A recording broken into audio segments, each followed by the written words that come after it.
that's enough to get started.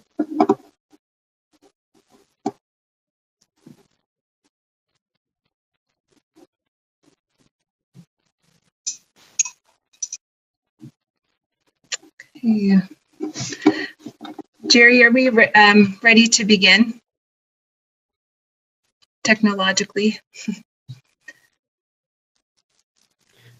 Brittany, I thank you for chairing today, but I believe we're good to go. Okay. Yeah, we're good. This is Jerry. I'm sorry.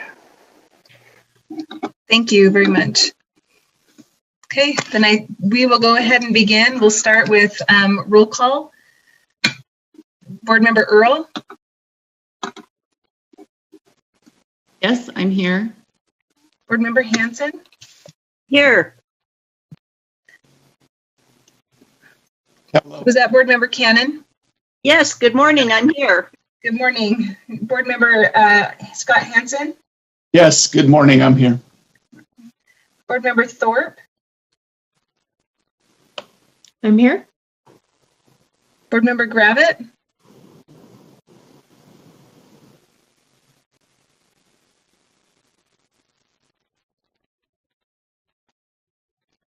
Board Member Gravitt? Okay, we'll come back. I see your name, but I don't hear you. Okay, Board Member Belknap. Yes, and good morning, everyone.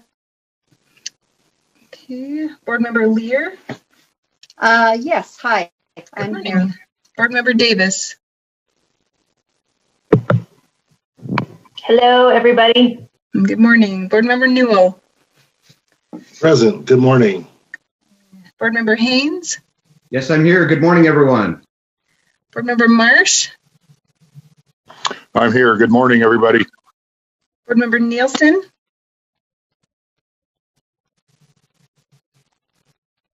Okay. Board Member Chair Huntsman. Present and good morning. Good morning. Board Member Bolter. I'm here. Good morning. Good morning. Board Member Gravitt. Is your microphone working?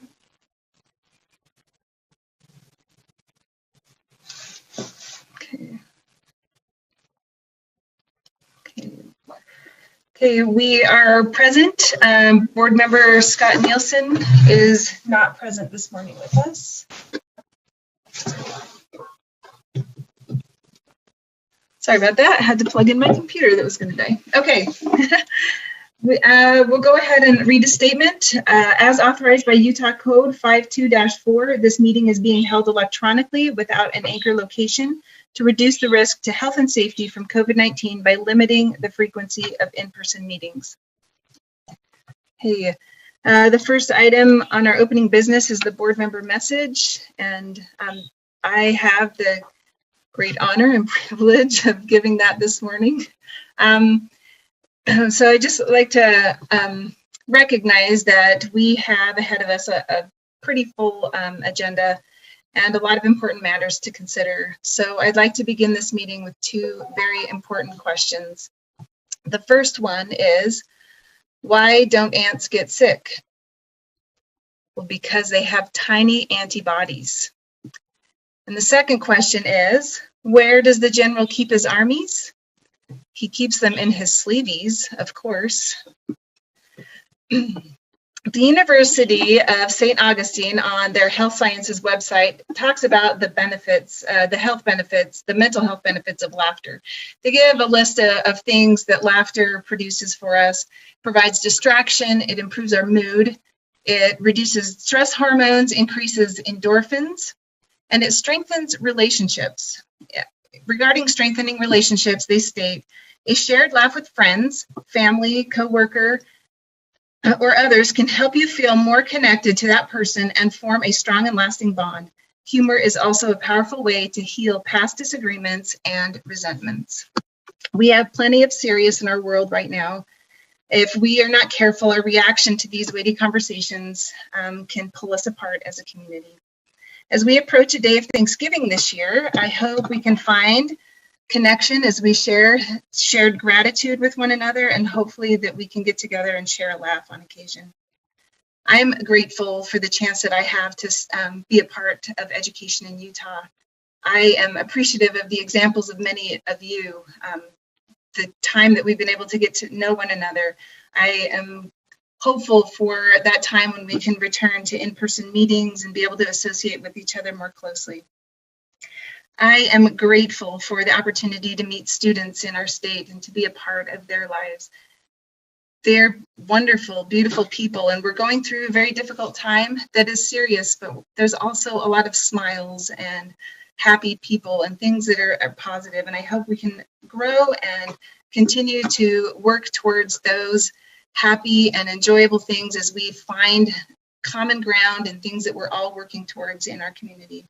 I'd like to leave you with one last question. What did the buffalo say to his son when he went to college? Bye, son. That's it. Okay, moving on to our meeting.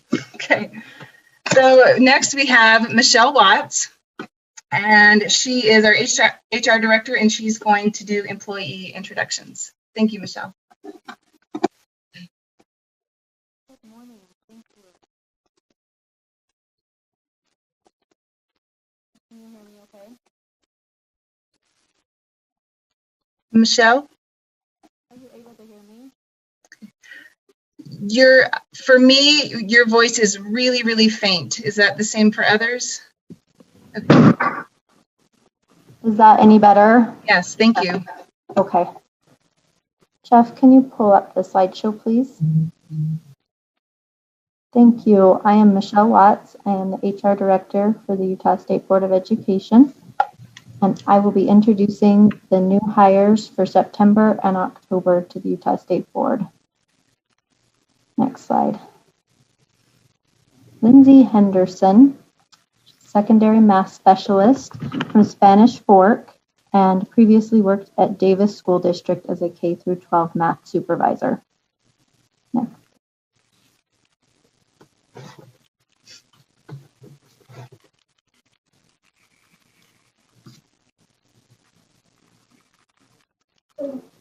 Yanka Demariva is an office specialist 2 in teaching and learning from Bulgaria, and her previous work was at the Stein Erikson Lodge as an administrative assistant.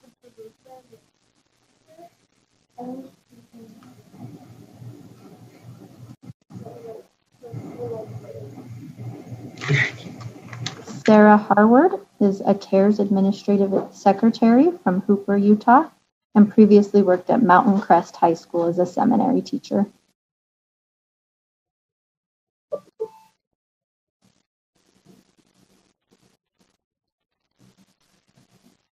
Jason Lisenby, preschool education specialist from Scipio, Utah, previously worked at the Davis School District in Head Start data compliance manager.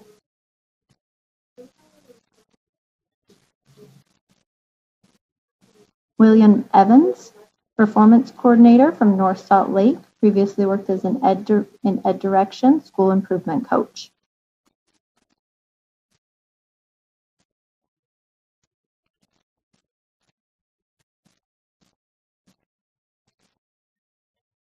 Isaac Pitcher, research consultant 2 from Park City, Utah, previous work at Creek Tea Barista.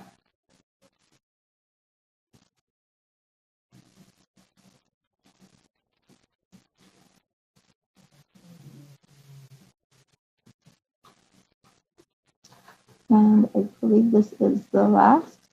Dimitri Dakel, financial compliance auditor from Nepal, previous work at Merrick Bank as an internal auditor. I'd like to welcome all of these employees and hope to get to meet you soon and work with you in person. Thank you. Thank you, Michelle, and thank you to all of the employees that have joined us. Okay, next on the agenda is the employee recognitions. Superintendent Sydney Dixon. Good morning, everybody. It's nice to be with you on this lovely fall day. I appreciate the humor from Vice Chair Cummins. That's always a nice way to start the day with a giggle, so thank you for that. So our employee of the month, let's see, Jeff, do you want me to share my screen?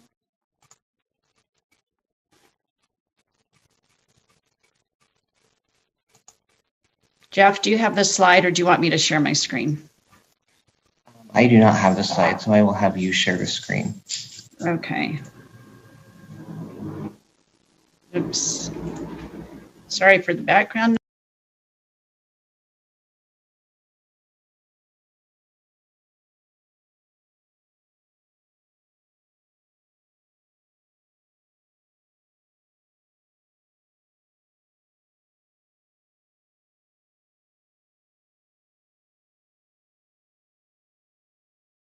Okay, hopefully you can see that and hear me. All right, so I am so excited to introduce you to Scott Eddy. Scott works in financial operations, and it's so interesting. Normally, that we would bring people into my office and make a big fuss and take a lot of pictures and have a lot of fun. And I thought, how will this translate into the virtual space? And we've really been able to have the same amount of fun in virtual space. So there, you might know, if you've worked in Zoom a bit, that there is a view where you can all get into an auditorium. It looks like you're watching a movie. So you can all be together and kind of laugh and be joyful. So we were able to do that with Scott yesterday and celebrate him. He is a very fun person. He is being recognized because he is one of those who really can always improve ways for people to be together and to make operations a little smoother. And he did so in this case by introducing financial ops to some of the features on Teams. And if you've been in our ops section, it's a group that works very closely together. And if they have a question, they lean over a cubicle or they walk around the corner. And so it's been a little bit challenging when they're all in their own confines trying to work together. And so by introducing financial ops to Teams and being able to access all of the features, they feel like it's really been able to help them work together more effectively and efficiently. And Scott is a great employee, and we're really happy to honor him. So congratulations. Now, Scott, I think, is even in the office today, so he actually gets to use his Employee of the Month parking space. And we encourage him to use his 8 hours of admin leave, and he gets a certificate suitable for framing and a special water bottle that we've already put on his desk. So congratulations to Scott Eddy. And a set of Ginzu knives, Sid. Does he get Ginzu knives too? He does, we should add that, board member Lear. But thank you for that suggestion. We're going to add that to our satchel of things that we give them. I also have the honor of, let's see if I can. Jeff, do you have the other one, or do you want me to share that as well? I do not have the other one either. Well, we have just really failed to get you the right thing then. All right, let's see. We had another exciting event occur where we were able to, can you see that? The assessment team? Okay, thank you. So we had another opportunity to honor members of our staff. The governor's, each year the governor provides some excellence awards. And in this case, our staff was able to be honored in a way that was very cross-collaborative, and we were very excited about this. So our assessment implementation team was honored for leadership. And if you look at these faces, these wonderful people: Zach Christensen, Chuma Uzo, Sydney Carter, Darren Nelson, Jared Wright, Randy Raphael, and Kim Ratke. And these amazing people are those faces who were on the front lines when we had issues with assessment in the spring, not this past spring, but a year ago, and really trying to work through all of the issues of assessment and getting accountability together. What I love about this team is that if you think about it, it's people from IT, from purchasing, from data and statistics, and we get to honor Randy Raphael as a continuing part of his legacy. And it wasn't just about assessment, it was everybody leaning in together. So it was a great opportunity to honor our team this way. And normally they would have been in the rotunda with the governor and getting their picture taken. But it was a very nice virtual event, and Darren actually got to give a speech, which he was thrilled about. So just really proud of this team and all of our employees. And thank you to the board for allowing us this time to honor them in this way. Thank you.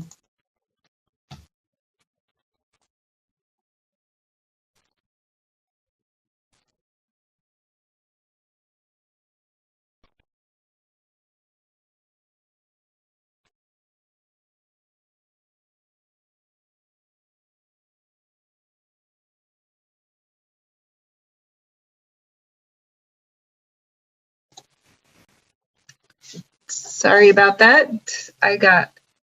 It changed and it muted me. Sorry. Okay, so next is the education highlight, and Jeff Van Holten is going to introduce that for us today.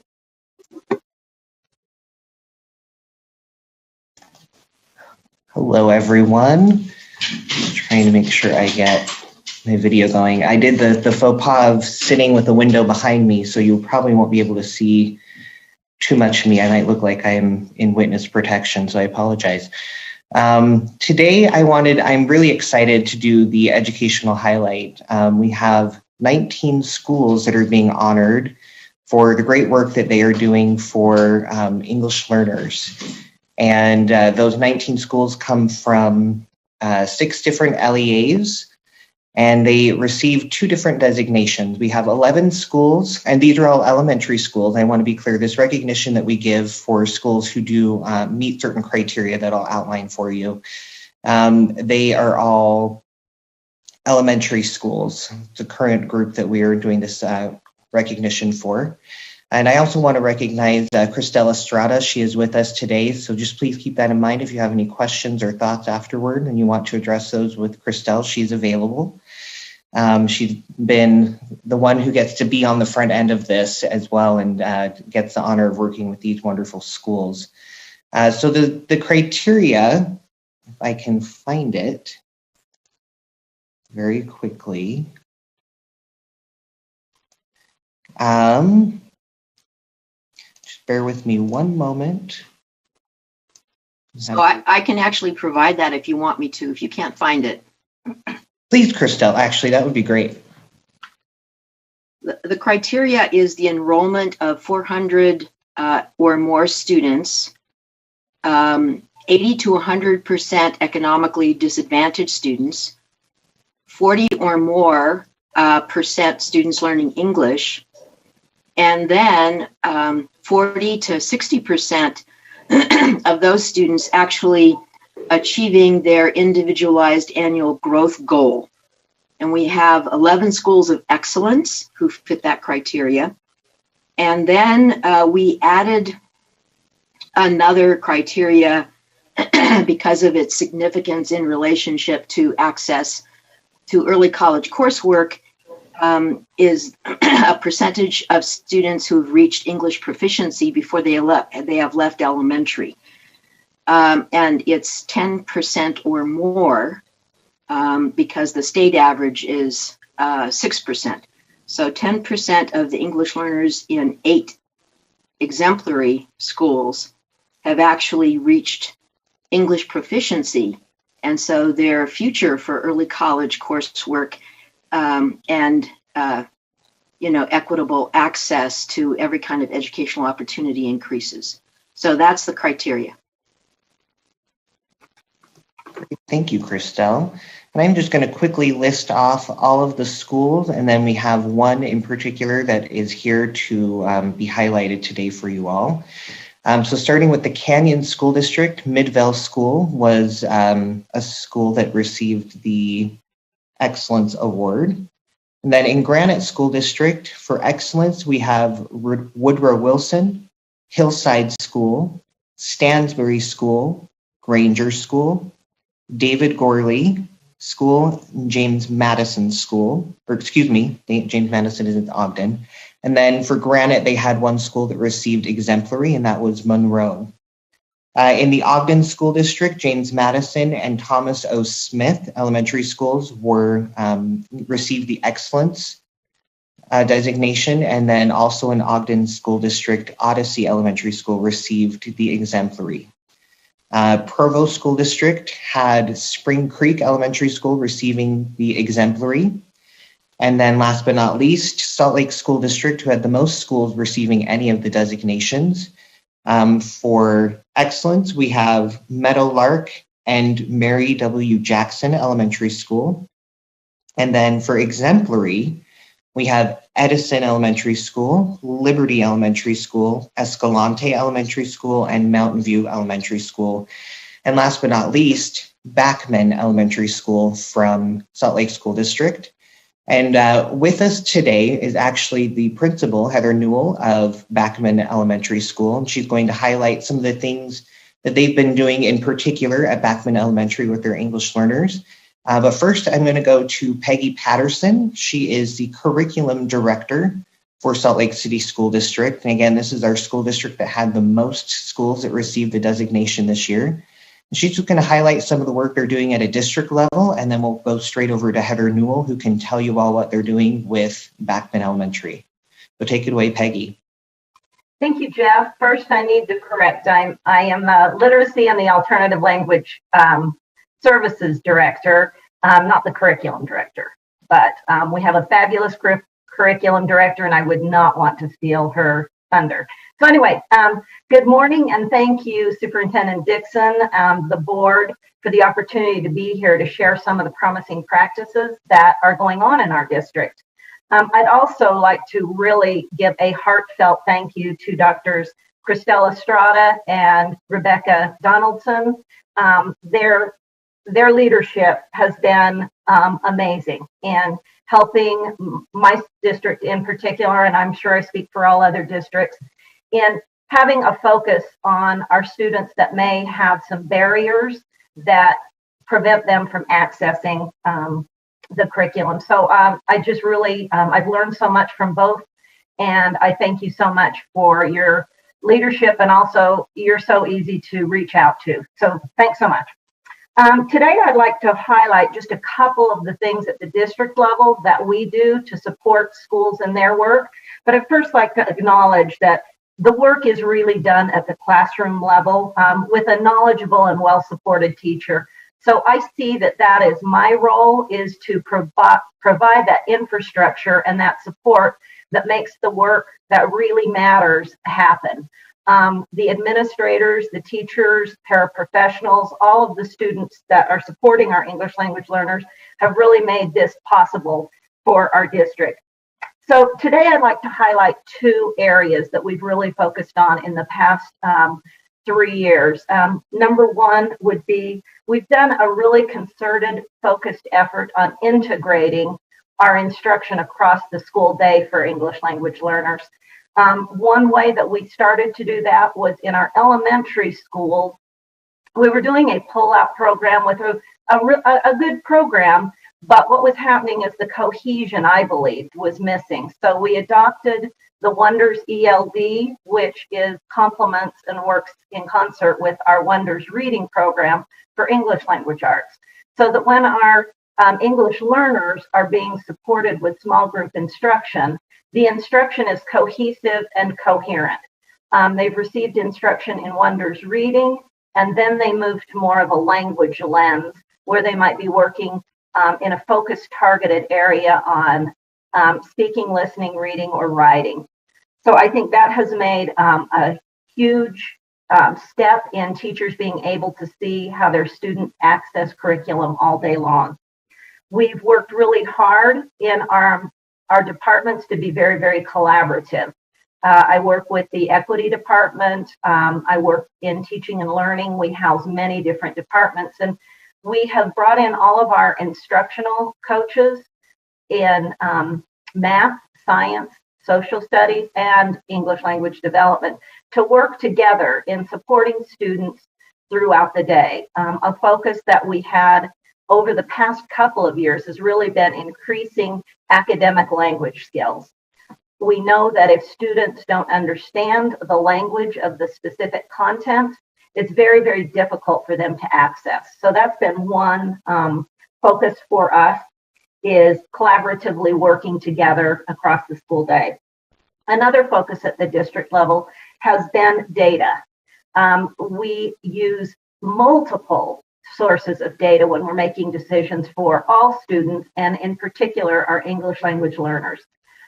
We use our WIDA data profiles, we use RISE, we use Acadience, we use RI, and we use of course, the assessments that teachers develop, the common formative assessments that they're developing at their own grade levels to help make decisions about what does a student learning English really need. So those are some of the ways.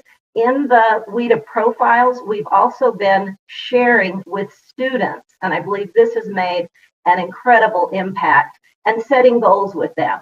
So we're kind of making all of this data demystified for them and sharing where they really have some strengths and where they have some areas that they need to grow. And we're really focusing on the elementary school because we want to make sure that our students, when they leave elementary and enter secondary, they have a firm grasp of English that will make it possible for them to access the content area.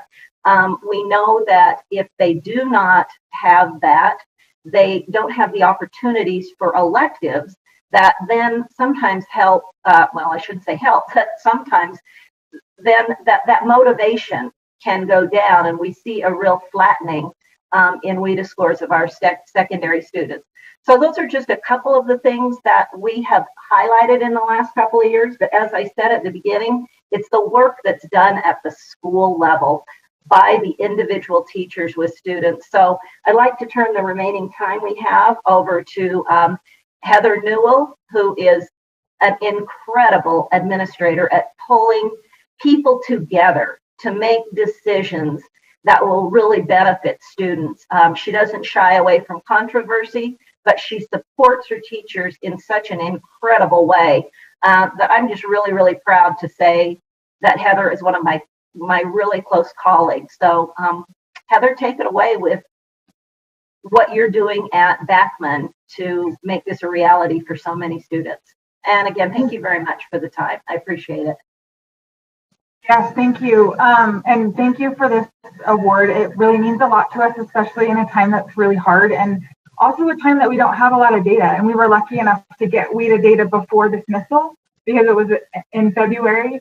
So it's kind of the only piece of valid data that we have right now. And so that's been really great to kind of help move us forward. So, and I just want to say this is truly a partnership. It's between the district, between schools, teachers, families, and kids. So I kind of want to lay it out starting from the student level and build up. So the first thing we did was start to talk to kids about what WIDA is. Like, we have all kinds of assessments. We do interims, we have our end of level assessments, we have Acadience, and many, many more. And so it just, for a long time, it just kind of felt like WIDA was another one of those tests that we had to endure. And we started to shift that. Like, kids need to know why they're taking this test. They need to know what it means. They need to be empowered to do well. They need to know how to use the tools. They need to, we wanted to teach them to use the tools so that when they got to the test, they didn't, the assessment wasn't on whether or not they could navigate the platform, but it was actually testing their reading, writing, speaking, and listening. So it was kind of breaking down those barriers and teaching kids how to test and also how important the test is. And that, especially for our older kids, if they don't get out by the end of middle school, or at the end of elementary school, middle and high school are a lot harder. And data suggests that but the students who don't have access or are still English learners, and if they don't have that by the time they get to secondary, they have a smaller chance of accessing higher education. So it's this, I guess, kind of creating that sense of urgency.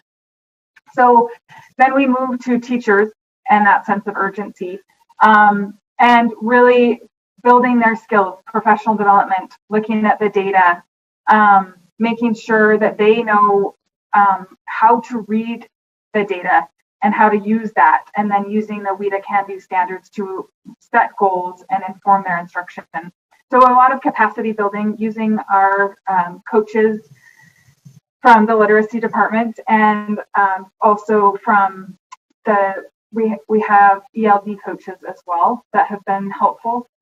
And giving teachers the ownership to be able to figure it out too. So we've had 2 different curriculums. We had EL Achieve and now Wonders ELD, but also teachers like allowing them to understand what their kids need and being able to explore that and meet the needs of their kids in those really unique ways. So we talk about them in our professional learning communities. We have faculty meetings. We have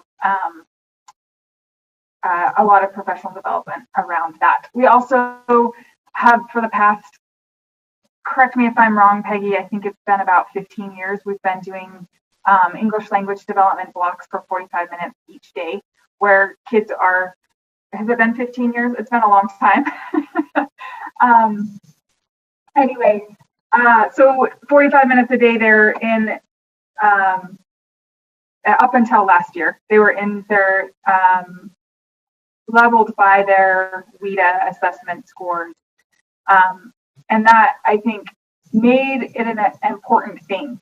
And we made that important because I think for a long time it was like, oh yeah, we have to do this ELD block. But when we started to focus on it and make it meaningful and allow for that time for teachers and students to prepare for the assessment, and teachers started to understand the importance of that, we really started to take off.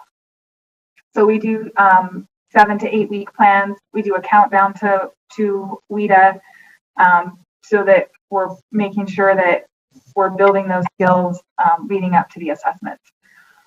And then from the district level, and also I have to say that this largely has to do with my assistant principal, who is now the principal at Clayton Middle School.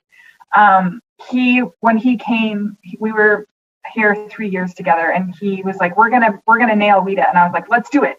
And so I think his energy came in, and he largely led this. So watch out for Clayton Middle School because they're doing great things with their English learners. And so then just working with our district level and that back and forth, like Peggy and I have worked a lot together and trying to figure out how to do this better, and tapping into the resources that they provide, but also that like this is important, and really might be the most important assessment our English learners take, because we really need to make sure that we're building their skills, because if they're not accessing the language, then they're not accessing the content. So that feels like the most important piece. So thank you for all of the support that we've received, and Christelle has certainly been a great resource for us as well in helping us figure this out and giving us great support. So I'm happy to take questions if there's anything else. And Vice Chair Cummins, that concludes the presentation portion. So yes, if there are any questions for Peggy or Heather or Christelle, we'll pass it back to you and the board. Thank you very much for your presentation and for your work. Any questions from board members?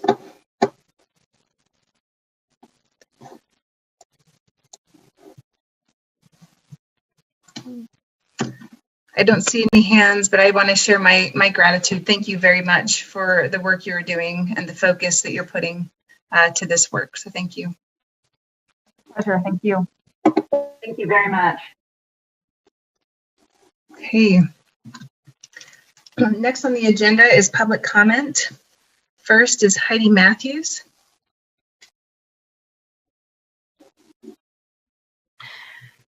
Good morning, board members. This is Dr. Sarah Jones with the Utah Education Association. Unfortunately, Heidi was not able to be here this morning, so she asked me to step in instead. This afternoon, the board will be considering legislative priorities, including your budget request for the 2021 legislative session. As part of your backup documents, you'll see that the UEA has put forward our budget priorities for the 2021 legislative session. We've seen how effective it is when the education community is united in policy and funding requests, and we can look at the outcome of Amendment G as a really timely example of that. But we know that Amendment G is not a complete solution to all of Utah education funding needs. this year has laid bare so many needs and inequities in our schools, and our educators have just made Herculean efforts to meet the learning needs of every student. And so we must continue to increase supports so that education is sustainable in Utah. So again, the document is in your is available for you to see online. A few items of note as you think about your discussion this afternoon from our budget requests for the year. One is recognizing the need for some one-time funds to deal with COVID-related expenses that schools have been facing. Another, which the board has been talking about quite a bit, is enrollment fluctuations and making sure schools are held harmless for any enrollment fluctuations due to COVID in their funding, and reinstating some of the critical funding that was unfortunately cut last spring due to COVID, such as reinstating the 6% or the remainder of the 6% WPU increase that was agreed to in March 2020, and the most funding and administrative cost factors and some other critical needs. And then continuing to work towards increasing the WPU. Our request this year is a 4% increase on the WPU. It will no doubt be an unusual legislative session, and we look forward to working with our state board partners on both policy and funding requests coming up. Thank you very much. Next is David Mortensen.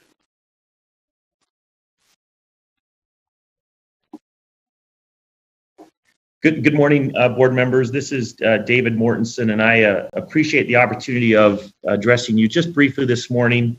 I'm an attorney with Stoll Reeves, and I represent American Preparatory Academy. In the room I have with me today, the chair of APA's board, Dee Henderson, and the executive director of the APA, Carolyn Charette. If all goes according to plan, a little later today, around 1:30, the board will be addressing a recent audit conducted on APA's use of special education funds. We're here today because we're not certain what the meaning of the action item on the board's agenda is, and wanted to just provide some comments before that's discussed. As the board is likely aware, for over a year, APA has been working with the staff and the board to address issues raised about APA's special education usage of funds. We've reviewed the recent audit. We've provided a response to that audit. And we understand that the auditors have provided a reply to the response that we provided, and we have requested a copy of that, but haven't received it yet. With the information we have, we understand the following. For 18 years, APA has operated an innovative, integrated special education program designed to provide special education services without separating students, special education students, from their peers. Legally speaking, that program complies with federal and state laws. Indeed, the focus of the program is consistent with the federal requirement that students be provided their special education services in the least restrictive environment. To do so, APA uses a number of licensed special education teachers and trained paraeducation special education teachers to assist those students while they learn in classes, often alongside their non-disabled peers. APA parents and students love this program because it allows their students to avoid the stigma of being pulled out of classes, but still getting the special education requirements of their IEPs. And this program has been successful. For 18 years, APA has received very high marks for its special education program, and its students consistently perform very, very well on standardized tests. Last year, after over 17 years of operating this program, some issues arose, and APA has been working tirelessly to resolve those concerns. Recently, it participated in the audit, meeting with the auditors and providing the requested information. And that audit that will be addressed later today reached a number of conclusions. First, I want to be clear. The auditors did not find any misappropriated funds. To the contrary, every penny of the funds were spent on legitimate education expenses. The biggest issue raised by the auditors was whether APA had properly paid certain paraeducator salaries with special education funds. To be clear, those paraeducators are supplemental employees hired specifically to provide, teach, and meet the special education services for students in their IEPs. Thus, we believe those funds were properly expended. That's time. I will say I'm going to use just a little bit, if I can, of Carolyn and Dee Henderson's time, and then they will be much briefer if that's okay. Let me just very quickly then conclude. As you address these concerns today, I hope you'll keep in mind, as you address the audit today, I hope you'll just keep in mind three things. First is that the cause of the concerns raised by the auditors. The number one cause raised by the auditors in their report is the cause of the concerns is this. The number one cause is complex special education regulations that required clear guidance in several areas, e.g. documentation, permissive use of funds, excess cost paraeducators. The number one cause of the concerns addressed by the auditors was the lack of clear guidance in the special education rules and regulations. We hope that before the board decides whether to require repayment of any funds, that it will consider whether it was important to give clear guidance to these schools who have been following in this program for 17 years before requiring repayment. The second point I hope you'll consider is that APA has a sincere desire to comply. We simply seek instruction and guidance on how to comply. And if we're given that guidance, we will comply completely.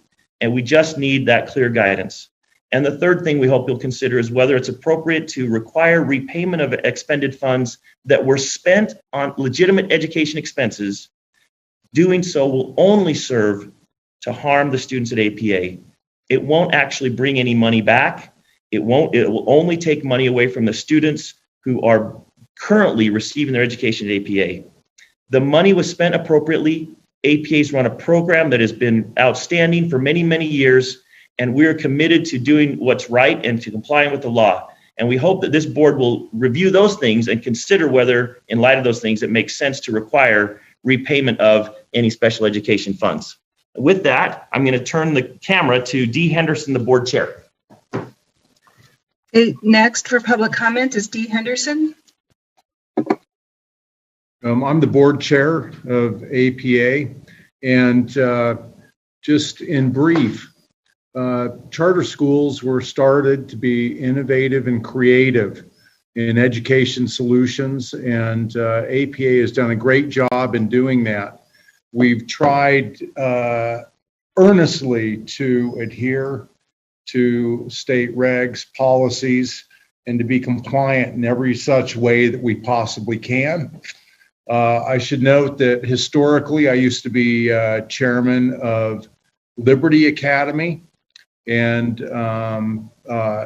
learned full well the nightmares of compliance and the difficulty in adhering, and hired APA to manage the school, and subsequently ended up moving that school over to APA permanently, which is now APA Salem.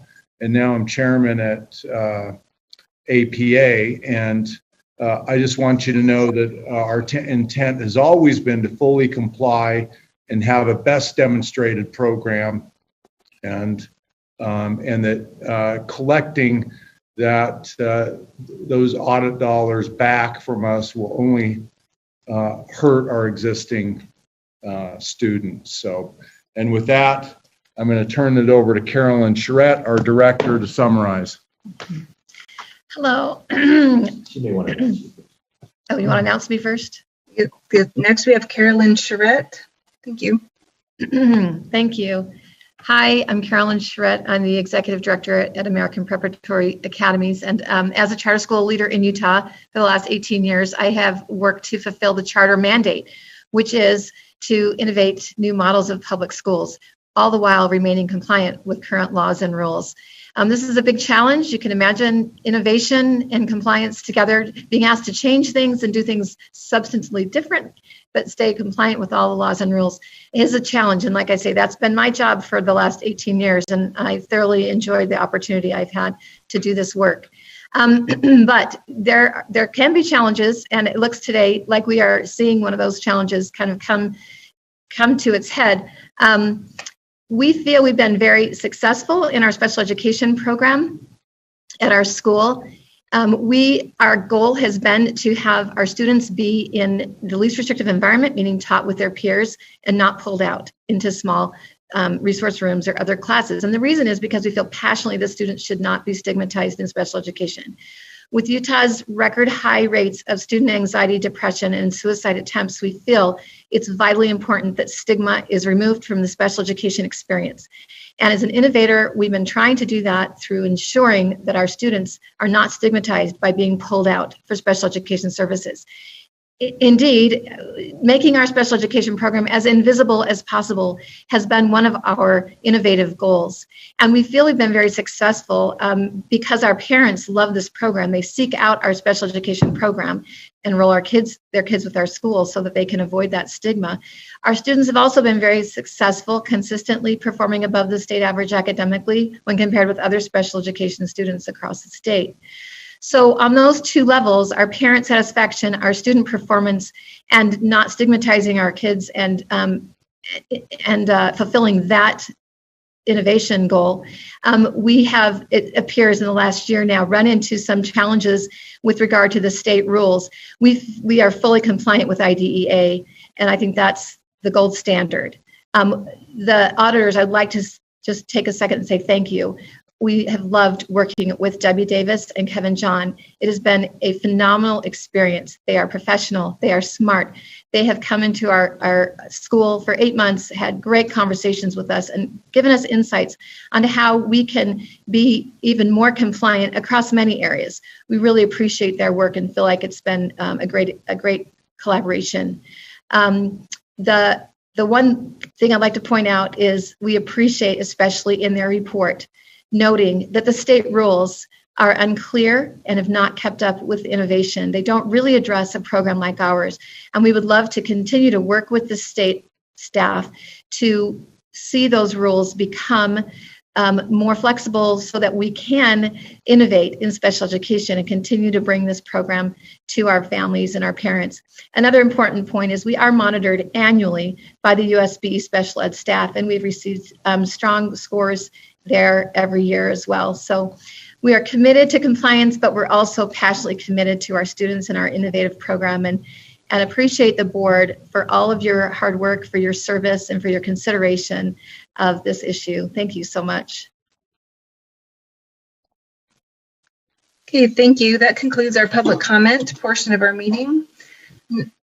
Next, we'll move into our Utah Schools for the Deaf and Blind portion of our meeting.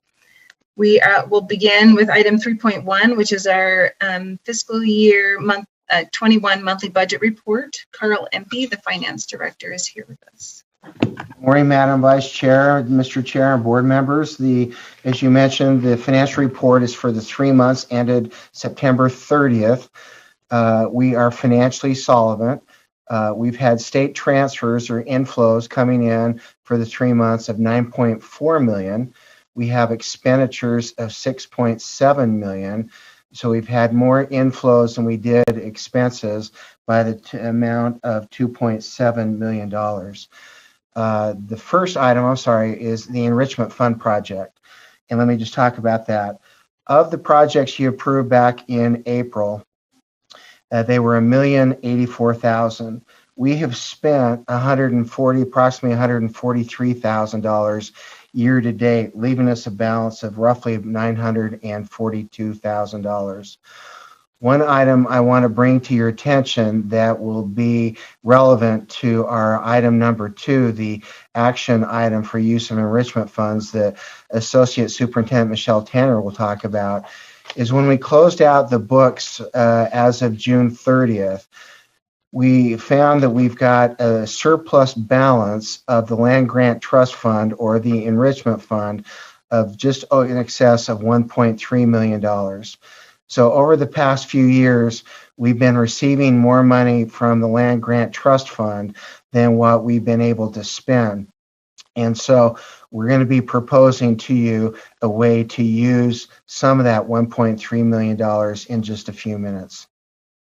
So going back to the budget report for the 3 months, we're financially solvent, as I mentioned. We had excess transfers over our expenditures by 2.6 million. The number of students that we served is $1,625. The balance in the land grant enrichment fund is $1,164,000, and our donated fund balance is approximately $245,000. One item just to bring to your attention: in the past, in donated funds, we had approximately about $1.2 million. As of the 1st of July, or the first of the new fiscal year, we separated out our education foundation balance, and that is $1,070,000. So between the education foundation report and the donated fund balance, that's approximately what you've seen in past financial reports that we have presented. And I'd be happy to answer any questions that you may have on either the enrichment fund spending and projects that we've had, or the financial report as of the first 3 months. Are there any questions from board members? Board Member Cannon. Yes, so just to be clear, did I understand correctly when you said that all of those enrichment funds come from money that you get from your land grant trust lands? That is correct, Board Member Cannon. That is the annual revenue. It's about $900,000 a year that we receive, that we're able to bless the lives of our children, or students. Thank you. You're welcome. Board Member Hanson.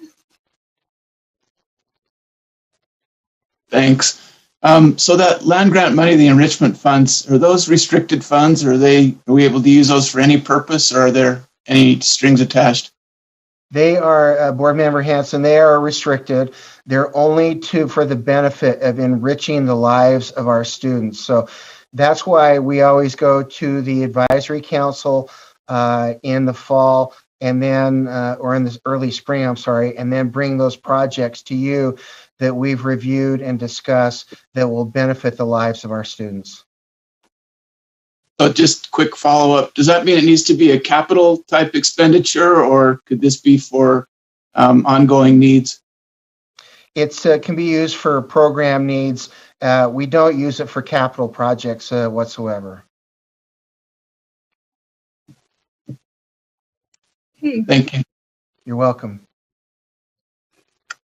Thank you. I don't see any other questions. Board Member Cannon and Hanson, your hands are still up. Do you still have a comment for this? No. Okay, thank you.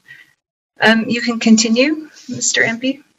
Okay, I'm going to turn the balance of the time now over to Associate Superintendent Michelle Tanner to talk about the proposed uses of the balance that we have in the enrichment fund. Okay, thank you. Go ahead, Michelle. Are you able to hear me? Yes, thank you. Okay. I want to talk about three things. The first one I'm going to start with is the proposal for the online content creation. So obviously this past year has been an intense focus on providing education and services to our students in an online or virtual format.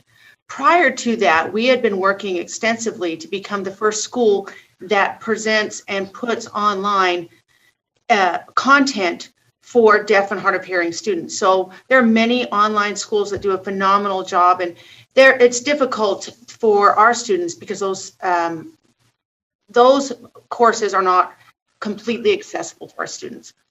So we had been working towards that, been doing high school online content creation. We have several classes that are for high school students. However, when COVID hit and we did a focus on that, we felt a real urgency to get online content created for our elementary age students. As you probably all aware or seen experiencing, children go out, they'll be quarantined for 2 weeks.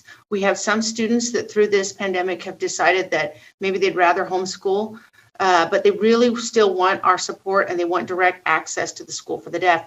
We've even had some schools reach out to us. Their students, they're offering an interpreter, which we provide to them to provide an interpreter for those students who have gone remotely in a district program. And yet they've reached out to us and said, yeah, remotely, my child needs direct instruction from the school for the deaf. So I kind of need to change things up a bit. So with all these things going in line, and our teachers at school, we have also prepped them to be ready at a moment's notice to go right online. And in order to facilitate all that, it's created this need for online content creation for our elementary grade levels. One of the things we proposed was that we would have our educators, we started with, maybe I'd hire 2 educators that would teach online content for the elementary grade levels. Well, it's pretty expansive and pretty difficult because you're only going to have small classes in each one of those grade levels. Plus, to develop that content is extremely heavy lift. It's not just getting content together, it's actually creating it in an accessible format in both a spoken format, a written format, and of course, American Sign Language. So it's an extensive lift. So what we said that's not going to work. What we could do is we will have a opportunity for our teachers to create the online content for that grade level. So for example, kindergarten content, the teacher would create all the language arts content in alignment with the Utah Core Standards. So that's reading, shared reading, guided reading, reading aloud, it's spelling, it's English grammar. Then we have math, and of course, aligning with the content with all the math standards for that grade level, and then science and social studies. And we would ask and offer as a way of doing that an incentive to the teachers because they're already doing content for their classrooms. The benefit for the teacher is obviously the incentive of the stipend amount, but also that they could also be developing these tools that we can utilize here at the school for other grades, but also they could be utilizing it in their classroom. So we put it on an LMS. We're planning on using Seesaw since it's younger children. And we've already had such a great liftoff. We have IT has prepared all the shared drive folders. We also have our staff has coordinated how we can pay out these contracts so that we have a visual representation of how that will happen.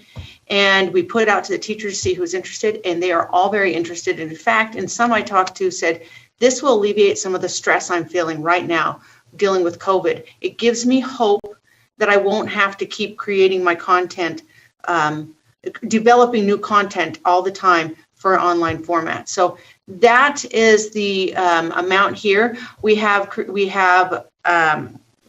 wanting to offer $30,000 for kindergarten, first, second, third, fourth, fifth, and sixth. And then we need specialists specifically focused on the ASL for the younger children, because it's very different teaching ASL to a child who is deaf as opposed to, say, they're an adult or high school student who's learning ASL as a second language. There's some developmental milestones. So that is the ask for that. We've ran this through the advisory council. They were highly supportive of the need. They recommended that we have people work together, which we have in some cases, in kindergarten, third, and I believe fifth. They wanted to collaborate. And in that case, they would split the amount and they'd each get $15,000 each to work together. The goal is that this be completed by June 30th. So we are up and running on the first day of school for next year. And they'll be working on it through this year and be meeting with them monthly. We'll be meeting with monthly in PLCs and to make sure individually to see that they're getting their needs. We have a mentor who we've assigned in from previous enrichment monies as an ASL coordinator. He knows how to make these so that they're professional.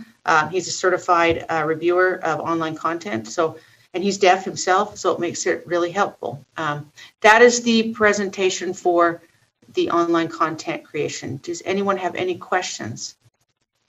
Board Member Belknap. Thank you, Vice Chair Cummins. Michelle, I have a couple of questions. Are we able to find employees that can do this, or are we going to have to go out of state maybe to find people to work on this? That is a great question.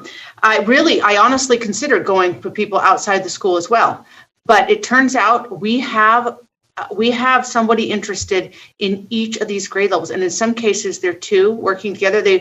They are very passionate and very. I had two requirements. They not only had to be a great teacher for that grade level, but they also needed to be someone who is tech savvy and able to navigate the different platforms that we have. And so far, every one of these we've got interested. In some cases, two. Thank you. I appreciate that. And also I appreciate this whole concept and I know that you've been working on this over about the last 3 years because I've talked to Joel several times about it. So thank you. Yeah, thank you very much. And you've been helpful too. We've been talking to Laura about some of the things we need to do to get things like this up off the ground. Board Member Hanson. Thanks. I was just wondering how we came up with the $30,000 figure. Have we looked at outside sources and seen what it would cost to do it outside, or how did we come up with that number? Yeah, outside sources we'd have the cost of it hiring a full-time employee, and so that is roughly about $100,000 to hire somebody to fully do like just online content for kindergarten, online content for first grade. By splitting it out, working together, collaborative, and providing the mentoring support within the school, we were able to save a lot of money and bring it down to $30,000. And that's where we came up to that amount, is to save it from actually hiring a full-time staff.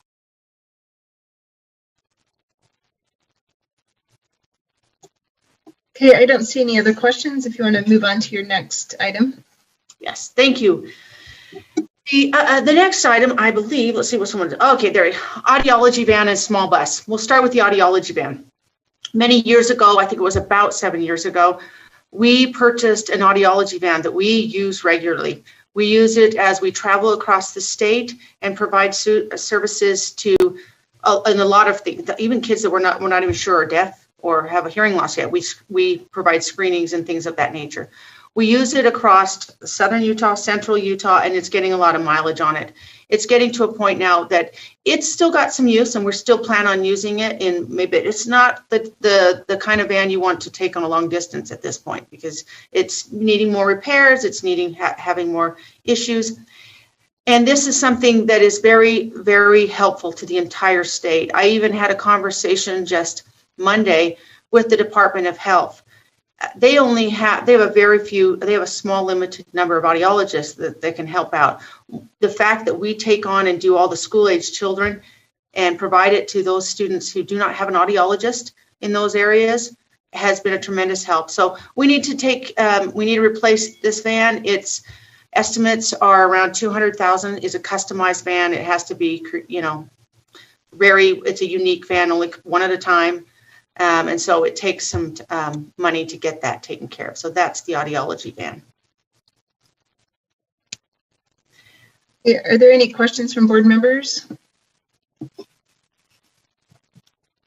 Board Member Hanson?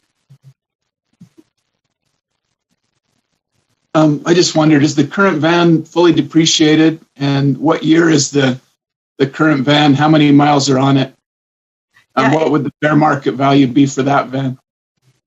I don't know what the fair market value would be at this point. I do know that it is at 60,000 miles. Those are miles, by the way, through some harsh terrains that it's had to go through. Montezuma Creek, it goes through the reservation quite a bit.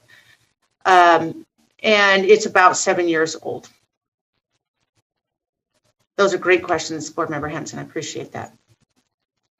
These fleet vehicles belong to the state fleet, and they manage all of the business side of the vehicles. Just to follow up, do we have quotations for the cost of the new van, or how did we estimate that? Yes. The amount? Yes, we do. Yes, we've gotten 2 quotes right now that we're working on. They're hard to find people who make these kind of customized vehicles, so we have only 2 at this point, but they're all in the ballpark between 175 and 200. Okay, Chair Huntsman?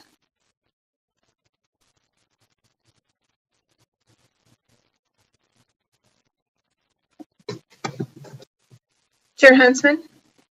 Yes, I'm a little slow on this unmute. Sorry. I'm back. Hey, maybe it's a question for Superintendent Coleman, can you speak to the comments and support of the USDB advisory committee, please? Yeah, when we have, so in our last meeting, when we discussed the online content creation, we did a few things, just the same order that we went in during this meeting with you as a board. First of all, Carl relayed to them that because we have a good, consistent revenue from the deaf and the blind school trusts each year, and because we have not needed all of those funds each year, and also this last year because we spent even less of them due to school and a lot of our programs being preempted, we have additional one-time funds built up that we were supposed to kind of look for good uses for those. And then the next thing we did with the advisory council was we talked with them about it. They were very supportive of our suggestions and felt like those would be good uses of the money. They asked questions about it, for some similar ones to what you've asked. They also wanted to know with the audiology van, why is it necessary, and will we still deploy the older van, which we decided we would do just in a smaller, more of an urban area in southern Utah around Wasatch and Iron counties, and we would deploy the new van out in the more rural areas on the reservation and Blanding, Four Corners area, Monticello, and Moab, and those areas on the other side of the state. They wanted to know how long it would take to build the van, and it would take several months. It's essentially a mobile audiology lab. So if you've been in our buildings and seen the audiology booth, where you have the booth and then you have the professional audiologist with the equipment on the other side, it's that inside of a big RV. And so we're able to reach families that actually can't get to a stationary booth. They would have to come maybe to the Wasatch Front or other places. And for some of the families that we have, they don't travel very often from their rural areas. So those were the kinds of questions that they asked. And then they were supportive of the ideas of bringing these things to the board. So that's my report on the advisory council's input. Do you have a follow-up question, Chair?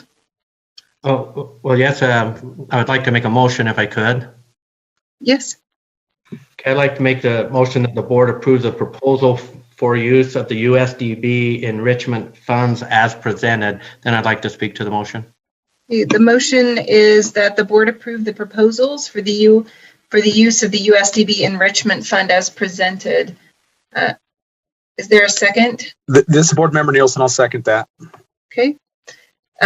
Discussion to that motion, Chair Huntsman?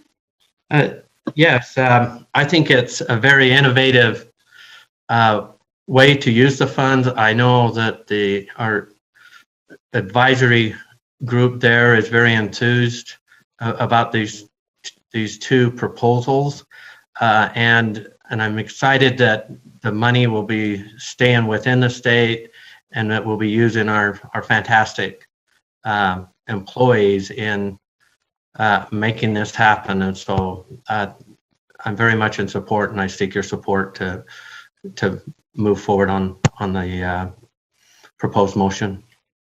Thank you. Board Member Belknap? Yes, thank you. 2 points of clarification, please. One, Joel, did I understand that you're keeping the old van? Is it that in perpetuity, or is that just until the new van arrives? No, it will be afterwards, so that we can actually use it in the area in St. George and Cedar City, in that area, and maybe up to Richfield. Okay, and then my next question, do we have any issues with this money that has been set aside for the use of students using it for a vehicle? I just wondered if that has been discussed. That's a great question. That was one of our first questions. And when we went back and reviewed the use of enrichment funds, because it's directly used on students, then it qualifies. In fact, what we try to avoid is using this money for ongoing traditional school operations like buildings or personnel that are required for that type of thing. And so we use it for our short-term programs for, and these two, especially because this money is sort of becoming one-time leftover money, it's completely within the I guess guardrails of the enrichment funds. Okay, I just wanted to say I've been in this audiology van in St. George, and it's really phenomenal. So thank you. Thank you. Board Member Hanson? Sorry. Yes. Just a question. We haven't heard the rationale for the small bus, and I don't think that we can vote on a motion without at least hearing the proposal on that. That was what I was going to also bring up. Thank you, Board Member Hanson. There's just a little bit more. Go ahead, Michelle. If you scroll down a little bit, I just didn't want to make sure I didn't present everything, so that trying to pull a fast one here. There is a small bus that we're also including. We've got listed down here $75,000 for that bus. We've worked with Fleet for that. That small bus is to help with our enrichment after school activities. It gets students to their field trips. It gets students to their basketball games, away games. Oftentimes we've been using the great big bus. We have two great big buses. And sometimes it's like most of the time, it's like half that bus is filled. So, but we have more needs in a small van, but it's not necessarily a need of a big bus. We still use the big bus when we have large field trips, but this small bus would save the cost for gas, fuel. Plus we can also drive that. We often have troubles hiring a bus driver. That's extremely difficult. So the idea with the smaller bus is to be able to accommodate those smaller numbers and save some money on gas, save some money on hiring a bus driver. And that, by the way, that we did get a quote. I just want to be clear. We got a quote through Fleet that says it's $76,507. So that's the specific number. It's slightly over than $75,000 when they were originally giving me estimates. And that's my whole report. Thank you. Board Member Hanson? Thanks. Oh, there we go. And maybe this is a question for Carl. I just wondered if we'd done a cost benefit on this small bus. I understand that it looks like a waste to have a big bus with half the people in there, but there's also the fact that if we have a small bus and the big bus is just sitting there, now we've paid for two buses and we're not using that big bus like we were before. So have we looked into that? I understand we'd save some gas money on the small bus, but there's also the purchase price of the bus, the maintenance of that small bus, and I wonder how that all works out. Well, there's another factor, Board Member Hanson. Sometimes both buses are being used for other activities, and so we've had to use a combination of multiple vans driving the athletes to their sports events, and so this will free that up, and we can keep our bus drivers utilized and not have to use staff to drive the vans. We've not yet completely done a cost analysis in terms of the large bus versus the smaller bus. But you're right, it will save on gas. Maintenance will be deferred on the bigger bus since we're not using that as much as well. There's one other thing I'd like to mention too, I think to the good questions that Board Member Hanson is asking, and that is that Superintendent Coleman, sorry to interrupt. Just when you begin speaking, do you mind just introducing yourself since we're mostly virtual and people can't tell who's speaking? Thank you. That's right. This is Superintendent Coleman again.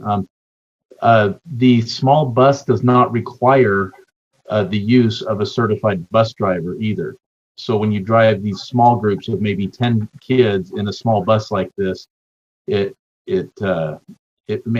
actually very difficult for us to pull them in when both of our bus drivers are deployed elsewhere or if one is not available. And so it'll be much more handy that the coach can just drive the kids, for example, or something like that. That's a big logistical consideration. We've kind of batted this idea around for a couple of years now. And now that we have the money that's appropriate to use on this, we thought it would be a good time to execute the purchase. Board Member Hanson, do you have a follow-up question? No, I appreciate the clarification. Thank you. Okay, thank you. Okay, I see no further hands. So the motion before us is that the board approve the proposal for the use of the USDB enrichment funds as presented. Please vote.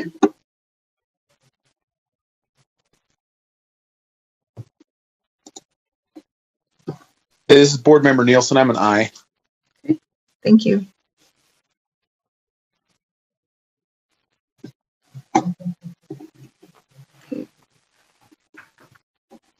Board Member Newell. I can't find my icon, so I'm an aye. Okay, fantastic. Okay, the motion appears to be unanimous. Just for clarification, Board Member Lear and Board Member Earl, are you an aye? Yes, I raised my hand. I'm sorry. Okay, that's what I just wanted to clarify. Yep. Okay. The motion passes unanimously. Thank you. Thank you. Okay, next we have approval of the fiscal year 2020 USDB fees. Carl Empey is going to introduce those. Thank you, Madam Chair. The legislature requires the governing board to review and approve proposed fees for the upcoming year. So this chart that is on your agenda is our proposed fees. I think it's important to mention there's really just two fees that we have that we assess the students. One is a sport athletic fee, which is $100. Down the bottom right of your screen, you'll see the $100 fee. And then we've got a study abroad fee of $500. Now, we encourage the students to work on our campus to earn their credit towards those two respective fees, so they don't have the financial hardship of coming up with that money if they're not able to do. The other fees that are listed are what we charge other LEAs for providing the respective services to their students in their local school districts. And then we also have at the bottom just some room rental fees if they reserve and use our dormitory, our conference facilities, or multi-purpose facilities. So I'd be happy to answer, or any one of us on our team would be happy to answer any questions that the board may have in regards to these fees. Are there any questions from board members? Board Member Cannon. Yes, thank you. I would like you to explain to me what the educator conference attendance fee is and the parent conference attendance fee. Michelle, do you want to take that? Yes, I'd be happy to. So when we hold or host a conference that we invite others, that we are the actual host, we are only allowed to charge the $100 a fee for them to attend our conference. Same thing with a parent. If we were to charge a fee for a parent to attend a conference that we are hosting, we could charge $25. We have not chosen to charge them $25 ever to a parent. We try our best to avoid charging conference attendees. We had a conference, I believe, last year, the ASL-RT conference, in which we charged $100 for people that came from out of state, not last year, 2 years ago. But that's not used very often either, but those are how they're used. Okay, thank you. Board Member Earl. Yeah, my question has to do with the educational interpreter. Is this, when would that fee be used, or who would have need of using that fee? I'm just trying to, is that just the fee that would need to be charged if a parent or child wanted tutoring or something, or needed help? I guess that's not really tutoring. That's why I'm trying to understand what the usage is there. Would you like me to respond to that? I can respond to that. We use that when we are writing up contracts that we submit with districts that are the 3% districts. So if they are contracting with us to have an interpreter in the classroom for a student in their district, and they're one of the 3% districts, that's the cost for the educational interpreter. And that may also be for some of their after-school activities for a child, say in Canyons or Jordan School District, one of the larger school districts. Otherwise, we provide the educational interpreter to all the other charter schools, smaller districts, at no cost. I think that's... Okay, that answered my question. I guess I was looking at its parental fees, not necessarily overall school fees. So thank you. Yeah, we would not charge a parent that cost at all. Okay, any other questions? Okay, this is an action item. Board Member Belknap.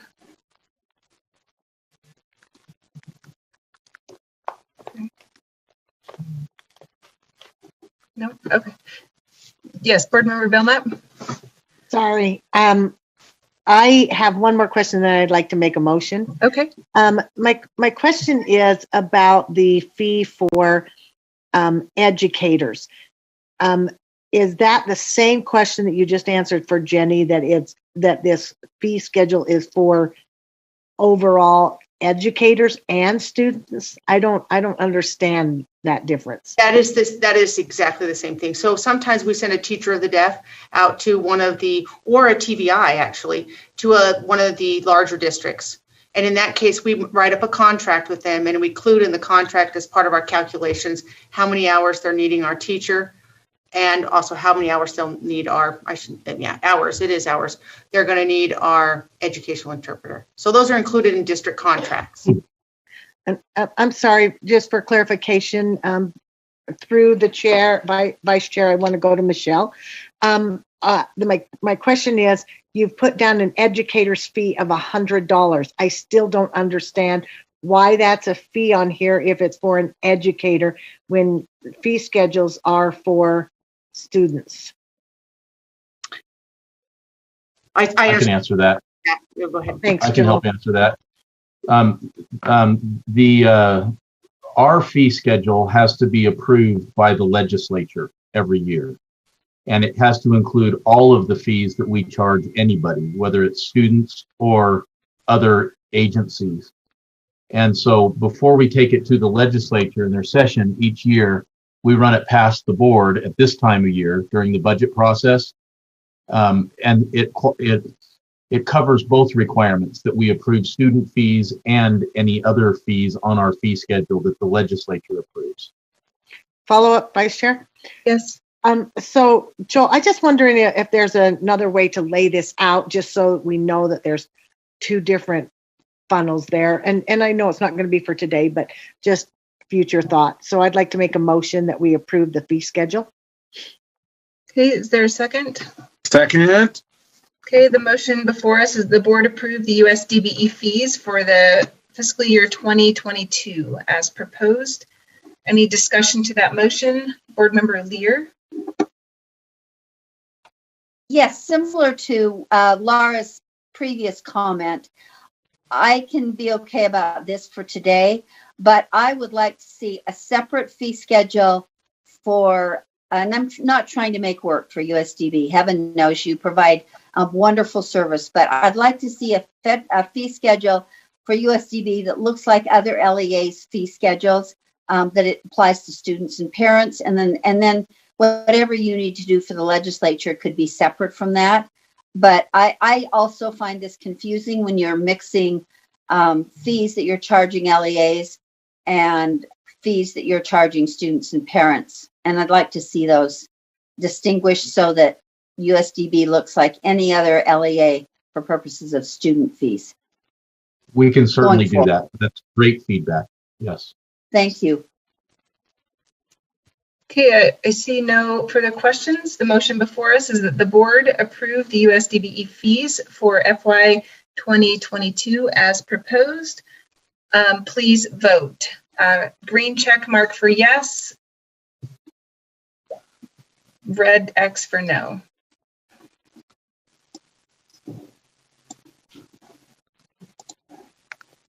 Okay, Board Member Nielsen. I think I voted yes. Check it. Oh, See, I was able to find that little icon. I think I voted yes. I know I voted yes. I just want to see if Lorraine saw it or not. Sorry, you're just way down. Okay, now I know where to look for you. Thank you. That motion passes unanimously. And sorry, Brittany, now I know why you asked before. I just raised my hand, but thanks. Okay, thank you. Okay, that motion passes. Next is the superintendent's report. Superintendent Joe Coleman. Thank you. Let's see, I had it here. There it is. Okay, the first thing I wanted to comment on, we already covered. That was our online school progress, and actually we're quite excited about that. Mostly excited that our own teachers were willing and very motivated to do it. And we started reaching out to other states and different people, and when they stepped up, it's just the best outcome we could have hoped for. So that's really exciting to us. Second thing, I wanted to give you a brief update on COVID in our organization throughout the state. We are still just kind of plugging along the same way. We'll have a few quarantines here and there, and case counts are still 15 to 18 total since March, which is great that it's that low. Unfortunate for those who have had to be sick, but also right now I think we have a couple of classes in the blind school on our Salt Lake campus, or on one of our two campuses, that have actually been doing online learning for this past week and next week. They will be doing online, and then they'll be back because they had a case in one of the classes, and we had. Oh, and I was just informed by Superintendent Tanner that we also have one class in the deaf school right now as well. So that's just kind of rolling, and they'll go out and then come right back in as soon as they're authorized according to the health department guidelines. And so I guess, how would you describe that? As good as can be expected at this point. Very exciting. This last week we had as Superintendent Dixon mentioned, we had the Governor's Award of Excellence, and the Governor's Cabinet awarded that award to Susan Thomas for the Utah Schools for the Deaf and the Blind as our media specialist. I mean, our communications director. And of course, Todd Keith, who's her media specialist, is very helpful with everything, producing the great videos and so forth. But what was great was the description that they read. They had the statistics and the numbers, and her work has just been phenomenal. And so I wanted to share that with you, and that she was appropriately recognized. Unfortunate we couldn't be in the rotunda like we normally are on these events each year, but they did a very good job online. And that brings me to our next item, which is we've recently finished editing the video that we prepared for brand new board members, understanding that there will be several new board members soon. And we created that just to help a little ease them into this idea that, surprise, you're not only a member of the State Board of Education, you're also a member of the governing board for the Schools for the Deaf and the Blind, which I know not many people anticipate. So Susan and Todd have been great at producing that, and that'll be a nice resource to help you and your new board members. Another item I wanted to catch you up on is that we've been working with the higher education community. I met recently with the education deans of all the schools. They invited me to their meeting at my request, and we had great feedback on this concern that we've had with licensing and getting our teachers fully qualified and so forth. One of the issues we've had is we just don't have capacity in the state to produce the number of teachers or the type of teachers that we need for some of our students. And so great feedback, and Superintendent Tanner, especially with the on the deaf school. The blind school, our needs are met very well by higher education for those who need training for the blind teachers of the visually impaired. But anyway, Superintendent Tanner met with UVU this week. They're very motivated, and that's a perfect place it's situated. And we're still hopeful that Utah State will improve its program and develop what we need. That remains to be seen. But if we had both of those as strongholds, and we also know the Western Governors is potentially interested. And so I'm just excited. After several years of kind of pushing and nudging, we're finally getting movement on that, and that will help us. There's so much remediation and training that has to happen now when we get people from certain programs that we're hoping to avoid that, and they can hit the ground running once they get into our school more often. And that's not to say our teachers aren't excellent. They do a great job, but it really matters to have good partners in higher ed.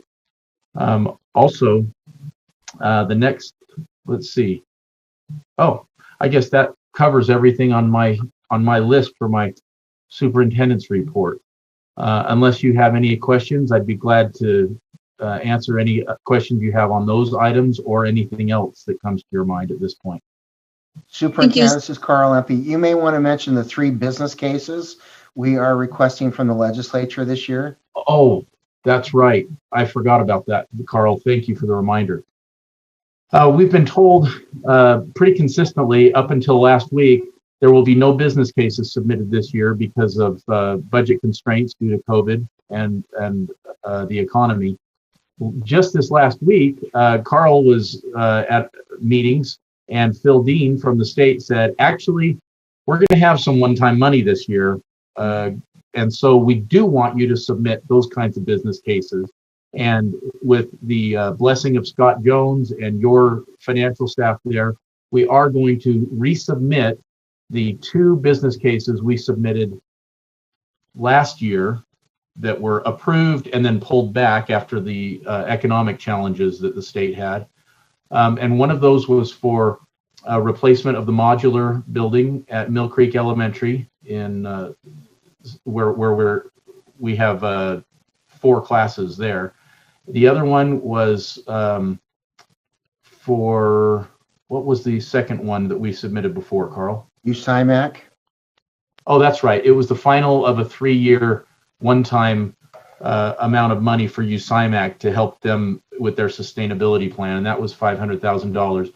And there's one that came up at the suggestion of our facilities director, Adam Michelson. He had just a brilliant idea. We've always known that the physical space for USIMAC is just limited, and we're trying to put them in little closets and different rooms around our campus in Ogden. But he said, honestly, if we could build an inexpensive warehouse structure on the back lot in Ogden, where we have a lot of land, a lot of space, he said they could move the warehouse functions out to that area, and then we could renovate the current warehouse, which is inside of our main campus in a nice area. We could renovate that and relocate our USIMAC operations to that spot and reclaim some space that was needed for our school programs and others. And so we just thought that was a tremendous solution from him. And so we'll be submitting that as a 3rd one-time business case. And the cost of that, including site prep and everything, is only about $300,000.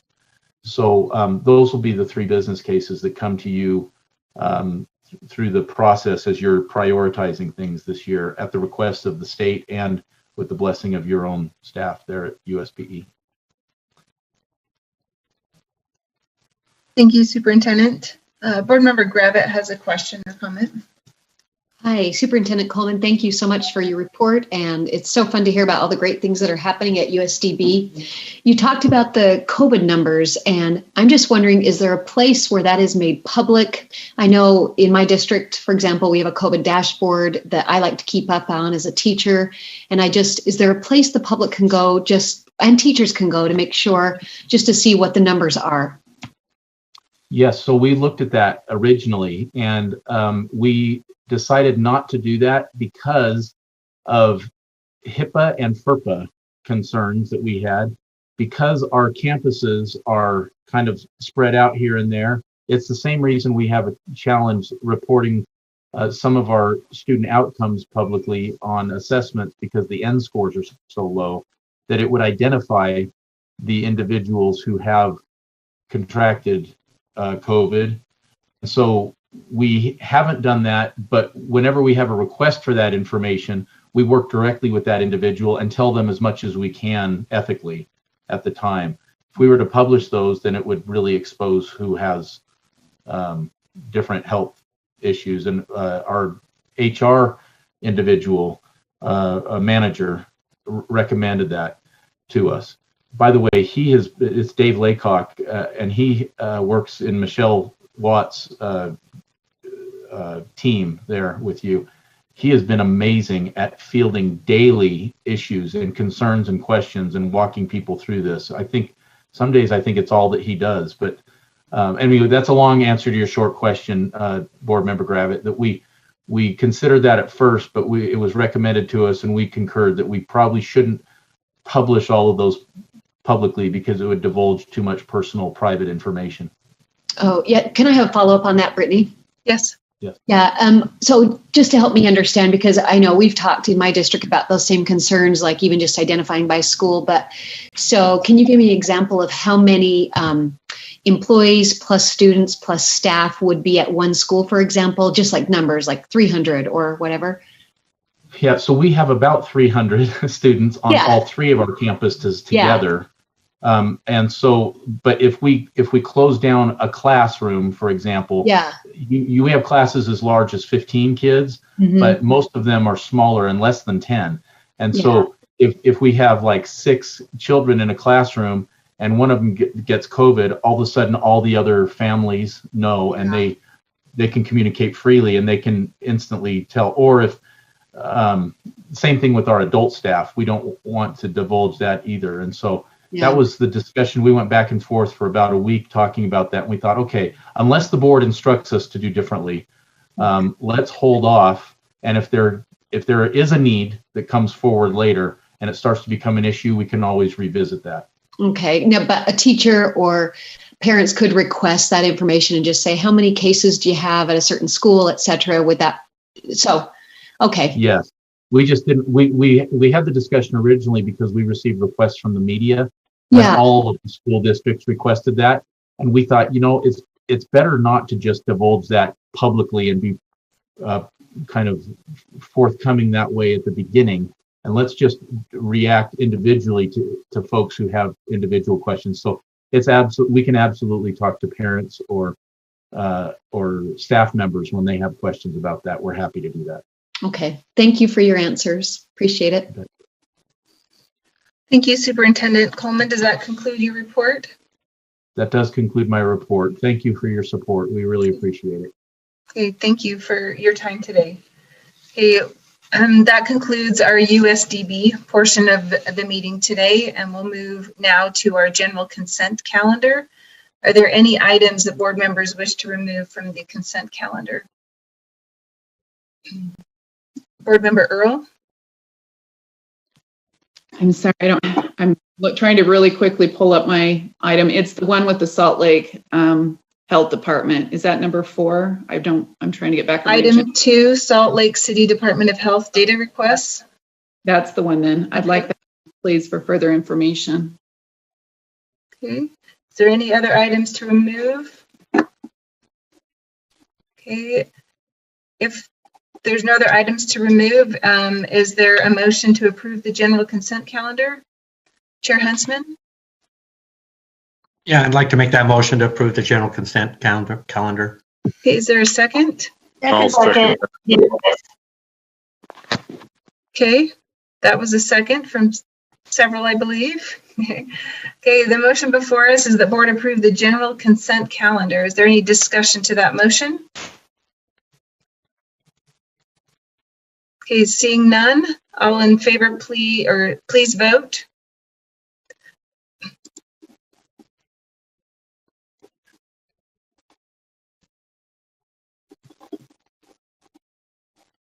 Board Member Earl?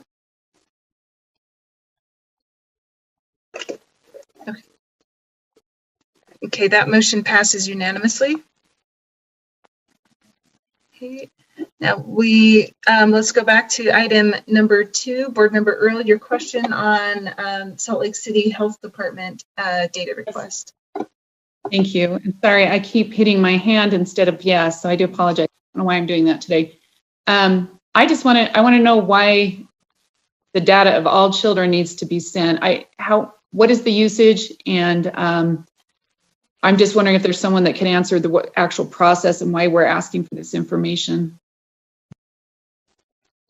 Do we have somebody present who'd like to answer this? Whitney Phillips, are you prepared to answer this one? Oh, go ahead. Yes. Hi, Whitney Phillips, Chief Privacy Officer. This is a request from the Salt Lake City County Department of Health, not all of Utah Department of Health. And they have asked for a monthly, us sending them monthly enrollment information, name, birth date, and gender of students in Salt Lake City County. And what they intend to do is look at that's used to verify the enrollment of COVID positive cases that the Department of Health has. So we wouldn't have any COVID positive cases information here at USBE. That would be there, and they would do that matching. And I have to answer some questions that are a little more in depth of why it would be done this way instead of what we're doing now is what they're contacting school nurses individually to confirm the enrollment. I have Jeffrey Eason from Salt Lake City County Department of Health to answer those specific questions. Thank you, Dr. Phillips. This is Jeff Eason. I'm with Salt Lake County Health Department and the Bureau Manager over Population Health and Informatics Bureau. We collect communicable disease information under the communicable disease rule, which is R386702. That surveillance information is basically laboratory reports from the different medical facilities and laboratories across the state. What we do with that information is follow up and conduct investigations to identify people that are at risk of transmitting COVID-19. While working specifically with the schools, the need to share positive individuals or people that are requiring quarantine as well, so these are people that are not positive, is imperative for minimizing opportunities of transmission in the school setting. So what we currently do is we share a list with our school colleagues or our school nurse colleagues that identify the positive cases that we know and we believe that they're within the school district and attend one of the schools. And then the nurses look them up individually and return a list back to us saying which students go to which school. So this takes a little bit of time and quite a bit of effort on the nurses' part. Just to give you an idea of the time frame, we're talking about typically 2 to 3 days for us to identify a case and then follow up with an investigation. With people being infectious 2 days prior to their illness onset, unfortunately, that offers quite a few different opportunities for students to go to school unidentified and potentially exposing their peers. So by conducting this linkage, we'll expedite the identification and notification of positive students at school so that we can remove them. We can also rapidly identify children who are intended to be quarantined and therefore should not be at school and share that information with our school nurse colleagues. And it is with this in mind that we believe this will interrupt disease transmission and decrease the rates within the schools.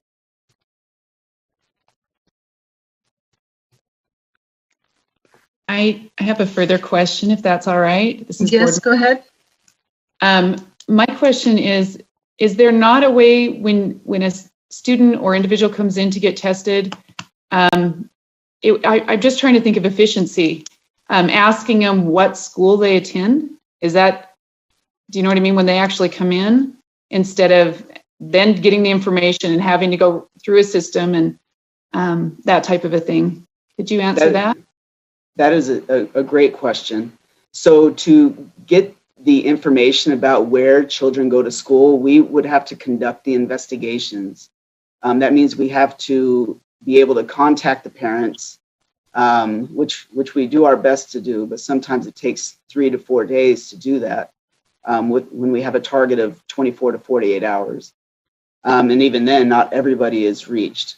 We could look at identifying healthcare providers and laboratories to collect that information, but that's not something that they routinely collect at these facilities.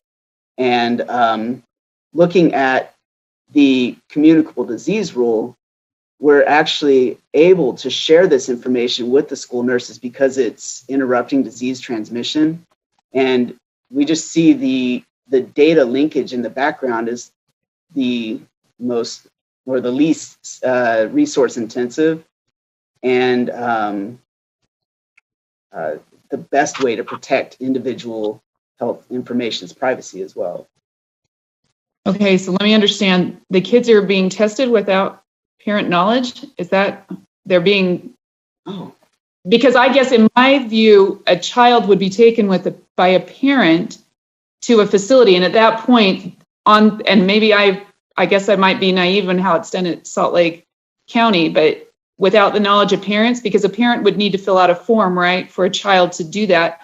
On that form, wouldn't you just put you would request the school instead of having, it just still seems like extra steps, but maybe I'm really not understanding how it's done in Salt Lake. Well, this is statewide. Children that go to their healthcare providers or go to testing events are tested independently of the health department. They go to their own healthcare providers, which do not have a consistent data collection that come to the respective county health departments that those children reside in. So in order to collect that information, it would need to be a communicable disease rule change to require reporters to submit that piece of information of school enrollment. And that would be a rather labor-intensive process for not the rule change component per se, but for each laboratory, each healthcare provider to change the type of information that's collected.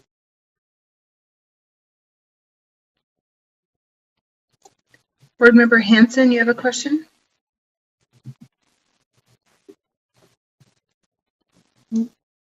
I'm just wondering, and maybe this is a question for Mr. Eason and Whitney as well. So Salt Lake is requesting this. COVID is certainly a statewide problem and everyone's dealing with the same issues. Is there a reason that we want to deal with this piecemeal with just Salt Lake County or the Salt Lake Health Department? Or is this something that we should expand and figure out a good solution for everyone?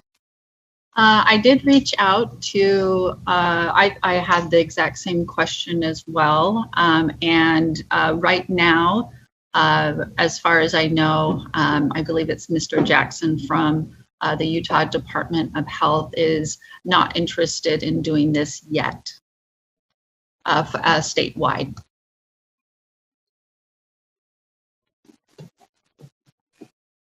Do you have a follow-up question, Board Member Hanson? I do. I just don't know that we want to move forward piecemeal on this. If the health department has a request, I think it might be better to address it that way so we could have a elegant solution, I guess, for everyone and do this consistently. Board Member Bolter.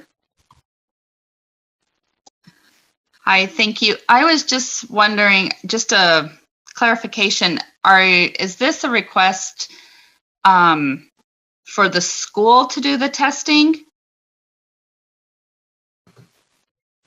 And I'm sorry, so this is not a request for testing. This is simply a request to receive a monthly export of children, name and date of birth, and the school district and school that they're enrolled in, so that whenever we receive notification of positive cases, that we can look within that list and say, student A, B, and C attend school A. Let's notify that school nurse that these students should not be at school to prevent further opportunities for disease transmission within that school. At this point, we are already doing this process. It's just a manual process to where we receive notification of the cases at the health department. We send a list of individuals over to our school nurses, which we believe in our best attempt will be attending schools within their district. And they return a list of this student attends school A, school B. And then we follow up with those school nurses so that they are aware. We make sure those students do not go to school during their infectious period. And we identify any opportunities for exposure so that we can keep schools open and in attendance. Okay, thank you. I'm really uncomfortable with this. It feels like a complete breach of HIPAA laws and parents' rights to keep things. I mean, I understand in the name of safety and everything, but it seems like things are getting to the school that I would hate to. I don't know. I just think that we need parents' permission to do this. Thank you. Superintendent Dixon. Thank you, Vice Chair Cummins. I would just share that some of our superintendents have indicated that and this is in particular in Salt Lake County, there's a bit of lag time in finding out about students who have either tested positive or, they're doing the contact tracing, putting on quarantine, but sometimes there's a family quarantine and a student shouldn't be at the school and they show up. And so they're expressing that there's this lag time of sometimes 2 and 3 days where students show up at school when they've tested positive and they shouldn't be there. Then that further adds to some quarantine. So one of the things that they've talked about is being able to figure out a way to streamline that process so that county health can notify the nurses right away or their point of contact that they've all designated. That's in our plan, as you know, that each school, something that you all approved, each school has to have a point of contact. And one of the roles of that point of contact is understanding who has tested positive and who should be in school and not in school. So that's a data point that's just been expressed of frustration, both at the county health level and from the superintendents in Salt Lake County. Board Member Lear. Thank you. I applaud Salt Lake's efforts and I respect Scott Hansen's thought that this maybe should be a statewide practice or not. But in spirit of local control, if the school district is working with the health department locally, and it has the net effect of keeping all students safer, this is something I support. And this is not highly personal student information to know a student's name, date of birth, and gender. That's all directory information under FERPA. So for that information to be available to the health department is, I think, certainly for the greater good and protects all students. So I absolutely support this, and I applaud the health department for making the effort to do this. Okay, just a reminder, check your hand. If you have something you still want to say, leave it up. But if you want to, if you are done speaking, please take your hand down. Board Member Davis. Thanks. I just want to make sure I understand. This isn't giving access to more information than the health department would already have. It's just increasing the speed, correct? Is that right? Because ultimately, they have the right to all of this information. They just have to go to get it and have someone get it out for them instead of having it readily at their fingertips. Am I understanding that correctly? Yes, that is correct. We have the authority to investigate and acquire this information. But that is a long, drawn-out process in some cases, and this is one way to really streamline that, is to build these partnerships. And I have to say the partnership that we've had with the school districts in Salt Lake County has been amazing. We've been able to really refine and streamline the process as best as we can, and this is the next phase of that partnership, is to create data linkages so that supports both of our efforts. Thank you. Board Member Belknap.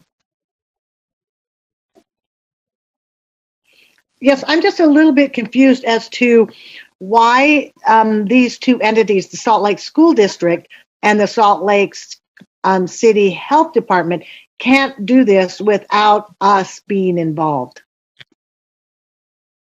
Whitney, do you have an answer to that? What I understand is that these Salt Lake City County is different than Salt Lake City School District, and so there are so it's geographical as far as I understand with Salt Lake City County. This isn't just with the district, it's all the students within the county. Maybe Mr. Eason can verify that. Yes, and just to clarify the name of our department, it is Salt Lake County Health Department. And our department is independent from the school districts, but we do work hand in hand to achieve public health within those settings. We have several districts within our jurisdiction, within our health jurisdiction, and to keep it consistent across those districts, and especially for students that may be in one district, may reside within the boundaries of one district, but yet attend school in another, we would need that information, which overlaps slightly. Sure. And that's why we look towards the enrollment verification. Board Member Belknap, do you have a follow-up? Just one more thing. I actually appreciated Scott's comment on top of Jenny and Michelle's that this is, maybe we're doing a little bit of piecemeal and we should look at this more holistically moving forward rather than today. Board Member Earl? Thank you. I just have one more question. Sorry to get you on there. My question, Whitney, is what's the frequency of the destruction of the data? In other words, how long is the data stored? What is in our contract with them? I'll have to look into that specifically, but I believe that once a month they'll be receiving new data, and that old data will be destroyed. And maybe Mr. Eason, that's because it's no longer of use. Also, the data would need to be completely removed by December 31st of 2021 or upon the termination of this agreement, whichever is sooner, because we can terminate at USBE agreements at any time in case the pandemic, hopefully is resolved sooner than that. Then we would terminate this agreement. They would have, I believe, 72 hours to destroy all of their data and provide us with a certified statement that the data was destroyed. Thank you.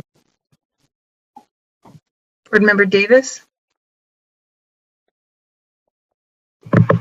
Sorry, I should have lowered my hand. Board Member Hanson? I'd like to make a motion that we direct staff to work with the state health department to come up with a comprehensive approach to data sharing with regard to the pandemic. Is there a second?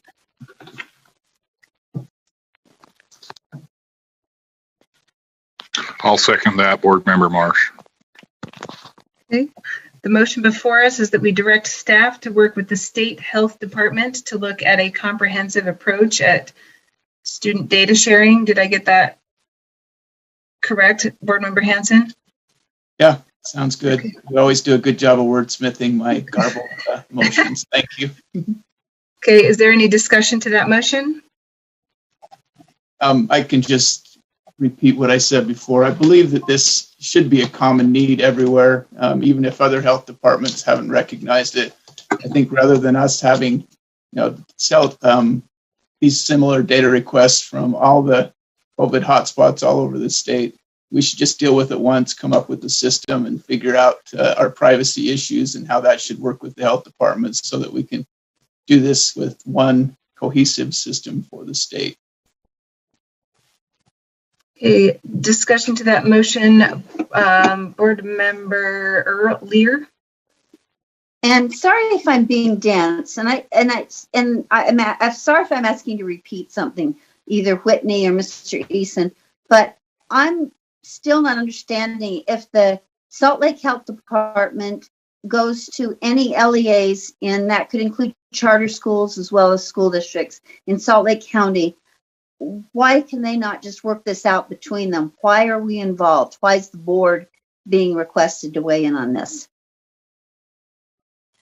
I think for efficiency's sake, I think it would take a very short period of time for USBE staff to provide this information and send it securely. And so that's why I think it's for efficiency. And can I follow up, please, yes. Vice Chair? Yes. I appreciate that, and I would support that. I also can support Scott's motion, but also allow Salt Lake District I keep saying, mixing up my entities. The Salt Lake Health Department has taken on a responsibility, has taken the burden of doing this, and it's helpful. I don't know why we would want to stand in their way and not make them more effective and efficient. So I support Scott's motion saying that a holistic plan might be better or might also continue. But I feel like we are obstructing a health department that is trying to do the right thing and be proactive with the entities underneath it. And I would not want to, when this information is directory information under FERPA. None of this information is highly private, intrusive information. So to help this health department seems like the right thing to do, and then to move forward with the motion to create a statewide plan, which probably won't even come about given how fast bureaucracies work before this pandemic ends. And then we would still stand in Salt Lake Health Department's way. I think that is a mistake. Is that a motion, Board Member Lear? No, it's not. It's just a statement to Scott's motion that I support it, but I don't want to stand in the way of, and that's not what his motion said. He said, are we going to block this? Maybe it's asking for a clarification of Scott's motion. Are we saying to not approve this and rather wait 9 months until the bureaucracies get their stuff together and all agree what the appropriate process is? Or can we allow Salt Lake County to go ahead with what it's already set up and do what Scott proposes? So I am asking for a clarification of Scott's motion. So Board Member Lear, his motion was just to direct staff to move forward. If you want to add the approval of this, that would be an amendment to his motion. But his motion didn't say and not approve this. Does this need to be affirmatively? He did not make a motion to approve this data request. So his motion was only to direct staff. Okay. So if you want to add the approval of it, that would be an amendment to his motion. I'd like to add the approval for this to be able to continue as well as work on a statewide program. I'm not sure Scott will see that as a friendly amendment, but that would be my amendment, yes. Okay, so the amendment from Board Member Lear is to approve Salt Lake City Department of Health data request and add that to the original motion, which was to direct staff to work with the state health department on a comprehensive approach to student data sharing. Okay, is there a second to the amendment? Second, Jenny Gravitt. Okay. Okay, so is there any discussion to the amendment? I have lots of hands up. Board Member Superintendent Dixon, did you have something to add to this?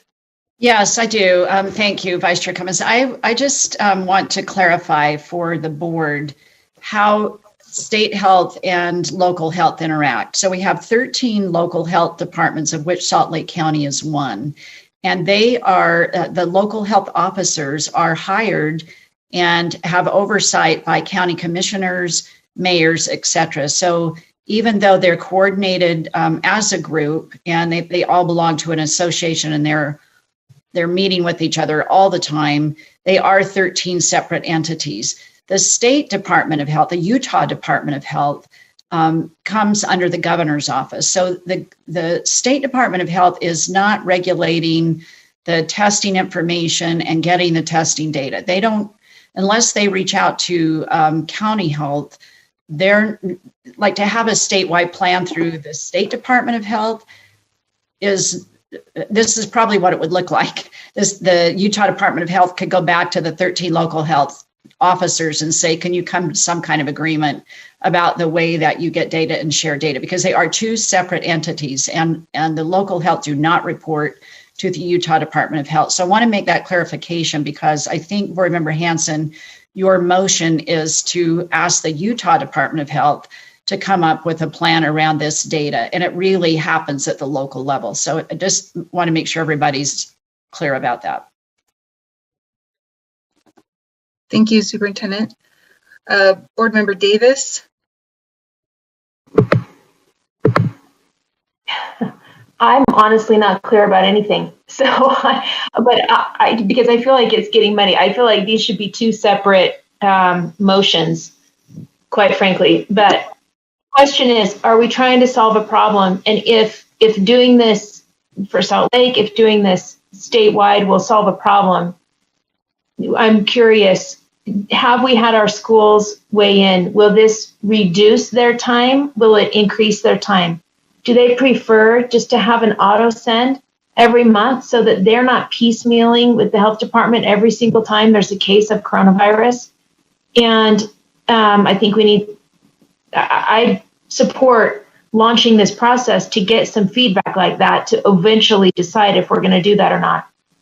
The bigger issue is I'm hearing from parents how frustrating it is, the lag time for the quarantine and for the learning impacts. So if this is going to give the same information they would get anyway, just do it faster. And if this is going to impact student learning and time in class, then I'm all for supporting this. But I do think we need to gather a little more information, as if we pass this today, which I would vote to move forward with it. I think we need to gather information and then make the decision when it comes back to the board. Okay, check your hands, please, once again, board members. Just double checking. I'm going to quickly share my thoughts on this particular motion. I am completely in support of supporting Salt Lake Health Department's request for this data. Early in this discussion of COVID, we were talking about our statewide plan. And one of the things that we talked about specifically in that is, what are the local health departments doing, and empowering them to really take action in solving this problem.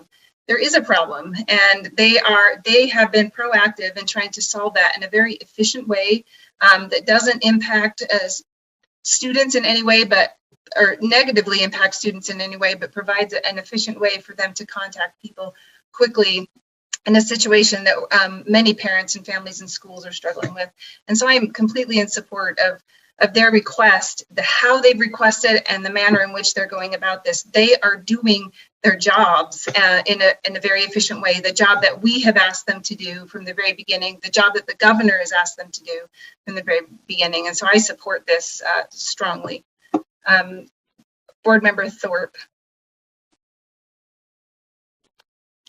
Thanks. I'm not sure. I agree. I support the data sharing that's in front of us. And given the clarification we've received from Superintendent Dixon, I would not support asking staff to look at a statewide approach, but I do support this. So, and I'm not sure procedurally what we need to do to separate the two, since it's now an amendment to the motion. But that's where I stand. Procedurally, we can add the amendment if board members approve the amendment, and then we can split the motion and vote on them separately. That's an option to move forward procedurally. Board Chair Huntsman. Thank you. That was going to be my suggestion, is to continue to move forward, and then I believe it'll get split. So my other big concern is if I was listening to Dr. Dixon here, is at that state level. I'm not sure if on the state level that the motion that was given by Board Member Hanson, I don't know if his expectations or the expectations within that motion will be met. The way that we have our governance model with the local health departments, one really doing all the work, and then the state assigned with the governor. I just don't see the water getting pushed to the end of the row and meeting Board Member Hanson's expectations. So I'm not asking to split anything. I'll call the question on the amendment. Sure. Thank you, Mark.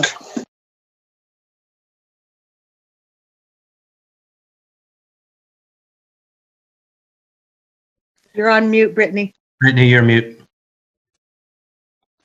Thank you. The question has been called, so we will go ahead and vote. All those vote how you feel about calling the question, ending debate.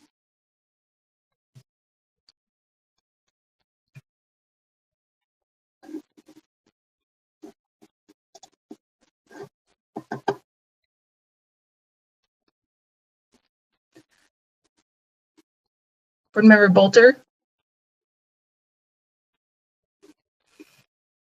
Okay, the motion to end debate passes.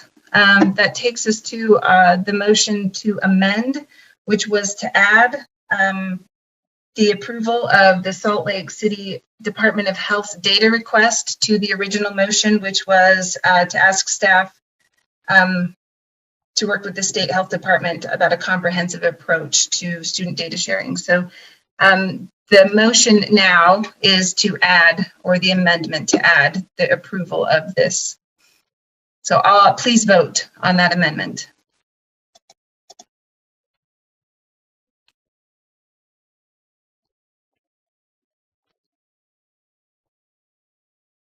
Board Member Bolter.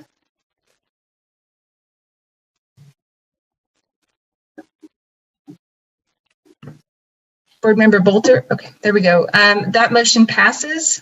The no votes were Board Member Earl, Board Member Nielsen, and Board Member Bolter. Okay, that takes us back to our original motion. The original motion now states that the staff work with the, the original motion now states that the board approve the Salt Lake City Department of Health's data request and require staff or ask staff to work with the state health department on a comprehensive approach to student data sharing. Board Member Hanson. Now, procedurally, you may have to help me, but I would like to amend my original motion to direct staff to work with the county health departments or the local health departments to come up with a comprehensive plan, or a plan that's acceptable to all of them. And of course, with the amended motion, that would approve Salt Lake County's data request today. Okay, so the amendment is to change state health department to county health departments. Is that correct? That's correct. Okay, is there a second to that amendment? Second, Board Member Cannon. Okay. Second also. Okay, so the amendment before us is to change staff, to have staff work with the county health departments on a comprehensive approach to student data sharing. Any discussion to, excuse me, go ahead. If I could speak to that. Yes, go ahead. Yeah, the intent here is really not to deny access to the data. I think that we need it to push forward with the pandemic response, but to prevent us from getting 13 different requests, all for different data in different formats. As much as we can do up front to have this be one system that everyone can use, because I believe the other requests should come in. Salt Lake County's making a reasonable request. I think it's something that streamlines the process. I just don't want to overburden USBE by having 13 different spreadsheets we have to put out, or however this data is transmitted. So that's my intent in amending the motion.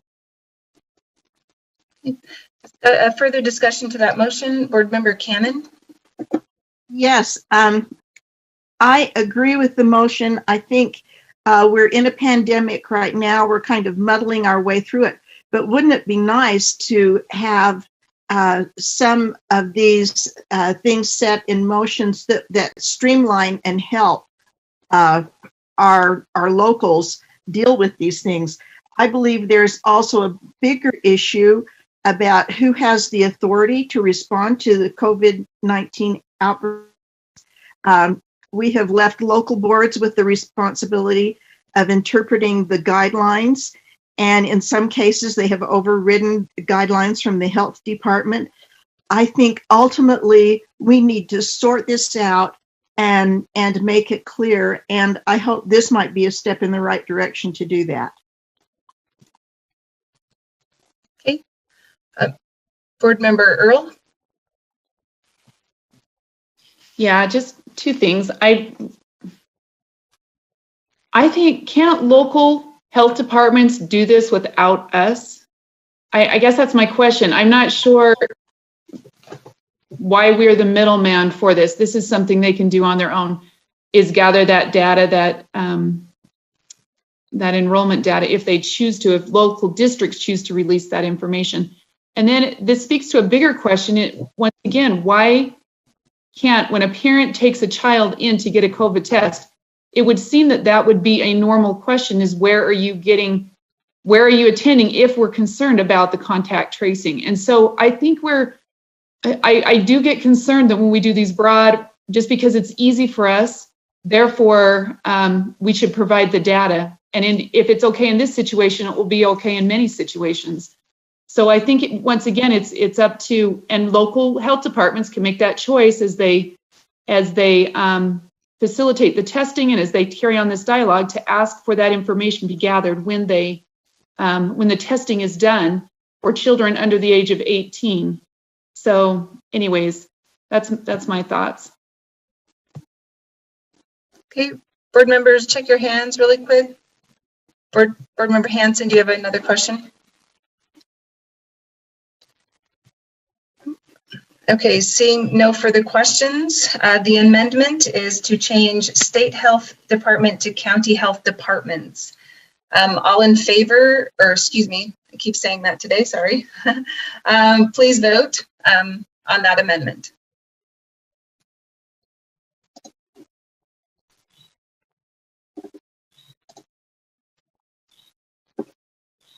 Okay, that motion passes with 4 no votes. Board Member Earl, Board Member Belknap, Board Member Nielsen, Board Member Bolter. Okay, we're back to the main motion. The main motion states that the board approve the Salt Lake City Department of Health's data request and request that staff work with county health departments on a comprehensive approach to student data sharing. Any discussion to that motion? Chair Huntsman, did you have your hand up? Sorry. No. Okay, sorry. Okay, Board Member Hanson. Just a quick comment. I think that if this motion passes, my understanding would be that the 13 or the 12 other county health departments wouldn't need to come to us for further approvals to participate in this data sharing, that they would be able to use that system that's set up for Salt Lake. There may be a question on that. Data sharing agreements are specific to the entities in which they're shared, so there may have to be something that would be amended on either this agreement, or it would have to be some other type of agreement. Am I correct, Whitney?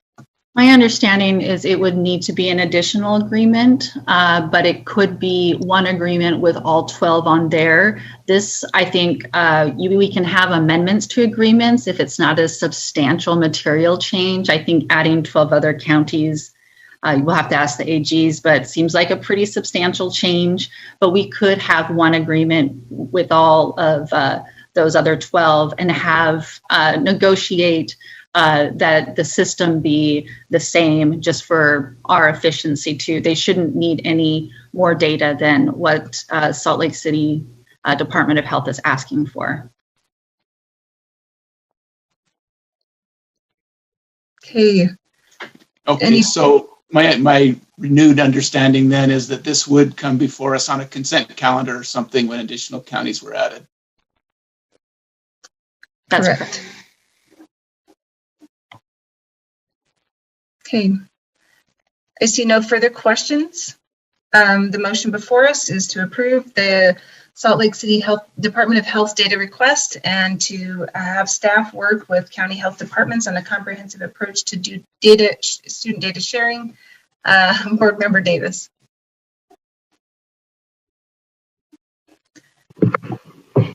This doesn't necessarily mean they have to do it that way. I mean, if they think the way they're doing it is more efficient or whatever than what Salt Lake City is proposing here, they can continue to do it their own way. Is that correct?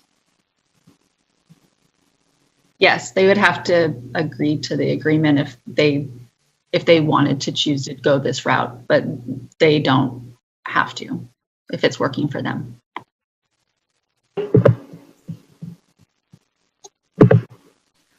If everyone's okay, I'm not going to repeat the motion again. Oh, Board Member Earl, sorry. I do apologize. I just want to make sure I understand. This agreement is not extended to all, right? We're not okaying this for all. We're just saying that they want to bring something forward, they can, and it would be Salt Lake School District or County this would be for. Is that? I just want to make sure I'm accurate. Correct. The motion states that we would approve this agreement with Salt Lake County Health Department. And then in addition to that, staff would work on an additional agreement with other county health departments. So anything that would be written for other county health departments would then return to the board for approval as a separate agreement. So. Sorry, Brittany, I made you read it. I'm sorry. I just wanted to make sure I was specifically real clear on that. Okay. Okay, that is the motion before us. I see no further questions. Please vote.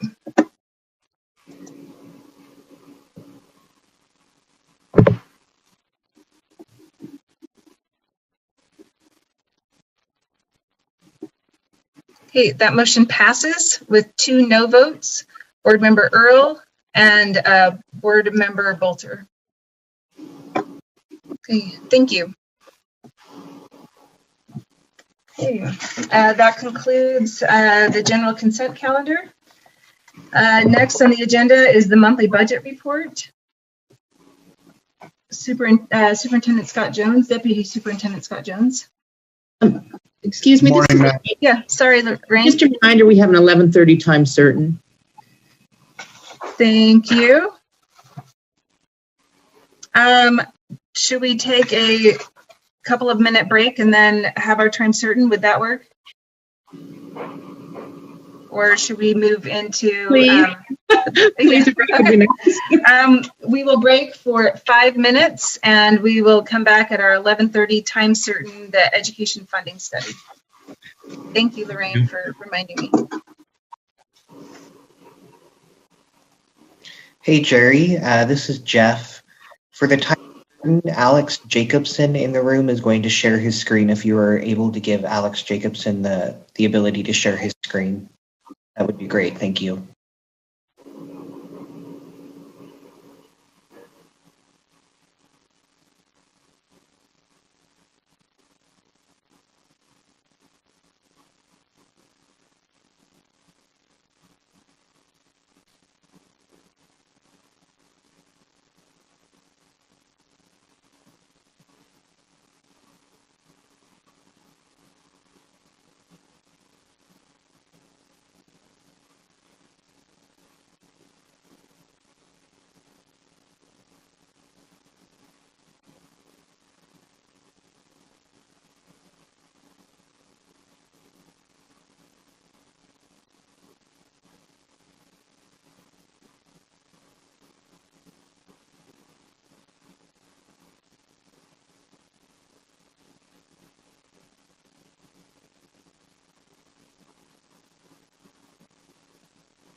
Davis, you want to call?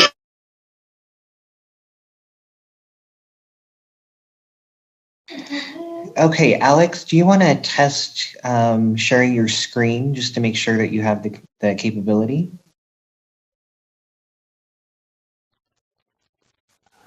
It looks like I am still not able to. It says it's been disabled. Jerry, are you able to make Alex Jacobson able to share his screen?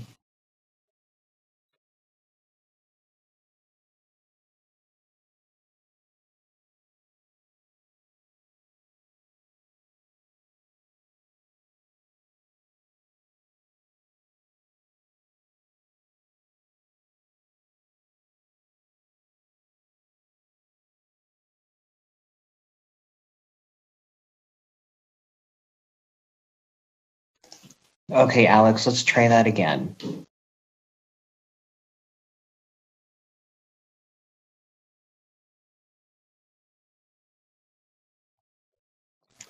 It looks like it's still disabled, but I noticed that I think, Jeff, you were made the host, so you might have the ability to change the settings.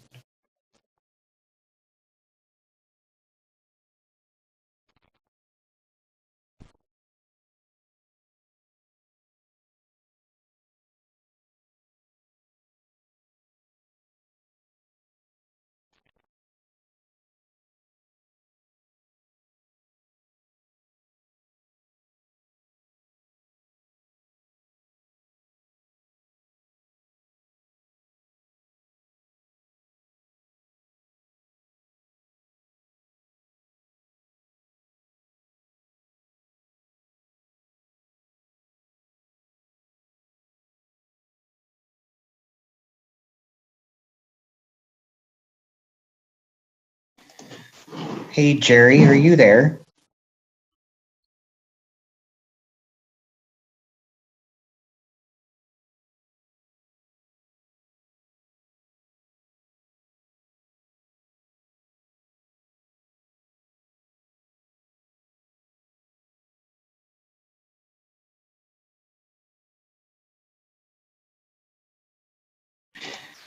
Well, Alex, it looks like Jerry has stepped away for a moment, but when he comes back, he'll be able to give you the ability to share your screen.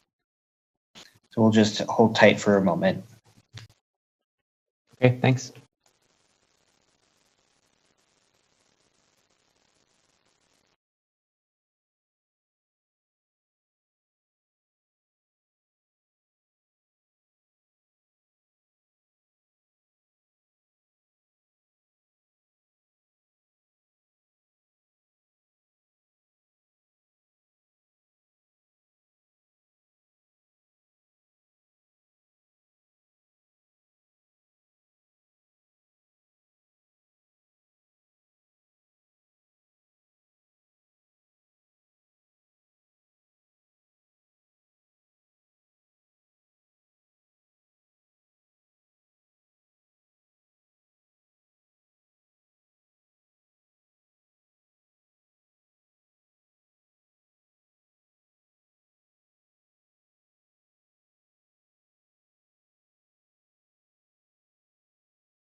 All right, Jeff, it looks like I was able to share my screen, but I want to confirm that it's working correctly. Yep, it looks like you are sharing the screen. Looks great. Okay, great. Thank you for your help. Okay, then I believe we're ready. Is that correct? We're all set in terms of screen sharing and have the presentation loaded, so. Great. I think so. So we're on item 7, education funding study. We'll let Tiffany Stanley introduce this. Yes, thank you. So Tiffany Stanley, Chief of Staff at the Utah State Board of Education. So I am looking forward to the researchers presenting their findings and implications of this final phase of the funding study that we commissioned back in 2019. And given I think we're about an hour behind, let's just get to it. I'll turn it over to Wested to get us started. I think Jason or Alex will kick us off. Great. Thanks so much, Tiffany, and thank you, Chair Huntsman, Vice Chair Cummins, and the rest of the Utah State Board for the opportunity to present to you today. We're coming today with a Phase 2 project update, and our agenda for the day, next slide, Alex, is going to look at a couple of things. So we'll do a brief overview of the Phase 2 of the study. So just a reminder to the members of the board and the public what Phase 2 of this study is comprised of as compared to Phase 1. We are going to share some of the activities of the funding work group. Alex and Justin will provide an update on where the Phase 2 analysis is. And then we'll close with some questions and answers and a little bit of a look ahead to December and January to close out the study itself. Go ahead, next slide, Alex. One more, please. Thanks. So just a reminder to the Board of Education and to the public around the set of phases and activities that we had for this project. Phase 1, which we presented to the board last year, included looking at, for example, core components of the minimum school program, beginning to do some work around the role and balance of state and local contribution. Go ahead, next slide, Alex. But also looking at some of our initial equity analyses that used Utah's own specific data to look at issues of horizontal, vertical equity, as well as fiscal neutrality. We also included in that Phase 1 report elements of methods or analyses of methods of counting students, but also year-round schooling review that were included in the now published Phase 1 report. And this was, as we've described, go to the next slide, Alex, really about using the Phase 1 report as a foundation, the kind of current understanding of Utah's school funding system in relationship to its priorities, in relationship to its to other mechanisms of raising funds at the local level, to really dive deeper through Phase 2, looking at these three concepts in particular around analyzing equalization, and in particular, some of the ways in which localities raise funds for school districts relative to the state's effort as well, and using a strong statistical model, which we'll talk a bit about today, which we refer to as a cost function analysis that allows us to look at the relationship between spending and outcomes for students while holding constant other variables, introducing other variables to understand the influence of cost on the outcome of students from a correlational standpoint. And finally, this notion of successful schools, which asks the question of how well systems that we see, schools in particular, in the context of school districts, or how well they are spending resources relative to the outcomes we were seeing in the model. Go to the next slide, Alex. So I think a good reminder here of just the way that we've designed the study itself. Everything that I just reviewed in terms of Phase 1 and Phase 2 are kind of represented here graphically. Go to the next slide, Alex. And so this first component really looks at appropriation, kind of identifying core components. Next slide. Looking at distribution and sources. So as I had mentioned before, the cost function analysis builds on the initial equity analyses that we had started in Phase 1, and that the sources, looking at the role and balance of state and local funds, defining the local share from Phase 1, was further built on in regards to looking and investigating equalization policies in Phase 2, which Justin will talk a bit about today. I'll go to the next slide, Alex.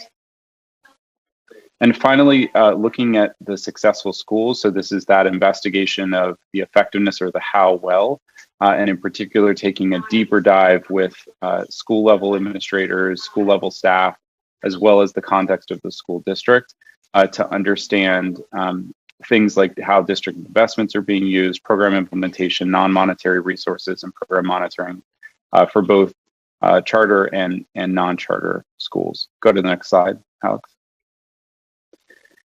So putting all these pieces together, this just gives you a visual representation of, again, those kind of core components in Phase 1 and what we were building towards in terms of Phase 2. So those core components of the cost function, equalization, and successful schools that are building towards a series of policy recommendations for the state of Utah following this review of the state's school funding system. So go ahead to the next slide, Alex. And this in particular, we think is important in the context of our conversation today, is just really a note about the term equity. So in our context, as researchers that investigate school financing, obviously, equity can mean a lot of different things to different people. So we thought it was important just to ground our conversation today with the board and the public about the context of how we refer to equity and how we think about it from a research perspective relative to this issue. In that, one, all children have kind of reasonably equal educational opportunities, and that those educational opportunities do not depend on a place of residence or an economic situation. And that in fact, those circumstances lead us to understand that resources are necessary in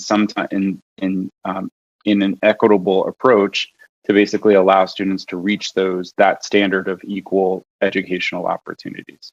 So I'll close my segment there and I'll turn it over to Tiffany, and she can talk a little bit about the funding work group and kind of activities up to this point. Tiffany?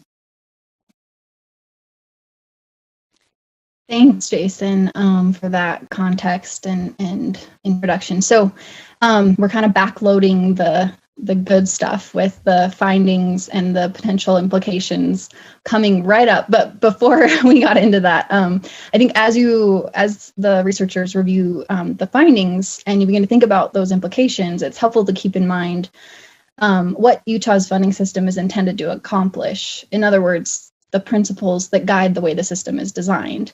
I think thinking about these things really informs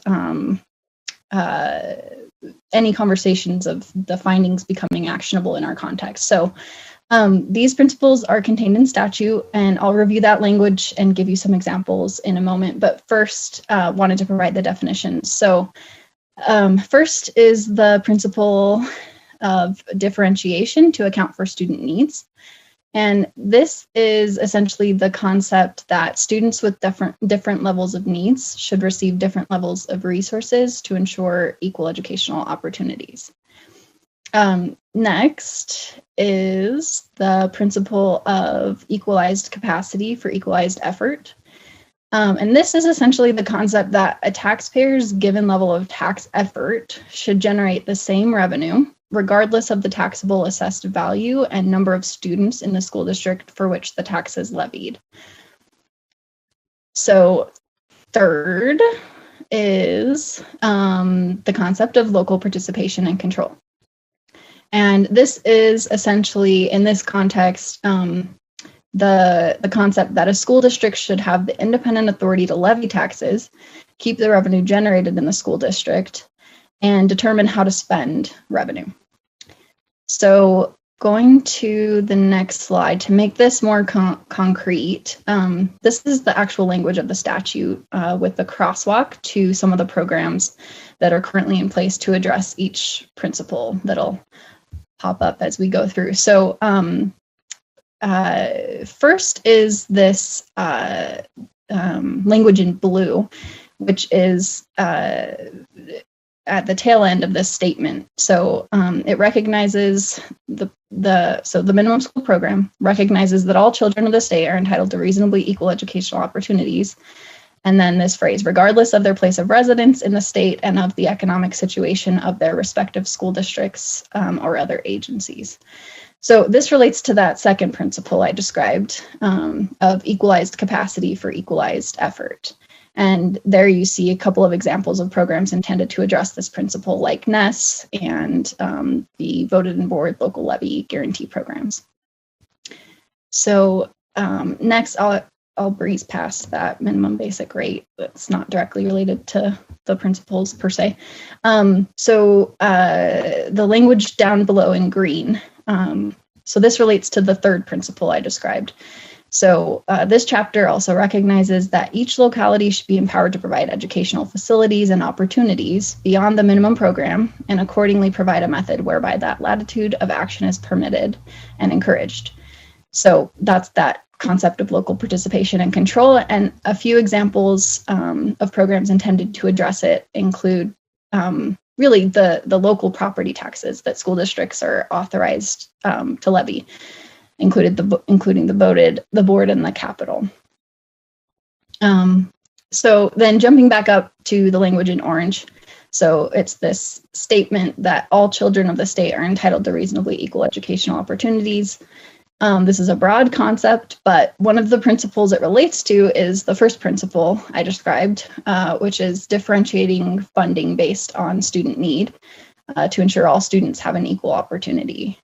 So examples of programs that do this in our current system are like the special education add-on, which provides supplemental funding to account for students' differential needs, or the EARS program, or the Enhancement for At-Risk Students program.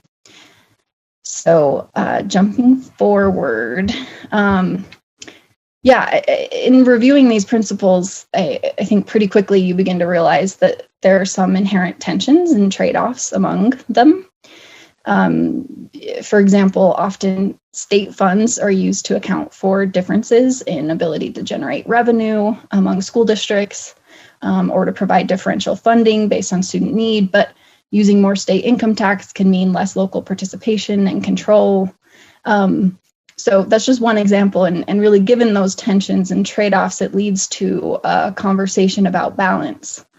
And how an ideal system would balance these principles, how our current system balances these principles. So about a month ago, we convened a group to dig into that question of how an ideal system would balance and how our current system compares to that. And the takeaway from that initial conversation with a group was that they felt the ideal system would prioritize differentiated funding based on student need to a greater extent than our current system does. But we will be continuing to gather input on this question. I think it really informs policy discussions surrounding the study. So we'll be continuing to kind of think through these tensions and potentially unpack them further with you as a board, perhaps in December when we continue the conversation. So with that framing and context, I'll turn it back to Wested to walk you through the high-level findings and potential implications of phase 2. Thanks, Tiffany. So I'm going to pick it up from here, and we wanted to delve into the analysis methods, especially with respect to the cost function analysis, before talking about our findings and where some of our focus will be with respect to the recommendations from phase 2 in the study overall. And so I just want to note before I jump in that there are really 3 analyses in phase 2, and I'm going to talk about the cost function because it's the most complex, and we thought it might be helpful to unpack it a little bit. But the equalization analysis and the successful schools analysis are also really critical to phase 2. So I don't want to imply giving them short shrift by not talking about them here. But I think that if there are any questions about those analysis methods, we're happy to delve into that if it comes up. So the first thing we wanted to cover is just what common methods exist for answering the type of question that our cost function analysis is focused on. And there are really 4, and they're divided into 2 categories generally. And I won't delve into all 4 of them at this time in detail, but we did want to say that there's kind of an input-based approach which thinks about what resources should be a part of the profile of resources and funding provided to school districts and schools, and whether or not those are optimal. And then the other 2 kind of look more at the outputs of the system and whether those outputs reflect the expectations and principles of the system. And you'll notice here that the 2 output-based approaches are the 2 types of analyses that are in our phase 2 study.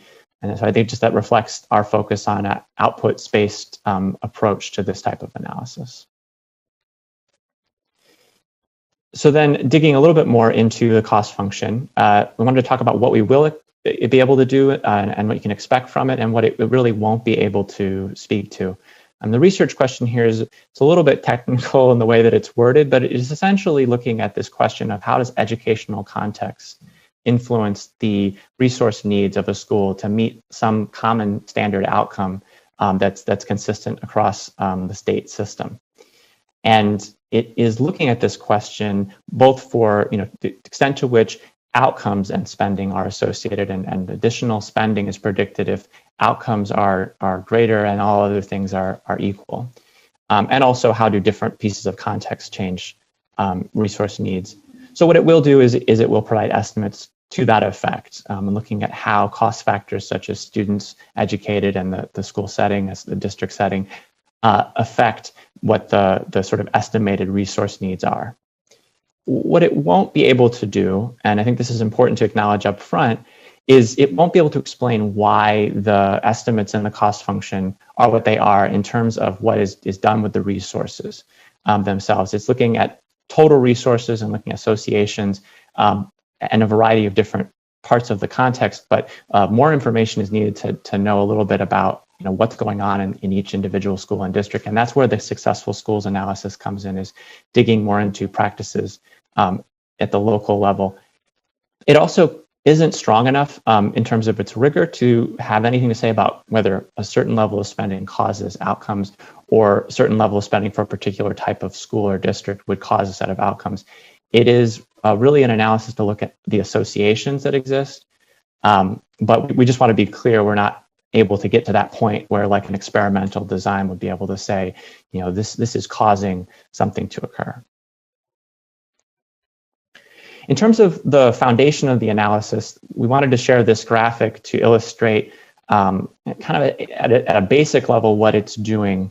And really what I've kind of described in the prior slides, but essentially we're holding constant. We're saying if a school is the same in all of these different ways in terms of size, in terms of how the salaries are, the salary for a given teacher in their community, the level of needs among students, what level of schooling they serve. If all of those things are the same, and the only thing that's different is their outcomes, or are their outcomes, what spending is predicted for the school with the lower outcomes versus the one with the higher. And so this is kind of a foundational piece of the analysis, and this is illustrating the findings that are related to outcomes and spending. But we also are using a similar approach to talk about the educational context, how, for example, if the only thing that differs is the level of student need and outcomes are held constant along with all of these other factors, how is spending different in the model and in sort of the historical data we're analyzing. So we wanted to give that overview of the foundation of it. Again, just because we feel like there's a lot to unpack with the cost function, and so we wanted to give at least a little bit more detail before we dive into the findings. The last thing to share is just that there are several types of data that we're including in the analysis. And this is an overview here. I think the most important thing to highlight is in terms of outcomes for students, we're interested in, and I've included in the model, growth with respect to test scores and graduation. And it's a school level analysis, so all of this is looking into these findings with respect to a school rather than looking at it at the district level. So I'm going to keep us going into the general findings, but if there are questions, we have a question and answer session, but I also don't want, it's a lot to go through, so I certainly, if anyone wants to jump in with a question, please do. So the general findings summary we're going to provide today is really providing a set of key findings organized within the general topics we plan to provide recommendations for. And we're going to talk a little bit about where those recommendations will be focused, but we're still finalizing the actual recommendations. So we'll share our findings and we'll share where we're focusing our attention with respect to the final recommendations. But before we dive in, I wanted to just share an overview of some overarching conclusions that we're coming to with phase 2 and overall in the study. And the first, just to recap that in phase 2, we really zeroed in on the overall funding system with special consideration to this principle that Tiffany mentioned of ensuring reasonably equal educational opportunity with respect to local capacity to raise revenue and educational context. For example, things like student needs, the size of the district, et cetera. And what we're finding is that overall, the fundamentals of the education funding system in Utah are strong, that it creates a foundation for, well-designed to meet the principles that Tiffany went over. And that really our recommendations, when we do finalize them, they really will be identifying possible opportunities to improve within what we, again, have concluded to be a very strong foundation based on our analyses. And so in terms of those areas of focus, we're looking into funding generation or source of funding, funding distribution, in a few areas. Targeting funding or targeted funding, this is mostly with respect to categorical programs like those in the related to basic part of the minimum school program. And then effective practices, that will be mainly drawing on the successful schools analysis. What are really successful environments in the state doing with their dollars? How are they organizing their resource use? And today we're really going to dig into the first two, which is where the majority of the findings we're prepared to share and the focus of our recommendations are at this time. And with that, I'm going to turn it over to my colleague Justin, who's going to talk about the funding generation part of this. Great. Can we pause just a second? Pardon me. We do have a board member with a hand up. I don't know if her question was specific to Alex's presentation. Board member Earl. Thank you. I guess I just back on a few of the slides. I had a couple of questions. Do I wait till the end or is now appropriate time? Because I thought he was asking for questions a minute ago. That's why I left it up. But should I wait till the very end? It's up to you, board member Earl. Okay. Here's two questions. When you talked about academic growth back at the completion of the first section, are you talking about our end of the year assessment or different growth models? So right there on student outcomes, the academic growth, is that just specifically to the end of the year assessment? It is, yes. It's looking at among students with the same score in the prior year, how did they perform in the following year relative to what would be expected given where they started?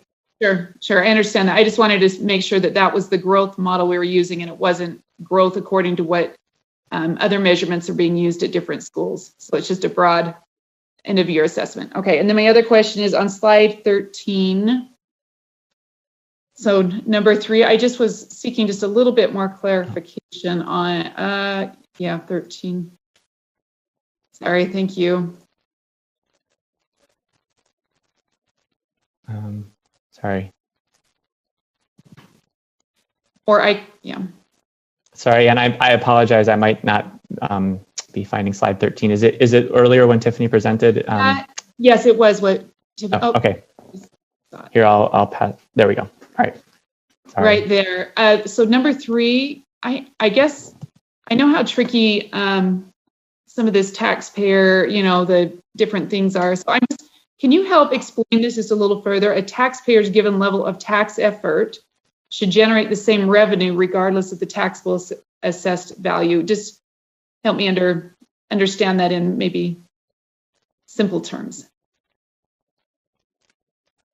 I think I'll let Tiffany kick us off. Happy to. I think any of these guys would probably do a much better job than I'm about to do. But the way that I would think about it is, for example, if you levy a 0.01, tax rate in a district, that should lead to the same amount of revenue per student in that district as it would in any other district. So the assessed valuation within your district shouldn't be highly correlated with the amount of resources available to you to fund, education. What would you? Does that help? Yes. So a tax. So if someone's being taxed on their private property, right? You're saying that it should bring in the same amount no matter where they live. Is that what I'm asking? And then it's an equalization approach to a tax effort. Am I articulating that correctly?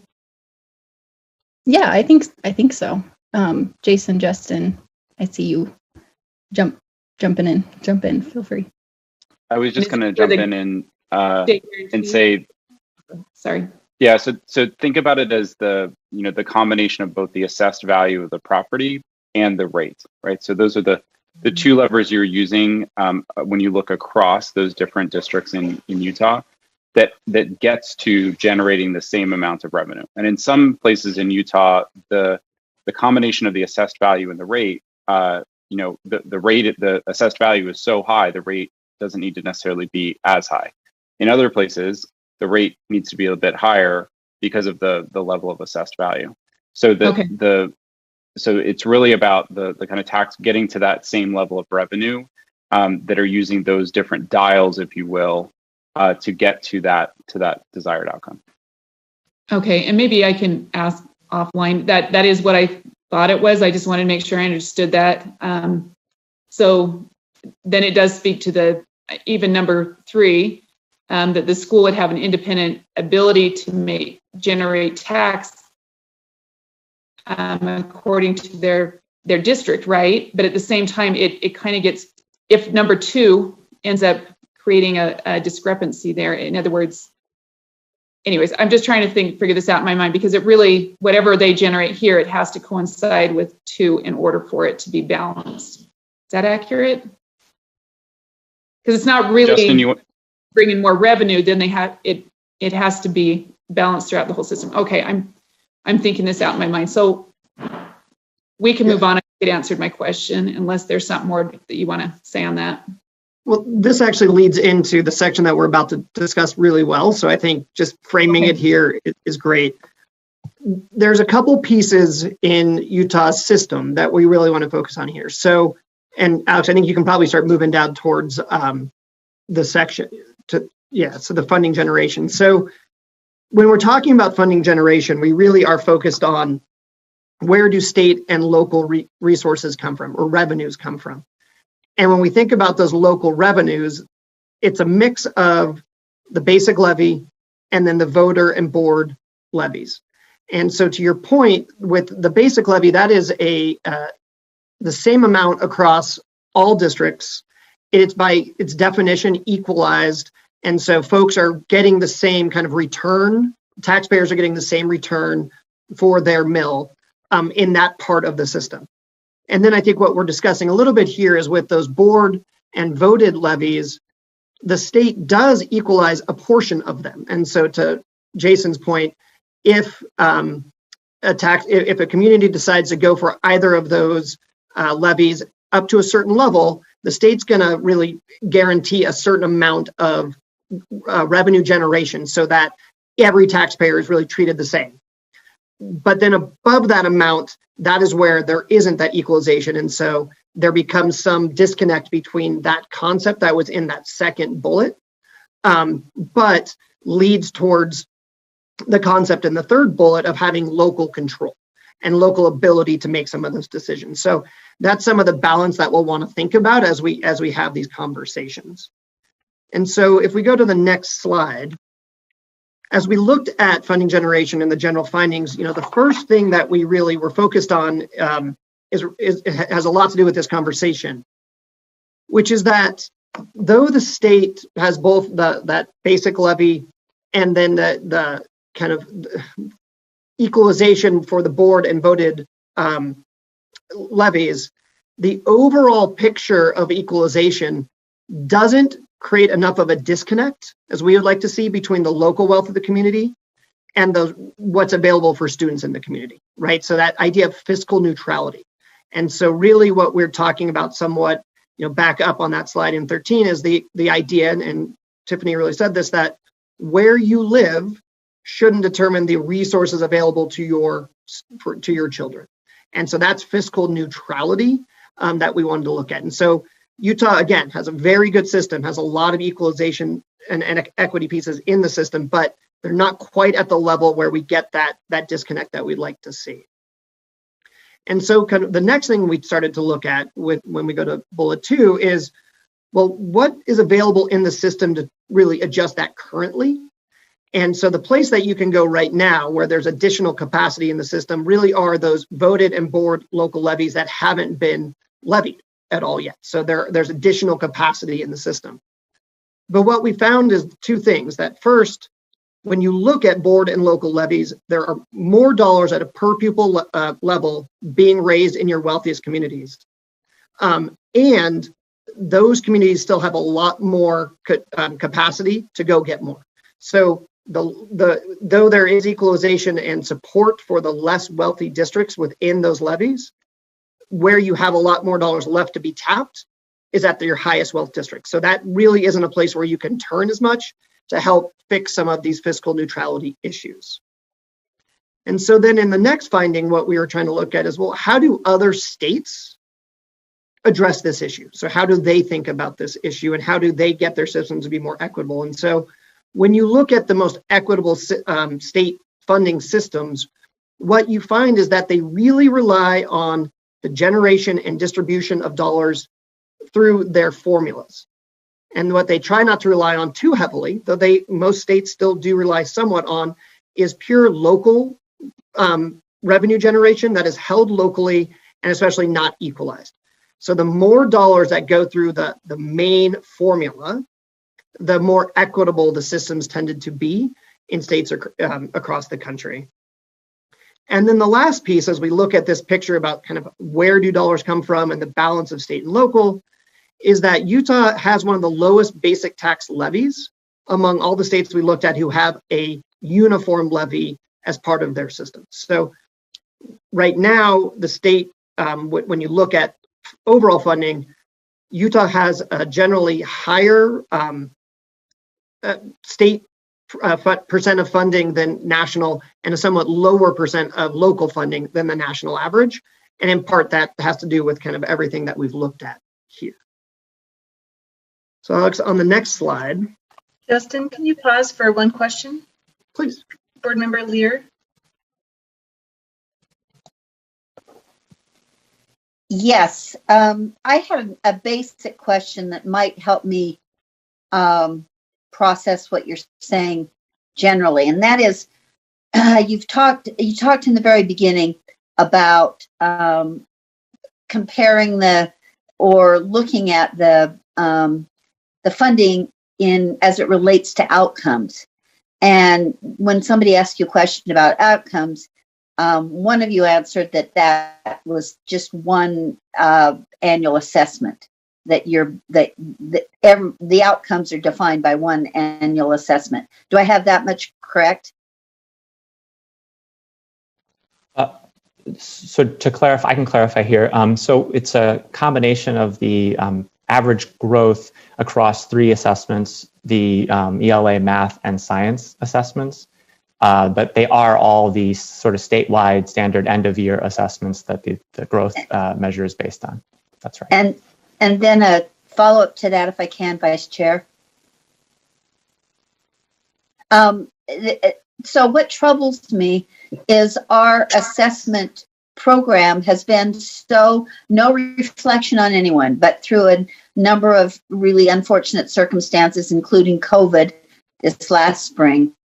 But for the last, perhaps like we could say 3 years, our system has been so what I'd call inadequate or broken that basing outcomes on that system seems a very false premise. So I'm if this is all just a philosophical discussion, that's great. But to draw conclusions from those assessments seems faulty right from the get-go. Does anybody have any response to that, or want to correct me that we haven't had significant problems in the last 2 or 3 years, so it's no big deal? Or I just feel like basing our outcomes on that information sets us up for false conclusions.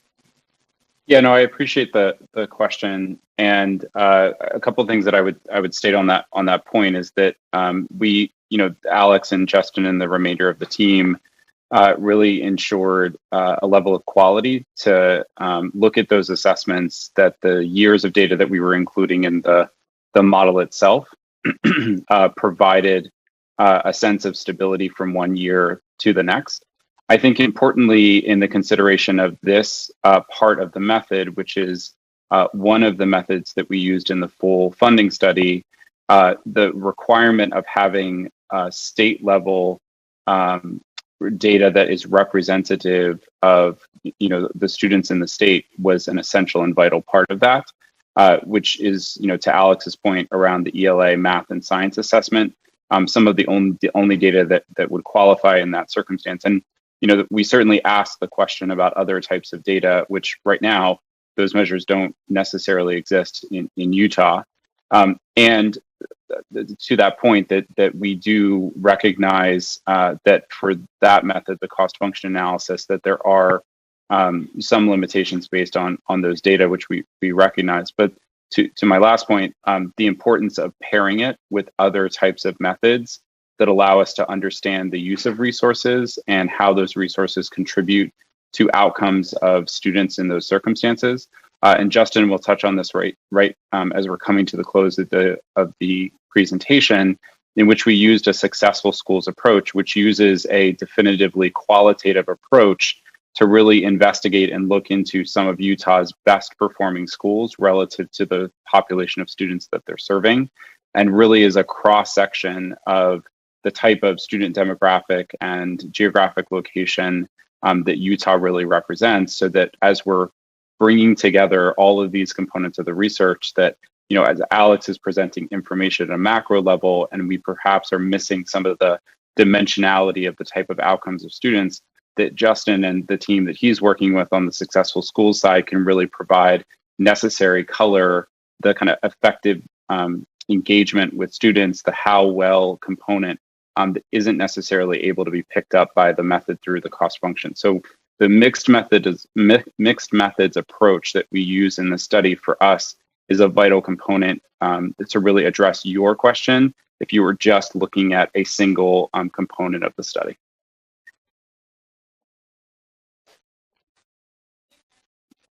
Does that address your question? Not really, but, okay. But that's okay. Maybe let me listen to the rest of what you have to say. I feel like we have inadequate, incomplete data from poor assessments over the last 3 years. So I don't see how we can draw any conclusions that are meaningful about outcomes.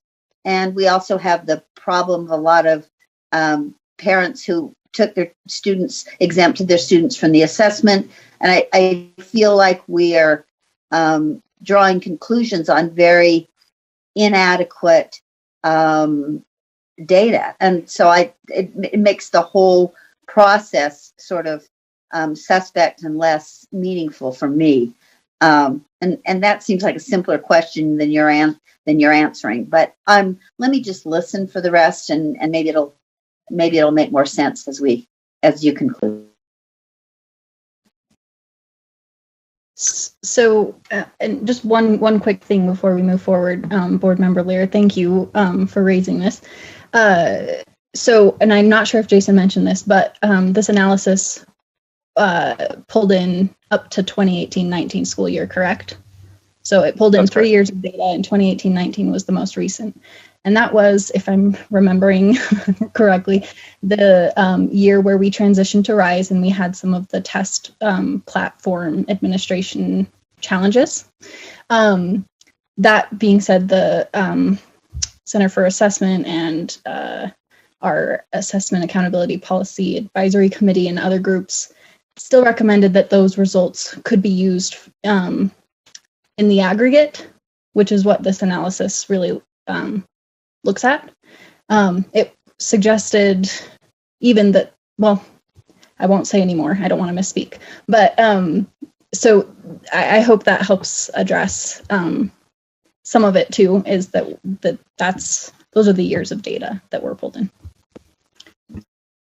We have what we have. So I'm just saying it makes the study less meaningful to me because I feel like our data are not as, and maybe that's always the truth in a state when you do these kinds of studies. Maybe I'm thinking Utah is unique and it's not, that you always have less than perfect data, but we've had 3 years of a series of different problems, and so maybe this applies to previous years more fairly or more accurately than it does to the last 3 years, which has a different set of limitations. So thanks. That's okay. I'll just let me see what. Okay. Justin, you want to? Oh, yeah, of course, Board Member Lear. Go ahead, Justin. So just quick, going to the next slide. For each of our finding areas, we just want to give a little bit of context for where we're going to be, where we are thinking about, and kind of the framing questions for the recommendations we'll come back to you all with soon.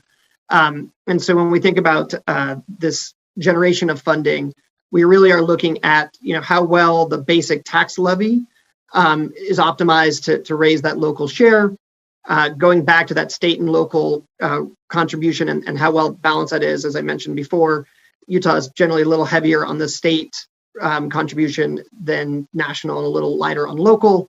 And then how can we use these different mechanisms to address those disparities that we are finding in local wealth and the relationship between local wealth and what's available for students. And with that, I will kick it over to Alex. Thanks, Justin. So I'm going to talk about the second major topic area we're covering today, which is this funding distribution topic. And I'm going to talk about some findings that relate to three particular aspects of this, but all of them reflect results from our analyses about how the resource needs, the amount and type of, particularly amount of resources based on our analysis vary with respect to, in particular, student population, the size of the district, and the variation in the price of teachers, in particular teacher salaries, and how the same teacher with the same qualifications may require a different salary in different parts of the state. And all three of these things are just kind of generally reflecting how different needs that are a part of different contexts in the state might suggest a different amount of resources relative to their peers. And this is a kind of an adjustment that's built into the system currently with the WPU, this idea that different situations call for a different amount per pupil, and then that can be built into how much overall is provided per pupil to districts given their context and different characteristics. So in particular, I'm going to cover the results with respect to economically disadvantaged students, the results with respect to economies of scale, which is really district size, and then this variation in prices. So for the first part of this, talking about economically disadvantaged students, our first finding is really about the results from the cost function and what they suggest about if you're looking at places with the same circumstances and outcomes, except the population of economically disadvantaged students, what does our model predict their spending would look like as that population varies? And the conclusion of the finding is that spending associated with the same outcomes increases as the population of economically disadvantaged students increases. And this finding is in line with many other studies about the additional needs that this population has and the additional resources to serve those needs that are required. And I'll just also add that this isn't this is recognized to some extent already in the system with the Enhancement for At-Risk Students program, and in other ways, I think I'll talk a little bit about. So the extension of these results then is to look at what the results imply about a pupil weight. What is the additional percentage per pupil for this population based on the findings? And what we found is that pupil weight is greater than the current effective weight. And by this, we mean if you look at all the programs currently in the system that are targeting, either targeting funds based on the size of your economically disadvantaged population, or for the purpose of supporting that population, that the additional percent provided currently through those programs is much less than what is implied by the findings in the cost function. So there's a difference. And it's also, our findings in the cost function are very much aligned with prior literature as well. And so in both cases, currently the effective weight is not as large. And then the last finding that I think we wanted to share with respect to this particular topic is the finding that in general in the cost function, spending was associated with greater outcomes. So as everything else held constant, as outcomes improved, spending also was predicted to be higher. And so that, I think, is just pointing to the the potential for additional funding for populations of students who are economically disadvantaged, and for districts who have more of those students, the potential for it to produce greater sort of improvements in outcomes. So to bring this all together, the area that our recommendation with respect to these findings will focus on is whether or not current programs like EARS and others effectively adjust for these additional needs, specifically within the population of economically disadvantaged students. Are those programs sufficiently adjusting for them, and are the mechanisms used to make that adjustment and provide that additional funding the most sort of the optimal way to do that based on our understanding of the literature and our analyses. So then moving on to the next topic. This really relates to the size of the district and this concept of economies of scale, which I'm going to cover really briefly, but I think it's kind of baked in with the necessarily existent small schools program within the basic school program. But it's the notion that if you're a very small district, you have to establish a foundational set of resources, program components, whether you have only a small number of students who are accessing those services or a larger amount. And so as you are very, very small districts, must pay more per pupil to just provide a foundation. And as they get larger, they're able to provide those same services at a smaller per pupil amount. And that represents a different need for these smaller districts. And what we found is when you look at district size in the model, holding all else constant, including outcomes, as district size declines, spending increases, which is sort of in line with this expectation in terms of economies of scale. And this finding is really well supported in the literature that this kind of effect of economies of scale that I described is present. And we're finding evidence it's present in Utah as well. And so the recommendation in this area will focus on whether the current program NEST that is meant to, at least in part, address this issue is it optimal, sort of efficient scope and scale? And if there's other ways to make this kind of an adjustment more transparent, we heard from some stakeholders, sort of there's a lot that goes into a complex formula that goes into what amount of funding is provided through NEST. So our recommendation in this area will focus on kind of those questions and thinking about our findings relative to NEST. So then moving on to the last area is a variation in local prices, in particular teacher labor and salaries.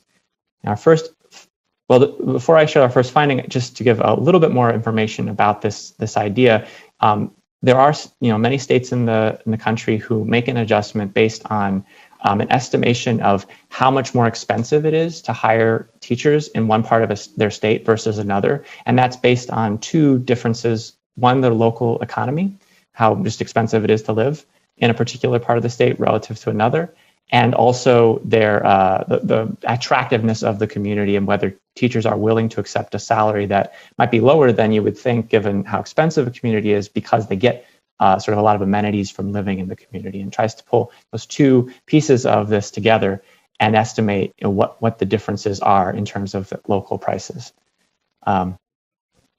And so we did conduct a pretty in-depth and Utah-specific analysis to estimate this and include it as a cost factor in the model, and found that that the price of teacher labor was at most 31% higher in some parts of the state than states than others. And so that just suggests that there is variation in how much districts have to pay in teacher salaries to hire the same teacher, same qualifications.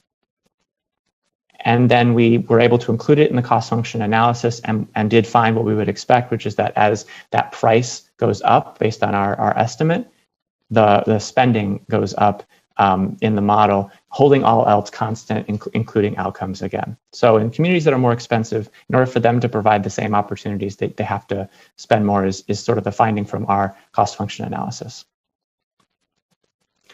So then this recommendation will really take a look at whether or not this type of an adjustment is necessary, based on our findings, to what extent it would make a difference. And if it is, or if it were to be provided, how it could be done. There are examples in other states of how this is done. So we would draw on that to say something about the optimal way to make this type of an adjustment. Yes, sorry. Vice Chair Cummins, I saw you go off mute. Sorry, we just have one hand up. I'm just going to let Board Member Cindy Davis has a question.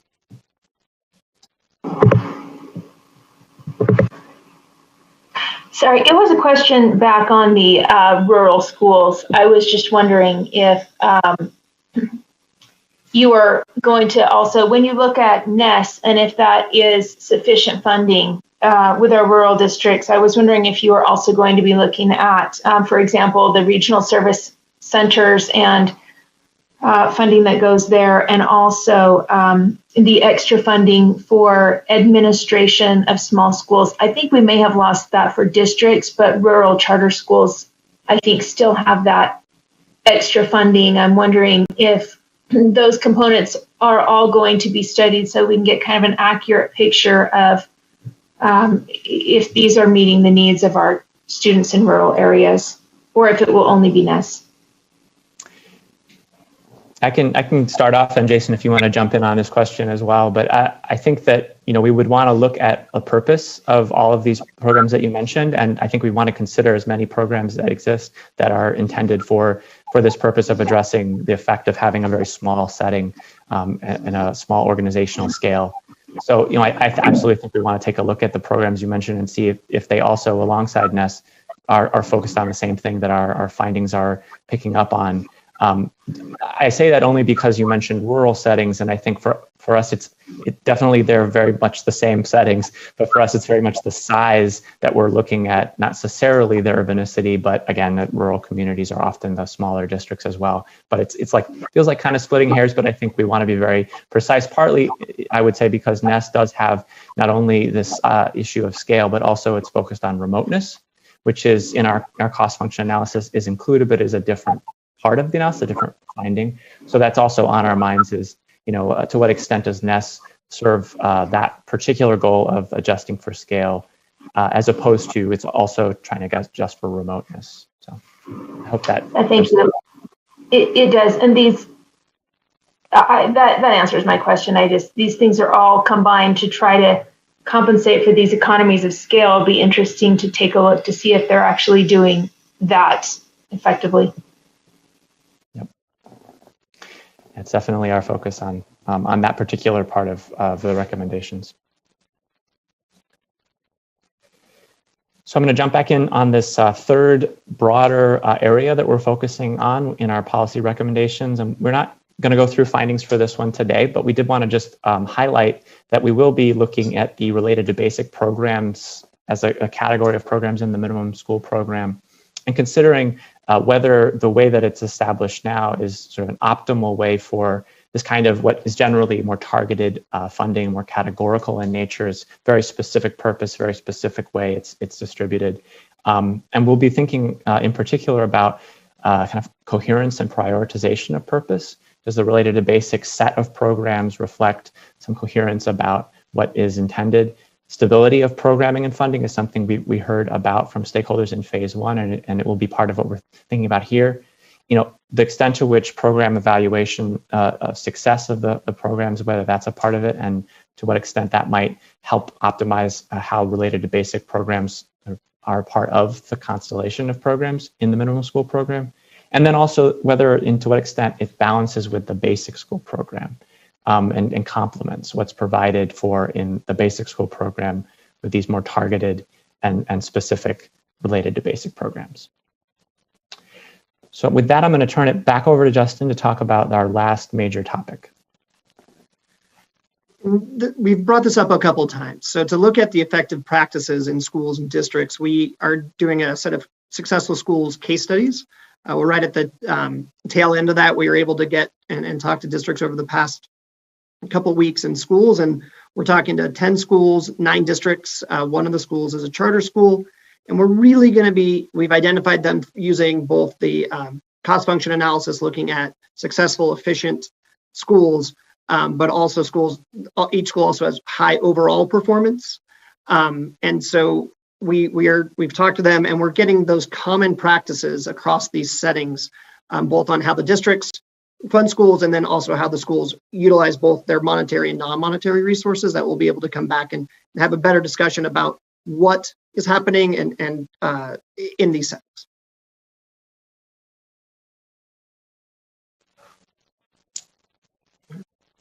I think that brings us to our final section. Jason, I'll turn it back over to you.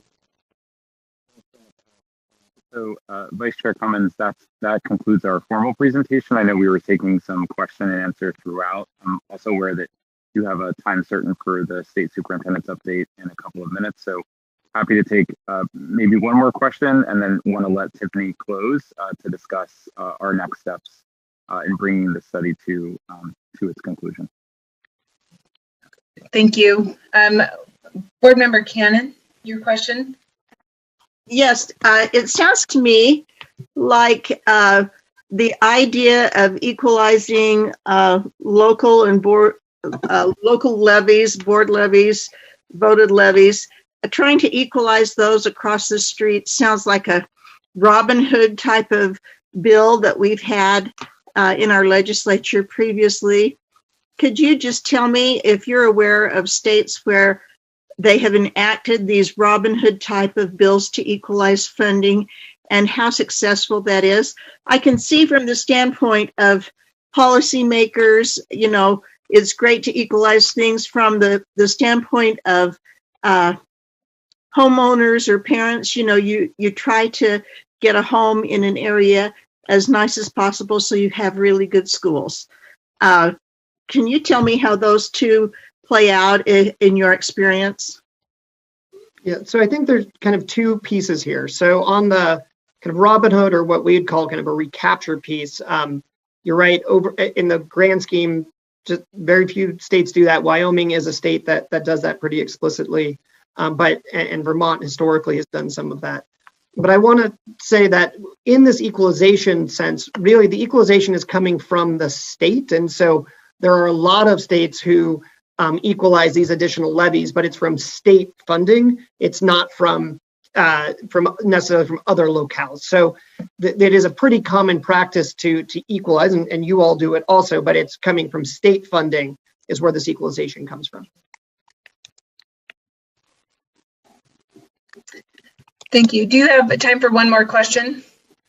We have a time, well, we don't. We have a time certain in 1 minute with another individual. So why don't we go ahead and close? Jason, were you closing? And close us up for the day. Oh, yeah. So thank you, Vice Chair Cummins.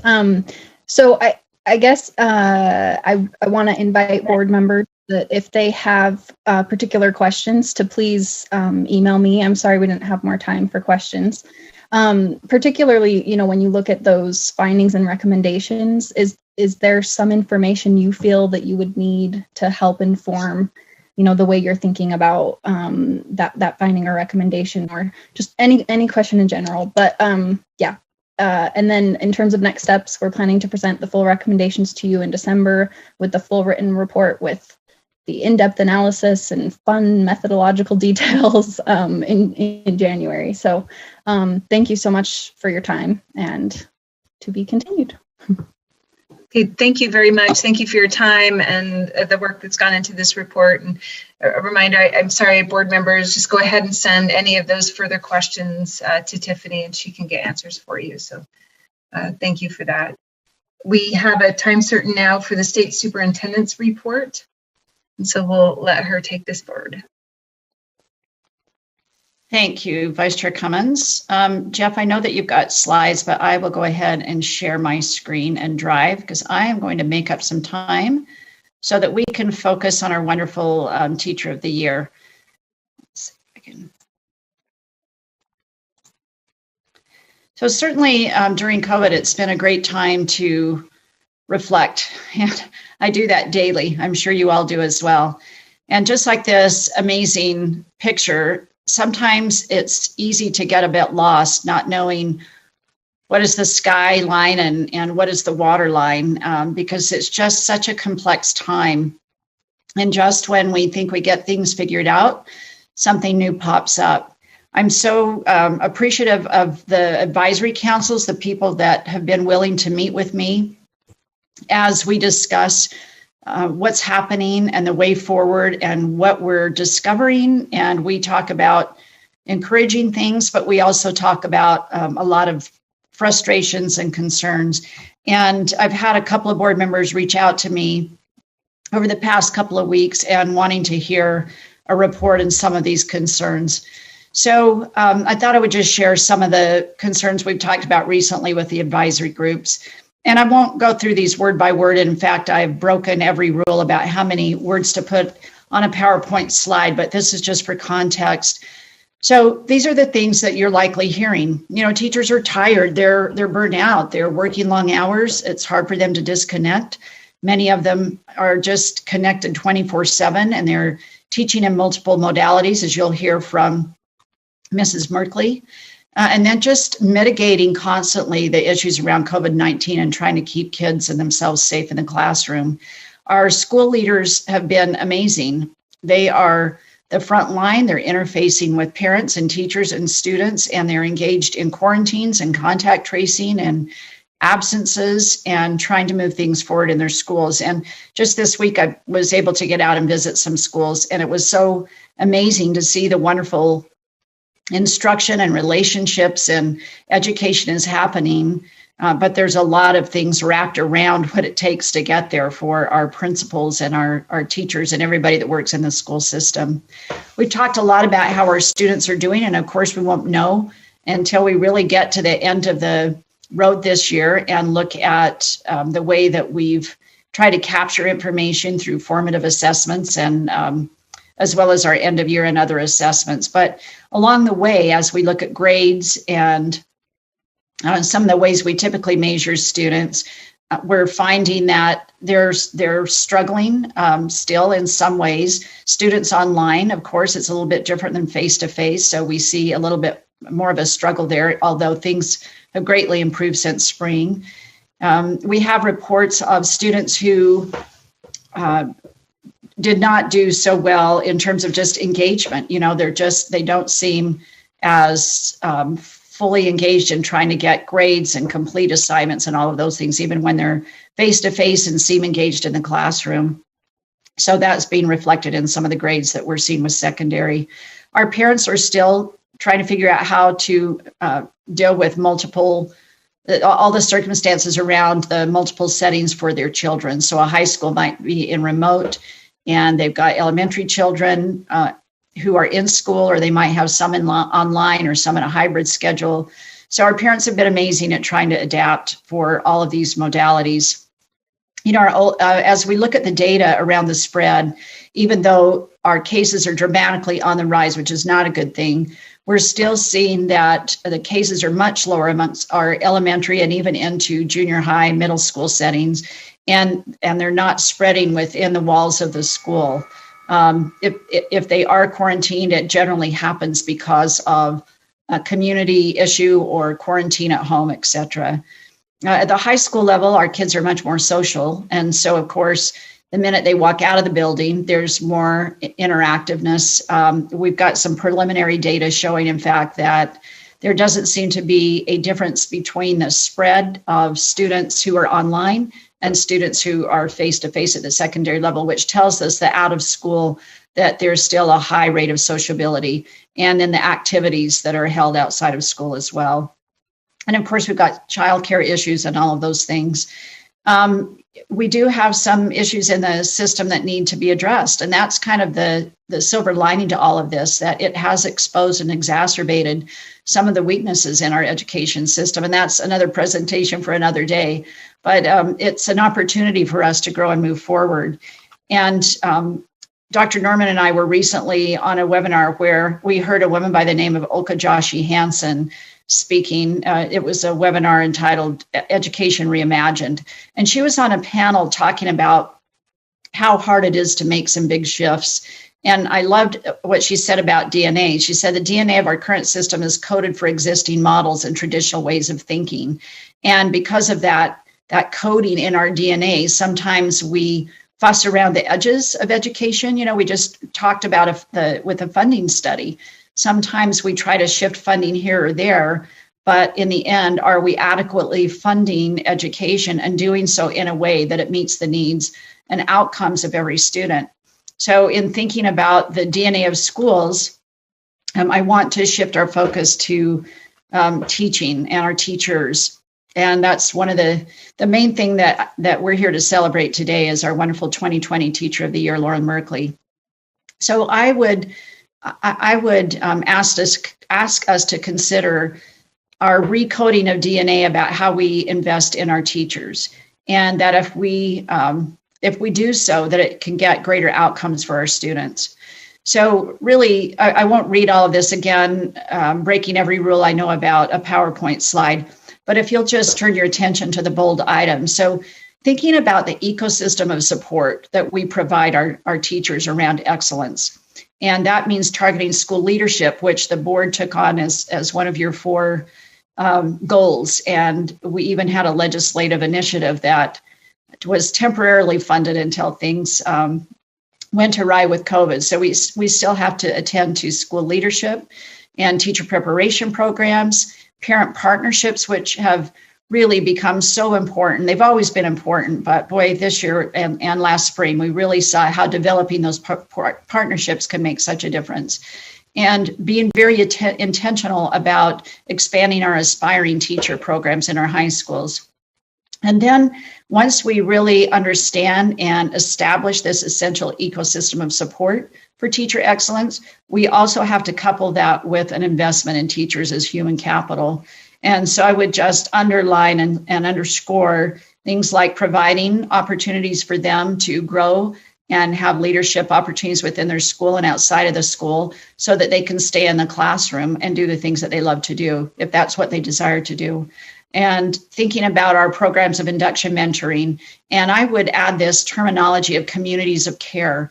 So how do we take care of our teachers as they come into our system and get them to stay in the system based on the kind of working conditions and environment that we provide for them?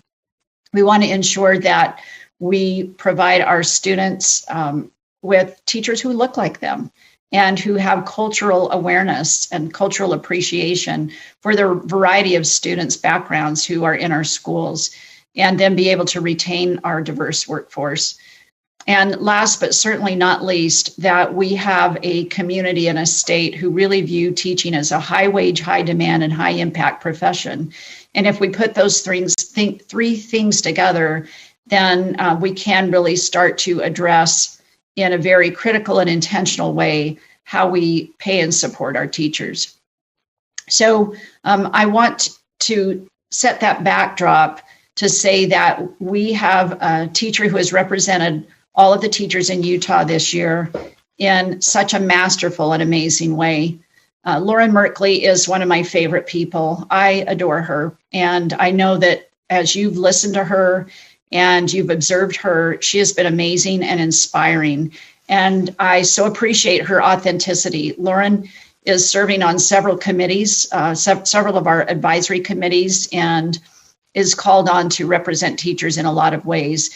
And she always tells her truth, but does so with such gratitude and perspective about how we can move forward and the things that we need to be paying attention to. So I want to thank Lauren for representing teachers so well, for always being willing, regardless of how tired she is or how full her plate is, to step up and take that representation seriously. And I'm just very proud of her and appreciate all of the time and energy that she's put into being your 2020 Teacher of the Year. With that, I give you the amazing Lauren Merkley. Thank you, Superintendent. That is too kind, but I imagine that the list of your favorite people is very long, but it means a lot to me to be on that list. What a year to have been Teacher of the Year. I was named September of 2019, and of course, none of us could have predicted what that year would look like. But what I actually wanted to talk about today was one of my college professors. I studied English at Cornell University, and one of my professors was famous for saying that everything is in revision. So she meant in a basic sense that writing is never done, it's never finished, it's constantly changing. But I think she also meant that our opinions, ourselves, are also in a constant state of evolution. And revision is obviously something I talk about in my class a lot. It means literally to see again, to see with new eyes. So every time I ask my students to revise, I'm an English teacher. I don't know if I mentioned that. I'm asking them to see with new perspective what their writing could be, to look at it from a different vantage point. So revision is actually this act that believes in the wild wind of possibility. So I can often be found in Cottonwood High School, room 231, preaching the gospel of revision to my students, telling them that writing is rewriting. There's no such thing, I tell them, as sitting down and writing War and Peace in one step. Writers write a first draft, and a second, a third, a fourth, a fifth. They tinker, they tweak, they revise, they see anew. And without that process, we would never have the great works of literature. Revision is this incubator of greatness. And if there's anything that my year as Teacher of the Year has taught me, it's this truth that I espouse every day in room 231, that revision is the work. Seeing again is when we get to the new stuff. So just to dispel any misconceptions, if anyone on this call thinks that the Utah Teacher of the Year wakes up every morning like feeling like $1 million and walks into her lesson and churns out a life-altering lesson and inspires her students every moment of every day without fail with the perfect energy of a Teacher of the Year, then they're sadly mistaken, or I should probably give this title back. I see each day as this process to re-envision my work, myself, and my community, and to acknowledge that we are all, in fact, works in process.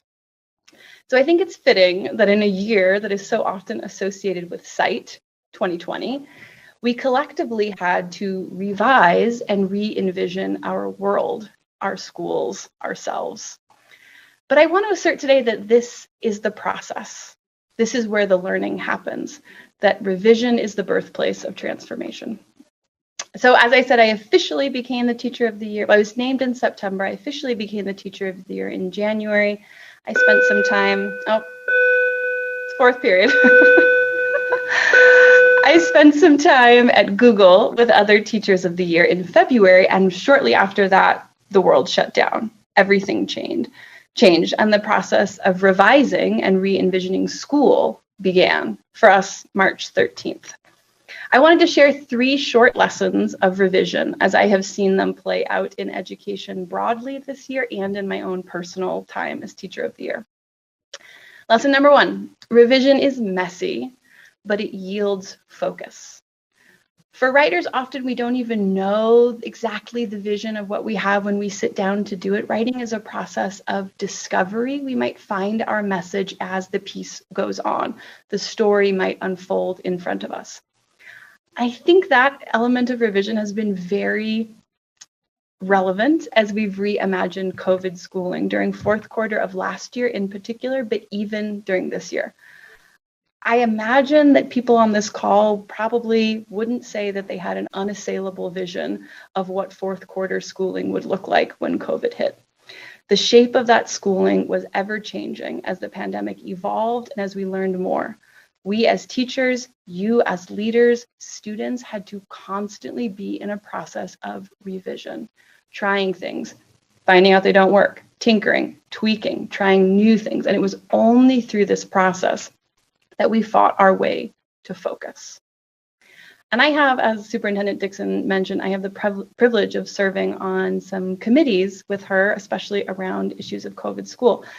And I am in awe of her ability and her willingness to revise, to see an issue again. I saw it again in her slides right now as she represented what is this is like from the perch of teachers. She's a master reviser. And I would say this principle has been true for me personally as Teacher of the Year. Receiving this honor took my breath away. I did not expect it, and to be completely honest, I hadn't even prepared any remarks the night of. I thought I didn't need to. And so when COVID hit and necessity became clear, it was through this tinkering and tweaking process that I really found my focus. The messiness of fourth quarter revealed in crystal clarity the deep inequities that plague our system. I knew they were there, but COVID allowed me to see them with new eyes and allowed me to shape my focus to focus on the inequities that face our underrepresented students on academic, social, and bureaucratic fronts. Lesson number 2, revising reveals what is important. I tell my students often, Vladimir Nabokov, famous writer, was famous for saying that you have to kill your darlings in revision. Sometimes you need to revise by deleting things that you love because they don't matter anymore. They're not important to the story. We have to make decisions in writing about what stays, what goes. Does this line work? Does this paragraph work? Revision asks writers to see their priorities anew and imagine what matters. What a parallel for pandemic times. As teachers, administrators, legislators, board members, even as students, we had to decide what are our deepest values and what will we let go. Suddenly, things like standardized tests and grades and teacher evaluation, the curriculum itself, pacing, seat time, were all on the table. We had to ask ourselves, what is important? What can go? This is, as Superintendent Dixon mentioned, something that teachers are facing every day in the classroom this fall. As we look at shrinking seat time and we have asynchronous learning days or we're on COVID closure, trimming down to what is truly important has been a key factor of the revision of this year. But I will say, to go back to my first point, that in this trimming process, it has become clearer than ever that what truly matters is our students, their learning, their mental health, their emotional state. If it takes them a month to learn what would normally take 2 weeks, that is what is important, is that they learn. And it is through the process of revision and tweaking and tinkering our curriculum and our seat time and our Canvas modules that we've come to that conclusion. The last lesson for me is perhaps the most moving, is that revising takes courage. Rewriting is an inherently vulnerable act, right? It demands that we admit that what we did the first time was not great. Maybe it wasn't even good enough. We have to recognize and confront our weaknesses. But I think revision and rewriting also stem from a deeply held belief that we can do better. Revision believes in the spirit of possibility. I speak French, and courage comes from the French word cœur, which means heart. So when we ask people to have courage, I think we're actually asking them to take heart. And in this 2020 climate, we have all had to make decisions that we don't have enough information for. We've had to be brave. But deep inside that bravery was a belief in our own wild, untapped, innovative possibility. Every time we revised a decision, that was evidence that we believed we could get better. We could inch closer to excellence and to clarity. And I will say that this year has demanded more courage of me than I thought I had. Publishing my words in the Salt Lake Tribune took new courage. Enduring hate mail when I advocated for Peas for All took new bravery. Advocating on the school, district, and state level for COVID precautions took new strength. Training teachers in anti-racist practice took new boldness. But each of these opportunities allowed me the chance that I am unspeakably grateful for to reimagine, to re-see myself, to re-see my community, to re-see my school. So I would assert everything about COVID schools is still in revision. We are figuring this out every day, but I will continue to insist till I'm blue in the face that this messy process is the work. Revision is where transformation happens, and I am so grateful to have experienced that from this extraordinary perch. So I would just close by saying I think the world needs visionaries. Yes, we need visionary teachers, we need visionary leaders. But I think maybe even more, the world needs revisionaries. Revisionary teachers, revisionary leaders who are unafraid to cut that program, rethink that assessment, revise that policy, reconsider that perspective, and make that courageous decision. More than ever, we need teachers and leaders who are unafraid of the transformative process that happens when we dare to see with new eyes. Thank you so much for this opportunity, both to be here today and for this unbelievable year that I have had. Thank you very much.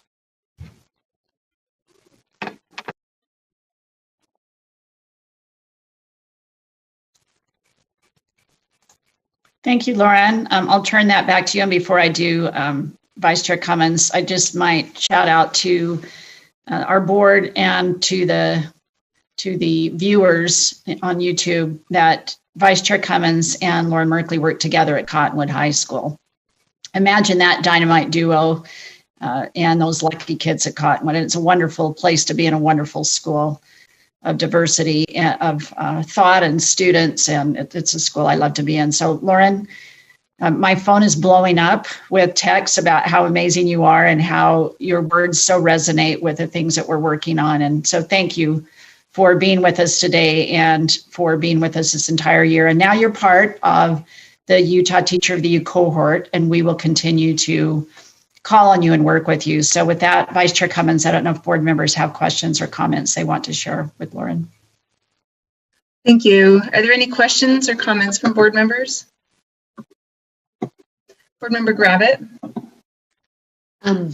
Lauren, I just wanted to thank you for your words, and I almost hate to say this, but is there a chance we could have an unrevised copy of your remarks today? I'm so sorry to say the words unrevised, but they were so good, and I just felt myself going, like, except I didn't have my speaker on, and I just thank you for having the courage to be the leader of our teachers this year. That's how I see you, and I just want to tell you, as a teacher, I am so appreciative of all you've done for us.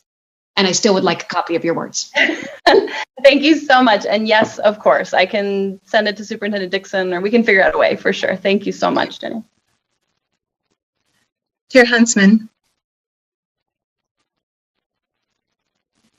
Thank you, Lauren. It's been a pleasure to watch you and listen to you and hear all these wonderful things that you've been doing this year, and especially at this space of COVID. And there's a book that kind of helped reinvent me, and it's called The Reinventor. So I think in your space, with everything that you've shared, I would love to read a book about this experience and about the very things that you have talked about. I think it's notable. So I hope somebody will hear this and help you do that, because it will be a good read. So thank you for your being an ambassador and representing the teachers, and then all that you have done there. So thank you. But I'm serious about that book. So. Well, I'm going to check out that book you just mentioned. Well, I'd like to read a book of what's happened this past year. So thank you. Thank you so much. Board Member Thorpe. Lauren, Facebook has been recommending you to me as a friend for months now, and now I know why. But reality. I just wanted to say thank you for all of your work and the work that you're doing with students at Cottonwood, and your words today, so moving and so applicable to the angst that we're all feeling, and that teachers, way to represent the teachers that you work with. And as a English teacher at heart, I just so appreciate the idea of revision and the possibility and hopefulness of that you reflect and that you reflected today. And I would also love to have a copy of your remarks as well. Thank you so much. That means a lot to me. Yeah, I don't see any other hands up, but I just wanted to add my thanks. Most of my students love Miss Merkley, except for the ones who don't like to revise, just so you know. But thank you for your time. Thank you for your words today and for sharing that with us. Thank you very much for the opportunity. Thank you. Superintendent Dixon, is there anything else? No, that concludes my space on the agenda. Thank you so much. Okay, thank you. Okay. We are scheduled to have lunch at 1 o'clock. We're going to go ahead and break for lunch in case anybody's hungry, and then we'll come back to the parts of our agenda that we've skipped. So we will be back here at 1:30. Thank you. Thank you. We're going to quickly take roll to see who is here. Make sure we're all back. Board Member Earl? Yes. Board Member Hanson? Yes. Board Member Thorpe? I'm here. Board Member Gravitt? Yes. Board Member Belknap? Yes. Board Member Lear?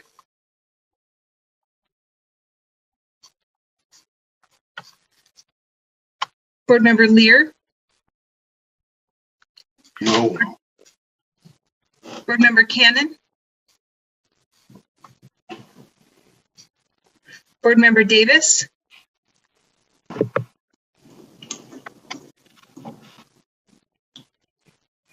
Board Member Davis. Here, can you hear me? Yep, thank you. Board Member Newell. Yes. Thank you. Board Member Haynes. Yes. Board Member Marsh. Yes. Board Member Nielsen. Board Member Nielsen. Board Member Huntsman, Chair Huntsman.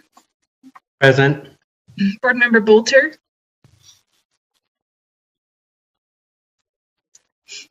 Board Member Bolter. Here, can you hear me? Sorry. Yep, thank you. Board Member Lear. Board Member Cannon. Okay, we'll go ahead and get started. We have Board Member Lear, Board Member Cannon, and Board Member Nielsen currently not present. Okay. We are ready to move back to the item number 5, the monthly budget report. Deputy Superintendent Scott Jones. Good morning, Madam Chair, members of the board. Can you hear me okay? Yes, thank you. Deputy Superintendent of Operations Scott Jones with the monthly budget report. It's item 5.1. If we could just pull up the report that's posted in the backups in CivClerk. Essentially, the Utah State Board of Education remains fiscally sound. Deputy Superintendent Jones, I need to interrupt for just a second. I apologize. I was supposed to remind all the board members to please refresh your Civic Clerk. There's been a couple of changes to a few things added to the backup, so just go ahead and refresh to make sure that you have the current information. I apologize for the interruption. Carry on, Mr. Jones. Okay, no problem, ma'am. The Utah State Board of Education remains fiscally sound. We're able to meet all of our known obligations for the foreseeable future through year end of state fiscal year 2021. Pending any questions from board members or concerns with the report, I'll segue to the discretionary funds report.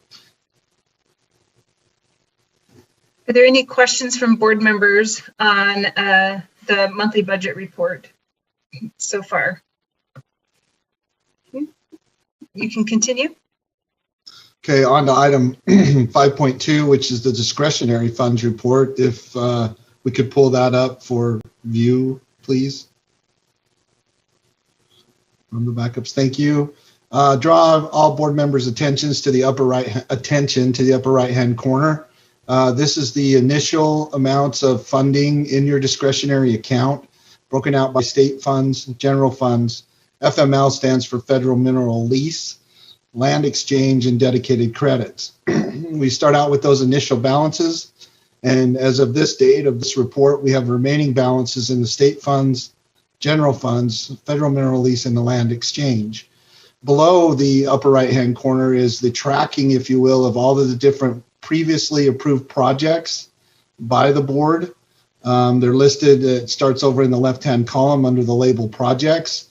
We also designate, moving left to right, we designate which line items, or not line items, which accounts those come from, in our system, how they're coded or designated, if you will.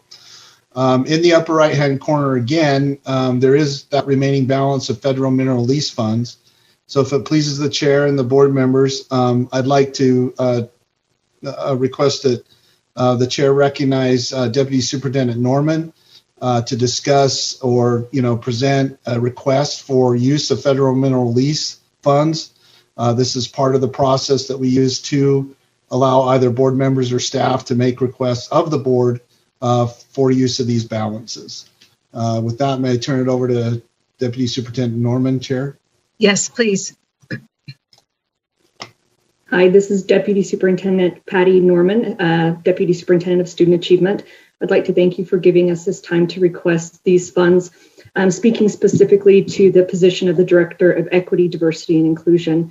This position is highly needed at this time, especially with the 5 main areas of responsibility that are included in the outline that is uploaded in Board Doc in the job description. The first of those is leading the development and implementation of proactive diversity, equity, and inclusion initiatives which will support USBE and its strategic plan. The second part of this is in guiding the development of a vision and effective strategy that champions the importance and the value of a diverse and inclusive environment.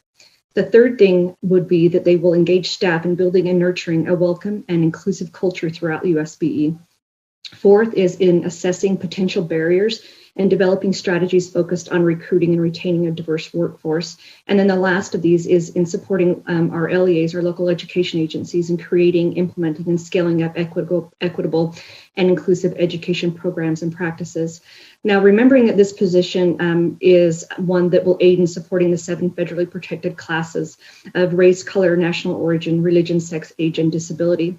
There are at least 3 heavy lifts in items 10, 11, and 15 that are presented in the job description. And I just wanted to take a minute to go into detail on a couple of those so that you can see what this person may be doing and what that looks like for USBE. On item 10, it talks about serving as the USBE Americans with Disabilities Act coordinator. So as an agency that receives federal funds, the agency must provide accommodations for individuals with disabilities to enable them to access services and supports provided by the agency. And with that, right now, currently USBE has received numerous requests for accommodations from patrons in the recent months, but USBE does not have an administrator whose job it is to ensure that those accommodations are provided as required by ADA. So, and USBE has also received audit hotlines complaint as well with ASL interpretation. So examples of what this might look like is really having requests for American Sign Language interpreters, large print versions of documents, audio files for documents, etc. And if you would like, I can even go into the risks associated with this. And one of the risks that would be associated if we don't have this is the fact that it's likely that complaints may be filed with USBE, with the Department of Education, and through civil rights about the length of time it takes to provide the recently requested accommodations. The other on item number 11 is serving as a USBE Title IX coordinator. Currently, we have our specialist who is in charge of 504, who is taking on this huge responsibility with the new regs. And so with that, we are not required to have a Title IX person at the state level, but USBE does provide LEAs with Title IX technical assistance. And we do this by staying updated on the requirements, which are new this year, and providing technical assistance for LEAs on their responsibilities. We also respond to complaints regarding alleged Title IX violations and collaborate with the Utah Division of Risk Management to meet the LEA's needs. So a risk associated with this is if USB does not have a Title IX coordinator, LEAs would have technical assistance elsewhere from attorneys and or state risk management. So, and then in item number 15, it states about it will help develop and implement a process to monitor statewide progress towards eliminating the achievement disparities among student groups. And this goes along with through the lens of equity, which the board has placed emphasis on, and what that looks like in looking at our graduation rates, dropout rates, disproportionate rate of disciplinary incidents, and those areas with chronic absenteeism and achievement in different areas as well. So those are the highlights of what the job description is and what this person will be doing at USBE. And at this time, I'd like to open up for any questions if there are any. Are there any questions from board members? Board member Earl? Yeah, so I'm trying to understand.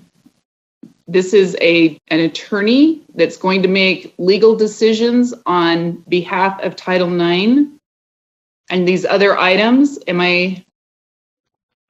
This is a director position, so they don't necessarily have to be an attorney. Having background in the law and learning about the law and being able to provide that information about what that looks like and then communicating amongst others then aids in that process. Okay, I want more information about this particular position, and this is the first time I've thoroughly gone through this. I don't know if I missed this somehow. I don't feel comfortable moving in this direction without more detail, specifically because I feel like we may be duplicating things that we already have going on. Almost everything we do, we look through the eyes of equity. Everything that's been presented today, we've done that. So I really want to have more information prior to voting on something like this, some specifics. Board Member Hanson. Thanks. Just looking for a little bit of information. First, does higher ed have a similar position in their organization to this? That's one question. I'll just name my questions and then maybe you could respond. Then next, I'd really like to see an organization chart about how this person would fit into the USBE organization, who would be reporting into this director, and what would happen there. And then also just a question about the level of the position. Is a director level the right level, or should it be someone placed in a different spot in the organization? I guess like Jenny, this one caught me by surprise a little bit, and maybe I wasn't thorough enough in going through the materials.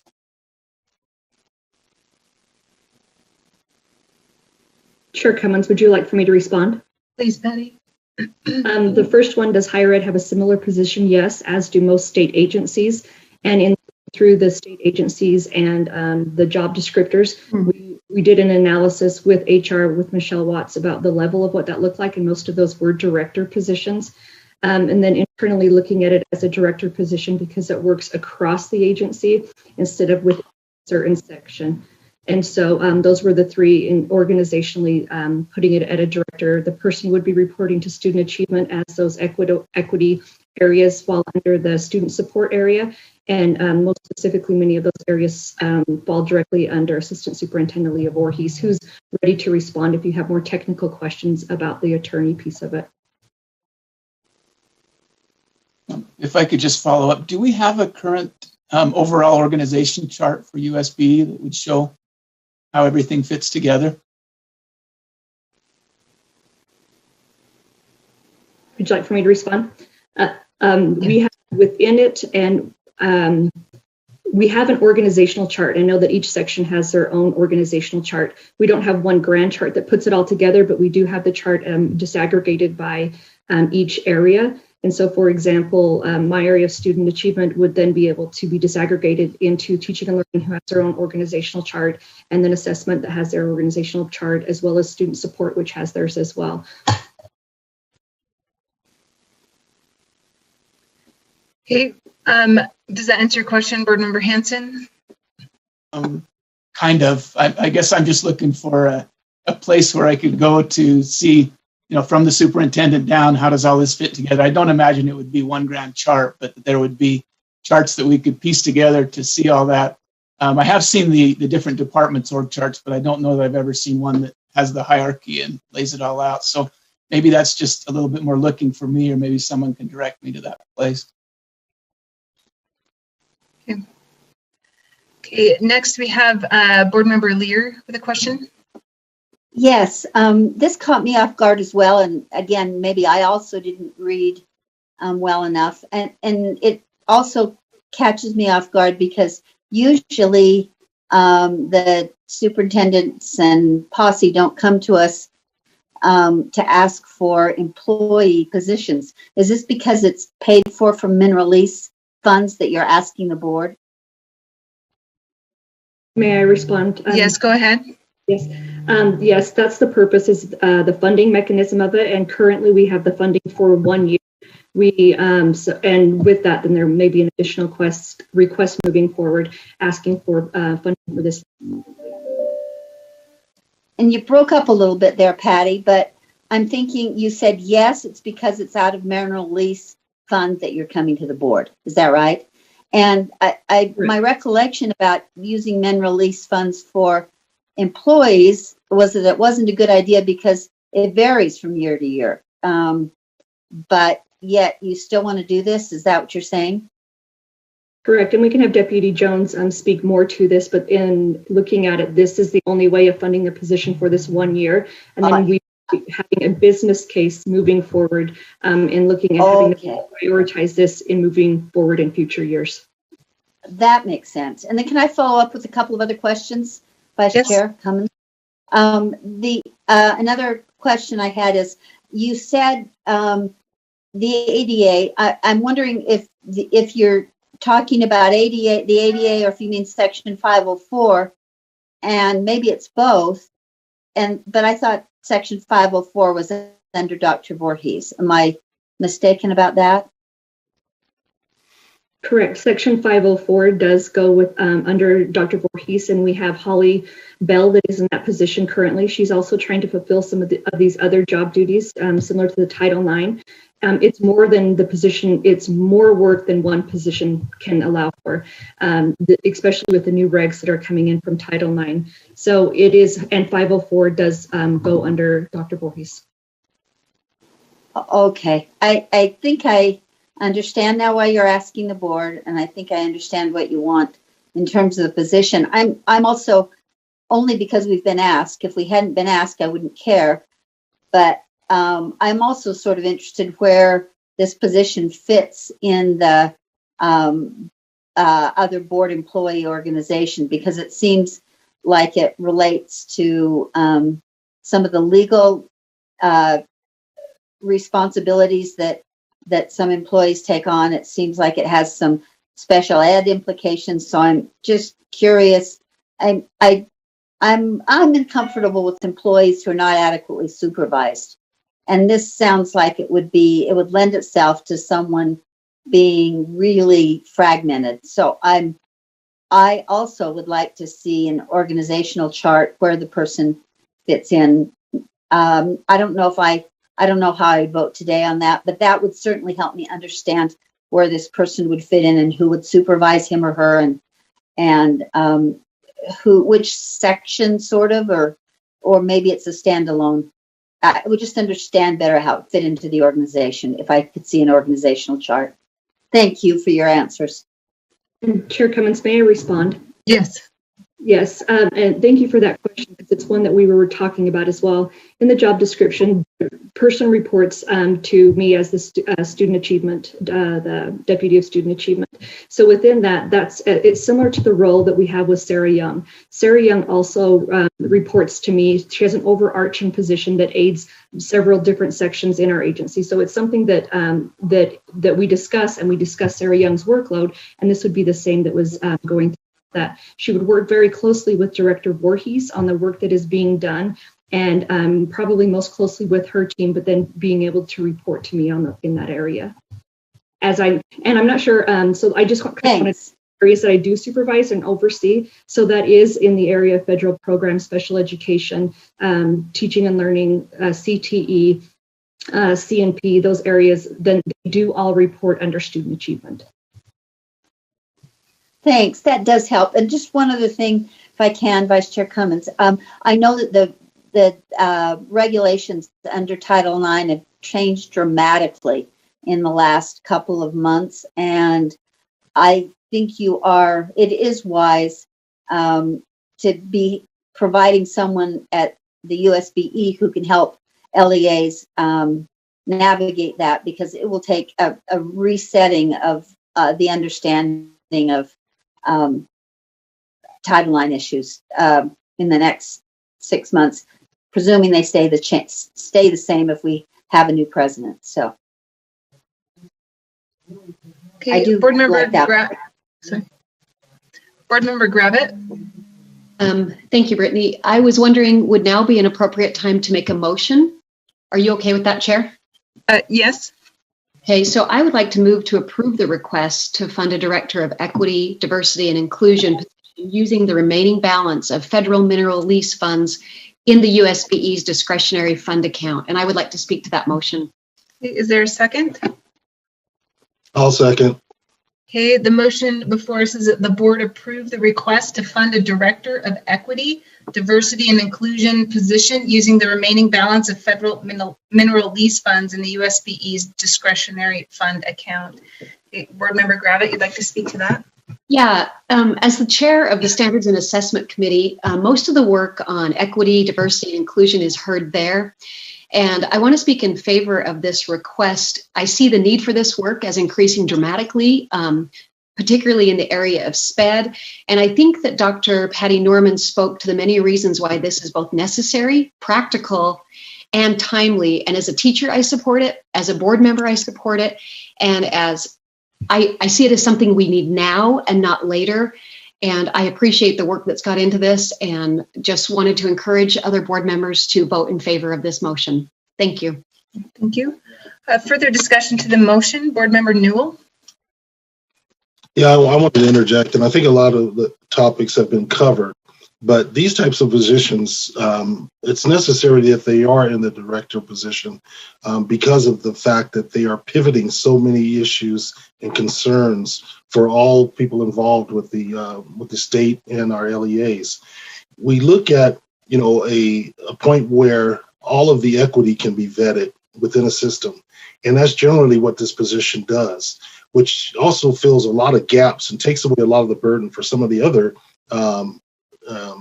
some of the other state employees that are involved right now in looking at the compliance issues and issues to do with new regulations and so forth. So it's critical that there is somebody in this position to take out a lot of that extra weight and burden for a number of the other employees, and also that has a full understanding of what the parameters are for vetting the policies and issues that come up concerning equity within our system. And I know there's some concerns about accountability. This position is fairly easy to monitor. There are a number of ways of measurement, and after having the position in place for 1 year, those measurements will be visible, and you will see those in certain aspects of growth, certain aspects of change and shift in the way that policies are enacted. And it's something that is hard for a lot of people to really grasp a hold of. It's not really that tangible at first, but once you start to see how this type of position impacts the entity that it works with, it's really critical. We do have one at the higher education level, and that person is connected with all the institutions and working through in a collaborative way to make sure that initiatives are taken care of. And that's one of the biggest responsibilities of a person in this position, is that collaboration, is to bring everybody together, get all the pieces in the right place so that there aren't as many gaps in making sure that equity is included throughout the entire system, and that we can fracture any systemic barriers that may exist currently. So I'm behind this 110%. Thank you. Board Member Earl. Yeah, I'm not sure when this was placed on our agenda, but I feel like this needs to be vetted a little more thoroughly. I would support sending it back to a committee like Finance and having it looked at through there or one of the other committees, so that we can really understand what this position is and not, anyways, I just don't feel like there is enough heads up on this to go into depth about it to make sure we've got the right thing, especially for the amount of money we're asking for this individual. So anyways, I won't be in support of this motion. Board Member Davis.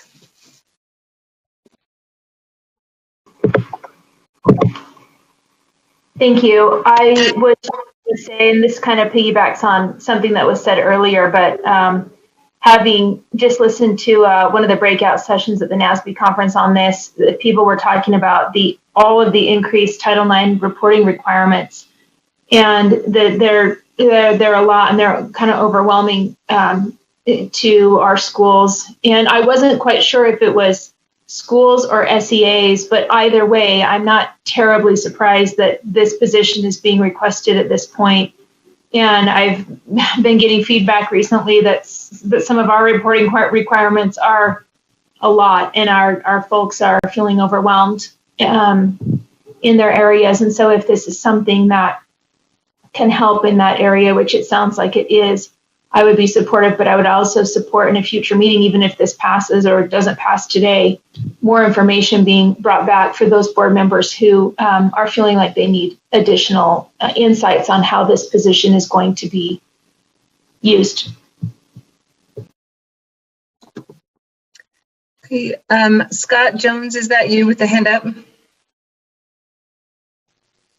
Yes, ma'am. Thank you. I just wanted to a couple of points. One board member, if I may, ma'am, asked about the utilization of FML, for positions. Yes, that's true. I mean, we really try to make sure that we don't use one-time money for positions. And before we come to the board requesting funds from your discretionary account, we really do make a concerted effort to go through our own budgets or, the internal budgets. And, again, based on the amount for the position and the requirements that are right in front of us right now, there's just not enough money internally, if you will, or, outside of the board's budget. So that's why we're coming to you for with this request. Also, Board Member Newell made a great point. Federal mineral lease money is designed for research and development. So, this fits as an allowable use for this position, because that position would, along the lines of how he described, go research and develop the metrics and all the kind of communication lines and everything that Deputy Superintendent Norman, articulated in her presentation. So I just want to kind of, wanted to just follow up on those 2 points. Yeah, we don't typically, recommend using one-time money for positions, but because of the situation we're in right now, and then the fact that this is a developmental process, as Deputy Superintendent Norman described, we felt like we could do this as long as everybody understands that the long-term goal is to get, ongoing funding from it, whether it comes internally or by way of the Budgetary Procedures Act and, request for appropriations. Subject to any questions of me, I appreciate the time, ma'am. Good, thank you. Board Member Hanson.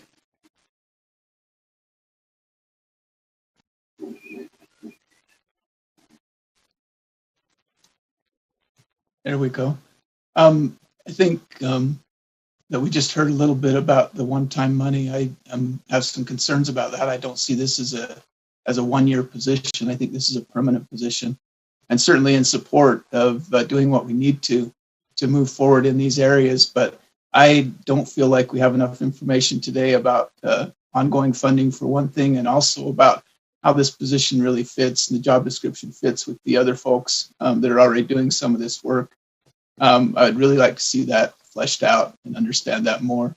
So I'll be voting no today, not because of a lack of enthusiasm about someone to fill this role, but just because I feel like we haven't done our homework adequately, at least from the board side. I haven't been able to do my homework adequately to okay this big of an expenditure with no guarantee of ongoing funding. Chair Huntsman. Thank you, Madam Chair. My concern was similar to, as I've had my hand raised, Board Member Hanson brought it up, but more so Scott, in how this position will be funded. And one of my concerns is, especially in government and especially at USBE, as let's just say the motion passes and we're moving forward, are we going to get the best candidate that we possibly can with them knowing that this doesn't have a long-term funding commitment? And so I think there's a place to have future discussion, whether it's in a committee or whatever, to address that particular issue. Just say the motion does pass, I think it's worthy of more discussion as this position is being advertised and filled, to have this be a long-term solution and not have just a short-term fix. Again, I'm really concerned about the caliber of the person that we're going to attract if they only know there's a short-term fix, unless somebody has some other method or some other idea how this would be funded long-term. Superintendent Dixon, did you have a comment? I do. Thank you. I'm kind of in transition to my office, so hopefully you can hear me.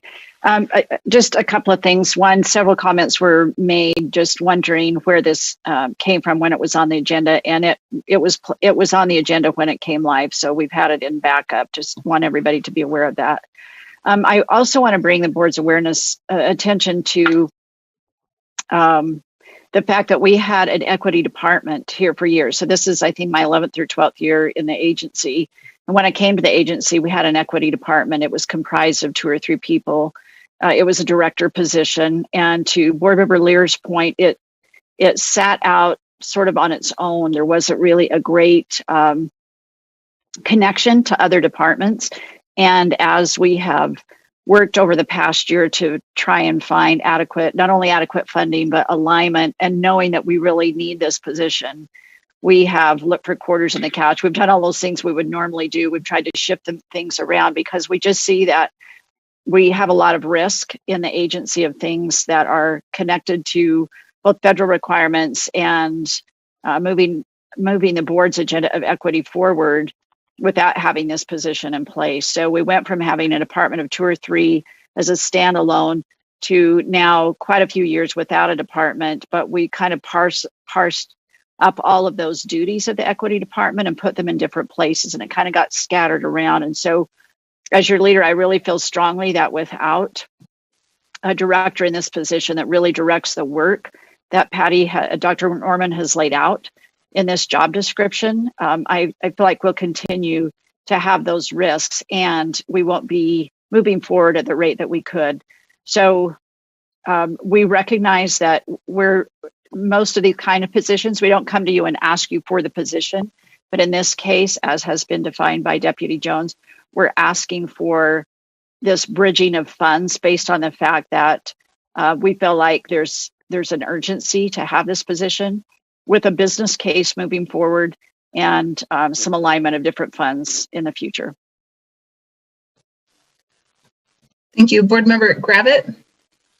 Hi, thank you. I know I already spoke, but Superintendent Dixon said exactly, well, not exactly, because she said it more articulately, but I so appreciate what she just said, because I was thinking, if we were trying to get a position for an assessment director or something we're more used to, maybe we wouldn't have such hesitation. And I think it speaks to how important it is to do this now and not wait. I mean, I see it in my classroom on a very, very personal level, but I just think now's not the time to wait on this position for the legal reasons, for the health reasons of our students. I just want to emphasize that, please, let's not wait on something so important. Even if you don't see it in your own personal life, this is so critical to so many of lives in our state. So thank you. I just want to speak again in support of the motion. Board Member Thorpe. I'd also like to speak in support of the motion. I think that we are in a moment where this position really matters, and we do have, I appreciated the superintendent's thoughtfulness at looking for quarters in the couch, and we've found some, and maybe I think we can agree that we would all like it to be a permanent, that those who are in support would like it to be a permanent position, but I think we do have this moment where we can do something, and we should. So I'm definitely in support of this. Board Member Earl. Sorry.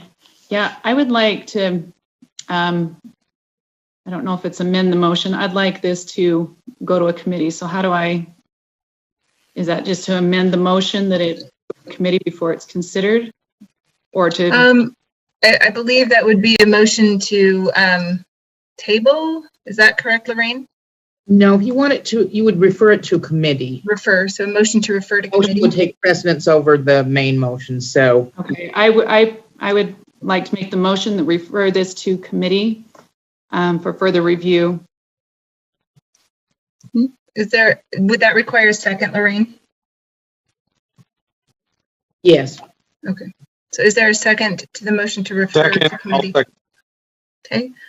The motion before us is to refer this to committee. Any discussion to that? Is that a debatable motion? Sorry, Lorraine. Yes, it is. Okay, thank you. Any discussion to that motion?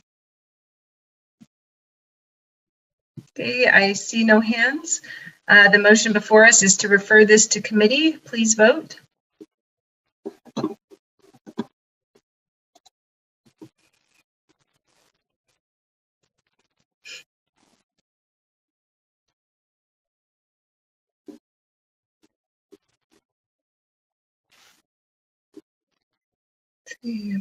Board Member Haynes.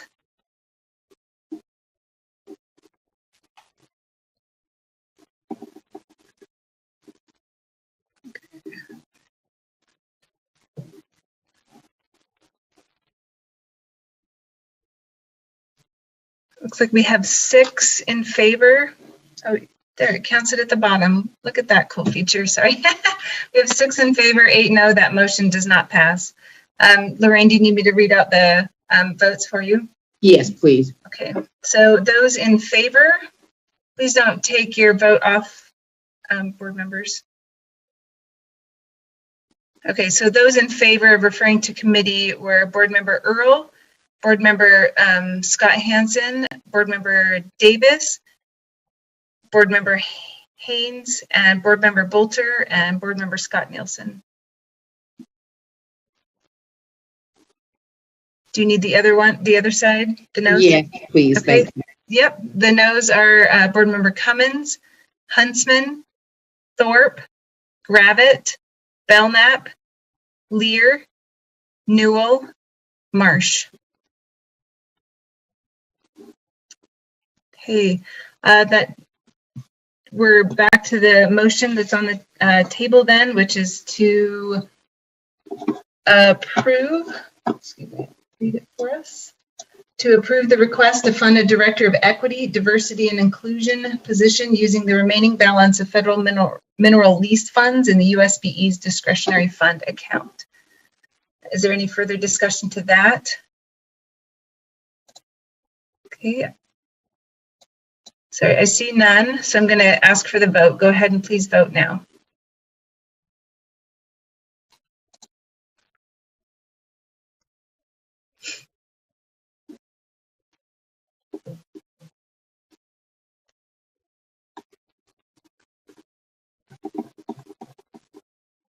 Okay, that motion passes. 10 yes, 4 no. The yeses were Board Members Cummins, Huntsman, Thorpe, Gravitt, Belknap, Lear, Davis, Newell, Haynes, and Marsh. The noes were Earl, Hansen, Bolter, and Nielsen. And just to clarify, Member Cannon is absent, is that correct? That's correct. Sorry. Okay. Okay, thank you. Deputy Superintendent Jones, does that complete the monthly budget report? Ma'am, I moved a little bit too fast with the monthly budget report from 5.1. We have an update for the CARES Act funding. It's important that we get that from Sarah Young. Could we just go back to 5.1 and have her just provide you with the informational update on our status of funds for CARES Act money? I apologize for that. No, that's okay.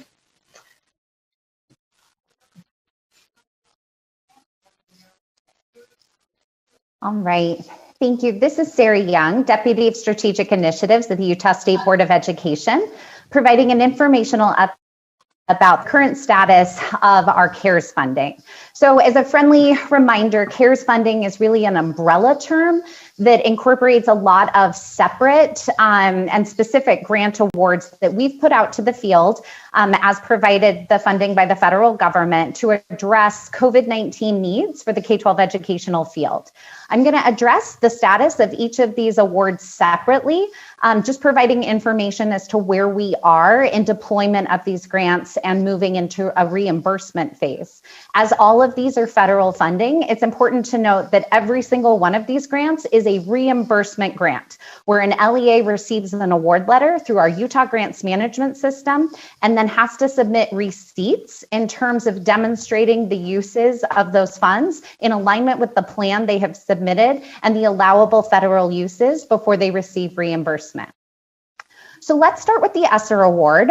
So ESSER is broken up into two separate awards within our agency. The first and the largest is going to be the 90% formula distribution that was provided by the U.S. Department of Education. This is a little over $61 million that was funded to the field based on the federal formula guidelines. And I'm pleased to report that all awards to eligible LEAs have been approved with plans active and available for reimbursement from our local education agencies.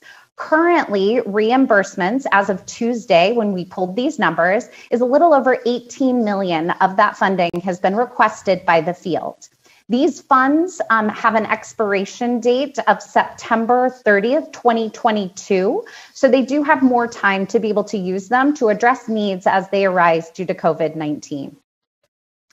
The second is a subset of the ESSER award. It comes from the state set aside, and it's where we established a base for the LEAs that did not receive a distribution through the original 90% that I just referenced. The Elementary and Secondary School Emergency Relief Fund in this space brought all LEAs to a base award of $21,194. I'm pleased to let you know that 47 awards have been approved and are available for LEAs to seek reimbursement through the Utah Grants Management System. At this point, we have provided or received $67,000 in requests against what is a little over $700,000 in awards for that specific grant. Moving into GEAR, GEAR stands for the Governor's Emergency Education Relief Fund. This was $29 million. It was awarded to LEAs in coordination with our governor's office to serve special education and at-risk student group with needs, specifically learning gap needs due to COVID-19. Pleased to let you know that all the awards for eligible LEAs have been approved and are available for our locals to seek reimbursement. At the time we pulled this information on Tuesday, we've received a little over $931,000 in terms of reimbursement requests from the field. Moving into the Coronavirus Relief Fund. So this is the funding that was approved by our state legislature in August of 2020 to provide specific funding to specific use cases in K through 12 from the state Coronavirus Relief Fund. Those use cases are outlined here, and I'm going to touch on each of the projects separately to provide an update. In terms of a timeline for coronavirus relief, it is different than ESSER and GEAR in the fact that these are time-sensitive funds. So the funds were approved on August 20th. As a state board, you approved the distribution models last month. And then we released the grants to the field about a week later through the grants management system. You will note that those applications are due to our office by 5 p.m. this Friday, and that all goods and services associated with the use of these funds must be received by the K-12 LEAs by December 30th, 2020, as per federal legislation. So let's start with the first of those awards, the San Juan Wi-Fi Award. $3.9 million was authorized to San Juan School District for the expansion of broadband to students in their households, as stated in the legislation that was passed in special session. That award has been established in the grants management system, and the San Juan district leaders have a weekly touch point with staff. At our latest one, they provided an update that the towers are going up and new servers had been procured and arrived to expand the filtering services as they move towards additional access to the field. In regards to the K-12 broadband grant awards, those were awards that are provided to LEAs to provide broadband to students in need due to COVID-19. We have 41 local education agency awards that have been approved at a total of $5 million in total awards. And these funds do require that the money be spent towards prepayment of those services by December 30th, 2020. The project is projected to serve 34,500 students. And at the time of pulling the information, we had not received any reimbursement requests because these were approved this month. But yesterday we did receive one for $1,800. So just kind of a drop in the bucket, something we expect to see more of as the active awards move forward.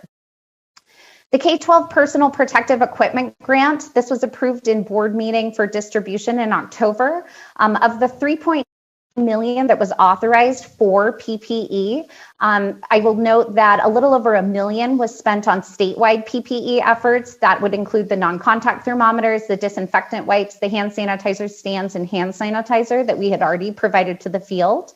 So a little over $2.8 million was then distributed to the LEAs with a $5,000 base plus distribution using the September 9th headcount.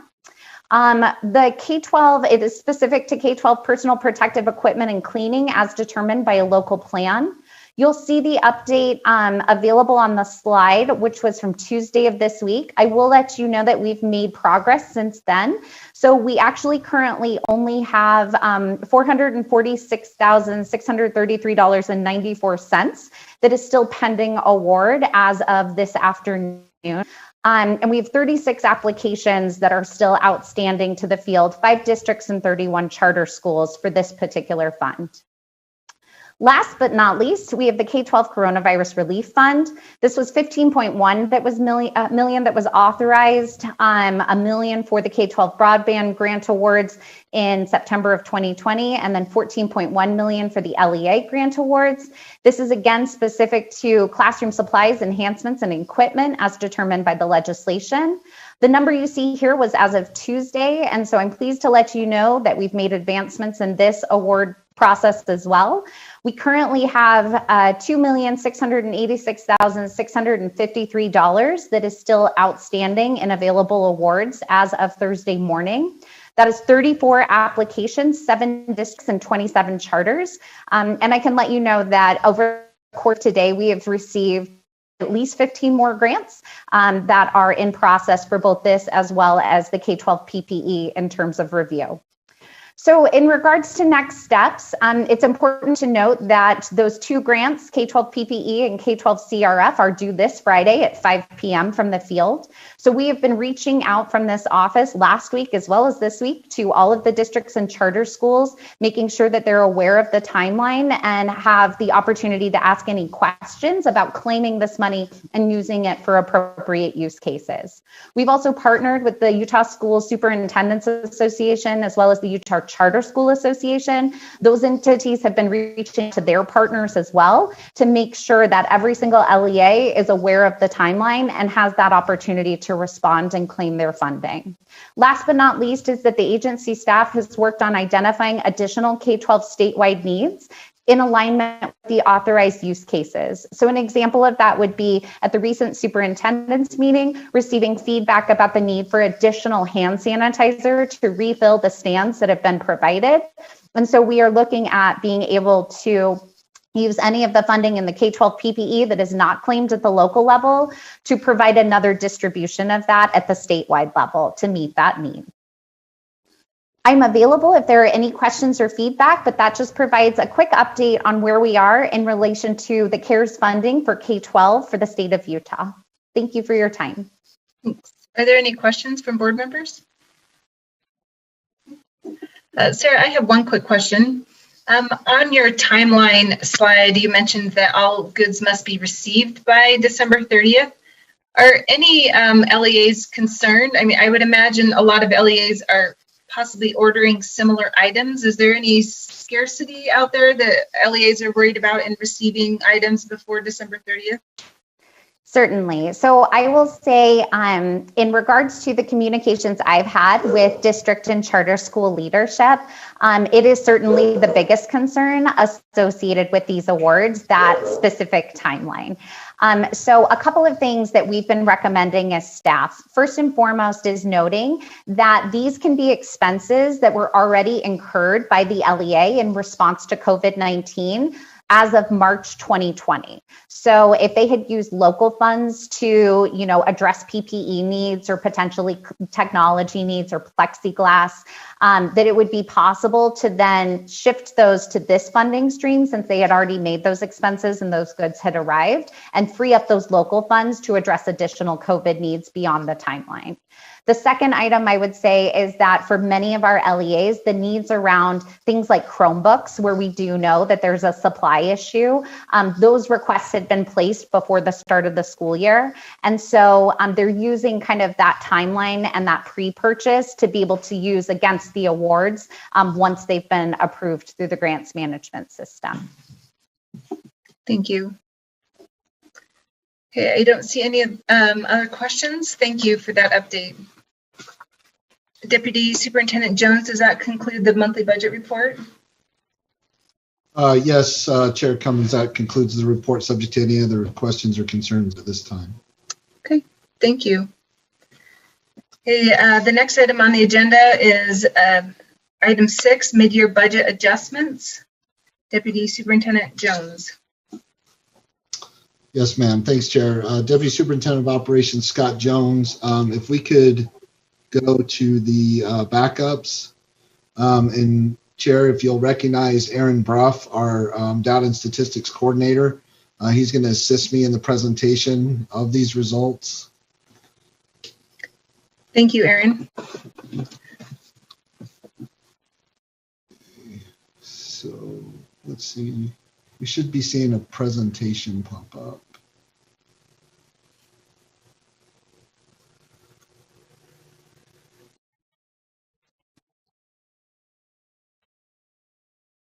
I'm not sure who's driving at this point. Is there someone that, I thought it might be Jeff or Angie? Oh.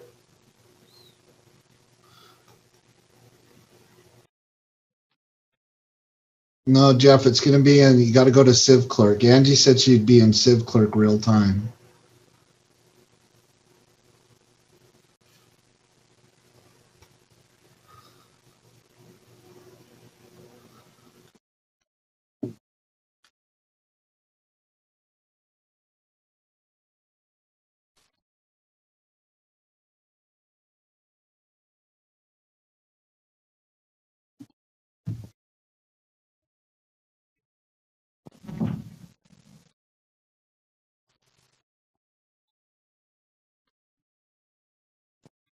Yeah, 6.1.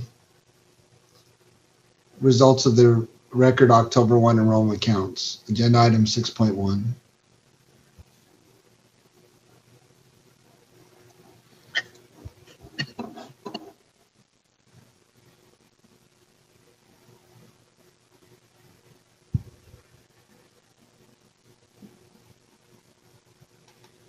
Aaron, are you on? Yes, I'm here. Okay. Which attachment is it? Is it the first one? Yeah, it's the October 1 enrollment counts for SY 2021. The top one. Click on it. Yeah. Perfect. Yep. That's presentation. So, Chair Cummins, I'll turn it over to Aaron to make the presentation. Again, these are the official October 1 enrollment counts and the analysis behind those counts. And this is, very important as far as the flow goes for the for subsequent agenda items. So, if it's okay with you, I'll just turn it over to Aaron. Yes, thank you. Thank you, Aaron Bruff, over Data and Statistics. Thank you for your time. This report will be similar to the one that we shared with you last month for the September poll, and the information that we received again off the October 1. So if you can advance to the next slide, we appreciate that.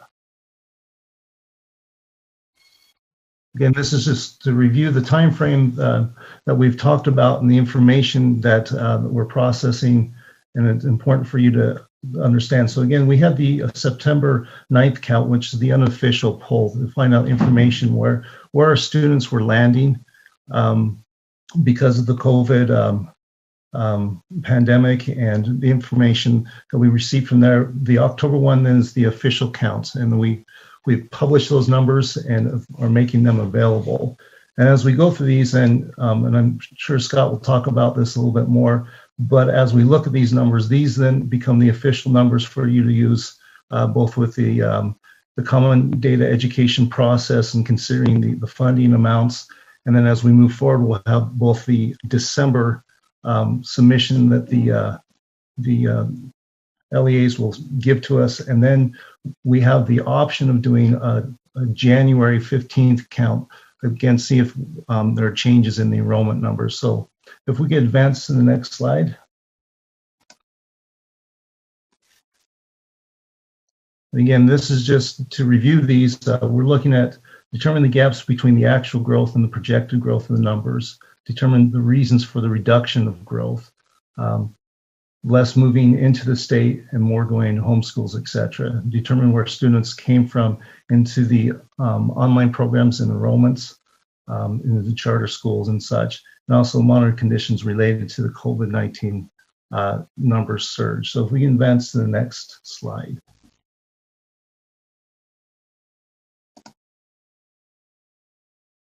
So here are the October 1 numbers. And what we're looking at is a comparison between October 1, 2020, the official state count, and the October 1, 2019 count. So as you can see, the charter schools had 79,255, where the prior year they had 77,630. So it's an increase of 1,625.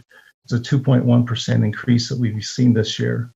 The districts, then, you see that there is a slight decrease, again, talking about those numbers, where this year we have 587,354 for October 1 counts. That's a decrease that we see from the prior year of 2,419. We've included Utah School of Deaf and Blind inside of here. So statewide, overall, 666,609 was our official count for the October 1 for this year, compared to last year on the exact same date. Doing these date-to-date comparisons, we see a decrease of 794 students, or 1% decrease. If we move to the next slide, this gives some additional information that we shared last month with the official numbers. This is the difference between what the CDC estimate of October 1 would be. Again, these are estimated numbers. As we looked at it, you can see the decreases that we see based upon last year when the CDC met and said this is the projected amount that we would have expected happen without the COVID pandemic hitting Utah. If we can move to the next slide. So a couple of these things, again, this is just repeating what we saw from the September trend lines. There was no unexpected changes. These are showing the actual or the official numbers. We see that our kindergarten enrollment is down from the prior year of 49,489 to this year of 47,941. Again, we're seeing this decrease of about 9.7% decrease from the prior year. We do know that this is an ongoing slight decrease or trend line in here, but we have not been this low in enrollment counts since 2010. I don't have that information either, but we had that question come up as when was the last time we saw our kindergarten enrollment at this rate. Go ahead and advance to the next slide. So as we looked at our estimated new enrollments due to the in-migration and other factors, again, what we saw is an increase. So these numbers that we're looking at here are looking at the students who we think not entering in the first grade, but those who would have moved in, being from first grade all the way up through 12th grade. Typically we see that higher number. Again, of last year of 2020, we saw 14,988 come into the state. And this year it was down to that 13,521. Again, a decrease of influx of students moving into the system. Go ahead and move to the next slide.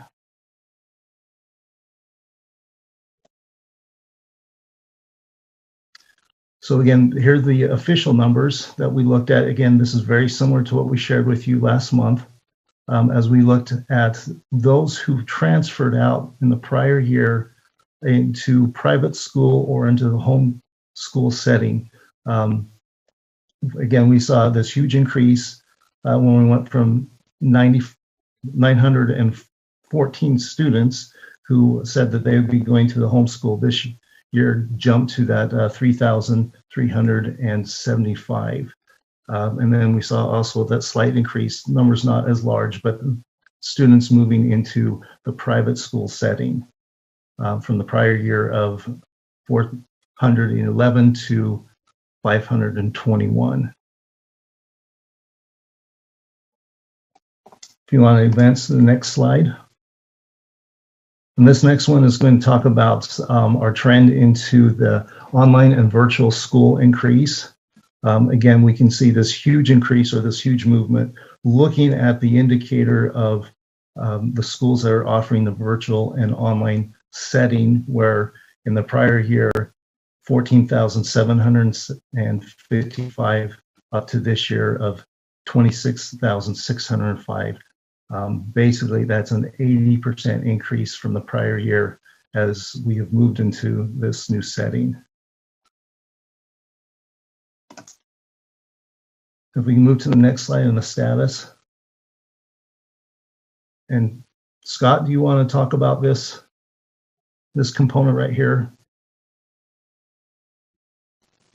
Actually, if it's okay, we'll reserve this for when Patrick and Jake present in the next agenda item. So that's where we really get into the mid-year update and then setting conditions for next year's budgets in close collaboration and partnership with the legislature. So okay. I'll just reserve this one for their time.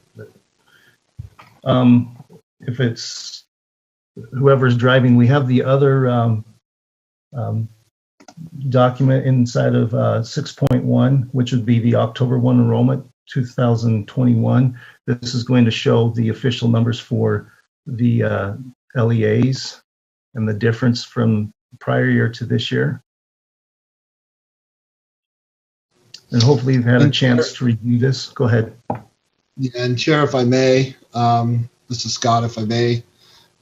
What I'd like to do is just kind of scroll through this a little bit and orient board members to it, because it has obviously funding effects on both our mid-year and this year, and then going into next year, which again Patrick and Jake are going to follow on. But I just like to point out, like in the gains that you see, or the increases in student enrollment that you see with Tooele and Wasatch. Tooele and Wasatch are heavily online program centric. I mean, they're obviously districts. And as we proceed together through this, you can see also the trend. So the top ones are the districts that saw the increases. The top 1, 2, 3, 4, 5. Then you see charter schools that are also online programs. Utah Virtual. They were one of the ones that that the cap was raised for them to bring in more students. Mountain Heights Academy and Utah Connections Academy, again, another one where we raised their enrollment caps. You saw increases in student counts, obviously, in those, with the centric online programs. And then we start to go down. Now, it's not necessarily in rank order of, the percentage change. The percentage changes differ because of the difference or a percentage change for a LEA that, was at 100 students and gained 50 students would be obviously a high percentage change, as opposed to one that had 1,000 students and gained 50 students. So these are more along the lines of, where we're showing, if you'll go scroll back up towards the top so I can show them the border or the headers, whoever's driving, go back to the top, see where the differences are. And you see the October 1 counts 2021 and the October 1 counts 2020. So that right-hand column is the difference, by way of comparison from October 1 of and those are by school year. The October 1 count that occurred in 19 was for school year 20, and the October 1 counts that occurred on October 1 of 2020 are for this school year 21. So then you see the differences. So if you could just kind of scroll down a little bit more. So see, we start with those that had increases. You can see it starts to cascade down to where we reach the point of where we are identifying LEAs that saw decreases in enrollment, starting with right about Spectrum Academy and Beaver School District, right? And if you could go down to the bottom, just kind of slowly. It's at the bottom of it. I can't see the screen. It's on the next page. Yeah, on the next page, if you go down all the way. Yeah. And then so you can see that cascading effect, if you will, or how we show the ones that, there was significant significant decreases in enrollment. So we start with the significant increases in enrollment and those differences, and then the significant decreases in enrollment and significance of those. At the bottom of it are 4 charter schools, Advantage, Bridge, and 2 others, Mountain Sunrise. Those are all opened this year. So we don't have prior year data. And then this is where their enrollment counts are for their first year of operations as an LEA. So with that, ma'am, that concludes this agenda item, subject to any questions from board members on the slides itself or what we see in the trends before we segue into the presentation by our school finance director and MSP coordinator, so we can get into the funding impacts. I have a question from board member Belknap. Yeah, thank you. I have a question about the online and virtual in the first slide deck there, Erin.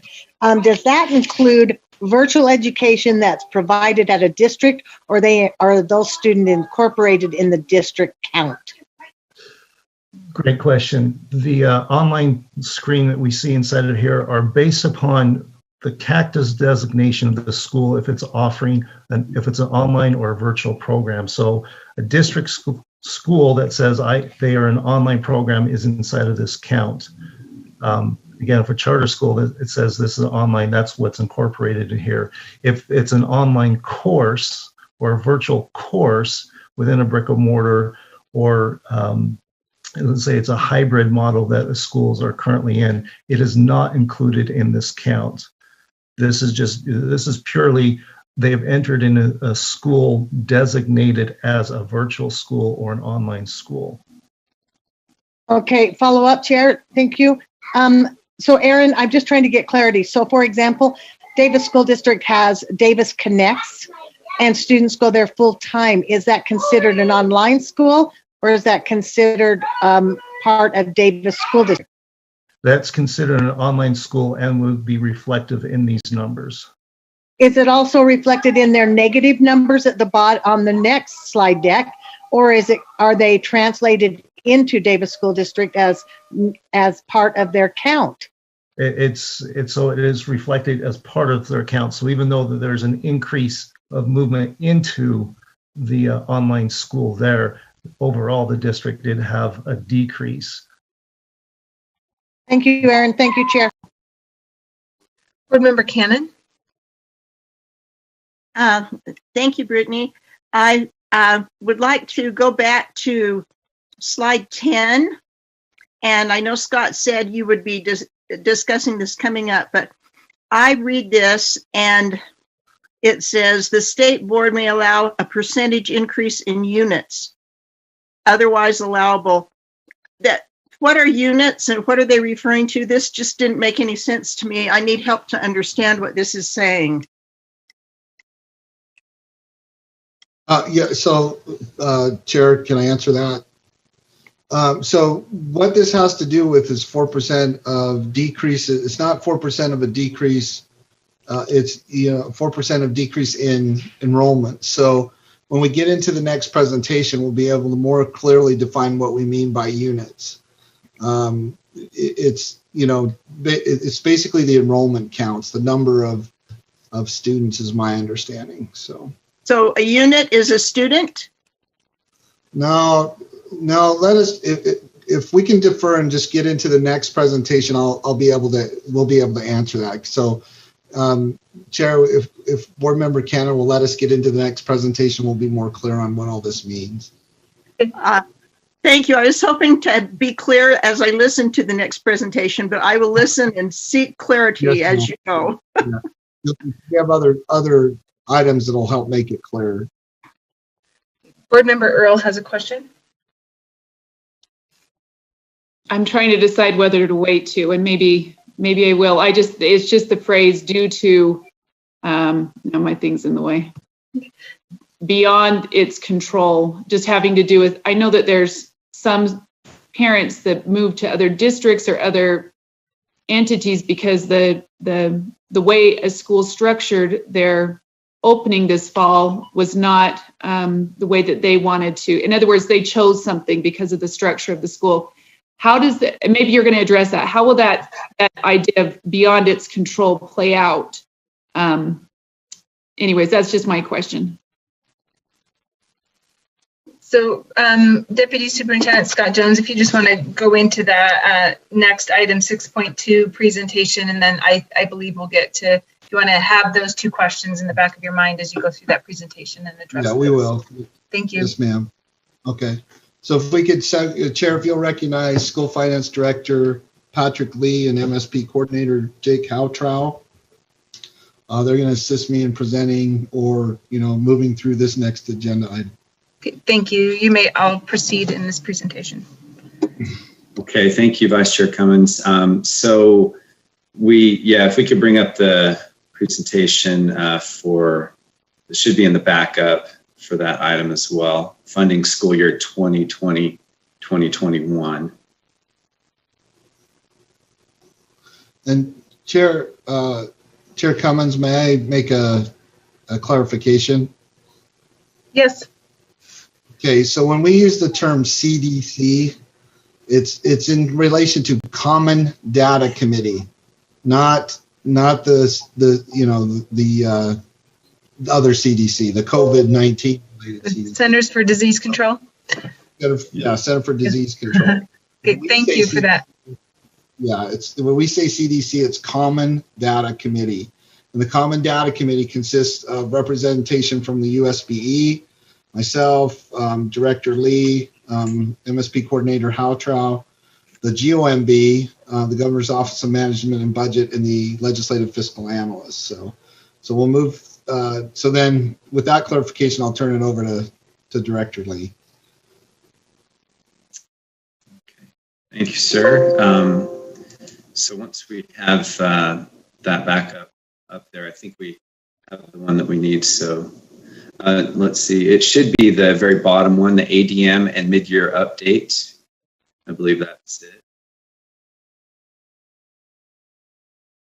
Yeah, that's the right one. So that'll be our slide presentation. We will refer to those backups as we go through the presentation. So we may need to navigate over to those, or I imagine board members can refer to those on your computer at the time. I'll give this presentation together with MSP Administrator Jake Houtrow. So starting on the first slide, the board members might recall that we had presented a methodology and some information related to ADM at the last board meeting on October 1st. So I just kind of want to recap that a bit and get us back to where we were then and kind of some of the things that have happened since then. But just remembering back in March, earlier in the year, with the soft closures of schools, some concern right at that time came up about issues related to ADM, tracking students, and how that might potentially affect funding as it relates to the current fiscal year, which we're focused on right now. And so, of course, the board waived the 990-180 rule at the time for that last part of the school year. And at that time, we began as a USB staff to work together with business administrators, getting input from the Legislative Fiscal Analyst Office, the Governor's Office of Management and Budget, to determine what would be the best route for ADM calculation if any changes needed to occur to account for anomalies in the situation with COVID. So at the meeting for the board on October 1st, when we presented this, you may recall that the board took action simply to allow us to work together with the Common Data Committee members, which includes the LFA and GOMB, to come to an agreement on what would be the best route forward for calculating this ADM. So if we go to the next slide.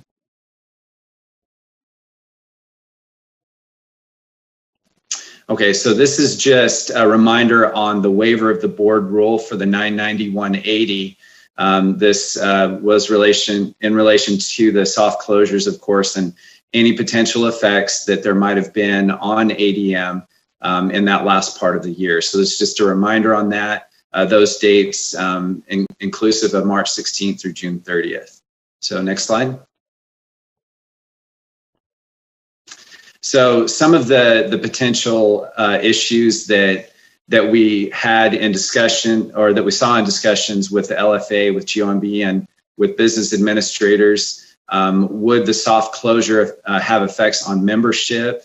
Will the current fiscal year funding be affected if membership dipped or dropped in any way, especially a very significant drop? What will happen to funding in fiscal year 22, next fiscal year? And then what happens if membership declines dramatically in the current year, but bounces back the next year?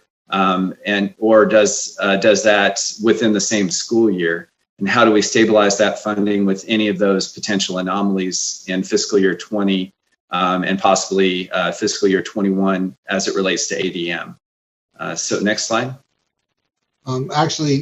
Chair, this is Scott. Can we go back to or stay on this slide for a second? Because I do want to, this is where I want to pause and address Board Member Cannon's question. The word unit refers to a weighted pupil unit. So basically what we're looking at here is in situations, and we'll get to the code again here, but in situations where, that 4% threshold is reached, the board has the discretion to provide additional weighted pupil units if necessary. So that's why I want to pause here and say, with ADM, with the FY20 ADM calculation, we're asking ourselves these questions. But as we proceed further in this, that term unit is equated to a weighted pupil unit, okay? And that's going to become important as you start to, well, all of it's important, but, as you start to look and see our analysis on the impacts of the counts and the COVID situation overall, not only on current year funding, but future year funding as well. So, Chair, I'll turn it back to Director Lee. Thank you, Director Lee, for letting me press pause there. Subject, though, to just my checking with Board Member Cannon, does that help, ma'am, clarify it, or did I even confuse it more? Yes, I perfectly understand weighted pupil units. Thank you. Yes, ma'am. Okay. Yeah, the code doesn't put the WP on, the W and the P on there. So I just thought maybe we should wait until we came to this point. So thank you. Okay, sorry. As the chair directs, go ahead, Director Lee. Okay, if I Yes, go ahead. Okay, thank you, Vice Chair Cummins.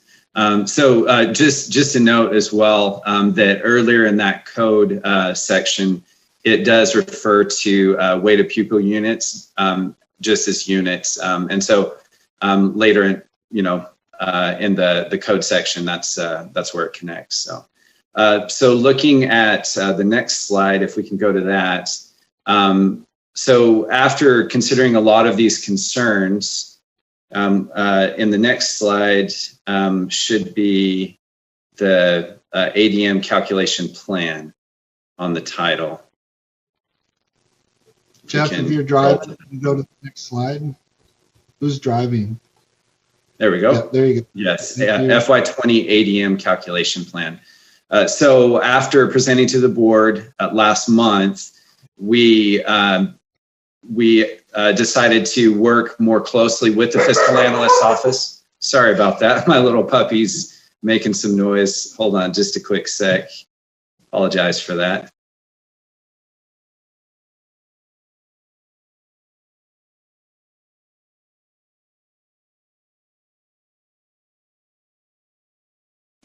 sorry for that interruption. My little niece was coming in to get the puppy. Apologize for that.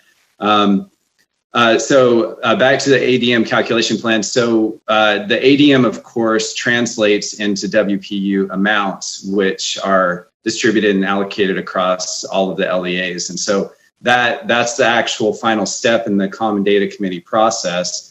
So we did discuss closely with the Fiscal Analyst's Office and the Governor's Office of Management and Budget per the October 1 board approval. And so in discussing with the LFA and GOMB to, the ways to account for the COVID situation and stabilize funding in the current fiscal year, as well as fiscal year 22. And so we did come to agreement with the Governor's Office and with the Fiscal Analyst's Office on how to calculate that FY20 ADM. And so we'd like to review that with you and the agreement or consensus that we came to with those offices and how to move forward with that. And so at this point, Vice Chair Cummins, if it's okay, I'd like to just turn the time to MSP Administrator Jake Houtrow. Is it an okay time to take a question really quick? Sure, absolutely, no problem. Okay. Board Member Lear.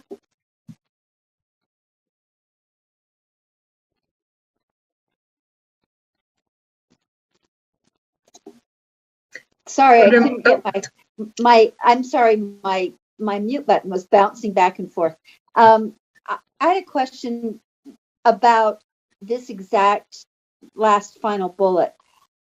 I've been wondering, as I've been reading this information, who is the final decider on this sort of flexibility, or you've mentioned the Common Data Committee a bunch of times, but I've felt like our office, the USDB office, maybe even we would agree with the Governor's Office, and then the legislature would maybe cut us off at the knees, or saying, you're for flexibility, we're not going to do that. This dramatically affects one of the school districts I live in and represent, Salt Lake, and I'm interested in knowing who will, again, be the final decider in terms of how much flexibility, as Jenny referenced that language earlier, through no fault of its own. Who's going to be the final interpreter of that? Maybe that's too big of a question for you, Jake, but I'd love somebody to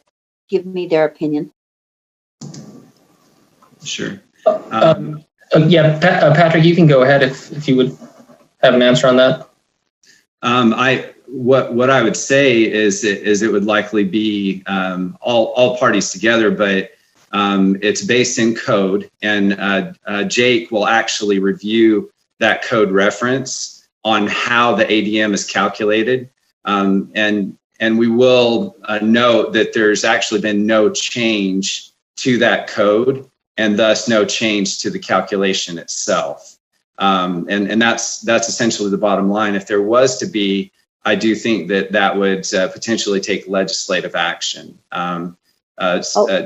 Deputy Superintendent Scott Jones may want to speak to that a little more, but that's my understanding of it. That's super helpful. Thank you. Go ahead. I mean, ultimately, it's, at the decision-making point, and we're all in this together. We'll all move together through this, and we'll move together into the legislative session. And ultimately, it's going to boil down to, first and foremost, we always have to ensure that, we have adequate funding for whatever decision, for whatever decision-making purpose or process.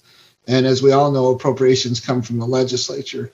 It is a partnership type action or process that we take with ourselves, the LFA and GOMB, so that ultimately we can put in front of all of you, all of our elected officials, for decision-making purposes, the facts of where we're at with an enrollment and what those impacts and what the enrollment numbers and the data that we're providing you, how they impact funding for decision-making purposes on, what to do or not to do, and always within the law. So I hope that helps, ma'am. Yes, thanks. Okay, there are no other questions if you want to proceed. Okay, thank you, Vice Chair Cummins. So I believe if we go to the next slide, we'll begin to just give an overview of of how we reached this agreement with the LFA and with GOMB. And so I'll turn that over to Jake Houtrow. Yes, thank you, Director Lee. This is Jake Houtrow, MSP Administrator speaking. This was some interesting analysis that was put together prior to the October 1 counts being finalized. So it does utilize the September 9th poll data, just as an aside. However, the September 9th poll data is very close to what the actuals came in to be on the October 1 count. So it's still useful analysis. What this data set does, and I apologize that it's kind of a lot to take in, is it looks at the ratio of average daily membership to the October head count from 2014 through 2019 and 2020, again, based on the September 9th poll data.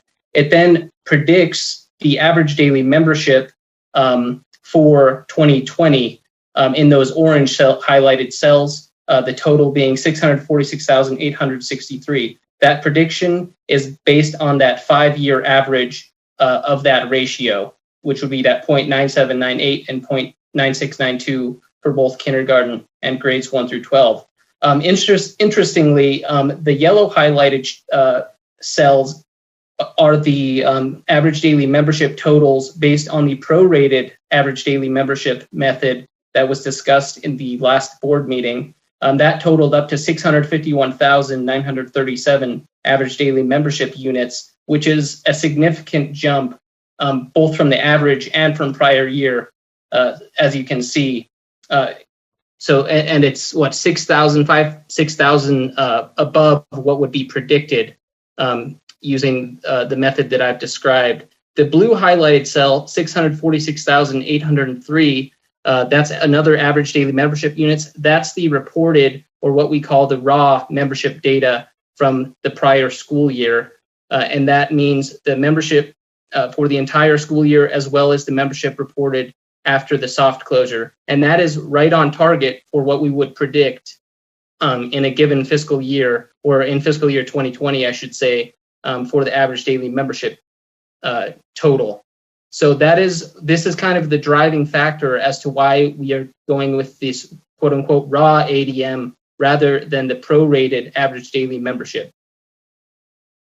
And that covers what I wanted to say on this slide, but if there are any questions on any of these figures, we can take those. Yeah, and Chair, can I pause here, just add some additional information along Board Member Lear's question? Yes. So in statute, it's the board that defines ADM, right? That's, and that's why, so if any board members or the public discretionary is going, so why are we taking the time to present this? Well, it's just that. It's that the board, you determine the ADM piece to it all. And that's why, though, we feel it's important to move forward together. What I mean by that is with UMB and the LFA, so that we all are in, part of the same decision-making process that ultimately results in what the funding levels will be for next year's budget. And so that's why we go through this iterative process of defining ADM with you as board members, because it's required by the statute. So hopefully that helps as well on why we're doing this. Thank you. I don't see any further questions if you want to proceed. Thank you, Vice Chair Cummins. Thank you, Deputy Superintendent Jones. Yeah, we can go to the next slide. The determination of weighted pupil units, code 53F-2-302. ADM, of course, is a big driver of funding in the current year, and the model is prior year plus growth, and that determines the WPUs in the kindergarten and grades 1 through 12 program. This kind of outlines that. One important note to make is that when growth is negative, then we disregard that negative growth and simply hold the LEA harmless to prior year ADM. So prior year ADM would be used to determine WPUs 1-to-1 without factoring in growth. However, if growth is positive, growth is then factored in. Other than that, not much more to say on this slide. This is just, like I said, the primary funding model for kindergarten and grades 1 through 12. Now if we can go to the board backup titled, let me check, total basic school cost comparison, or if you would like to go, we don't necessarily need to go on our presentation, but you can refer to the total basic school cost comparison files in the board backup, both for charters as well as just the one that does not have the charters referenced in the title. And that will give you the districts and an aggregate charter figure. And so this backup essentially shows us what the current funding level is for the fiscal year 2020-21, and that would be the left part of the slide, or of the board backup titled Legislative Estimates June Budget. Those are the current funding levels. Again, those are based on projected enrollments as determined during the prior year's Common Data Committee process, as well as school year 2018-2019 ADM. The funding on figures on the right, titled Mid-Year Update, that is the projected funding increase or decrease compared to the current funding levels once we true up the budgets using the actual October 1 headcounts that just came in the last month, as well as the average daily membership from the prior year. So there's quite a bit of variance there, as you can see. For the districts, the range is from 21.9% increase to a negative 4.1 decrease in funding if we change the budgets at mid-year update, which we intend to do, of course. 14 districts, 0 to negative 1% change. It's all on the slide. I won't go too far into the LEA by LEA comparison, but take a moment to glance over this and let us know if you have any questions or if any of the big variances cause concern or anything like that. Yeah, and Chair, if I may, this is Scott. So this is the charter school breakdown, as Jake has pointed out. So we're just going to pause here a second, let individuals review this, board members, the public, what have you. Then we'll switch over to the backup, which shows the district breakdown for mid-year update purposes. So.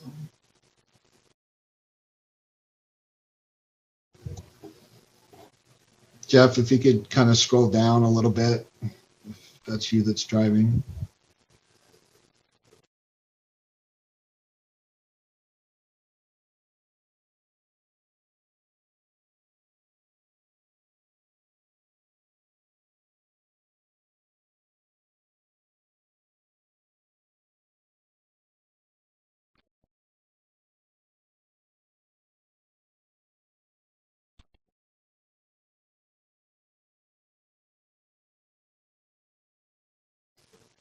Okay, now, Chair, if we may, can we switch over to the district data or breakdown, please?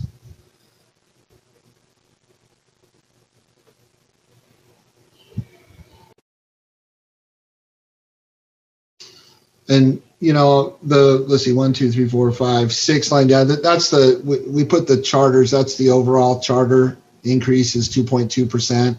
But we just showed you the actual charter by charter individual breakdown. That was the previous backup. Now, we're on the districts right now, but we have this line for charters in this one. So I just want to make sure that we started with the breakout of the charters first, and here are the districts for the mid-year update.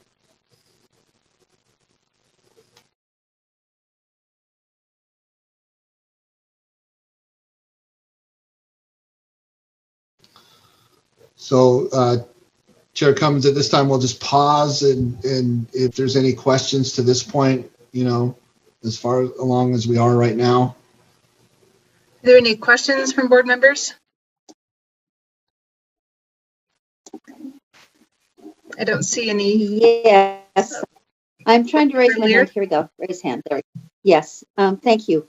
I'm just looking, and I looked at these numbers earlier and was interested in some of the more dramatic changes. The charters had the more dramatic increases, not so much decreases. But is there any, and this may be a really dumb question, demonstrates what I don't know about these systems, but is there a verification on these numbers? Is this just the number that the school enrolls, is there a verification between now and whenever you do the next formal update, so the student could enroll, decide he doesn't like it after 2 days, leave? Our numbers are skewed if there are enough of those students. Is there any sort of adjustment for that, or does that happen? Do you hear what? Chair Cummins? I think I do, ma'am. Chair. Go ahead. But yes, ma'am. I mean, so when we get the initial enrollment counts, of course, we do a great job. And this is my opportunity to express my gratitude and just how awesome our LEAs did tracking students all the way from when we first went into soft closure at the end of the year, all the way up to the October 1 head count. So it's just phenomenal, the job and the work they did. So with that, once all that information comes in, Aaron's team, that's why we started with Aaron and his briefing to you, regarding the accounts. They QC it. They work really closely with all of the data miners in, the LEAs. So to your main question, or to your question about, student, is enrolled. So as October 1, it's a snapshot in time. That's why we're recommending that we do another January count, because, there is just so much, potential movement related to COVID right now. So, we QC very well, but, there's not a current process where we go in every day and look and, just see the changes. We need to give a little bit more time and then see if we can do it again in January, especially under the circumstances we are right now. Does that help answer the question? Or if you like, I can have Aaron let me just try a simpler yes/no version of the question, and that is: Do you trust these data? Do you think they are not 100% accurate, but do you think they're solid and a solid reflection of where students are? Yes, ma'am, I do. I do trust it. I mean, we're always going to have some anomalies, but my answer is yes. And it's because of the close collaboration that we have with the LEAs and our data and statistics team. I trust our data and statistics. That's good for me. Okay. Thank you so much. All right. Thanks. Yes, ma'am.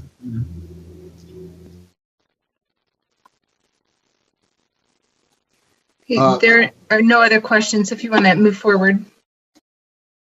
So, Jake, I think we need to go back to you. Yes. I'll be back on slide presentation, right, Jake? Yes, please. We can go to the next slide, the historical funding change comparison. It's going to be essentially an aggregate comparison of the data we were just looking at. We'll just be brief here. I didn't necessarily note it, but it is an important distinction. We were looking at the cost of the basic school program only.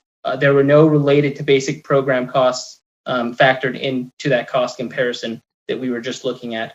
And the same goes for this slide. The LEA average, let's look at the 5-year average. And this is analysis that I put together from a funding level change from legislative estimates to mid-year update. It's usually a 0.24% increase on average, and the median is 0.11% increase, with the total cost of the basic school program being a 0.35% increase. And in fiscal year 21, we can see across the board, the increases are greater on average than what we have seen in the past 5 years. Again, this is when the change in funding between the legislative estimates and the mid-year update. So we can go on to the next slide, which has already been referenced a little bit. This is code 53F-2-207. Again, it was kind of already touched upon. Important to note, it's that it looks at ADM numbers rather than total funding percent changes. And we did do the analysis to see if this code would apply, or this statute would apply to fiscal year 21 funding. And there were no districts, aside from one district, that met the criteria. And even that district will actually see an increase in funding. But only one district met the 4% drop criteria. And that's a district that has traditionally been losing students over the last several years. Was there anything else that we wanted to discuss, or any questions on the average daily membership as it relates to this statute? Or if not, we can turn the time back over to Director Lee. I see no Chair questions. I'm sorry, Chair Cummins, it's Scott. Yes. Yeah, if I may. One thing that I do want to pause here on is that, we've asked for a legal opinion from both, legislative attorneys and our own on the wording to avoid penalizing a school district. Would this apply to charter schools? And for now, and our AAGs can jump in on this. The letter of this particular code appears to be that this would only apply to school districts. So for our charter customers or community, just know that we're still working through this with them, because, there may have been some charters in the analysis that hit, fell below the 4% or 4% below the average of the highest two preceding years. So, we'll need to work on that a little bit more as far as the application of this code to districts and charter schools. I mean, Jake's already covered the districts, but I'm sure board members might have questions about, what about charters? Well, we're still working through that, and on that legal interpretation. And Brian has helped me out, by in the chat room with everyone, saying that's correct, Scott, applies only to school districts. That's our AAG's interpretation of this particular law or code. So I just wanted to add that in there as well, Chair Cummins. Thank you. I'll refer back to, through you, back to Jake, who I think is going to turn it back over to Director Lee, subject to your direction, ma'am. Yeah. Go ahead. Thank you. Yeah, thank you, Deputy Superintendent Jones. Yeah, we can turn it over to Director Lee now for the remainder of the slides.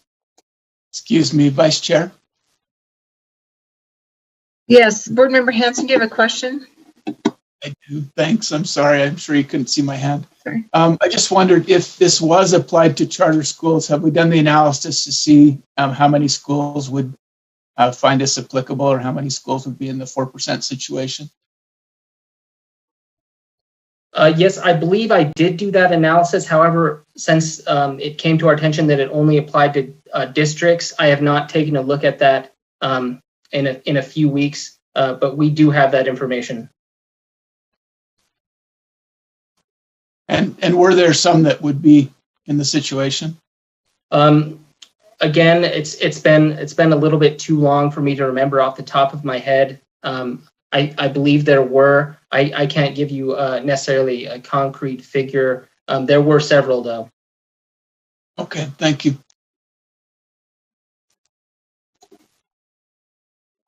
Thank you. There's no other hands that I can see. Thank you. If you want to keep going. Okay, thank you, Vice Chair Cummins. So if we, with this slide is kind of the end of our presentation as it relates to current year funding.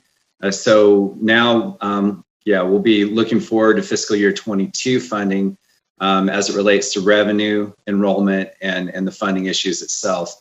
So obviously we'll be continuing to look at ADM this year and how that pans out, because that will affect the funding for next year because it's based on prior year ADM. And as the legislative session comes up, we'll need to address some of those future funding issues. We're staying connected with the Fiscal Analyst Office as well as GOMB to continue in discussions about those issues and what they might be. And then, of course, we'll report that to the board. We have been engaged in the Common Data Committee process to address revenue, enrollment, and funding projections for fiscal year 22. And so if we can go to the next slide, I'll just give an overview of that process and where we've been so far. So the first meeting that we had was the property valuations meeting. And that is where we were able to gather consensus revenue estimates, which were reached on October 14th. And I'll give a brief overview of those estimates in the next slide. On our November 2nd meeting, actually, let's stay on that slide. Sorry about that. Go back to that one. Our student enrollment projections meeting was held on November 2nd. We also were able to reach consensus enrollment numbers with the LFA and GOMB. And then our final meeting will be related to the WPU estimates, which we'll have, I believe, on next week, November 9th. And so that'll be the final part of that process. But the members of that group, I think were already mentioned, that are in the CDC process includes Governor's Office of Management and Budget, Office of the Legislative Fiscal Analyst, the Utah State Tax Commission, particularly on the property valuations meeting, and then of course USBE. So yeah, if we can go to that next slide. And that just gives an overview of the basic levy and where that's at for tax year 2021. You can see the projected revenue of $359,650,000,000 in assessed property valuations. The basic levy revenue target for tax year 2021 of approximately $545 million.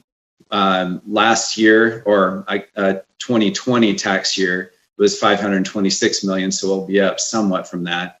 So $30 million in additional revenue set aside for local levy growth, which includes $21 million in tax year, or it was $21 million in tax year 2020. And the tax commission will, of course, work to set the basic rate in spring 2021. Going to the next slide.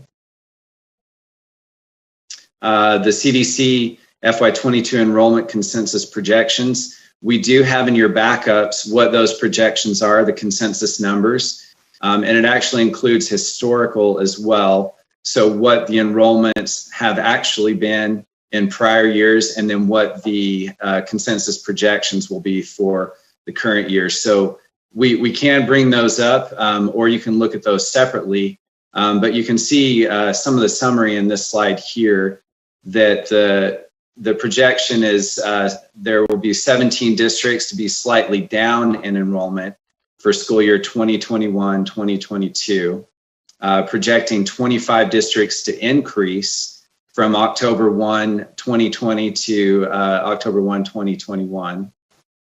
That's a bit of a tongue twister there.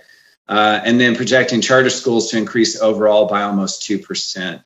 In the charter school backup, you can see some of the variations similar to what it was in the funding backup as well. And if there are any questions on that, we can discuss those a little bit more, but this is a bit more what was discussed in the earlier agenda item. But this is part of what is the CDC process, and we've gotten thus far through that part of it with the enrollments. I believe the next slide is the last slide for this presentation. Chair Okay, Patrick, can we go back to the slide, please? Yes, sir. Clarify. Yeah, please go back to the previous slide. We have 41 districts, but USDB, so that math with the 42 includes USDB, right, Patrick? I believe so, it should, yes. Yeah. That's why, there's 41 school districts, and then there's USDB, which is 42. That's why it totals to 42. But we know that, USDB is not necessarily a district, so that's how that number comes up. Okay. Thank you for that clarification on that, yes. So in summary, for fiscal year 21, the ADM calculation is from the raw data that was reported by LEAs, and this is per our agreement and working with LFA and GOMB, as well as with your support as the board.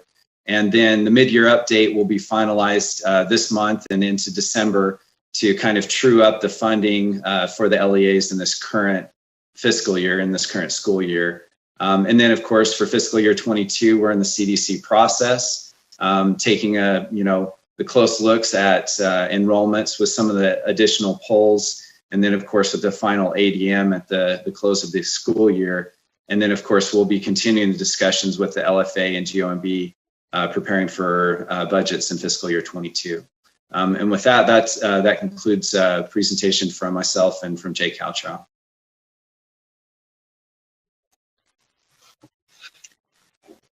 Are there any questions from board members?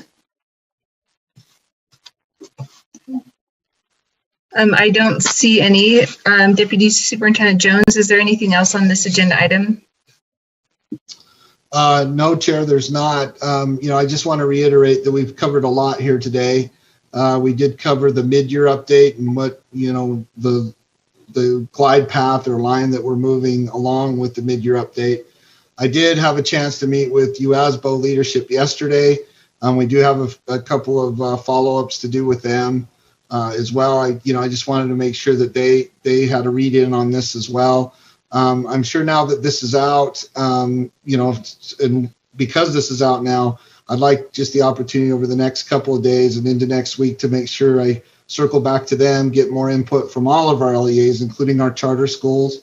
I did meet with some of the charter school representation as well. I didn't go into the details at all. The board members are the first ones to see this down to this level of detail.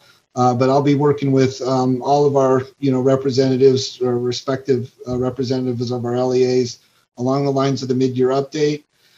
And then, as Patrick articulated, we'll be back on the agenda, subject to your approval, leadership's approval, with the board in December and then January and leading into the legislative session. Well, I anticipate some great things will happen between all of us, between all of the partners in the interest of public education, our educators and our students. So that does conclude this briefing, ma'am, subject to any questions or concerns. I see no questions. So that concludes this agenda item. Thank you for all that information. Okay. That takes us to item 10 on the agenda, Audit Committee Report. Chair Huntsman's going to chair for just a minute. Hey, thank you, Vice Chair Brittany Cummins. And you're doing a great job, Brittany. I'm going to try to get through the audit part here and still hang on to my voice. So hopefully you'll bear with me. Audit Committee Report, we'll look to Chair Brittany Cummins, who chairs our Audit Committee. Let you get started. Thank you. The Audit Committee has 3 motions for the board. The first one is in regard to a bylaws change proposal. The committee moves that the board approve the revisions to the board bylaws draft 1. Okay, the motion before the board is that the board approve the board bylaws draft 1. Discussion to that motion.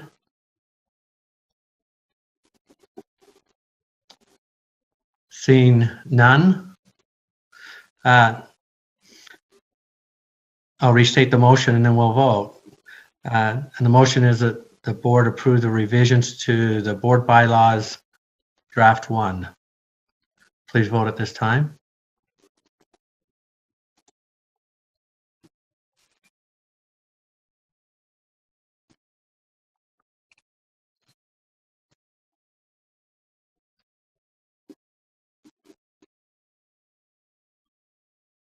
Looks like we have all board members present. Is that how you're seeing it, Vice Chair Brittany Cummins? And the motion passes with 1 no vote.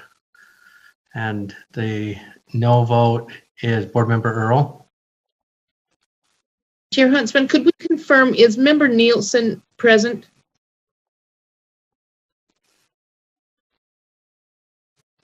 Board Member Nielsen, are you present? No, he is not.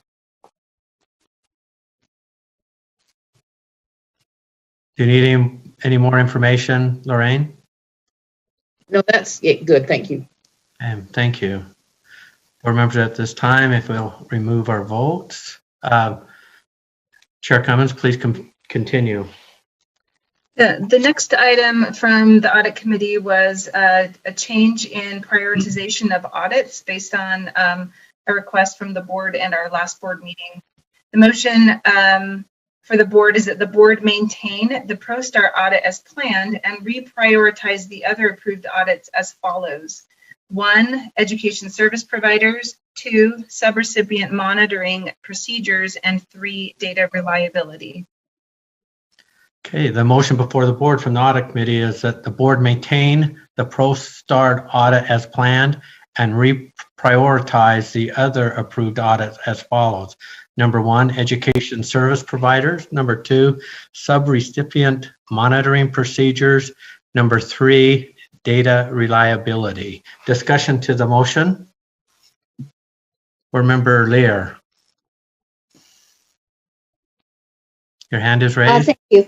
Yes, my microphone is bobbing for some reason. Anyway, I have a question about that motion, and now I've lost it. Let me think for 1 second. I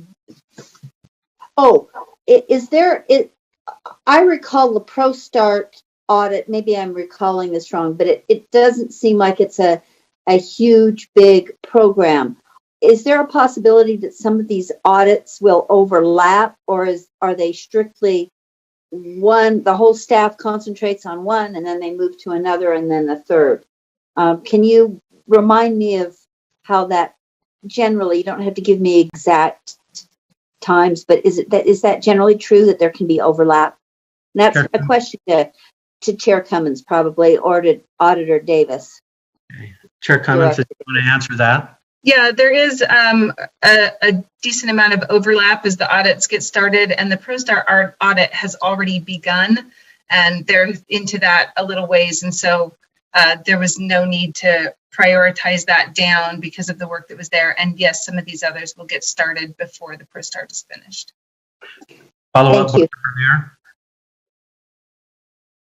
No, thank you. Okay, I'm not seeing any other hands raised, so I'll state the motion and then we'll vote.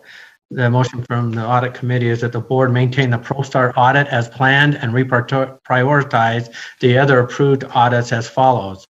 Number 1, education service providers. Number 2, subrecipient monitoring procedures. And number 3, data reliability.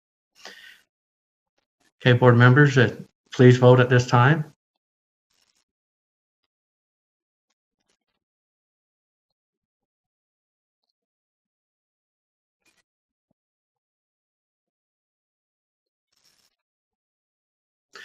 Motion passes unanimously. And board member Scott Nielsen, are you with us? You're still not with us. Okay. Chair Cummins, please continue. Okay, the last item is that the board, the committee moves that the board approve the release of the audit report, APA's use of state special education funds to the public. Okay. The motion from the committee is that the board approve the release of the audit report, APA's use of state special education funds to the public. Discussion to the motion. Board member Earl.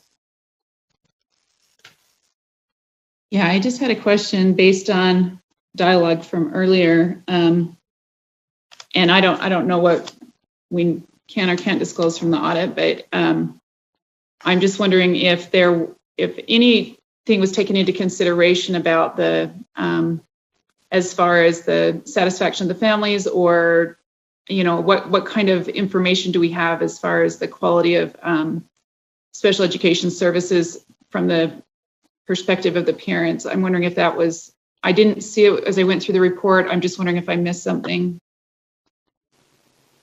So your question is, within the report, is there a piece or a section regarding parents' perception or parent involvement? Is that your question? The quality of the services that the parents felt they were getting. That's the question, because and I'm not sure if that can be answered here or not, or what can be discussed, but that's my question.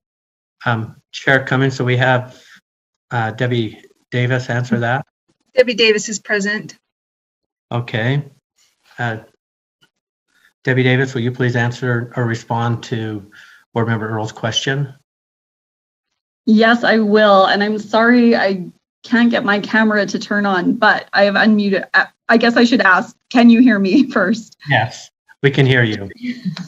Perfect. Yes. So the scope of Debbie Davis, Chief Audit Executive for the Utah State Board of Education. The scope of the audit was limited to a determination of whether the state special education funds were incurred for qualified expenses. and specifically to state fiscal year 2019. The audit and the scope of the audit did not include consideration of the quality or the performance outcomes of the instructional methods used by APA. So we did not consider that as part of the audit.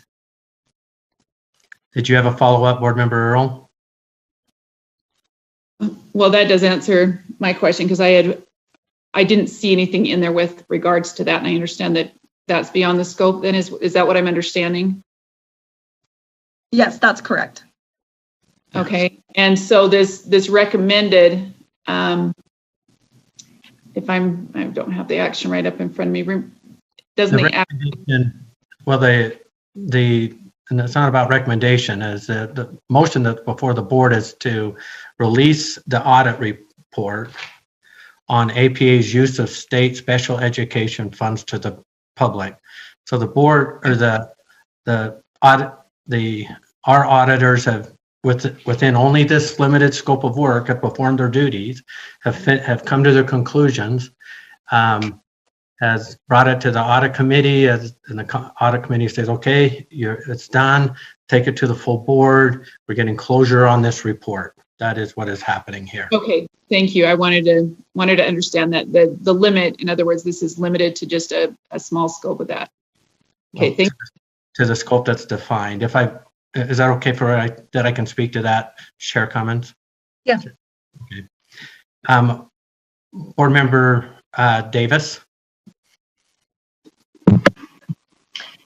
Yes, is it appropriate at this time to hear from the audit committee? I know we had APA representatives here earlier that said that our audit committee found no misuse of funds.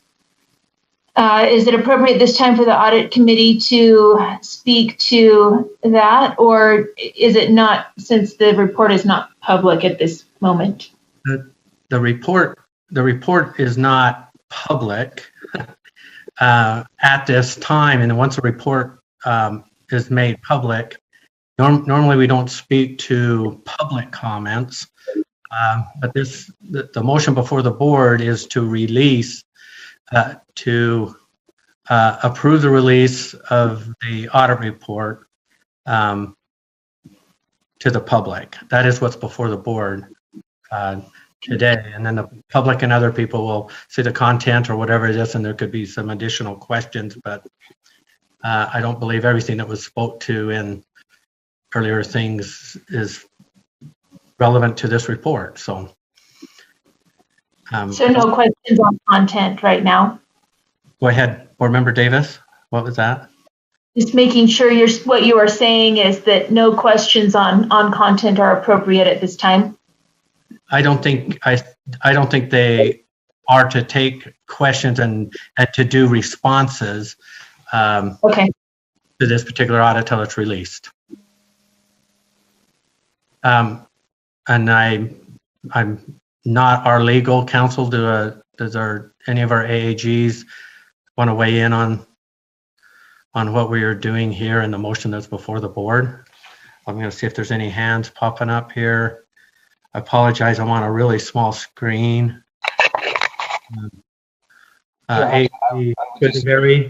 Yes, I would just say you're correct. Yeah, thank you. I agree. Brian, are you still there? AG quit. Yes. Can you hear me? Yes. So I agree with what you said. I don't have much additional to add, but I think you're correct. Okay. Thank you. I'm going through, making sure I'm covering everybody. Board Member Lear. My question is somewhat similar to Cindy's, but it's more procedural. I understand that this is a release of the audit, or the board would vote to release it or not. But one of the other questions that came up that was in my mind, that was also asked in the public comment this morning, was what are the next steps? Is that an appropriate question for now? I don't, well, let me ask Debbie Davis, are you still online? My understanding is there's a procedure, which means an audit. You get closure on the audit, it gets released. There's other audits that can happen. There's other questions that board members can have, and et cetera, and also the public. But Board Member Davis, can you speak to the next steps once this is released? Yes. So, and I'm assuming I am not Board Member Davis. Oh, I'm sorry. I just wanted to make sure everyone's clear. And also, so sorry. It'd be quite a promotion, but I don't think I'm up to that. I'll just. I believe Scott has his hand raised. So. Yeah. So the next steps, and I'll let Scott can jump in as well, would be the audit portion is done, and then it moves into a corrective action process. And so the board and your superintendency would look at the recommendations of the audit, the findings, the causes, and determine how you'd like to move forward with corrective action. And I think Deputy Superintendent Jones could speak to that more specifically with this audit if you want to go that direction. Deputy Superintendent Jones. Yeah, well, so Debbie, our Chief Audit Executive Davis, did say what I was going to say as well. Also, though, there is that, which is public, is the mediation agreement or the agreement between the USB and APA, and there are some specific language in Brian can speak to this about, following the audit, certain things will take place as well. So, we'd want to, make sure that we were still following the agreements that have been made to date. And, Chair, if you want to defer to Brian and to speak to those specific agreements in the mediation related to if there were findings related to state special education funds, what would the next steps be is by way of that agreement? So, AEG Quisenberry, do you want to respond to our next steps that's pertaining to that particular agreement? But we're still, I understand where this is to answer Board Member Lear's question of what's on the horizon or what might still be out there outside of the proposed motion that's on the table. Sure, Chair. Just briefly, so you might recall there is a settlement agreement between the board and APA. It includes an appeal right, and so APA has that right to request an appeal, and that appeal is to this board. And so I think we would just wait to see if that right is invoked or not once the audit is complete and released. So I think that would be the next step. Thank you. That's answer your question. It does. I was forgetting, and I think it was helpful to be reminded that agreement governs or directs what the next steps will be, because this audit was just part of that agreement. So that helps me remember where next steps will go. So thank you. That makes more sense in terms of what does release mean when we go back to that agreement. Thank you. Yes, that helps.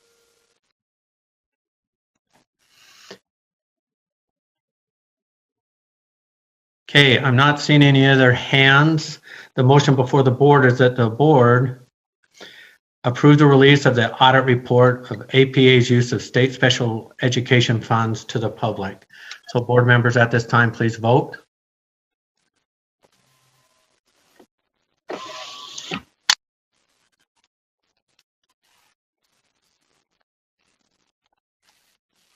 See. The voting is complete and the motion passes unanimously with, I'm not seeing a board member, Scott Nielsen. Are you present or do you want to be recognized in your vote? Yes, I'm there. I should be present. I voted yay. Okay. You just might have to scroll down a little bit, but I'm there.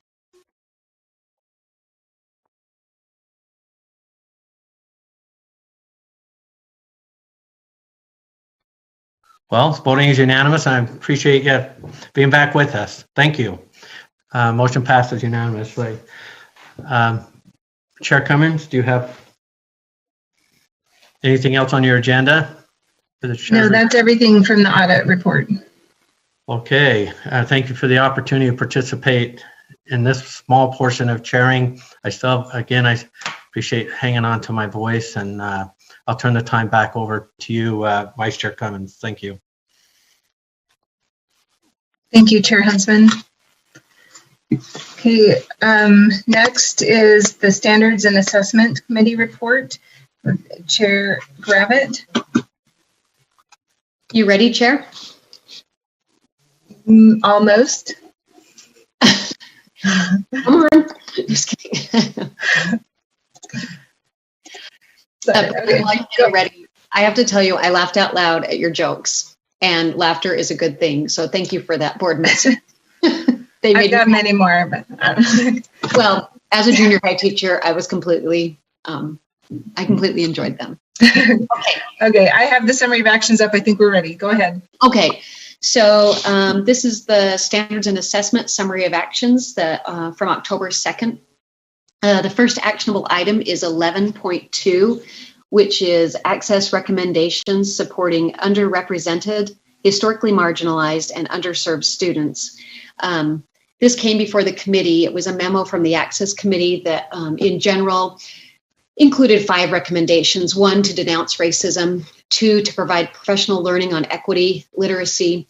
3, to help us conquer the digital divide. 4, to provide support for digital navigation for families. And 5, to provide curricula that supports inclusivity, marginalized groups. The motion was unanimous, and all of these things align. I just want to point out, align with our board mission, Portrait of a Graduate, including our focus on civic responsibility, communication, collaboration, teamwork, and respect.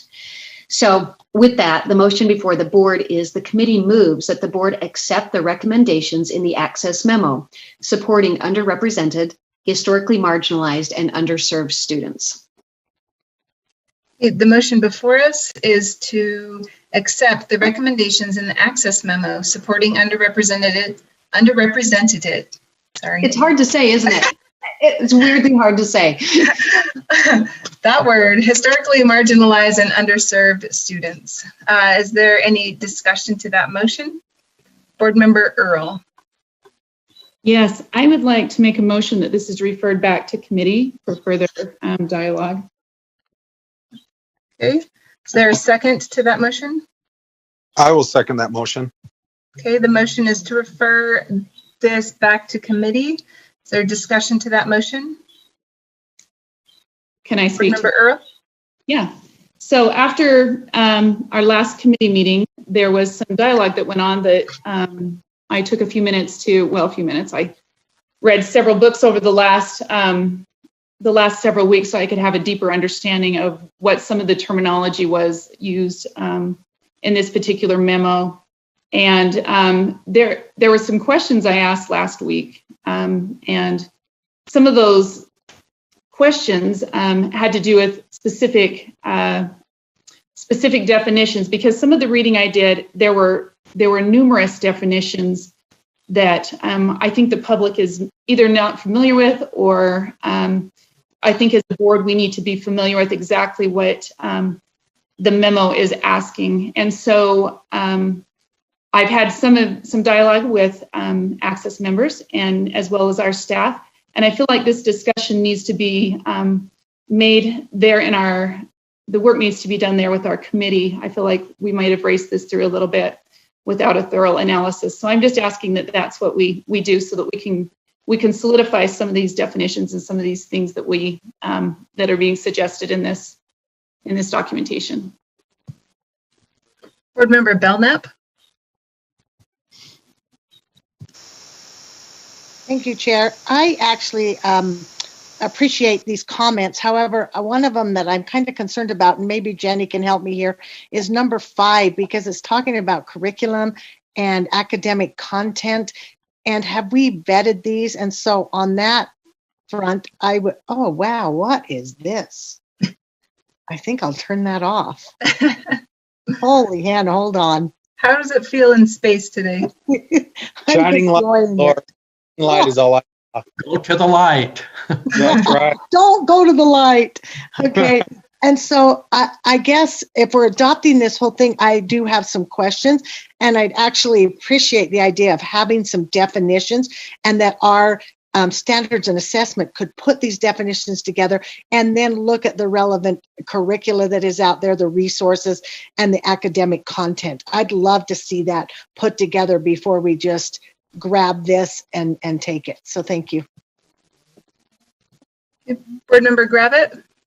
Yeah, I just want to comment. I want to speak against this motion to send it back to committee and just remind board members of a couple of things. These recommendations are not implementation, they're recommendations. And then the other thing I wanted to say is I'm wondering, because we're getting some questions that I think Dr. Patty Norman could give some context to that would help with just helping board members understand about definitions, et cetera. So Dr. Patty Norman, could she speak to some of these concerns, Chair?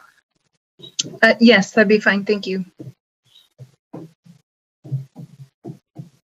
Thank you, and thank you for these questions. Deputy Superintendent of Student Achievement, Patty Norman. In looking at some of the questions that were being asked, I know that the Access Committee, and I know that we have some of the members on here today. We have Rosanna and Brian, and we have Clastina, and I think we have one more Access Committee member on here as well today, that could respond to any of the questions that board members might have. In reference to the recommendations, one of the things that we had talked about in committee is that in accepting the recommendations, then it really doesn't speak to the implementation or what that will look like in moving it forward. And so the question that Access Committee would then have is, are we amending their recommendations because then they wouldn't be the recommendations of a committee, or are we asking the questions about implementation? So when we've asked the questions before about boards or committees that advise the board, it's about taking the recommendations and then moving forward in the direction that the board wants us to with those recommendations. So I think that's the question that is being asked by Chair Gravitt, is in looking at the recommendations, are we asking them to revise their recommendations? We've also really had some work being done on the Equity Steering Committee for creating a culturally responsive workplace. And we're creating those definitions right now with a lot of stakeholder groups. And there's a lot of work that's being done on those. And at some point we can share those with any board members as we're moving along with those definitions. So I just wanted to ask about those things and then see if there's any other questions moving forward.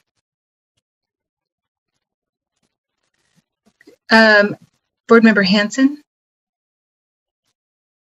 Thanks. Frankly, I don't think we did our job as the Standards and Assessment Committee. At least I didn't do my part as far as thinking through what the implementation part of this looks like. And I think that we should refer it back to the committee so that we can not change the recommendations, but maybe make some suggestions, recommendations to the board from the committee as far as how implementation should take place to make this more of an actionable item. So that would be, I would be in favor of kicking it back to committee and allowing us to do that.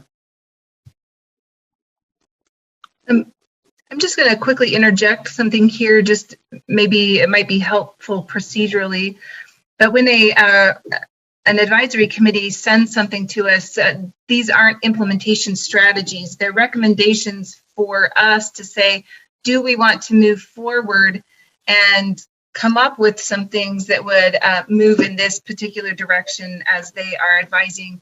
Anything that would be an implementation strategy would come through the board. So for example, if there was curricula that was approved, it would come through the board. If there was a resolution would be written and go through committee. And so these aren't things that will automatically trigger an implementation strategy. This is just saying that we accept the recommendations and then the work of implementation would come through us as board members as we move forward with these 5 items. So just an item of clarification. Yeah. Could I respond? Yeah. Chair?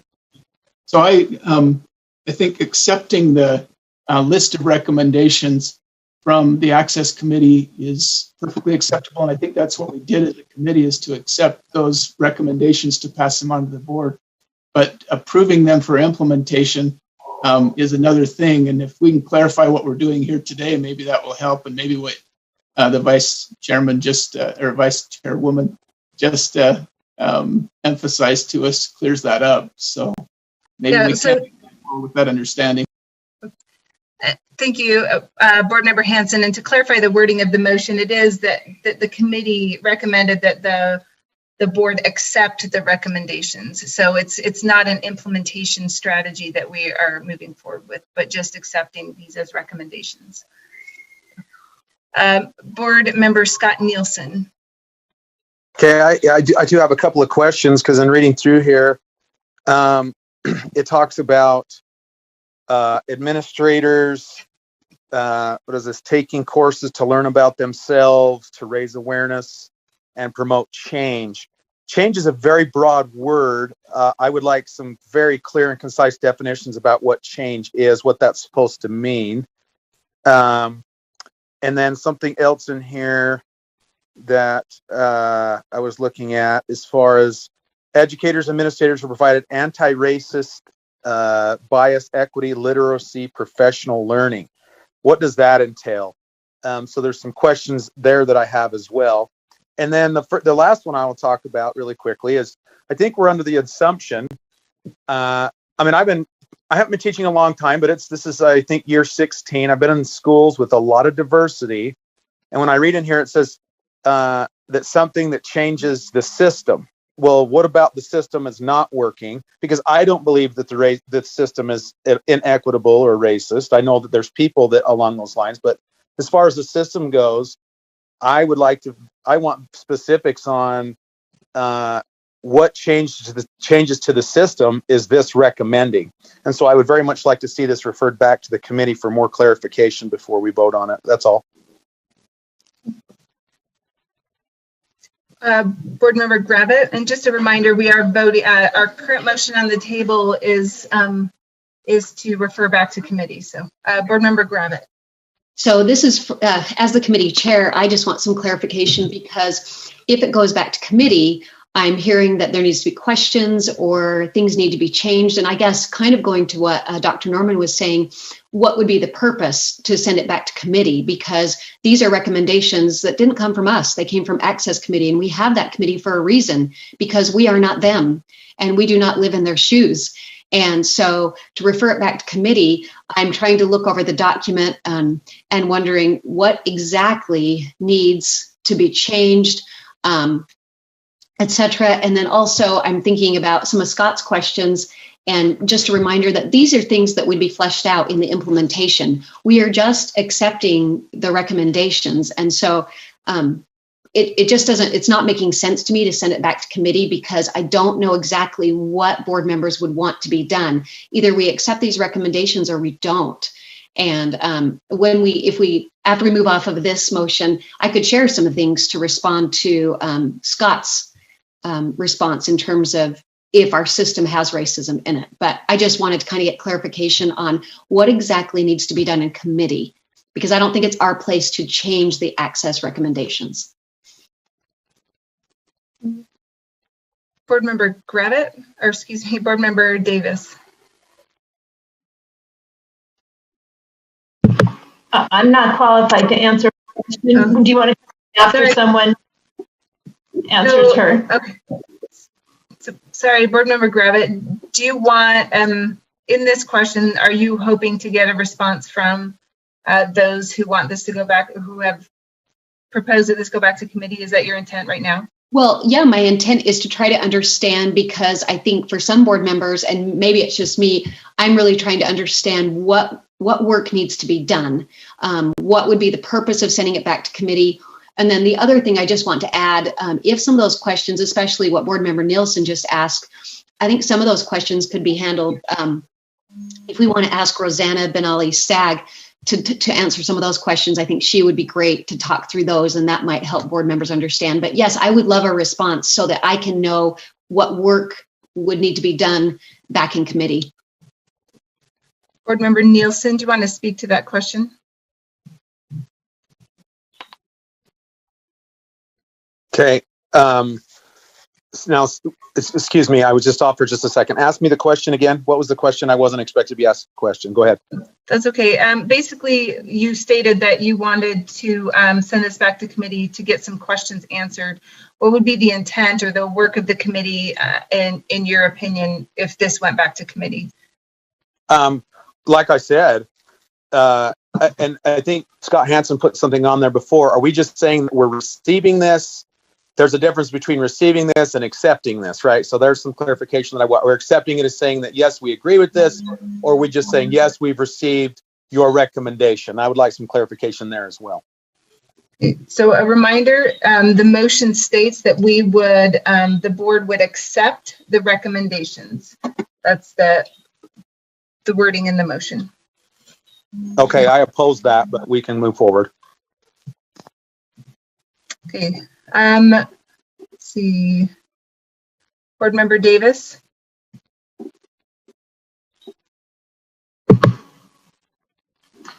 Yeah, I've had multiple times people say to me that we work on standards, not curriculum. That's what the local LEA is supposed to do. So I guess I'm just looking, can someone answer that? Or would something have to be shifted for us to accept number 5, whereas we work on standards and not curriculum? And also, I guess it's confusing, again, the language, because I've heard it both ways. By accepting this, it means we're moving forward in this way. Can we move forward on that? And what does that mean? And we're getting emails from people saying that it includes this, and so. And I'm like, I don't see that in there, but maybe we need to clarify or get some clarification from the Access Committee, some examples of what would be there, so that people don't have perceptual jumps to what they believe we're voting on today. And Chair, could Rosanna speak to that? Yes, the only caution that I would provide is Access Committee has provided some recommendations.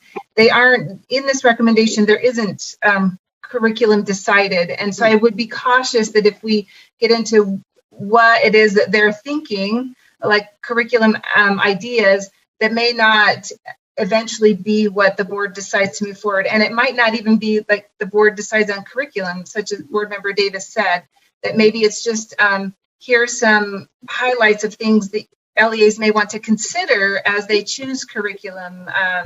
And so I think it's just being very cautious that as we move forward in this conversation, that we're not, in our conversation, we're not trying to put too much implementation meat on this as well. So,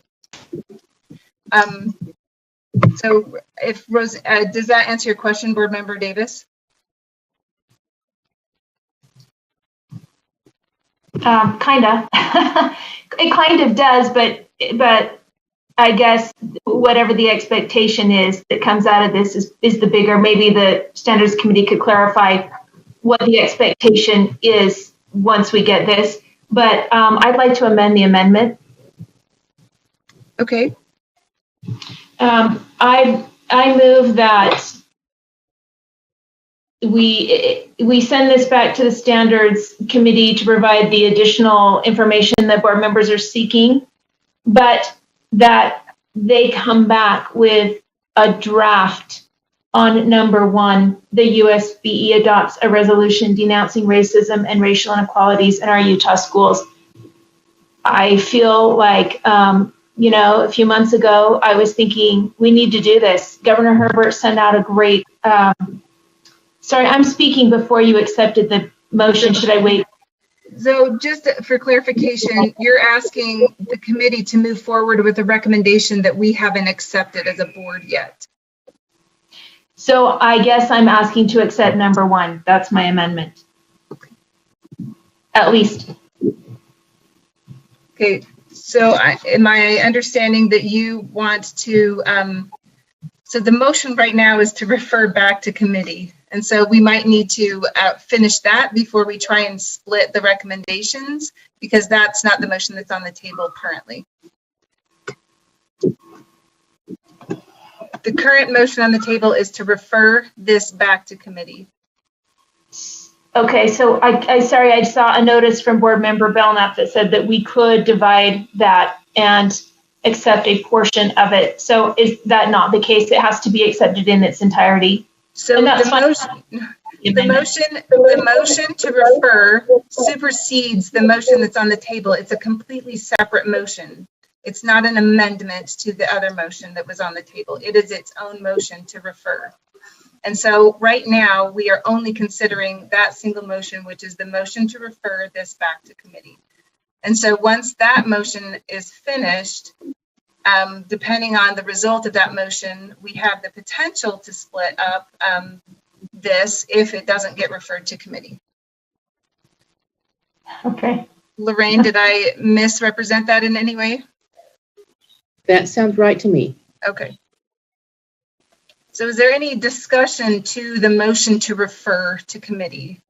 Please check your hands, and if you only want to speak to the motion to refer to committee, please leave your hand up. Otherwise, take your hand down for the time being. Okay, thank you. Okay, Chair Huntsman? Yes, and this is a clarification question, and I don't want to speak according to my professional or legal opinion here, and so I would like to pose a question to our AAGs on the difference between receiving and accepting from committee the obligation that this board has if we receive it in one way or another. So the question is that I have for our AAGs, the difference between receiving and accepting, and is there any obligation once we accept that we're concurring or we're proposing to endorse and move forward? So, Madam Chair, with your permission, will our AAGs respond to my question? Ryan, can you respond to that, please? Sure, I can try. That's an interesting idea or question. What's the difference between receive and accept or approve? We're not talking about approving the recommendations. We're talking about it. I think not here. Isn't the word we're talking about receive, Vice Chair Cummins? Is that the word in the motion? The word is actually accept. Yeah. So to answer your question, Chair Huntsman, my sense is that's to kind of to receive or to take. That's not necessarily to approve. And so I will go back,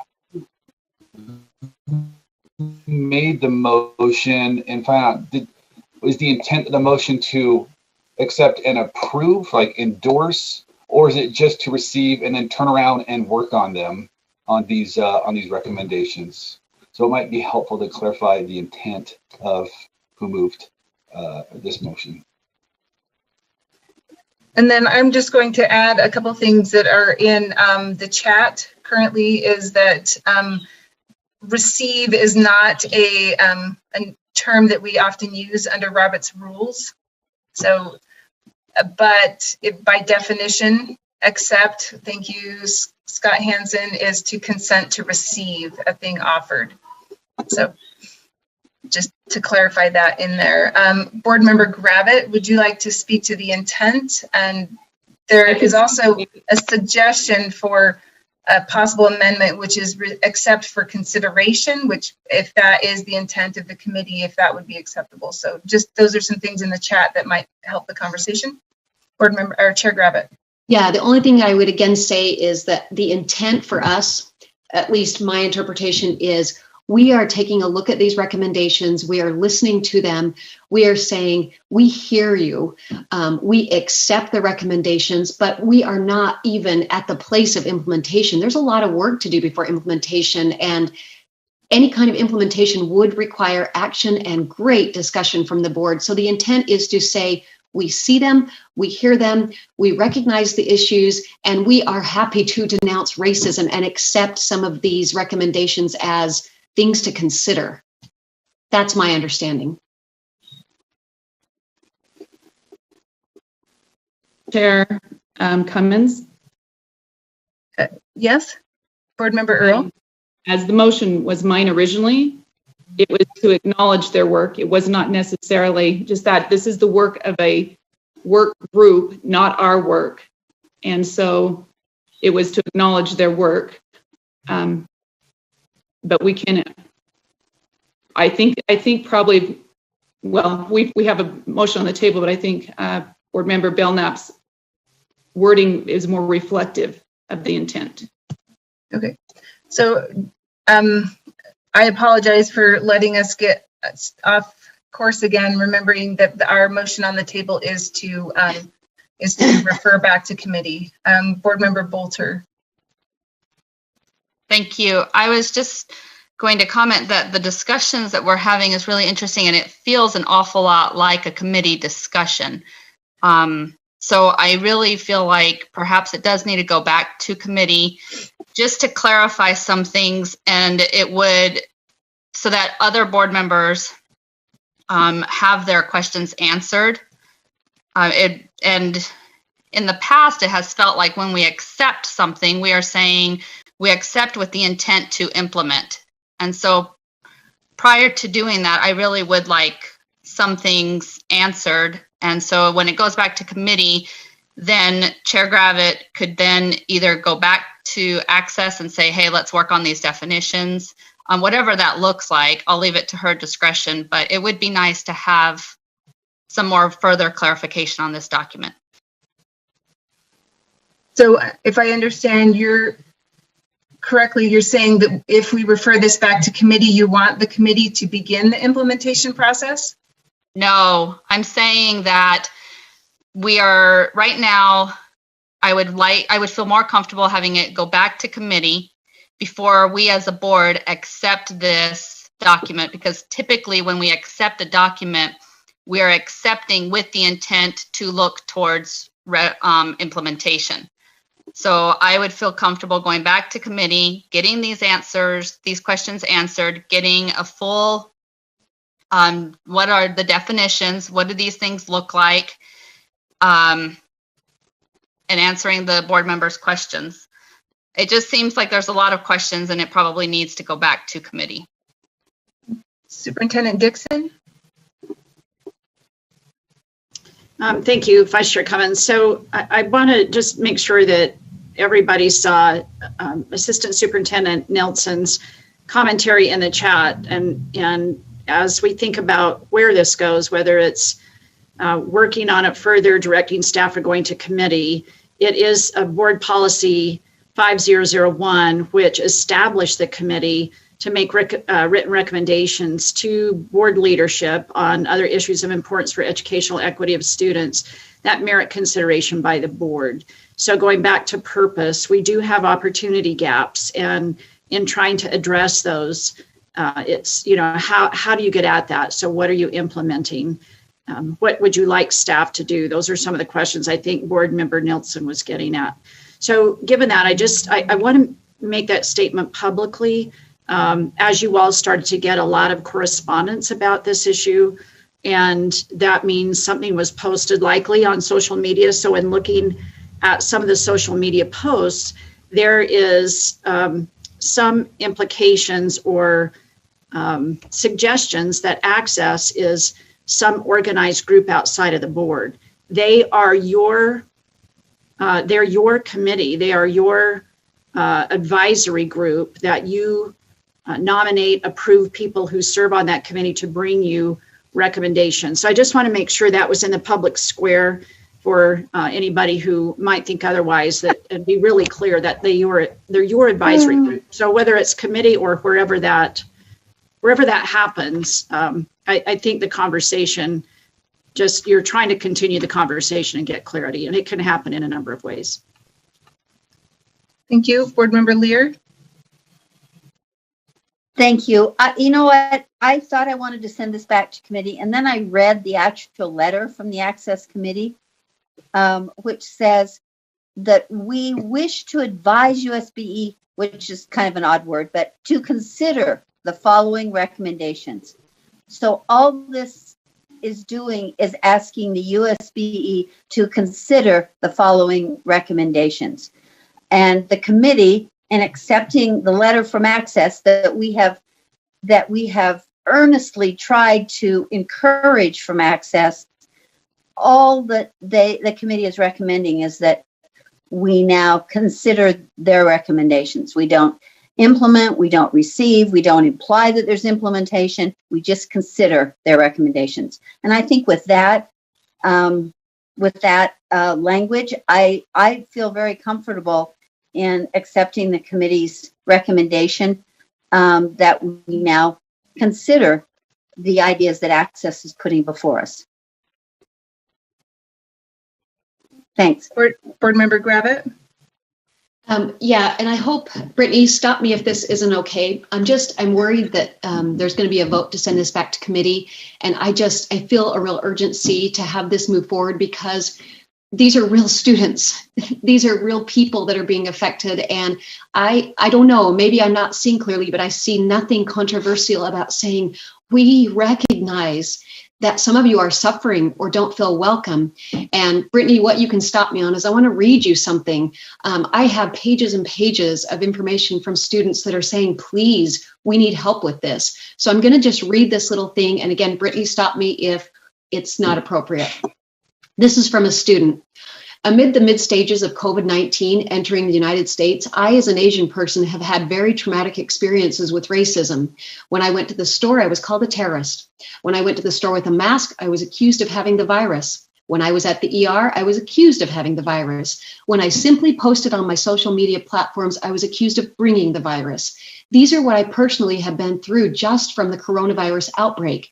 This Tuesday at school, I was called CHINC, the C slur, by someone who directly looked at me. In elementary, my parents would be made fun of because of their accents. Kids would call my cultural food smelly. Kids would pull their eyes back and say, I look like you. Whenever I would say something to them or tell them to quit saying those things, they would invalidate my feelings and my emotions as a joke. And these things happened in school. Racism against Asians has been so normalized that I have been taught to absorb them and hate myself and laugh at myself too. I remember growing up and wishing and wanting to be white because it would mean I wouldn't be made fun of. I would be normal.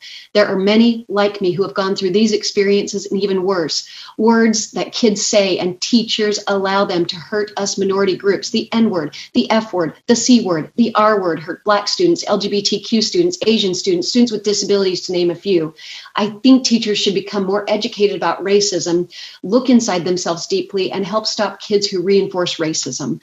I just wanted you to hear a perspective from one student, and I can give you many, because all this is saying, board members, is that there is an issue, maybe not for you, maybe not for me, but let's listen to those kids who are screaming for help. Just because they're the few doesn't mean it's not happening. This isn't a controversial document. This is a document that says we love and value all our students. So that's all I'm going to say on this. Board Member Thorpe. I'm against moving this back to committee. And I think what I've heard so much from my colleagues of color and from students who are in these circumstances facing racism is the same thing over and over again, that there's a committee convened, that there's recommendations made, that things get stuck in the bureaucratic process and we never move forward with any system change or anything that makes an impact for students. So I agree that we shouldn't be the reason for holding this up, and that accepting this for consideration is a very small thing we can do for these students. Board members, just do a quick hand check to make sure you still want your hand up. Board Member Newell. I'm going to a little vulnerability here.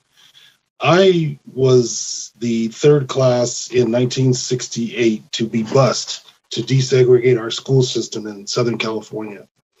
My experiences are very similar to the students to this day in 2020 that they're going through, where we had both parents, instructors, people in the community that would create environments that were not conducive to learning.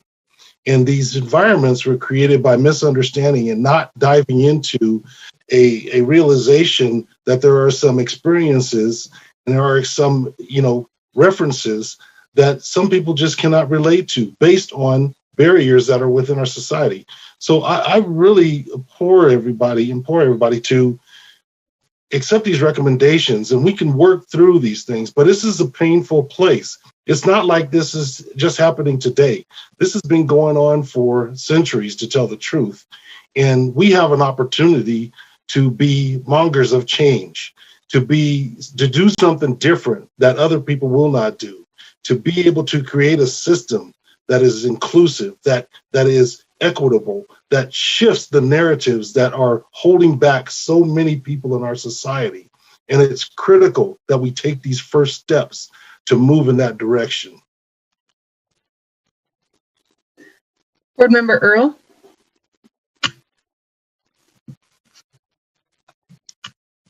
Yes, I do have a list of questions, and I think those are ones that could be addressed in committee meeting. And I'd be happy to send those on or read through those currently if you want that publicly read. What would you like done? So first, we're addressing should we send it back to committee? That's exactly. Yeah, so isn't that the question asked? Because so if your questions are specific to the document, please hold that until we get to that main motion. If we send it to committee, the questions can go to committee. If we don't send it to committee, then you'll have a moment to ask a few questions. So, Vice Chair Cummins, I have a question then, because Board Member Gravitt asked the question, what will we do there? And that's why this is pertinent to the particular motion currently. So I think her question was general, like, are we going to be revising this document? But if we pass the motion to refer back to committee, then those questions would go to that committee. If the motion stays here and we keep it here, then you'll have an opportunity to ask those questions. Thank you. My point is that those questions would be what would be talked about back in committee. It's not like it's just going back for no reason. So thank you. Okay, thank you. Okay, Board Member Newell. No, my hand was still up. I'll remove it. Board Member Hanson. Thanks. I feel like the conversation is getting a little bit twisted, and maybe just from my understanding, I can walk through my intent and feelings.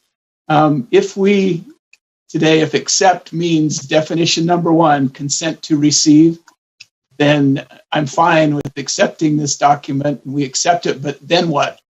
There's no other action on the table today for the board. There's nothing else that we can do to move this forward, except that we received it for something that we're going to consider in the future. The intent and the reason that I would support moving it back to committee is to bring it to the board with some concrete examples or concrete suggestions, recommendations of how it could be moved forward. I feel like we already accepted in committee without doing that, and we shouldn't have done that. We should have put some thought into what that means to accept in the second definition of the word, to recognize parts as valid and correct, and talk about how to move that forward.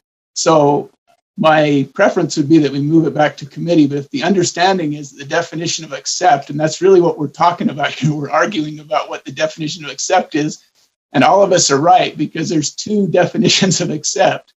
One meaning to receive it, and one meaning to recognize it as valid and correct.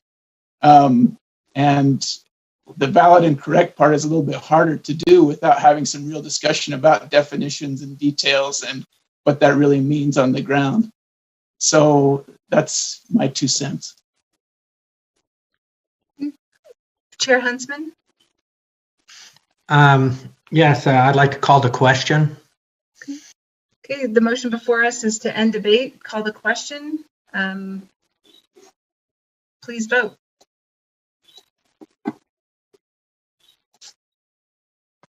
Brittany, can I interrupt? I'm so sorry. Sorry. I just want to say, before we make this motion, I've asked a couple of times if Rosanna could speak, and I feel like we're talking around it and not letting the source say something. I don't know if it would be appropriate since we've asked, or if we need, I'm sorry. So this motion is to call the question on should we send it back to committee. So if it goes back to committee, she'll have the chance to speak with the committee. If it stays here with the board, then we'll go there. So this current motion is just call the question, end debate, and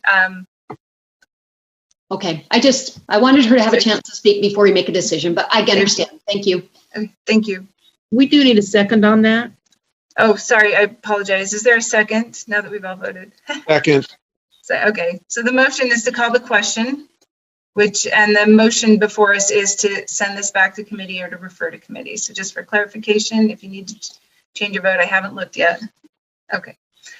Okay, so the motion to call the question passes with 1 no vote, with board member Gravitt being the no vote on that.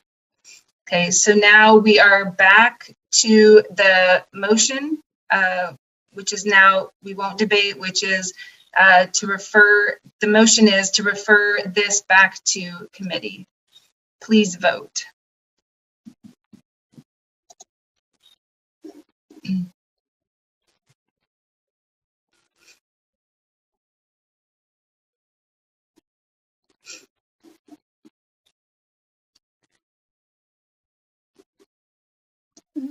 Okay, that motion fails.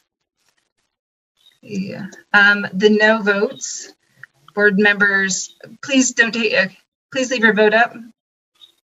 Thank you. The no votes are board members Cummins, Gravitt, Thorpe, Lear, Cannon, Newell, Marsh, Huntsman. That's 8 votes for no. The yes votes are Earl, Hanson, Belknap, Davis, Haynes, Scott Nielsen, and Bolter. Okay, so now we are back to the committee motion, which is to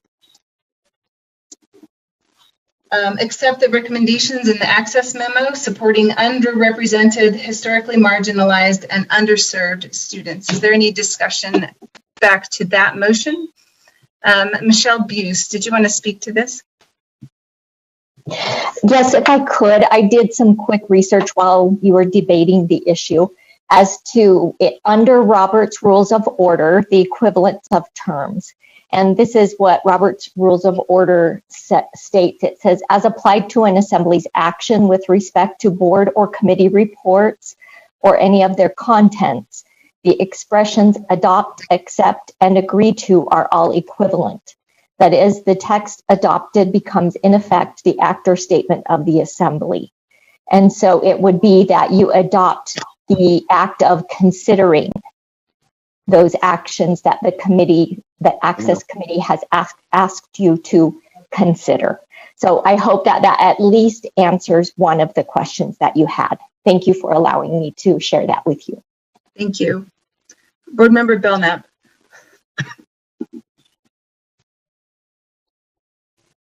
Yeah, so I'd like to, sorry about that again. So I would like to make that amendment that we consider instead of accept. So your amendment is to add the word consider the recommendations? Yes, if that's accurate what AG Buse just said, that we can use the word consider rather than to accept. And I will accept that, or I will second that. This is Board Member Nielsen. Or Michelle doesn't need to say except for consideration. May I speak? Yes, please. In accepting it, that's what you're doing because the recommendation of the Access Committee was to ask you to consider these items. And so your correct motion would be to accept the Access Committee's report. And their report wasn't to make recommendations to you. It was to ask you to consider these things. And so your correct motion would be to accept or adopt all mean the same thing. Accept and adopt in action mean the same thing in terms of their report. I just wanted to clarify to you that in doing so, you would simply be accepting the responsibility to consider is what the Access Committee was asking you to do. They were not asking you to implement anything. They were asking you to recommend anything to schools. They were simply asking you as a board to consider something. And so you would just accept their report. However, Chair, I actually do like the verbiage. It may be repetitive, so I would like to keep my motion as to accept for consideration. Okay, so and that was seconded. Thank you. The amendment is to add the words "for consideration." Is there any discussion to that amendment? Board members, just check your hands and make sure you want to speak to the amendment, which is to add the words "except for consideration." Board member Hanson. Thank you. I think that's an important amendment because the way the motion is worded, it doesn't say to accept the memo, it says to accept the recommendations in the access memo, and there are many recommendations in the access memo. There are 5 enumerated ones, and then the recommendation to consider, I guess. I think it clarifies things just to say that we're going to accept it for consideration, and then we can go forward and take appropriate actions. Board member Gravitt? Yeah, I just want to speak against this amendment just because of what AAG Buse talked to us about, because she just told us that the definition of accept is to the act of considering. And so, I think we need to keep it clean instead of saying the board accept for consideration. Like it's almost like we're being redundant and repetitive. And I think we stick with what the legal definition is, and accept means to consider. So I speak against it. Okay. So check your hands. Board member Davis?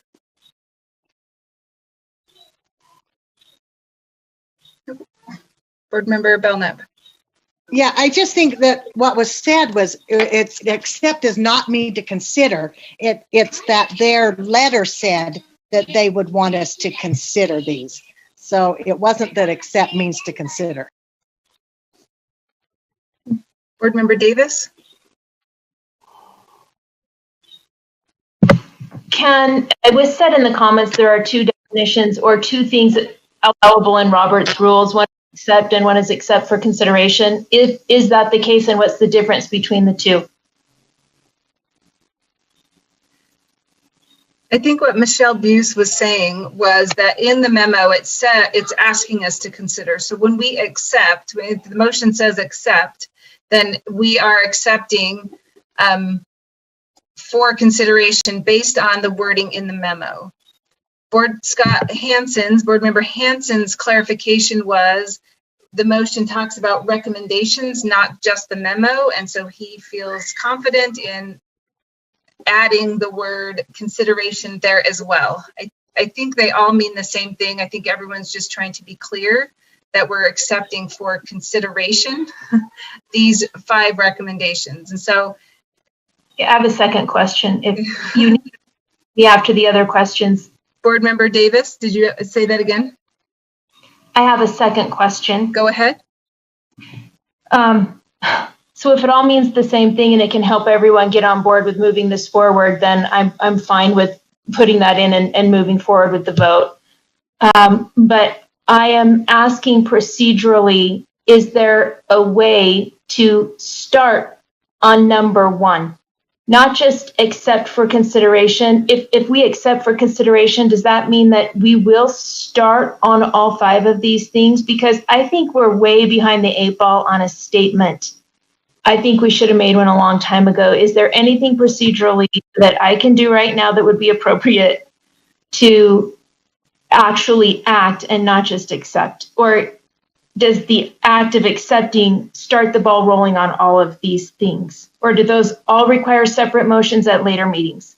Sorry, if you don't mind, if we continue with the motion that's at hand, which is to add the word for consideration, and then we can get to your question procedurally. Is that okay?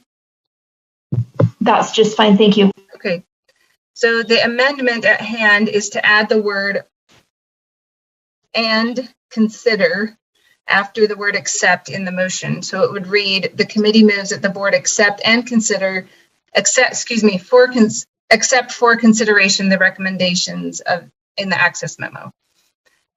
Is there any further discussion to that amendment? Seeing none, please vote.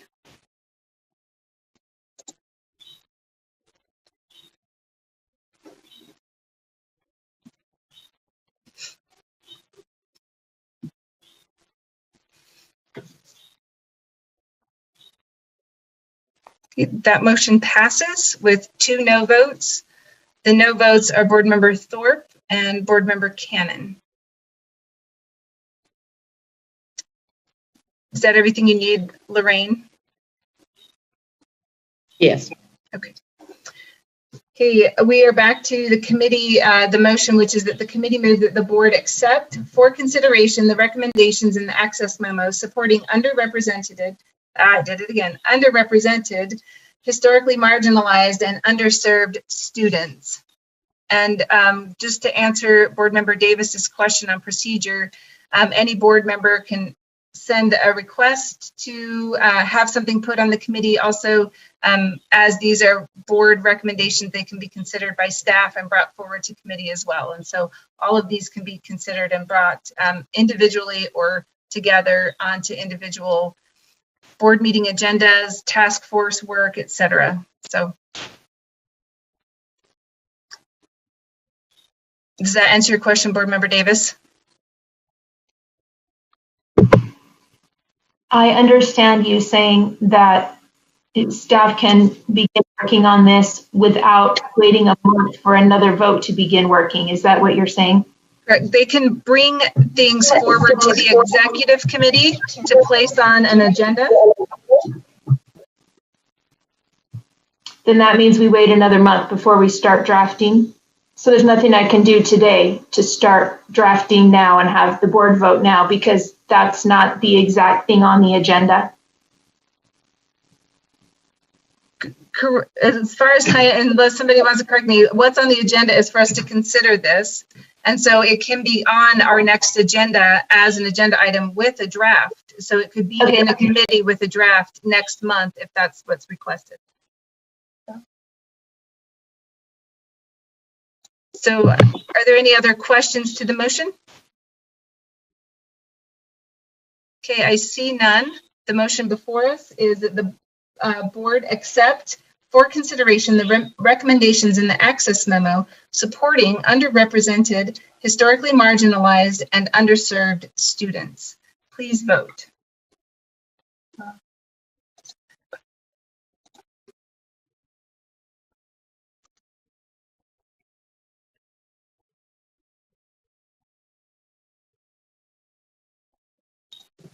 Board Member Earl. Yeah. Board Member Nielsen. Okay. That motion passes.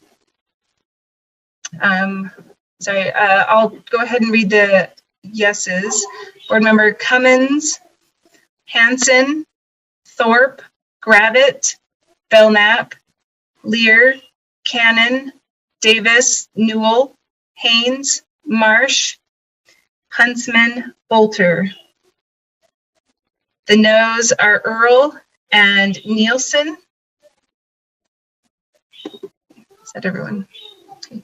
Thank you. Okay, next on your committee report, Chair Gravitt. Okay, thank you. So the next actionable item is 11.3.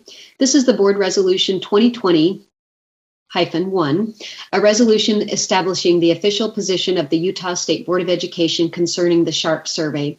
So we had quite a good discussion in committee a couple of months, maybe even more than that. And then after all of that hard work, the motion before the board is that the committee moves to that the board adopt board resolution 2020-1 draft 2.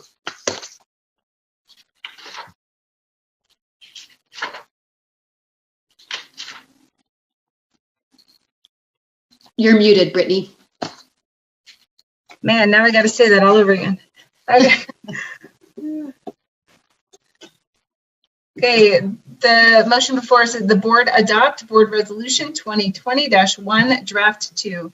Any discussion to that motion? Seeing none, please vote.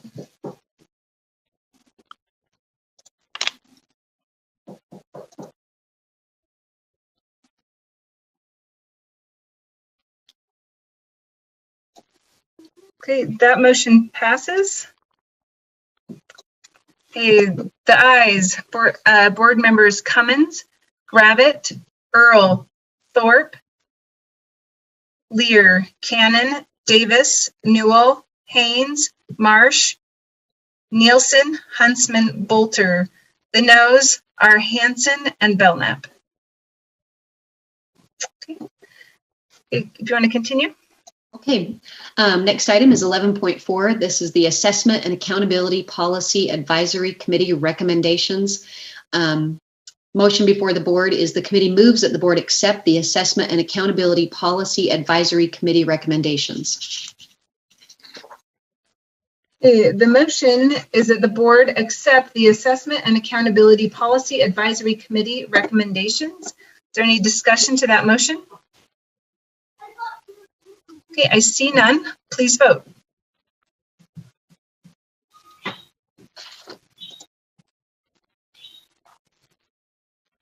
Okay, that motion passes unanimously. Please continue. Okay, skipping to item 11.7. This is the instructional materials for implementation of human trafficking prevention and awareness requirements for youth. Motion before the board, the committee moves that the board approve the minimum expectations for human trafficking awareness and prevention instructional materials for youth, draft 4. The motion is that the board approve the minimum expectations for human trafficking awareness and prevention instructional materials for youth, draft 4. Any discussion to the motion? Board Member Nielsen. Yeah, I want to commend this. This is becoming more and more of an issue in today's society and even in local areas. So this is something I'm strongly behind. I know everybody's going to vote for it, but bringing this up and putting this forward, it's very commendable, and I want to thank whoever was a part of that. That's all. Board Member Belknap. Yes, I have a question. Do we have this for the adults also in our system? Something like this? That's a great question. Do you mean so these are just the minimum expectations? It's not what the teachers will be using, or? No, sorry, let me be more clear. Okay. Do we have something like this for our staff, our leaders, our teachers, that they can be more aware of human trafficking and what to look for?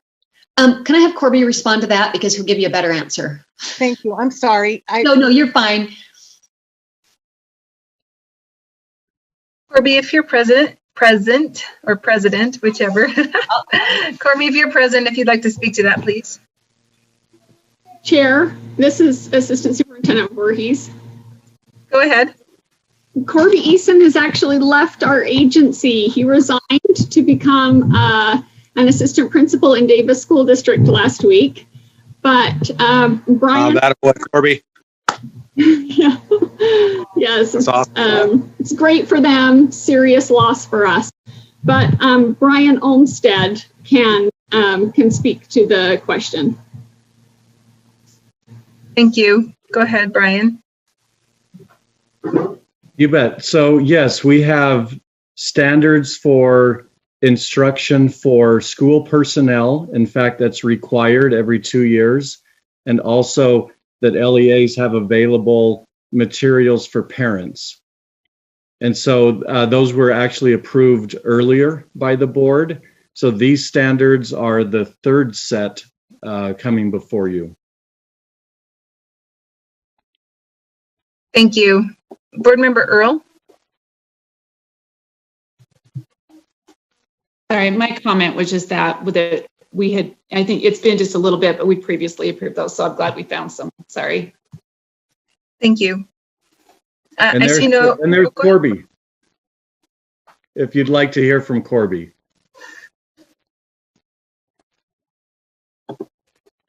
Corby, did you have anything you wanted to add to that? No, I finally got in. I was trying to get in as the question was being asked. I had to find the password, but if there are any other questions, I'm here to answer. Okay, we miss you already. We do. Okay, there's no further questions. The motion before us then is that the board approve the minimum expectations for human trafficking awareness and prevention instructional materials for youth, draft 4. Please vote.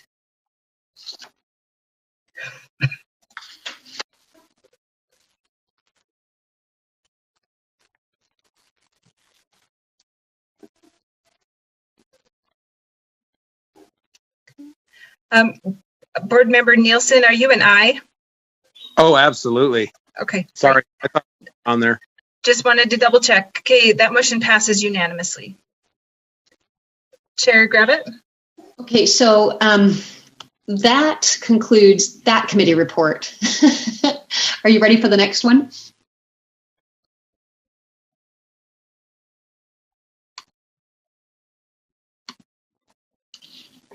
Brittany, you're muted. Oh, sorry. Yes, go ahead. I'll get it pulled up. Okay.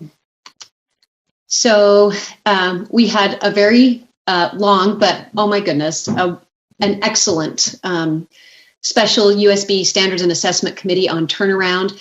And thank you to the committee members and staff who worked so hard to do this work. You can look through, there were lots of motions because we went through it decision point at a time. And so I hope you've had a chance to look through some of that because it answers a lot of questions. So I'm just going to start with, let's see, I'm going to start with the motion before the board. But, okay. Well, let me do this one first because I think there's a couple. The committee moves that the board directs staff to work with legislators on a bill file for the 2021 general legislative session, allowing the board more flexibility to determine the entry criteria for the school turnaround program in board rule. Okay, so the motion is that the board directs staff to work with legislators on a bill file for the 2021 general legislative session, allowing the board more flexibility to determine the entry criteria for the school turnaround program in board rule. Is there any discussion to that motion?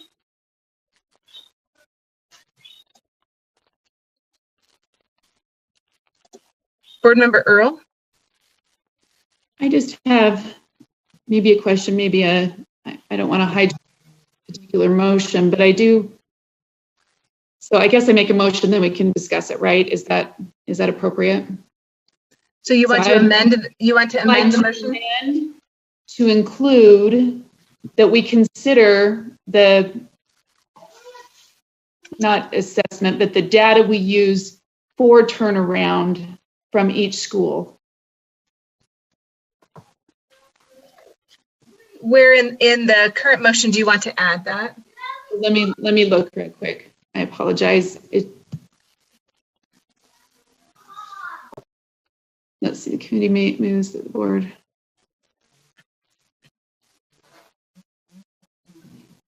Board Member Earl, could you just repeat what and you wanted so right to add? after the word and, I'm sorry, Jeff, did you have a recommendation? Go ahead.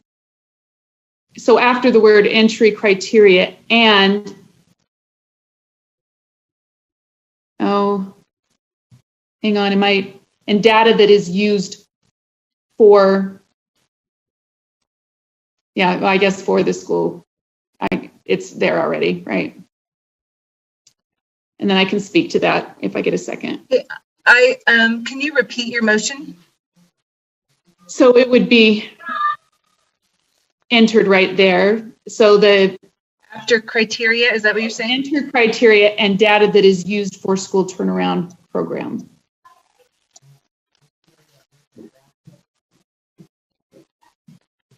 Okay, so someone is suggesting yeah, I guess it is identification, right? Identification.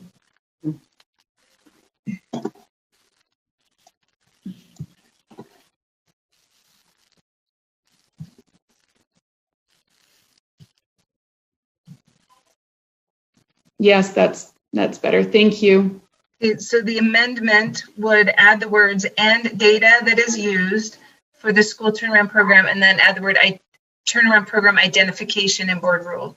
Is there a second to the amendment? I'll second that. Board Member Kravitz. Okay, any discussion to the amendment? Can I speak to it? Yes. So it's becoming more or clear that there's a need to go beyond just our assessment at the end of the year. And that, I mean, I think some of the things we've talked about today earlier, that data needs to be not real robust in the amount of data that we're we're collecting and storing, but robust in what we're allowing districts to provide or LEAs to provide for success in their schools. And I just think there needs to be that dialogue, and we need to start moving in that direction. And so I would encourage us to add this component to be considered. Yep. Board Member Belknap? Yes, I'm hoping that we can do this without making a motion on it, but Darren made the suggestion that we board more flexibility to determine the identification criteria and data that is used for the school turnaround program. I'm good with that. I just think we need to expand that however we word it. And without objection, Chair? Yes, if the amendment maker is fine with that, then you can go ahead. Okay. And the original maker. Well, this is an amendment, so the original maker has no say. Okay, Board Member Lear, do you have a comment or question? Yes. Also, without objection, could it be data R instead of data is? No. Okay. Okay. Okay, so the amendment, sorry, I have a ton of background noise going on right now.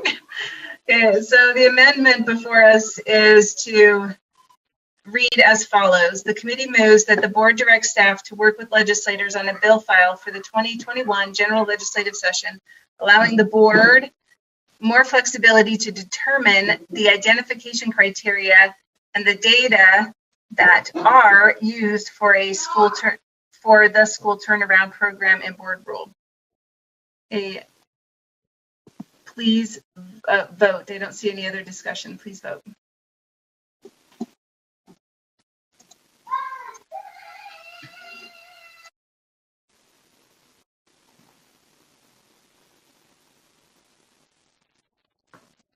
Board Member Newell.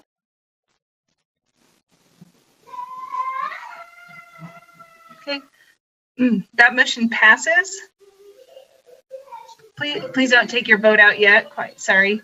That motion passes. 1 no vote. Board Member Hanson. Okay, that takes us back to the main motion, which now has disappeared from my screen. Thank you. Back to the main motion, which reads, the committee moves that the board direct staff to work with, let me close my door. Hold on just a second.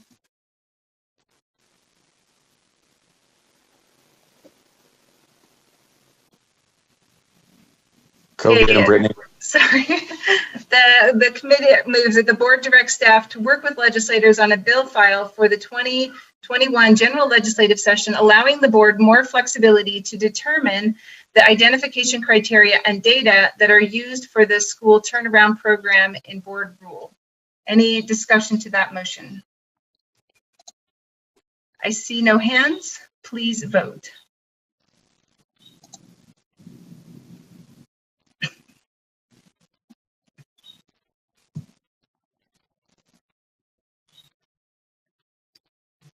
Board Member Gravitt. Okay. That motion passes unanimously. Thank you. Chair Gravitt, if you'd like to continue. Okay. So the second motion before the board is the committee moves that the board approve R277920, School Improvement Implementation of the School Turnaround and Leadership Development Act, Draft 4, on second and final reading. The motion is that the board approve R277920, School Improvement Implementation of the School Turnaround and Leadership Development Act, Draft 4, on second and final reading. Is there any discussion to that motion? Okay, I see no hands. Please vote.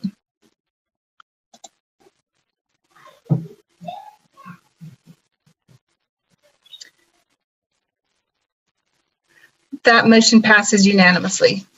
Thank you. That concludes the report. Thanks, everyone. Fantastic. Thank you. Okay, next is the Finance Committee report. This is Board Member Earl. I just Can I make just a quick comment? Yes. I just wanted to say that I appreciate all that worked on that item. I know that was a exhaustive, it was a long day, and it was very well. I just think we worked well together, and I appreciate everybody's thoughtfulness in that. Thank you. Thank you. Chair Belknap?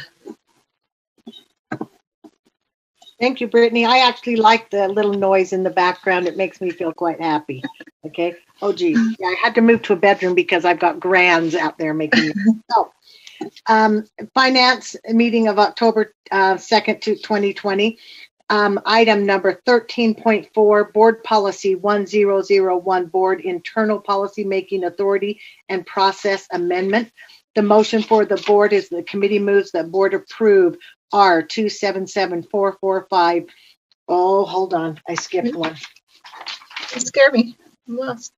Hold on. I went from, okay. The committee moves that the board approve Board Policy 1001, Draft 1. Okay, the motion for the board is that the board approve Board Policy 1001, Draft 1. Is there any discussion to that motion? I see none. Please vote.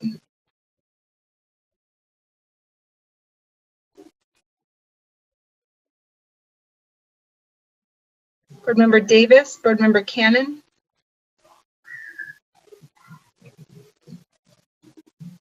Okay, that motion passes unanimously. Thank you. Thank you, Chair. Okay, 13.5, Board Policies 1003, 1005, 3003, 3004, 3005. The repeals. The committee moves that all of those repeal Board Policies 1003, 1005, 3003, 3004, and 3005. Okay. The motion is that the board repeal Board Policies 1003, 1005, 3003, 3004, and 3005. Is there any discussion to that motion? Please don't make me repeat it. Okay, if I see none, please vote.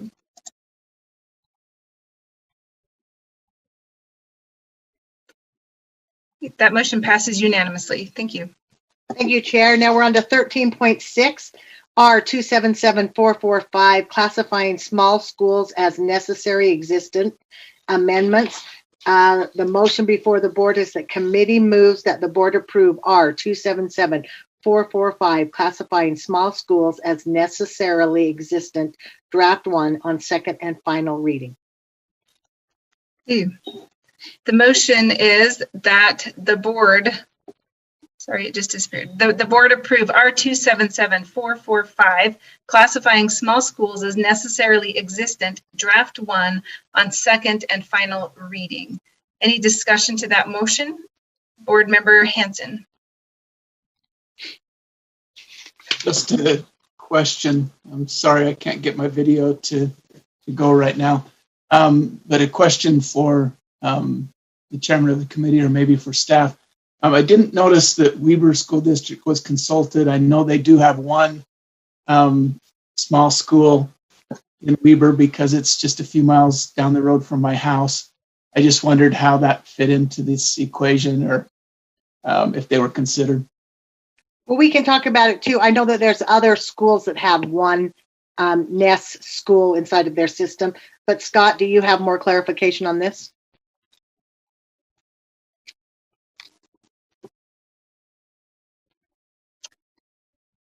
Hang on one second.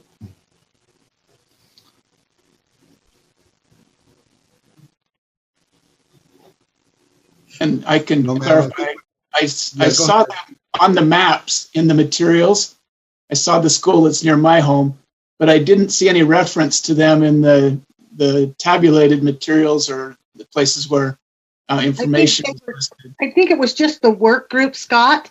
That it wasn't that they weren't in the calculations, they just weren't part of the work group. Because, for example, Washington County School District has one there as well, but they have two NEST schools and they're not there. Hey, Chair Cummins, Dale Frost has been an integral part of the work group, so can we see if he's online? Yes, that'd be fine. No, I think Board Member Belknap's right, but let's check with Dale. Chair, this is Dale Frost, Fiscal Policy Analyst. Can you see me? Yes, go ahead. Okay, great. Yep. So, Member Scott Hansen, to answer your question, the main changes associated with this rule change have to do with a new program added to the NEST program called the Isolated Schools Program. And in statute, it specifically says that to qualify for this new Isolated Schools Program, you cannot have qualified for NEST under the other rules. The intention of the program is essentially to shore up some of these very isolated elementary schools in particular that have grown out of the thresholds or have more than 160 students. So there were two actions made in the rule change to identify these schools, and one is kind of a density measure. So those school districts that have the fewest students per square mile, or actually fewer than one student per square mile, can be qualified for this this program. And then they also have to be more than 25 miles away from a population center. And so that's why those 5 schools were identified, and the 748,000 was allocated amongst them. I don't know if that answers your question, but we consider every school, but we needed to create criteria to identify these isolated schools. Okay, thank you. Maybe just a follow-up, Chair. Yes, go ahead. Yeah, I just wanted to make sure that there was no effect on the necessarily existent small schools that weren't mentioned in the report, because I didn't see in those lists of all the schools, I didn't see Weber County called out, and didn't know if they had been considered and if there was any effect to them that I should look into. Chair, may I answer that question? Yes. Great. Member Scott Hansen, there's no effect on any of the schools in the NEST program. And the list of schools were only for those districts within that category of the low density districts. So Weber wouldn't be on there.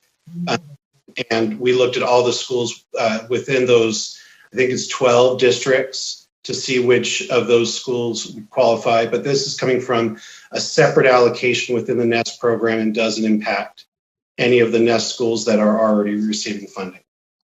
Thank you very much. Okay, I see no further questions. The motion is that the board approve R277445, classifying small schools as necessarily existent, draft 1 on second and final reading. Please vote.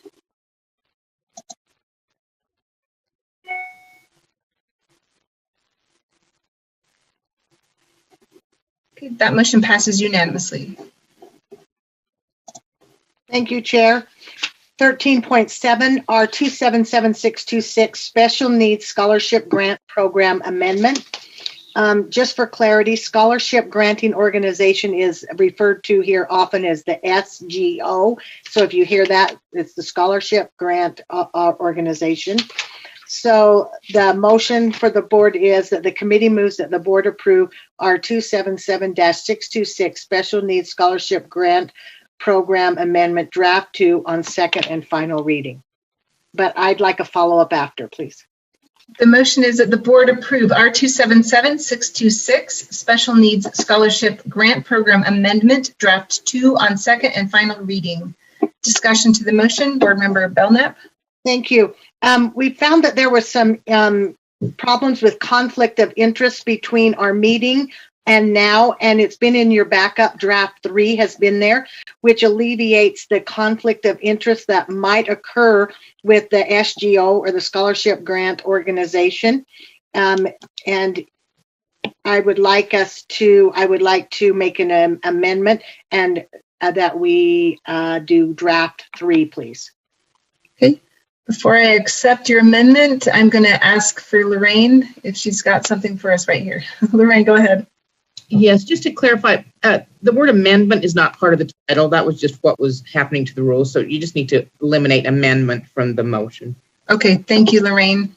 So the motion, the amendment before us is to change draft 2 to draft 3. Is there any discussion to that motion? Board Member Davis.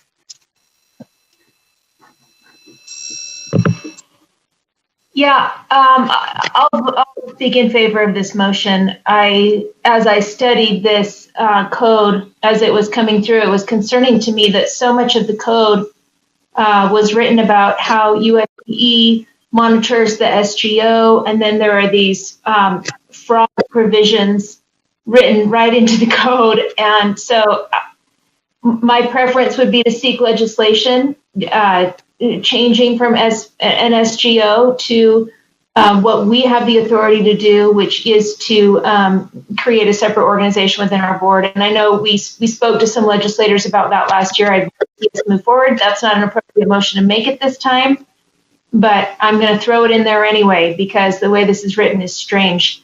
So I'll speak for the motion because it will at least help.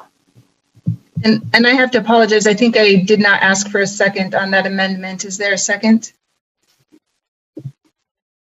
I second. Okay, thank you. Since we've already talked about it, thanks. Okay, so the amendment, Board Member Davis, you have your hand up. Did you want to speak again to that?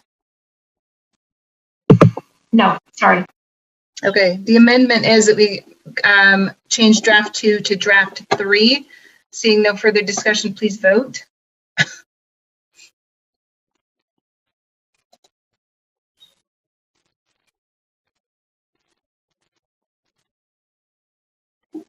That motion passes unanimously. So back to the main motion, which now reads, the motion is that the board approve R277626 Special Needs Scholarship Grant Program Draft 3 on second and final reading. Is there any discussion to that motion? I see none. Please vote.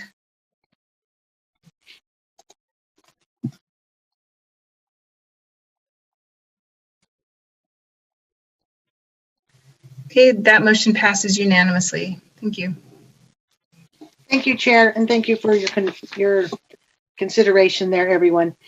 Okay, 13.8 R277726 statewide online education amendments. The motion before the board is the committee moves that the board approve R277726 statewide online education program or SOAP program draft 3 on second and final reading. The motion is that the board approve R277726 statewide online education program SOEP draft 3 on second and final reading. Any discussion to that motion? Board Member Lear. Thank you. Yes, I'd like to make an amendment to that motion that the board approve draft 4 on second and final reading, and the draft 4 is posted. And then I'd like to speak to that when the time is right. Is there a second? I'll second that, Jenny. Grab it. The amendment is to change from draft 3 to draft 4. Any discussion to that motion? Board Member Lear? Yes, and I've been working on this for a long time, and Laura has been patient, and as has the Finance Committee, but it is something that is, I think, really important to certain LEAs, and I think it is worth considering. The effect of the amendment to draft 4 instead of draft 3 would be to maintain the status quo in 2 ways. And if you've taken the time to read my rationale, I promise not to read every word, but let me just point out a couple of things. One of the things that would stay the same is the rule would be silent on who pays for the fee waivers for students who are fee waiver eligible. I'm told by Todd Hauber, who's the UASBO representative and the BA in Park City, that often LEAs split the costs because most LEAs have one-to-one devices, so they allow the students taking SOEP courses to use their device, and then sometimes the provider pays for the connectivity for a student who is on fee waiver if he needs it. Sometimes the LEA pays for that. So I think it should stay that way. It's a local control issue that then has the LEA and the provider working together. That's one of the changes. It would take out all of the language about when and if some entity pays for the fees. I think that the other aspect of this that I think that is in draft 4 is that the LEA, initially when this program was started, it was proposed to LEAs as students leaving the building. This would help class size. This would help your problems with students, your overcrowding, in a sense. And this was 8 years ago. We saw from our numbers today, we don't know that we have that problem anymore, but we do in some LEAs. And it additionally burdens some LEAs because they don't have a space or an individual to supervise those SOEP students. And so rather than now do a bait and switch on these school districts and LEAs that have students take SOEP classes, this would not require them. It would allow them, but not require them to supervise these students, have space for these students as the program originally started. I also want to say, just generally in terms of preserving the status quo of this rule, the program's recently been moved to teaching and learning, where Jennifer Thronson, I think, will do an excellent job in improving the quality of some of these courses. Some of them are excellent. Laura runs one that is an excellent program by all accounts. There are others that don't necessarily serve students as well. So I think that they putting this program totally under teaching and learning could really enhance the quality of the courses. But I think while we watch and see if the quality of the courses improve under all providers, that we should not further burden LEAs with the responsibilities that they were not given initially when this program started. And I think this is a local control issue that should stay with LEAs as a local control issue. And we should mean what we say when we trust LEAs. So those are the differences in draft 4. It just preserves the status quo. Thank you. Board Member Earl? Yes, my question, it may be something that Carol can answer, but I was curious, who did you say you spoke with that you felt like this was something they felt would be workable? Did you say you spoke with some entities?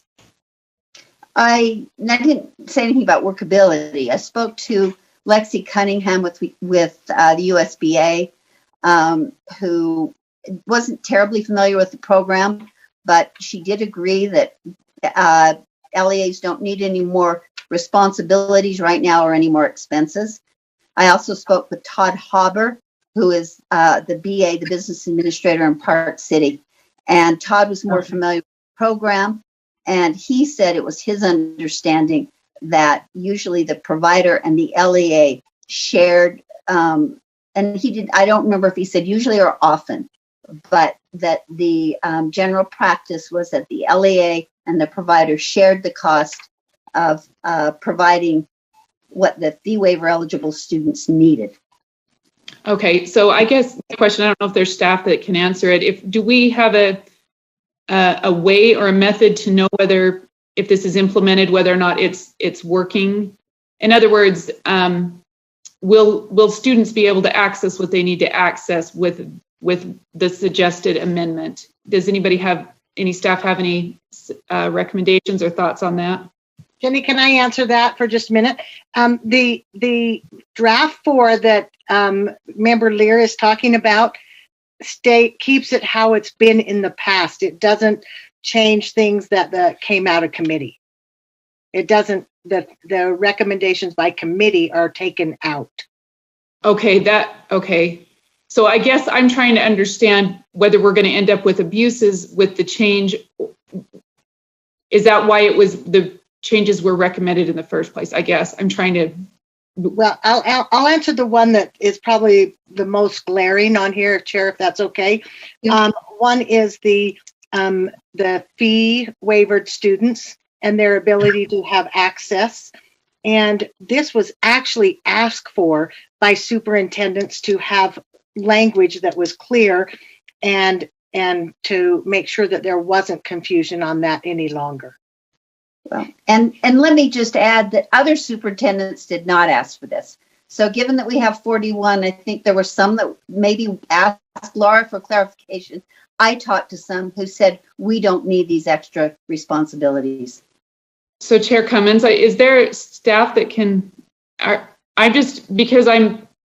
clearly in the middle of something here, right? There, some saying yes, some saying no. Do we have any concrete data as to the need here? That's what I'm wondering. Board Member Earl, are you asking for, like, what are the consequences of going back or maintaining the status quo over the changes that are recommended by committee? Yeah, maybe that's what I'm asking, or is it, yeah. I'm not trying to put words in your mouth, I'm just trying to clarify, is that? Well, I want to understand we changed it for a reason, but I wanted to know what the data is that suggests we changed it, or if that we have. So just to clarify, we haven't changed it yet. We are considering recommendations for change from committee, and then the amendment is trying to remove those recommendations and kind of maintain the status quo of the original rule that's currently in place. And so correct, right. So I want to know the need. Jenny, okay. I can speak to that because I've spoken to superintendents who said they feel like. Board Member Lear, if you want to wait just a second, Board Member Earl was asking if there was a staff member who helped prepare this, if they had any input, and then we can get to your answer in just a second, if that's okay. Jennifer Thronson, are you prepared to speak to this? Or Angie, who met with the superintendents? Okay. Angie's not available today. She's got some family issues she had to deal with. I don't think I think she's still doing that were kind of emergencies. Okay. Oh, yes, she does. Jennifer, if you want to go ahead. Sure. Jennifer Thronson, Director of Teaching and Learning. And so basically the difference is one requires the LEA to be the one responsible for providing the Wi-Fi and the device so the student can have access to the course. Where in the previous rule, it wasn't clear who was responsible. So that's the difference that you're looking at. And it seems as our locals do the work that they're supposed to do, they're giving kids access in the ways they need to. I think what Board Member Belknap is referring to is some have said it'd be nice if it was more clear in the rule. And then what Board Member Lee is sharing is that some have said we don't need that clarity. And so there's just kind of this mixed. But we don't really have numbers is what I'm saying, I guess, because I understand the difference. Okay, yeah. We don't have, okay, that's what There's no data that I'm aware of that's driving this decision in terms of if we don't change the rule, kids won't have access. Free and reduced kids we're talking about right now. Just free. Free and reduced kids right now. Okay. Just free. Those eligible for fee waivers are just free. Lunch students.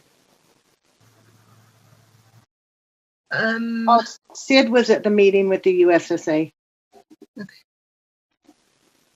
Board Member Hanson, have your hand up? Yeah, I was just wondering, maybe the question was just addressed partially. Is this just the free and reduced students who would need to be provided with access and provided with this supervision, place to sit, computers, Wi-Fi?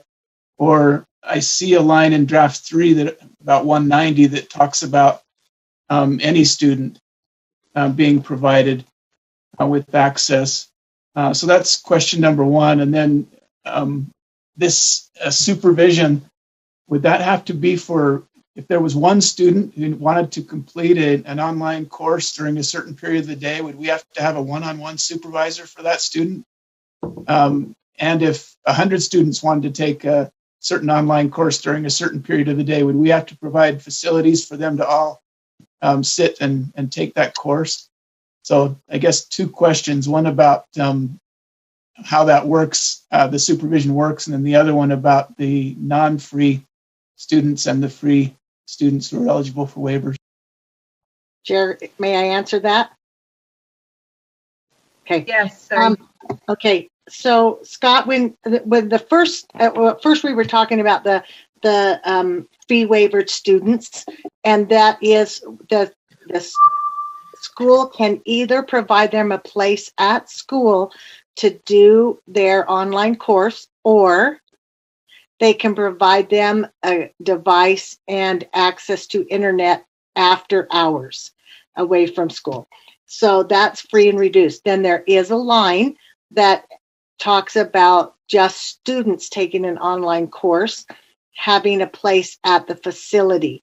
Just for clarity, that the money that is set aside for the, or just not set aside, I'm not sure exactly the word, that's given to the statewide online education program for a course, 59% of it goes to the provider and 41% of it goes to the local school.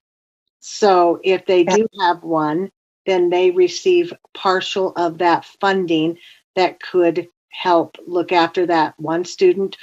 And there is nothing that allows the state board to tell a district how to schedule themselves. So if a district school has, like you said, 100 kids, they could say everyone who's taking online will take it first period. They don't have to spread it out the day. They're in charge of how that happens. Yeah, that's correct. Yeah. Can I clarify further, Hold on, Brittany, too? Please wait just a second, and we'll get to that. Okay, and so yes, there does need to be supervision, or however they do that in their school. And then Scott, did I answer both of those questions as to draft 3? Yeah, I think I understand better now. Thank you. Thank you. Board Member Lear. Thank you. And I'm sorry to interrupt. I was just thinking we were talking about draft 4.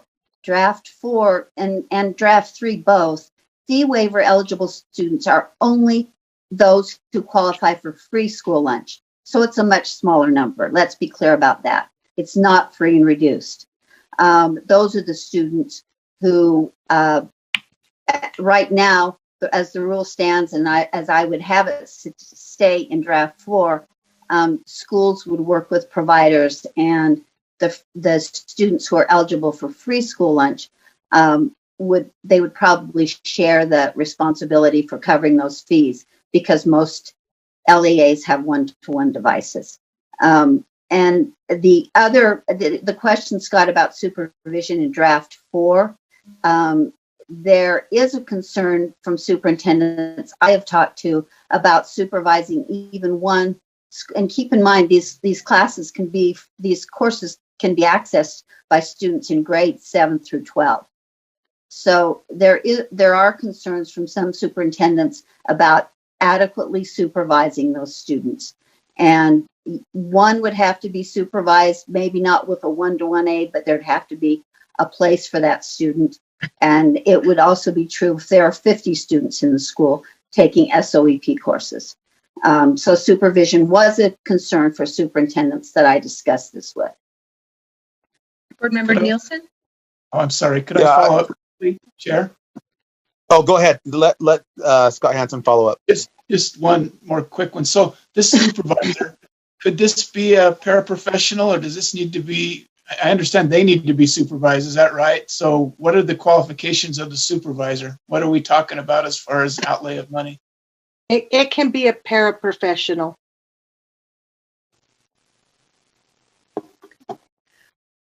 Okay. Board Member Nielsen. Yeah, no, I as Laura previously mentioned, I want to reiterate to the board that just the LEAs can decide, they can schedule this. And they can also use some of their paraprofessionals in this. We have one in my school where it is the lady who runs the library, and students can come in and take a course online and have that supervision. So I don't feel like it's something that's going to be an undue burden for LEAs. That's all. Board Member Newell. When we discuss this, I think about having a place where students can come and know that they can get their work done. And I think this is very important for them to have a space. I think they can provide somebody to monitor this. It's not like it's going to take, an act of Congress, and all day. But I think it's really imperative that we have this space available, because not every student has access to all the necessities to complete their education when they're working online. Thank you. Board Member Bolter.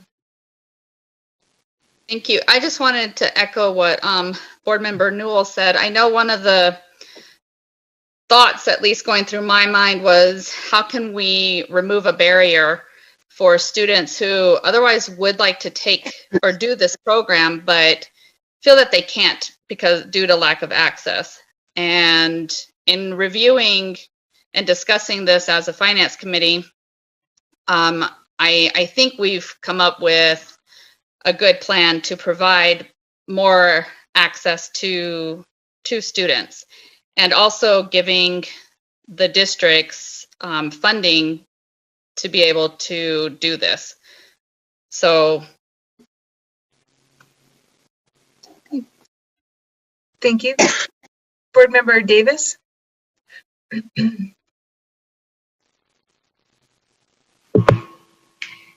Thank you. I think that one of the questions here is scope, and how do we see this eventually? How do we see this when the 1% numbers in the column of the data change? Could they change to 2%, 3%, 4%?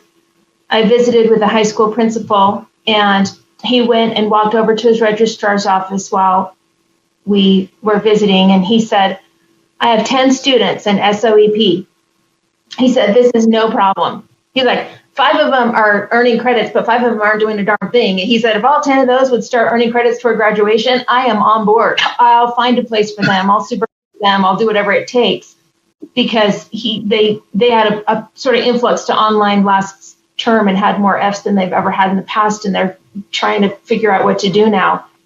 But he was like, I can't even believe the board is considering a rule on this. It's ridiculous. If a kid comes and says, I need a place to do my work, every principal that I know is going to support them and give them a place they need to do their work.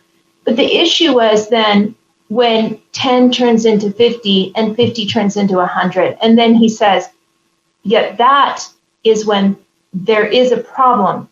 What is the long-term vision here? And what we vote on today becomes tomorrow. And so I think that's a question just for advocates. What is the long-term vision there? And then I know we keep saying there's a 40% give back, but I can't find anyone that agrees with that 40%. And maybe it's a data issue. I don't know, because the variable is a moving target, because the courses cost different amounts of money and the registrations fluctuate, and there's an average of 3.5 courses taken.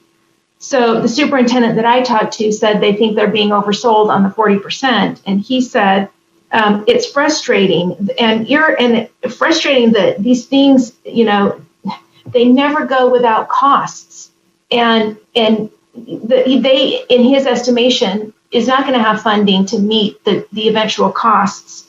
And he said, people can make a policy and think you can put a student in a lab with a supervisor, but he said it just never works that way. There's more thought to go around with it.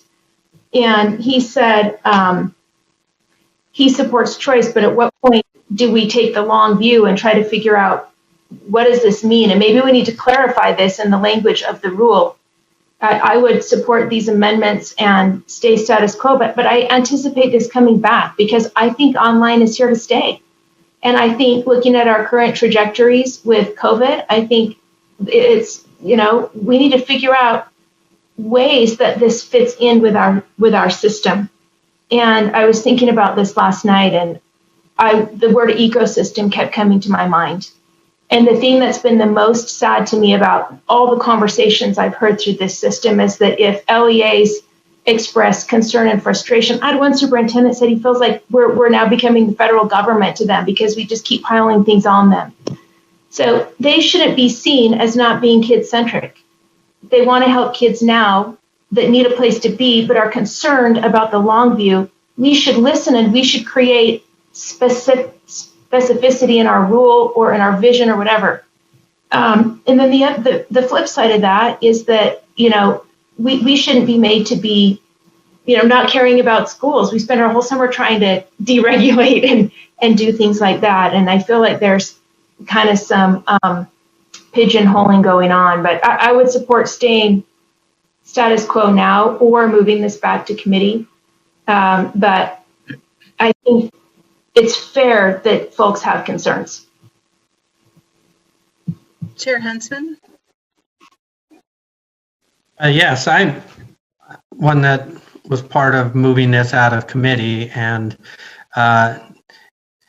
through the whole process in that, there wasn't any opposition at all in draft 3 coming from USBA, the Superintendent Association, from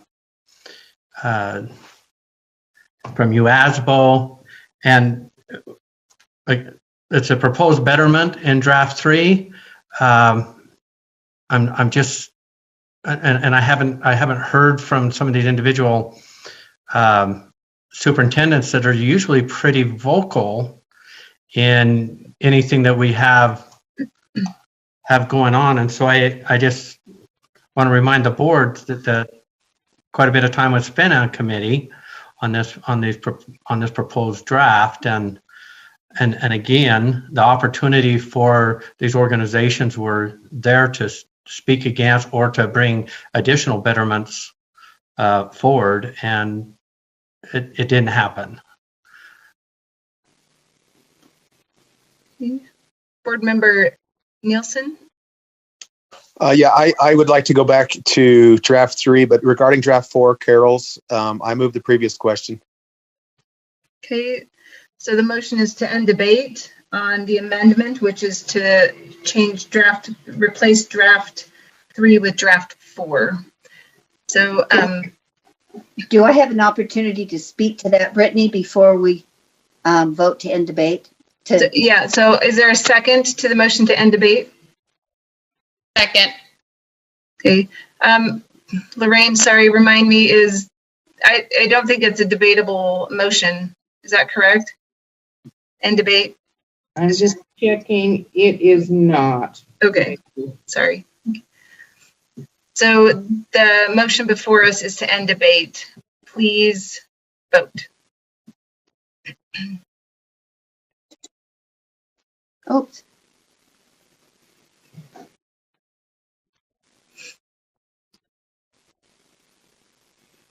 Okay, that motion passes. Then 12-2. So please don't take your vote down yet. Sorry. Oh, sorry. I can't. My finger's stuttering.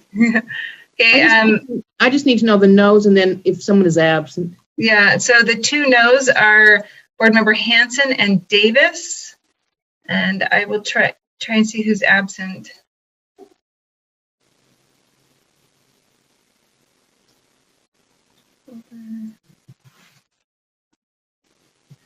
If you're not here, please raise your hand.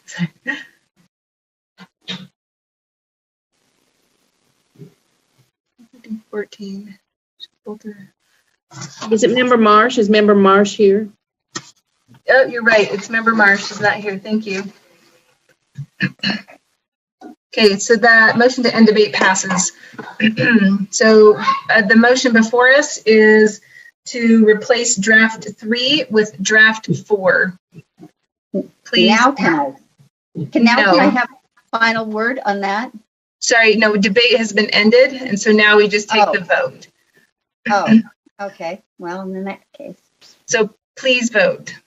Can you isn't the motion to replace 3 yeah, with? So yes. So this is the amendment to replace draft 3 with draft 4. Please vote.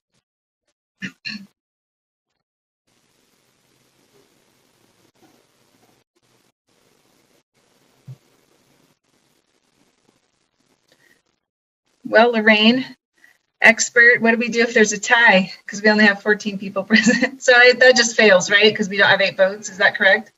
Yeah, you have to have 8. Okay. So that motion fails. The amendment fails. I'll need to know the ayes and the noes. Yep, thank you. Okay, so the noes are board members Cummins, Belknap, Nielsen, Earl, Newell, Huntsman, Bolter. The ayes, Lear, Hanson, Thorpe, Gravitt, Cannon, Davis, sorry, just moved, and Haynes. Is that everything you need, Lorraine? Yes. Okay. Okay, we're back to the main motion, which is that the board approve R277-726 statewide online education program draft 3 on second and final reading. Is there any discussion to that motion? Okay, board member Lear. Thank you. I would just then oppose draft 3 and ask that we have more discussion. This has never been, the program in 8 years has never been as extensively evaluated as the law requires. Jennifer Thronson, and I won't make her speak again or take that time, but she has expressed concerns to me about the quality of some of these programs. So I think rather than perpetuating a program that is not fully evaluated, that we should continue the status quo and look to have that fully evaluated before we further burden LEAs. And then I would also hope that we could actually walk the walk and make this a local control issue. And the LEAs that have space to supervise and personnel to supervise will do that. I think as Cindy Davis pointed out, and those that don't won't be required to by rule. And the fee waivers can be worked out similarly between LEA and provider without top-down direction from the state. I favor that local control idea. Thank you. Board member Davis.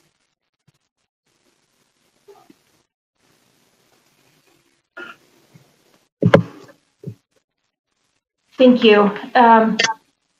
You know, I'm one of my favorite people about this.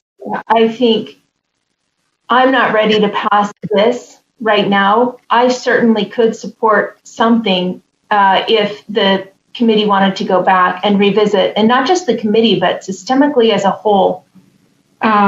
I visited with Superintendent Robbins, who has extensive experience with this in Juab District and now has moved to Canyons, and he's a self-proclaimed maverick in this space.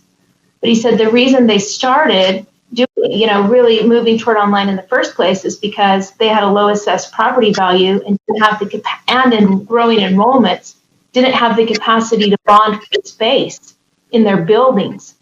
And so sort of systemically, this started out as something different than maybe now what we're talking about, and having, something else be the driver. And he said, what is the driver at USBE? And I am asking this question to the board. If you're going to vote for this today, then we need to be able to articulate what is our driver. He said, we're spending millions and millions of dollars. How do we manage it when it gets bigger and bigger, as it will? How do we manage it? And is this board rule the way it's going to be managed long term? And he said, it's still going to be going strong. How do we integrate and weave this into our portrait of graduate vision? He said, if it's about brick and mortar and requiring supervision, does that sort of change things?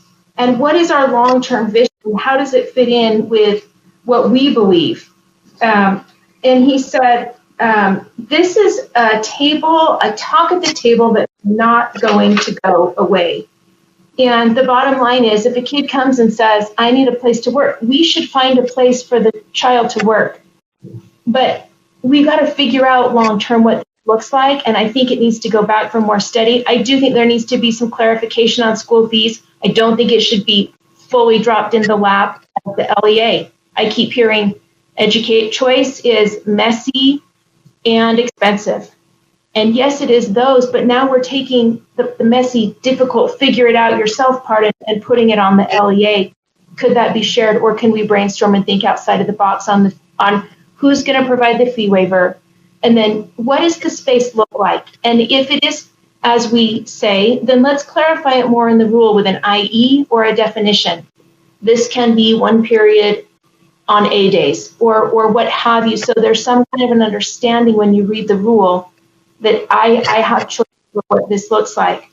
Also, is there a cap? Is it like a COVID thing? Do we add into the rule that when we get to 2%, we revisit? When there are 100 kids trying to get into the library at Granite High, that's a 3% of 3,000 if it grows to that point. Then what does it look like? I just think we need to do more, and I think this is an ecosystem, and you can't say I'm supporting one child in an online class, and the people who support it are child-centric, and the people who don't care only about organizations, because the very schools themselves are there to serve students also.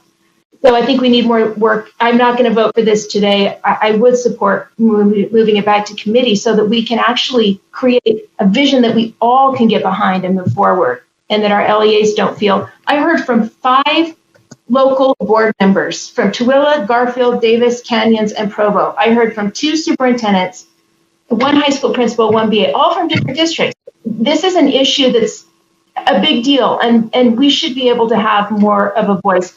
And to Chair Huntsman's comment about why they didn't speak up, one said to me, he didn't speak up because they're trying to gear up for the reporting requirements are so onerous. They feel like they need to save their bandwidth to fight that and not anything else. So anyway, I'm going to vote against this time, but I think we owe it to the future of this to actually revisit it and do it right and more thoroughly and carefully.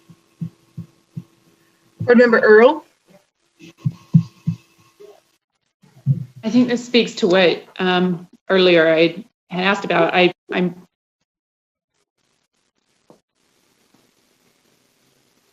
sorry to hear that. It was really good too.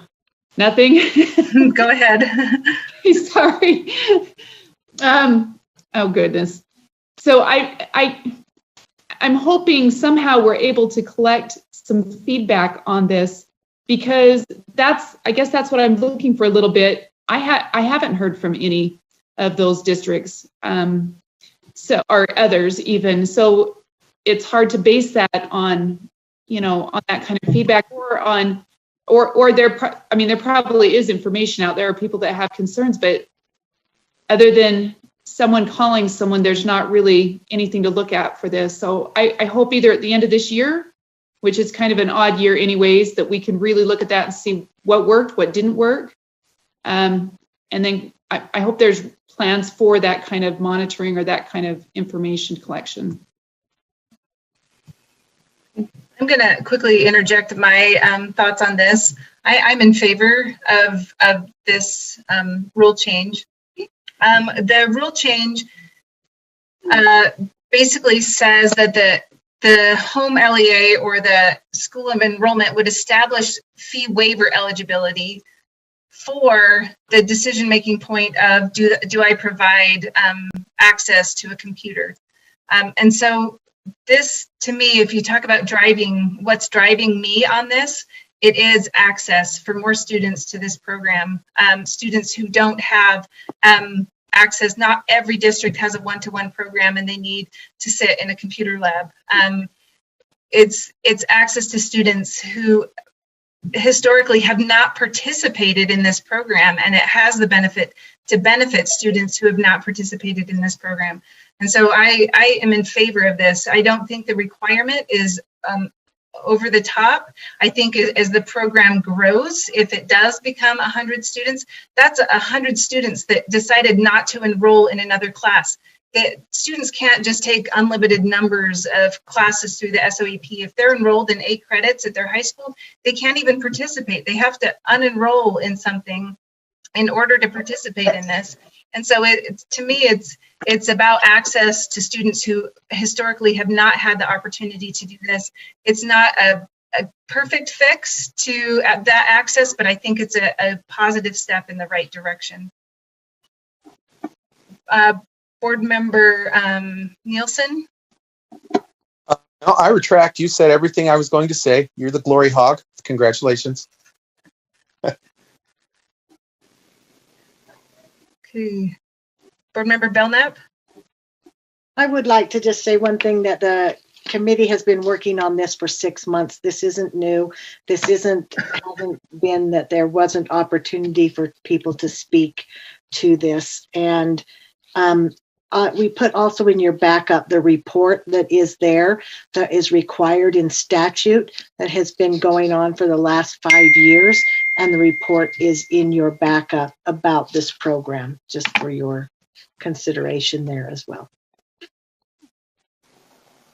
Yeah, I see no further hands. Board Member Davis, go ahead.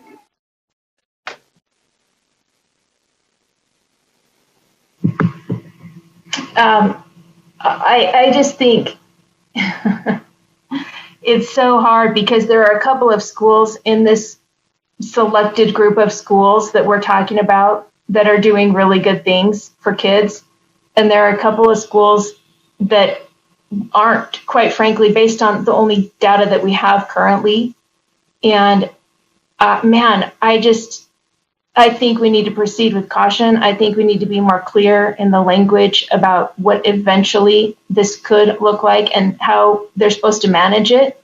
And I think we need, I do think we need clarity. I think there should be more of a division on the fee waiver. That's what I heard back from the Chartered Association today too. They really just want clarity and want to know about the fee waivers. I just think we need a little more time. Board Member Bolter. Thank you. I was just going to call a question. Okay. The motion is to end debate. Is there a second? Second. Okay. It's non-debatable. Please vote on the motion to end debate.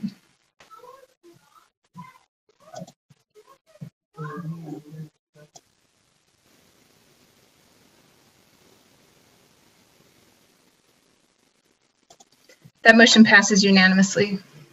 Okay. The motion before us is to approve R277726 Statewide Online Education Program SOEP Draft 3 on second and final reading. Please vote.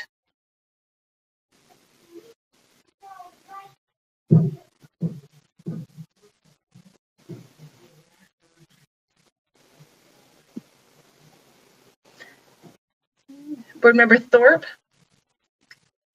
Okay, that motion passes. Please don't take your vote down, please. The ayes are Board Members Cummins, Cummins, Earl, Belknap, Newell, Nielsen, Huntsman, Bolter. Sorry, is there one missing? Well, it's 7-7, isn't it? Well, it's showing up as 8. Oh, Board Member Marsh is an aye. Sorry, he's down below. Oh. Board Member Marsh is an aye. Did you get that, Lorraine? Do I need to repeat it? No, I got that. Okay.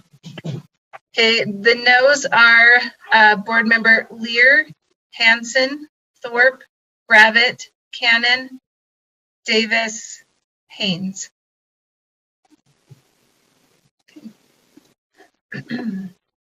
Okay, Chair Belknap, if you want to continue.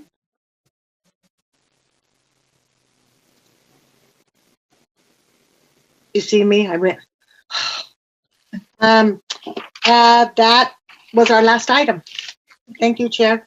That concludes the Finance Committee report. We are currently running about 2 hours behind. I think it would be nice to take a break, if that is okay.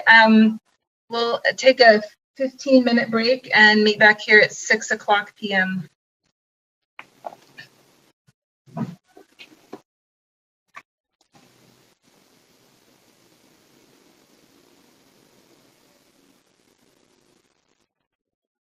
My computer is spot on. Oh, good. Well, that's great. I'm glad it's finally worn out. Okay, I'm ready we'll, whenever you are. okay, so we'll go ahead and start the, excuse me, I just clicked on Finance Committee, Law and Licensing Committee report. Okay, then. I'm looking at item 14.2, United Way West Ed request for de-identified student level data. This was a discussion of a data sharing agreement with both United Way and West Ed that was missing an element of that's necessary to proceed with the analysis. So the committee discussed it, and the motion for the board is that the committee moves that the board approve the data sharing agreement with West Ed. The motion is that the board approve the data sharing agreement with West Ed. Any discussion to that motion? Board Member Earl?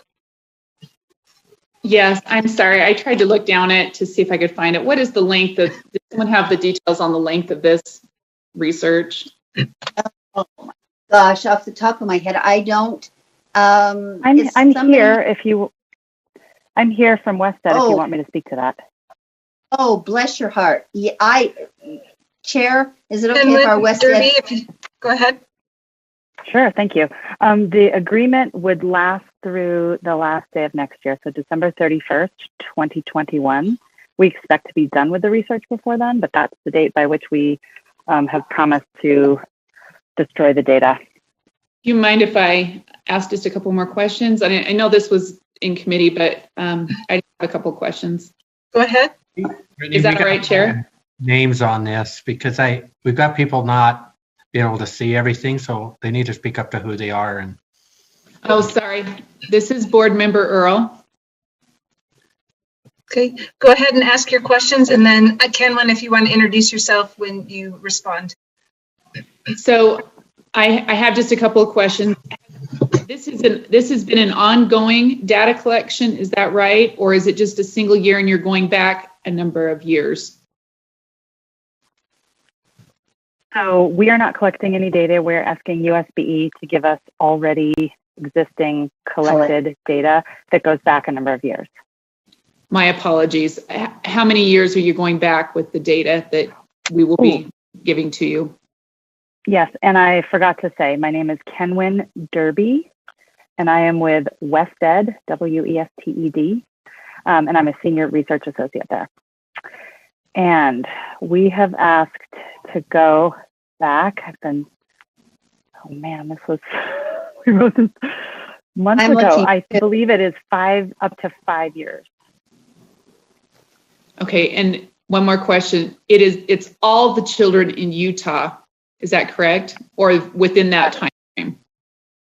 It is all the enrolled K-12 students in each given year. Okay, thank you. Mm-hmm. Okay, I don't see any other hands for discussion. The motion is that the board approve the data sharing agreement with West Ed. Please vote.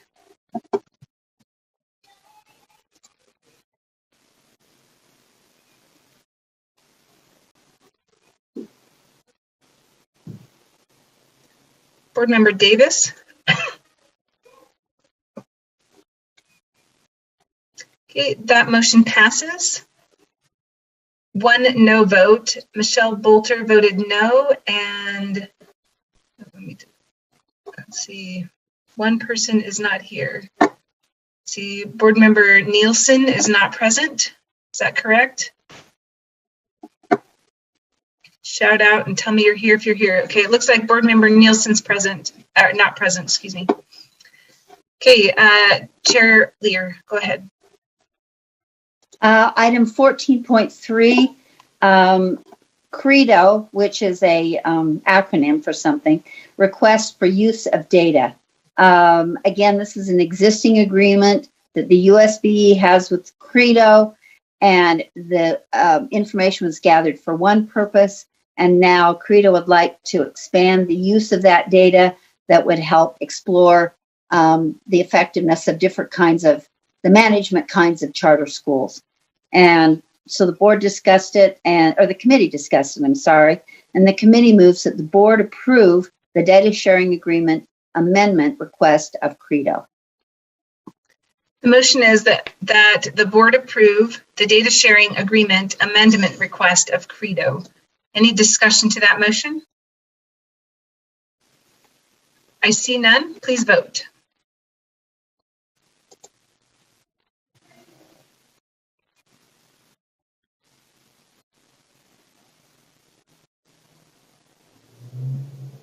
That motion passes with 1 no vote.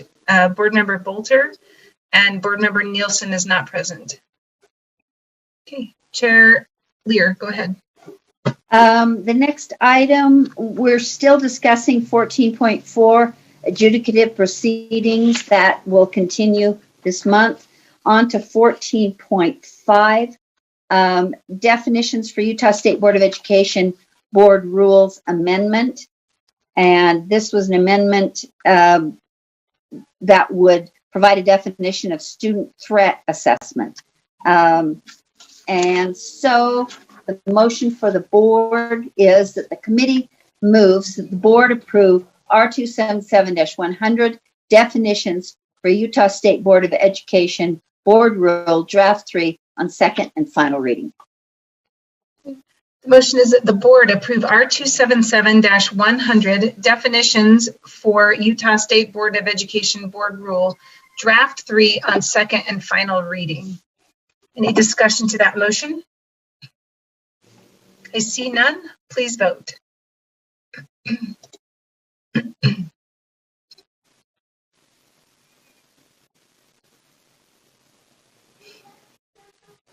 Board Member Davis?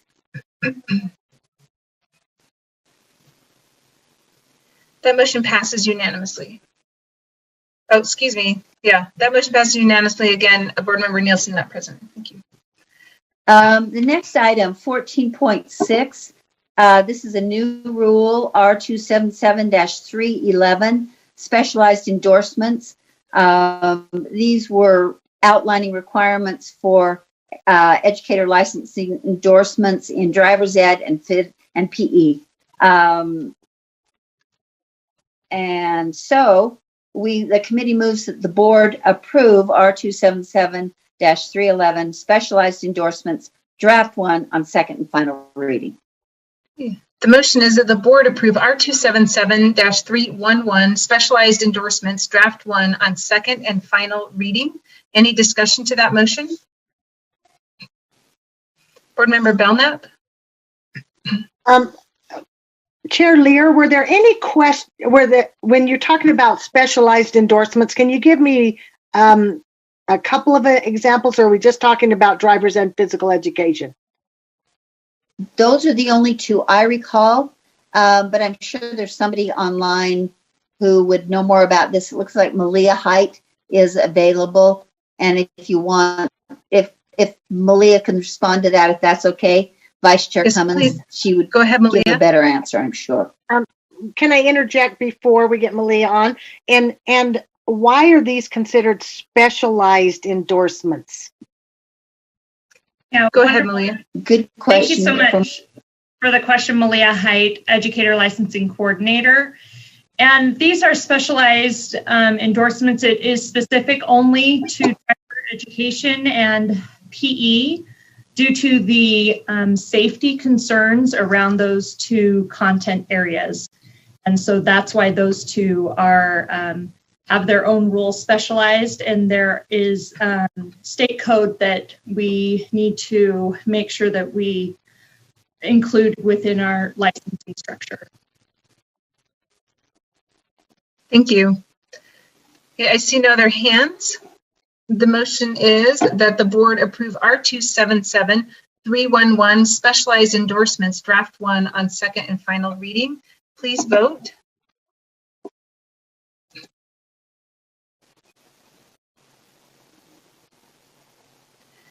That motion passes unanimously. And item 14.7 is a repeal because of the specialized endorsements that were included in the previous item. This is a repeal of R277-507 driver's education endorsement. And the committee moves that the board repeal R277-507 driver education endorsement on second and final reading. The motion is that the board repeal R277-507 on second and final reading. Is there any discussion to that motion? I see none. Please vote.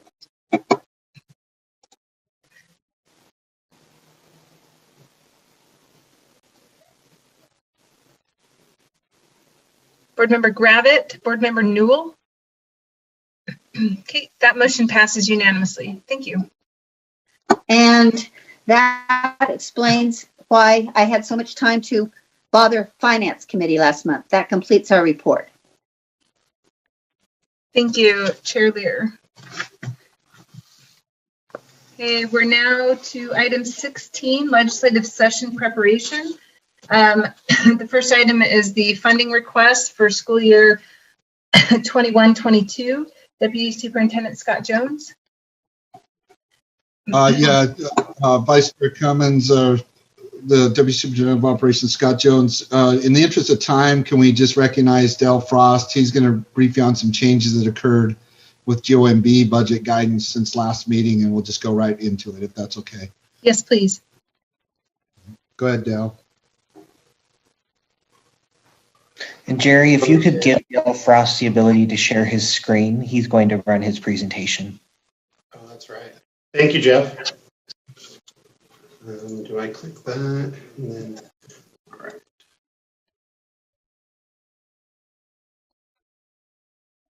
Okay. Is the presentation up, Chair? Yes. Okay, great.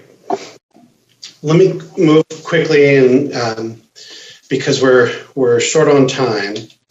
And so we did want to update the board on a key piece of the Budgetary Procedures Act, which is that the governor must require state officials, including public and higher ed officials, to provide itemized estimates of changes in revenues and appropriations. And so in effect, this is why we have to provide business cases to the governor's office, specifically the governor's office of management and budget and the legislature.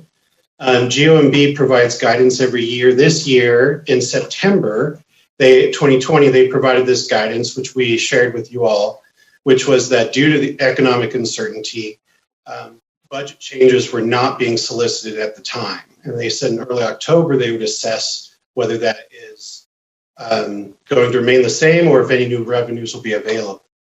So on October 13th, we received updated budget guidance.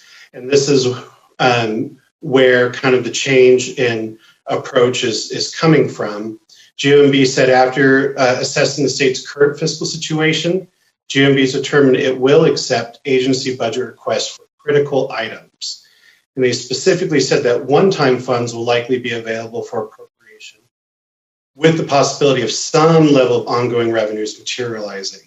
I do want to stress that point that one-time funding may be more available this year, though we don't have revenue figures yet that are public at least.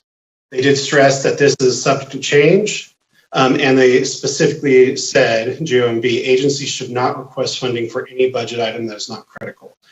So that caused us to really think about, and we realized we needed to come to the board and have a quick discussion on what are we deeming a critical budget item that we need to approve this month to send to GOMB, because the governor is working on his budget right now.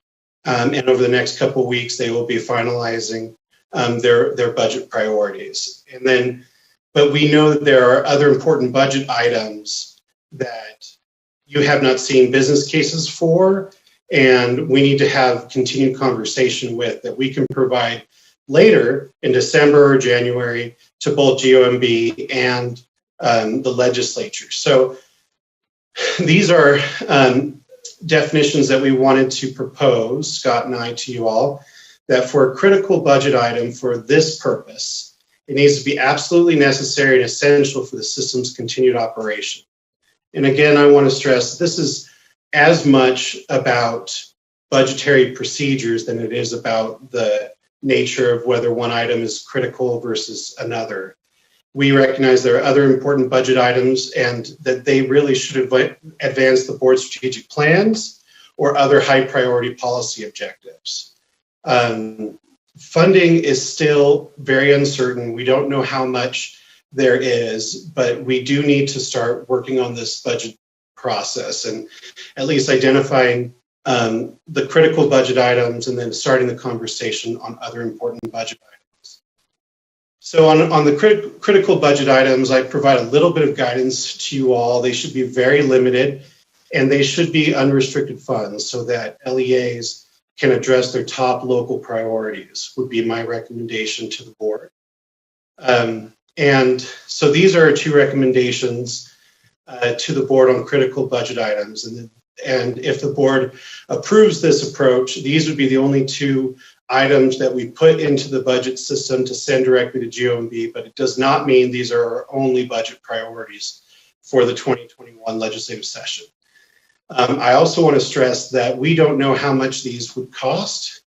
That is being determined by the Common Data Committee, and we've already talked quite a bit today about them in that process. But by mid-November, we should have the actual dollar figures for these. So first, enrollment growth. So new students, the Common Data Committee met and came to consensus enrollment projections for next year. And we aren't projecting a lot of enrollment growth. So just for your own reference, this last year, the cost for that was about $50.6 million. I put a placeholder amount of $35 million. I would wager it will be even less than that. But I can't give you a dollar figure until all of that CDC work shakes out. And then the other key conversation that we need to have is that we do want to make a statement on WPU value increase and what that will be. I put in a 4% as a starting place that aligns with USSA and USBA's recommendation. It's a little unclear about some of the specifics of that, especially given the likely passage of Constitutional Amendment G. That part of that would be covered in the base budget and adopted by EAC in December. And I'm not sure if by next December board meeting, we will have the exact figures on how much that inflationary adjustment would cost and those sort of things, or how much would be allocated for the House Bill 5011, which was another part of the Constitutional Amendment G. So the idea here would be that there would be a net increase, anything above whatever is included in the base to get to a 4% increase. So I'll stop there. Are there any questions from the board? Any questions, concerns about critical budget items and where we need to go from here? Chair Huntsman. I was just ready to make a motion. Go ahead. I'd like to make a motion that the board approve the critical budget items of student enrollment growth and a 4% net increase into the weighted pupil, weighted pupil unit, and to send these business cases to the Governor's Office of Management and Budget according to the Budget Procedures Act. And I'd like Is there a second? I'll second that. Board Member Marsh. The motion is that the board approve the critical budget items of student enrollment growth and a 4% net increase in the weighted pupil unit, and to send these business cases to the Governor's Office of Management and Budget according to the Budget Procedures Act. Discussion to that motion, Chair Huntsman? Yes, there's, again, as Del Frost said, there's a lot of unknowns, and I believe that by our December meeting, a few more knowns will come forward, but I think it's important for us to try to be in compliance. It's a good starting point, and it's also support some of our other stakeholders in this, but I'm anxiously awaiting for December to come so we can get really down into the weeds of some of our additional asks, but I think this will speak well for public education. This motion will in our need and our desire and our expectations as we take this to the governor's office. Board Member Lear?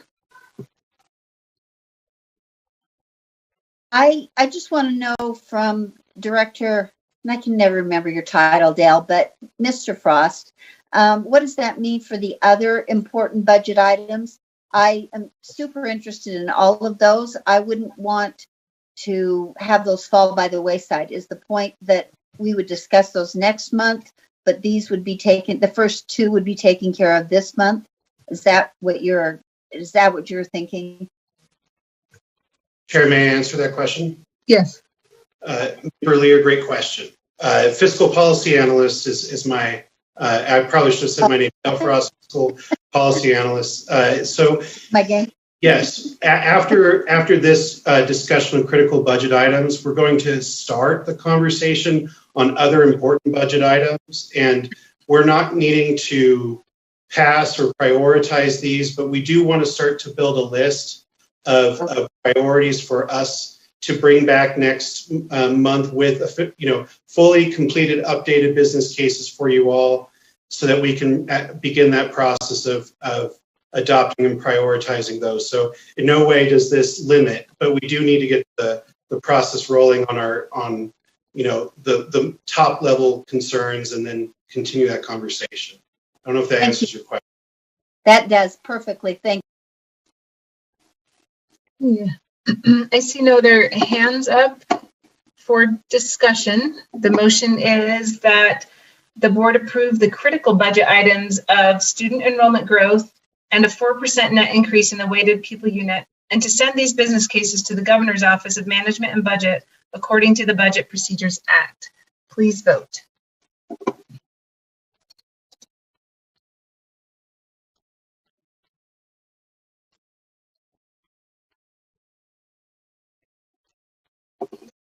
Board Member Newell. Oh, they are. Okay, that motion passes unanimously. Great, thank you. May I continue? Is that? Yes, please. Great, thank you. And I do want to also stress that we will know by next board meeting the exact dollar amounts for these two items. Again, these are placeholders. So will it really cost $169 million to fund these two items? I would think that number will come down, but we wanted to at least give you an idea of what they could cost, and that process will be finalized this month, and you'll have the actual numbers next month. Okay, so moving on the next, other important budget items. I want to just give you a few examples of some of the work and some of the things that we're hearing, but in no way are these the top level concerns for other important budget items, but I need to provide some examples. Again, I was trying to think through how to give you examples of possibly how, again, this advances the board's mission or a board's goal, or a critical or very important policy objective. So the first one is actually a program that I'm working on that's top of mind. So the intensive services program was actually eliminated in the fifth special session, and this provides funds for those very highest cost special education students. What we found is that there are a number of problems with the program that was reduced or eliminated, on the state side. We also need to figure out what to do with the federal funding, and we're going to bring both of those recommendations to you. I've been working with a work group of LEA personnel. So these are business administrators, special ed directors, charter special ed directors, and other folks. And they've been very, very helpful in us creating, and they just approved on Friday the outlines of a pilot program that would get to this objective and actually provide more equitable conditions for those highest need kids. So we would love to be able to present that next month. If this was an item that the board wanted to include, we would just we'd say the intensive services program, and we would come back with a business case next month for you. The next one, you are all familiar with. House Bill 67 was Representative Ballard's bill, and this would provide funding to upgrade LEA financial systems to better work with USIMS and to provide stakeholders with better data. This could be things like data around school fees and the accounting procedures required for that, and a whole host of things. And that would actually be an example of a restoration of an item that was cut from the 2020 general session. And so the third would be, we had talked about one-time funding would be more available, that the board may want to, and this is included in both UEA and the JLC priorities, to allocate some one-time funds to address health and technology related needs. And so this could be anything from technology, internet access, to, I've heard from some school district folks about wanting to make some changes to HVAC systems so that they can filter out virus loads and some of those kind of things. So we would let that be a local decision, but if that is a priority that you would like to see an actual business case written up on, we would probably add it to the list. So that's just some examples there. Again, I'm going to toggle over to another document to work on that, but we don't have anything in this category. We wanted to get direction from the board. And very quickly, so this would be the process going forward, that you've already adopted critical budget items, and we would like you to recommend items for consideration for this other important budget items list. If you do that, then, the board or USBE staff will submit those critical budget items to GOMB, and then we will prepare and update business cases for anything that you add to the other important budget items list. We already have, from our work back in July and August, a number of business cases that we retracted from after the GOMB guidance. And we may have to just update some of those, but other ones we may have to create new business cases. So then in December, our recommendation is that you begin to adopt and prioritize these other important budget items. Actually, one other thought I had, which even we would also share this GOMB list, or this list of other important budget items to GOMB. It wouldn't have all the specifics, but at least they could have that information on what the board is considering, as if there are other revenues that the governor can allocate towards public education. So at least giving them all the information that we have at this point, and then continuing that dialogue going forward. So USB staff, if we follow along in this process, would share business cases that are adopted in December with the governor's office and the legislature. And then in January and February, you as a board would review, and if necessary, revise those lists of critical and or other budget items. Most likely, most of the work would be on the other important budget items list. And it, again, it's mostly about budgetary procedures. So if I'm going to stop sharing that, if I may, Chair, and bring up, all right, so how do I stop that? So if I may share this Word document.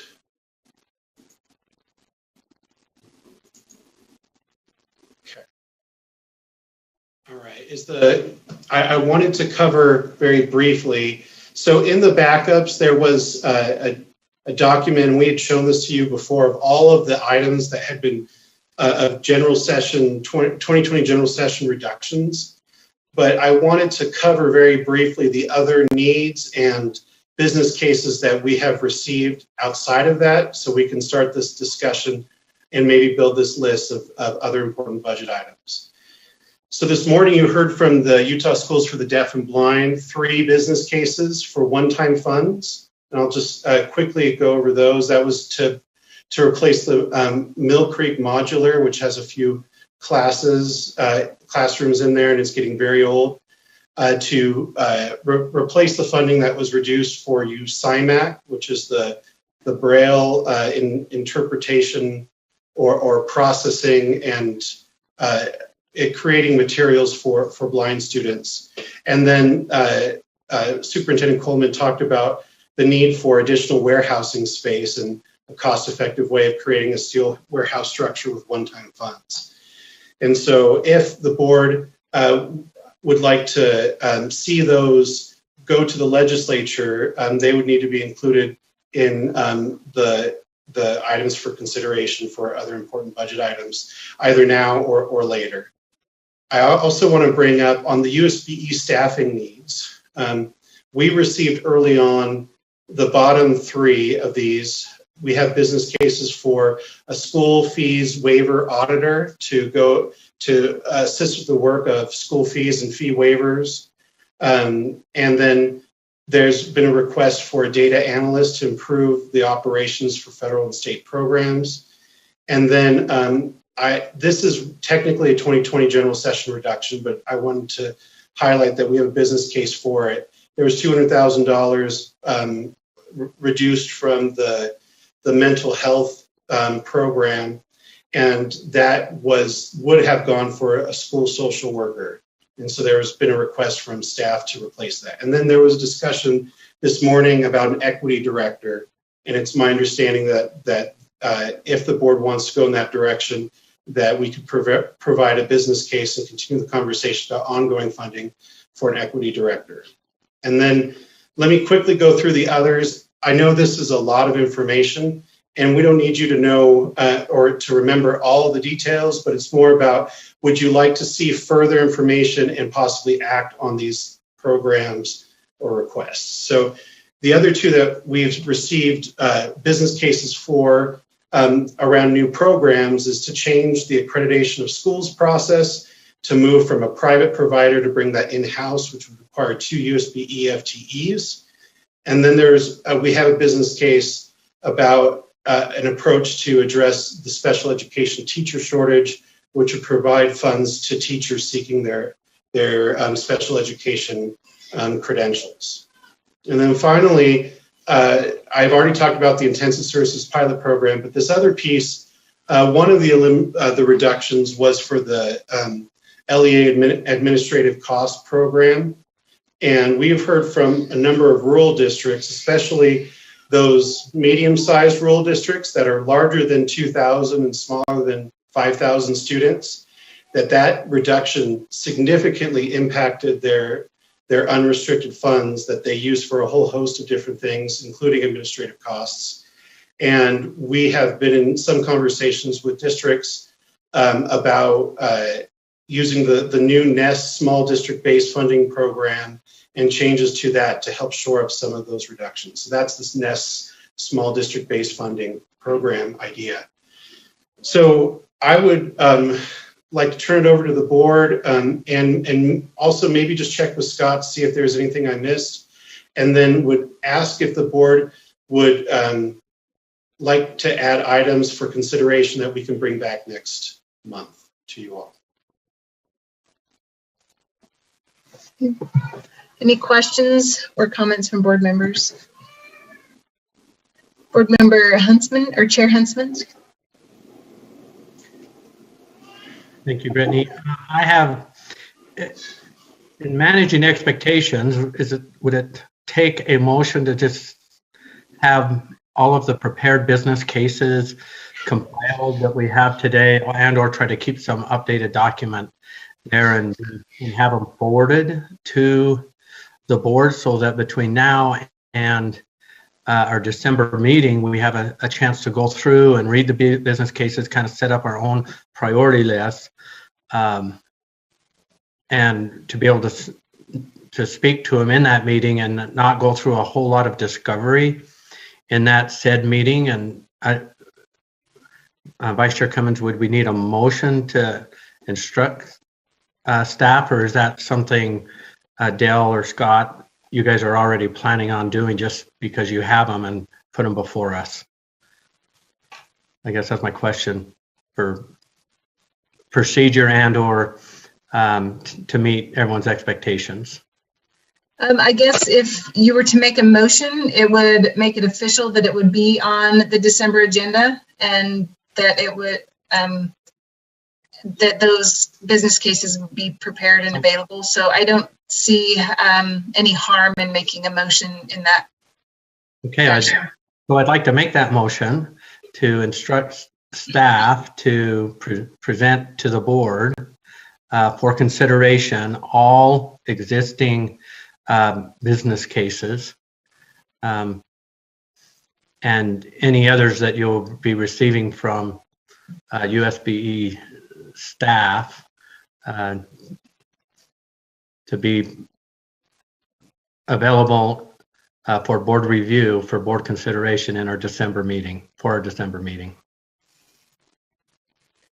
So the motion, is there a second? Second, Board Member Cannon. I'll second it. Okay. So the motion is that staff prepare all existing, prepare an update. I'm guessing, is that the intent, Chair? If needed? Yes. Okay, Yes. prepare and or update all existing business cases and any other business cases that staff wants to put forward for our December board meeting. Okay, any discussion to that motion? Board Member Cannon? Thank you. I have a couple of questions, things that I'm hoping will be included under Chair Huntsman's motion. One is the University of Utah Reading Clinic, which we have prioritized and had on our list for several years, and it's never been funded. I'd like to see that be back on our list. And the other was we had, in the last legislative session, we had some money set to go to increase the number of schools that are able to participate in the Beverly Taylor Sorensen art program. And that money was withdrawn when they took all new money off the table. So I would like to see that go back on, and hopefully that comes under the umbrella of this motion. I just mentioned it to make sure that that's the case. Deputy Superintendent Jones, just for clarification, so using these two as an example, the motion that Chair Huntsman made would include everything that had been and not funded in the last session. Is that how you're understanding that motion? Yes, that's how I understand it. I think Dell and I can work through it. And we can also pursue the ones that Board Member Cannon has put out on the table as well for your consideration in the December meeting. Thank you very much. And Chair, if I may provide one clarification. So we have received and have, so for example, the Beverly Taylor Sorensen Arts Learning Program, we have from staff already that business case. But the items that were not funded, that were a business case from last year, like the University of Utah Reading Clinic, that is not, we can bring back that from last year. I don't know how you want us to. There were a few that, not everything was funded that we requested, that we had a good year before the pandemic. So it would be helpful to receive some guidance on how to proceed on those types of business cases. Okay. May I make a comment to Dale Frost's input? Yes, please. My understanding from checking with the people who do the reading clinic is that this has appeared on our priority list for a number of years and has made it all the way through, but that there was a particular legislator in appropriations who would not fund it, and that legislator has now retired. So hopefully we could bring it back and make some headway on it this year. Any other, Chair Huntsman, go ahead. Yes, thank you. This doesn't preclude, or this doesn't stop any board members from, if they have a question or I would like some information and they're unsure of what is coming, that they can ask for the business case and have it. This is all about streamlining the process and making us a little bit more efficient, or have the opportunity for more efficiency in our next meeting, because as many of you know, time seems to be our enemy, especially as we're getting our legislative requests together. So I don't think anything, this motion doesn't stop board members from checking with Dell and Scott if these are included, yes or no, and is the case still available or can it be updated? Am I correct in that assumption, Deputy Superintendent Jones? Yes, sir, that's correct. I think the point, Chair Cummins, if I may, that's correct. I think the point that Dell's making, though, is ultimately, it is going to be the entire board's decision on what requests go forward. And, due to the circumstances we're under right now, a lot of the guidance that's coming out is critical versus important. So, I mean, ultimately, if we just provide a big long list, that probably wouldn't go very far once it came out of the board. But, there has to be this process, and we have to your point, acknowledge all our board members, make sure that we're, open to any suggestions and put it all in front of the board, and get to what right is as far as what the board's direction is for funding prior to the start of the legislative session. So I hope that helps. Okay, thank you. And Chair, may I add one point to that? I agree with Scott, and we will, and to Chair Huntsman's motion, we will provide these updated business cases as soon as we can and on an ongoing basis, and would be happy to provide any additional business cases. So the reading, the University of Utah reading program as an example, we'd be happy to see if there are any updates we need from the fiscal 2021 business case and can provide that. And so, but we would need board members to, if they don't see something they would like to see in December, to let us know. Okay, thank you. Okay, I don't see any other hands. The motion before us is to direct staff to update and provide business cases for any of the past items that were taken off or not appropriated last session or taken off the appropriation last session, as well as any other business cases recommended by staff or the board members for the December board meeting. All in favor, please vote.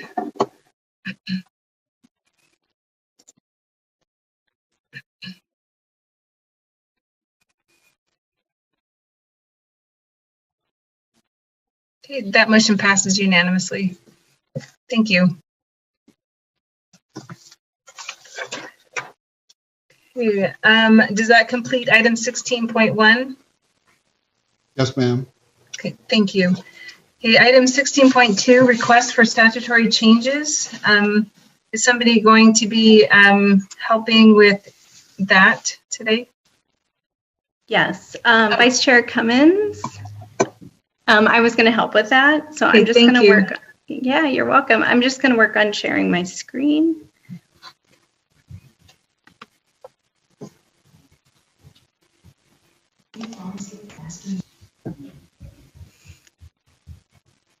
Okay, can you all see the list? Yes.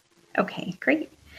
Okay, so Jill Curry, Program Analyst, and tonight I'm going to go through our requests for statutory changes. I will plan on going through the entire list, but if you have questions as we go, please feel free to stop me, and I'm also happy to take questions at the end as well. So the first request comes from recommendations made by the board's Assessment and Accountability Policy Advisory Committee. And it proposes amendments to the state's assessment and accountability provisions due to COVID-19. If you look at the backup documents, you can see the first recommendation from the committee is that the board does not calculate skip year growth for accountability purposes.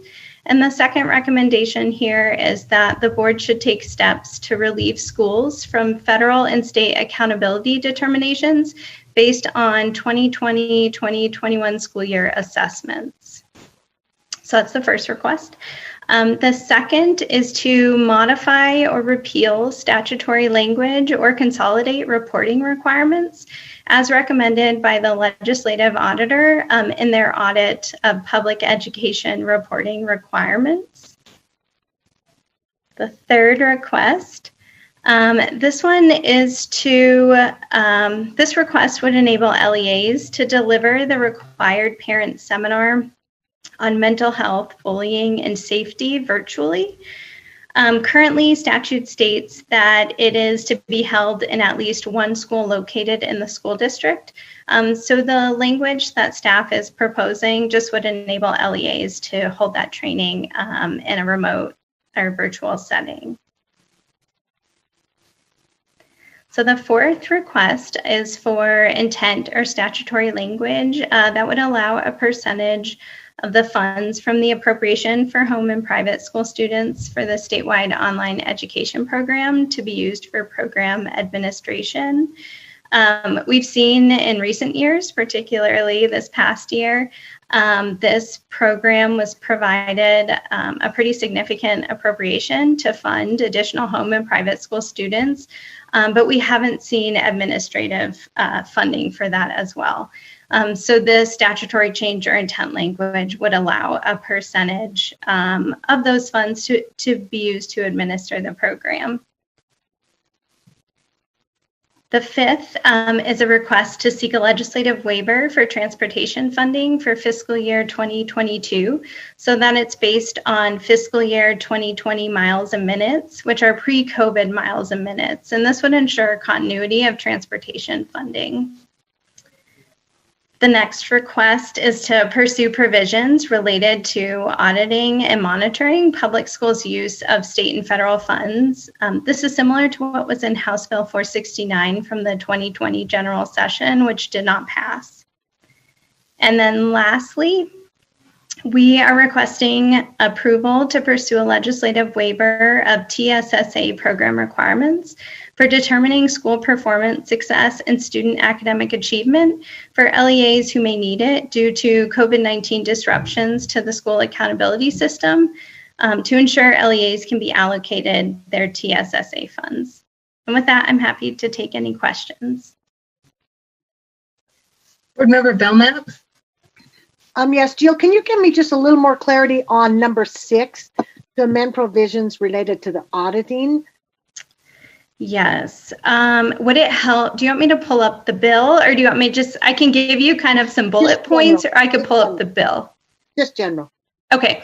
So one is it specifies standards that the state board should use when monitoring a state-funded program. Another piece is that it provides procedures for the state board to recover state or federal funds that are misused by a charter school. And then kind of the third big piece of it is that it requires a charter school or education service provider to submit certain financial reports when a charter school enters a new contract with an education service provider. Those are kind of the three big components of that. Thank you. And Chair, may I go ahead and make a motion? Sure. I'd like to make a motion that we approve the request for these statutory changes. Is there a second? I'll second that. Board Member Marsh. The motion is that we approve these requests for statutory changes as presented. Discussion to that motion? Board Member Lear. Yes, I have, and could you scroll down a little bit, Jill, to 3 and 4? I have a couple of thoughts about those that I hope would be friendly kind of amendments to this motion. I have long thought that this statute about delivering the parent seminar was far too prescriptive, and again, I feel a burden on LEAs to some extent.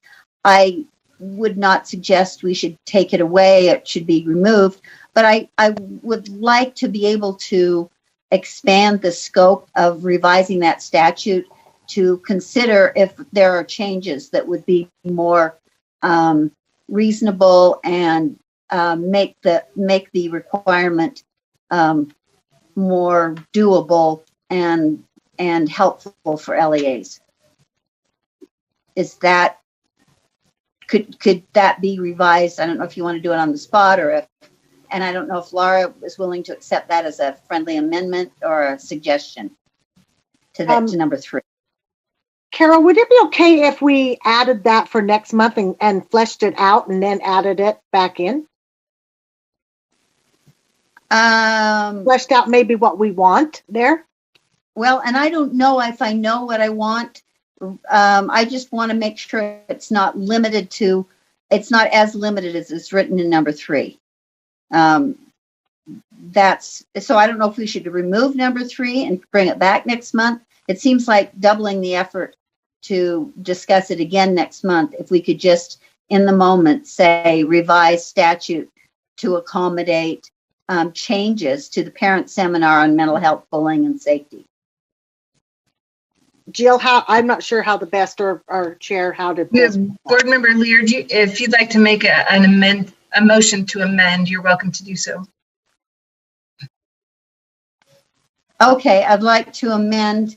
I've got another item I'd like to talk about in a minute too, but on number 3, I'd like to broaden that discussion to at least say revise statute 53G-9-703 Pren 1 to consider changes, revisions to delivery of the parent seminar on mental health, bullying, and safety. So what I heard you say was to consider revisions to the delivery? Of the parent seminar. Let's leave that delivery, stop talking about babies, to accommodate revisions to the parent seminar, to required parent seminars on mental health, bullying, and safety. I don't want to suggest in any way that I want to do away with them, but I think looking at this a little more broadly would be helpful if we're going to request some changes. Okay, so is there a second to that amendment? I'll second it. Jenny Gravitt. Okay, so the amendment is that on for item 3 to strike accommodate virtual delivery options and add in the words to consider revisions to the parent seminar on mental health. Did I get that correctly, Board Member Lear? Yes, I actually said required parent seminars and made seminar plural, but doesn't matter that much. Okay. To the required parent seminars. Okay. Any discussion to that amendment? Can I speak to that? I sort of did already. I think that I've just seen a number of requests for waivers recently and talked to LEAs who are requesting waivers, which are allowed if the LEA feels like it has covered the waterfront, so to speak. And I think accommodating or making allowances for virtual delivery is one change that could be made. I think we could look at how often they're required.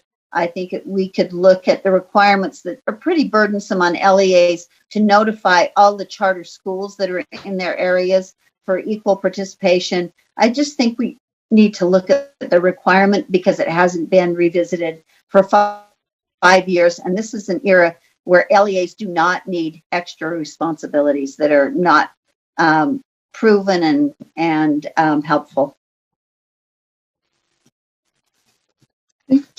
I see no further discussion. The amendment is to remove the words accommodate virtual delivery options of and insert the words to consider revisions to the required parent seminar. Please vote on that amendment.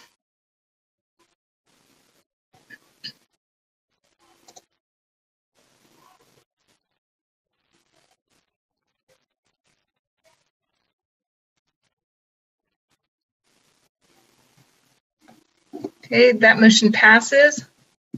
The Aye votes were board members Cummins, Lear, Hanson, Thorpe, Gravitt, Cannon, Davis, Newell, Haynes, Marsh, and Huntsman.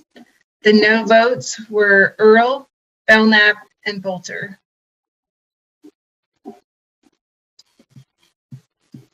I have another proposed amendment. Okay, go ahead. If that's okay. Number 4, I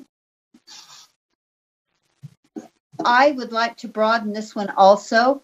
As we just belabored this subject, beat it up and spit it out. But I think one thing we didn't discuss is that if we're talking about how much money is left in the system for home and private school students, there is a lot.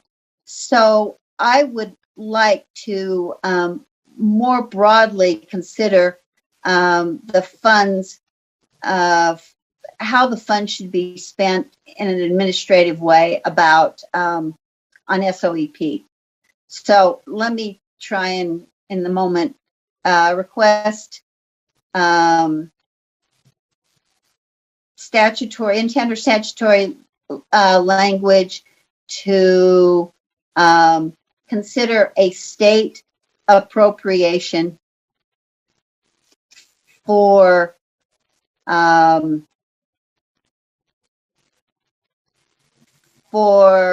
not just home and private school students, for the administration of the statewide online education program.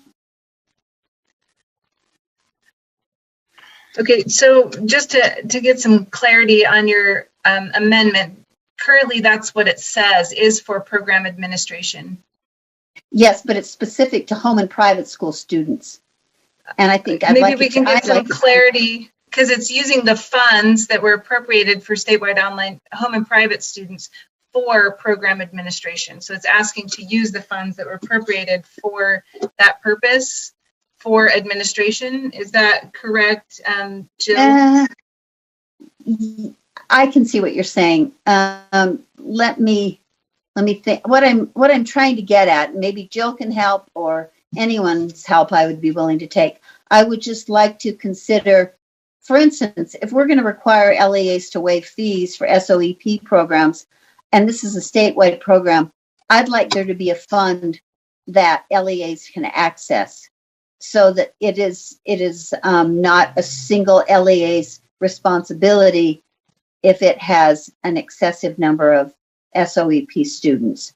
So I'm looking for some broader language that would allow us to not even decidedly go that direction, but just explore, kind of in the spirit of what Cindy Davis was talking about. Let's explore that. Let's give ourselves the latitude to explore betterments, to use Chair Huntsman's word, betterments to this program that don't burden LEAs. So with that, does anybody want to suggest something or request statutory language, intend or statutory language to allow for a portion of the appropriation for the statewide online education program to be used to support program administration? How's that? I apologize, Board Member Lear, but what I'm hearing you say is what the current thing is saying. Except I want to get rid of you're focusing on the appropriation for home and private school students. Maybe what we should instead. Okay, Jill, if you would like to speak to it. Yeah. So I just want to add one point of clarification, and it may help, it may not help. So part of the reason why it kind of calls out the home and private school student portion of the SOEP program is because for our public school students who are participating in SOEP, as you all already know, their funding comes from the minimum school program. so the funding that they already get through the state. However, that's not true of our home and private school students. So in order for them to participate in SOEP, it is a separate, distinct appropriation. And so that's kind of one reason why it's called out. The second is that that portion of the program has grown pretty significantly in the last few years as we've had more home school students and private school students participating in the program. So the thought was to tie a percentage to that appropriation and to be able to use that for program administration. So I don't know if that helps kind of add a little bit of clarity as to why home and private school students are called out. I knew that information, but thank you for being very clear about it. I was just trying to broaden that possibility. I don't see a way to do it quickly, so I'll leave it alone for now. And then when it comes up for board discussion, I'll make my choices about supporting it or not. But I withdraw that concern. Thanks, though, for the explanation. Thank you. Board Member Belknap? No, okay. Okay, so the motion before us is to approve the list legislative proposals. Excuse me, I'm going to start over. The motion is to approve the list of legislative change requests as amended. Any further discussion to that? Seeing none, please vote.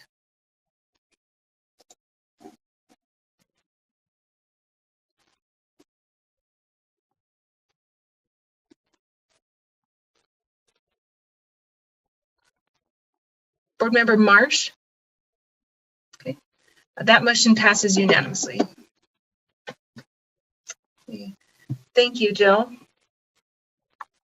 Thank you. Was there anything else on that item? No, that's it for that item. Thank you. Thank you. Okay, the next item is item 17, board rule waivers. Do we have someone who will be filling this spot? You do. Great. Thank you, Jeff. Yes. Jeffrey Van Holten, Director of Public Affairs for the board. Good to be with you still. I'll quickly do these board rule waivers. Both of these, again, are being requested due to impacts of COVID on LEAs and some of the requirements we find in rule. The first one is the annual report LEAs have to give on the at-risk student, the enhancement for at-risk students program. Part of that report requires that there be some tie-ins to assessment data for those students from the year prior. Because we waived the assessments for the year prior, LEAs will not be able to tie that data to the students. So we're not asking to waive the full report. We are going to still collect the other data that the rule requires for the students. We just won't be able to tie the assessment data. So we're asking for a waiver on that portion of the report for LEAs. And on the second one, this is the qualified school-based mental health program. I can never say that one very quickly. This is a program that's $26 million. It goes out to hire mental health professionals for LEAs. There is a portion of this rule that requires that the superintendent distribute the unused funds by October 1st or following October 1st. And because of COVID and kind of ramping up where school was going for this school year, that was a very difficult deadline for LEAs to meet.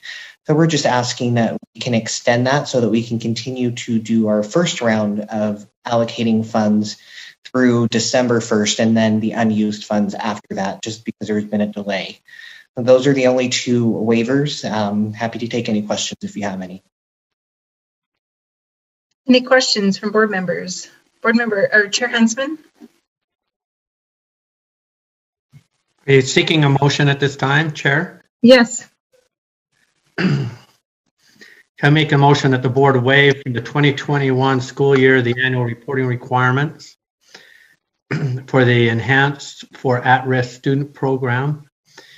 described in subsections R277-708-5, 3B and C, in light of the assessment waiver described in section 53E-4-315, and second, extend the October 1 deadline in R277-622 to December 1st, 2020 for the superintendent to distribute any undistributed funds as an additional allocation to LEAs for the 2020-21 school year. There's second? Second, Jenny Gravitt. The motion is that the board, one, waive for the 2020-21 school year the annual reporting requirements for the enhancement for at-risk student program described in subsection R277708-5, 3B, and C, in light of the assessment waiver described in section 53E-4-315.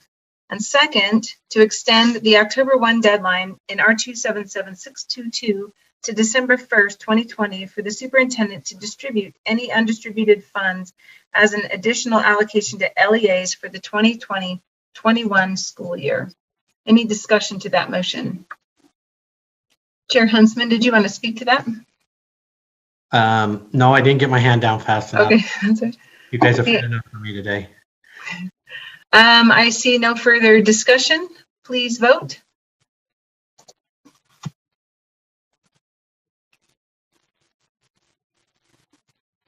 Okay, that motion passes unanimously. Thank you.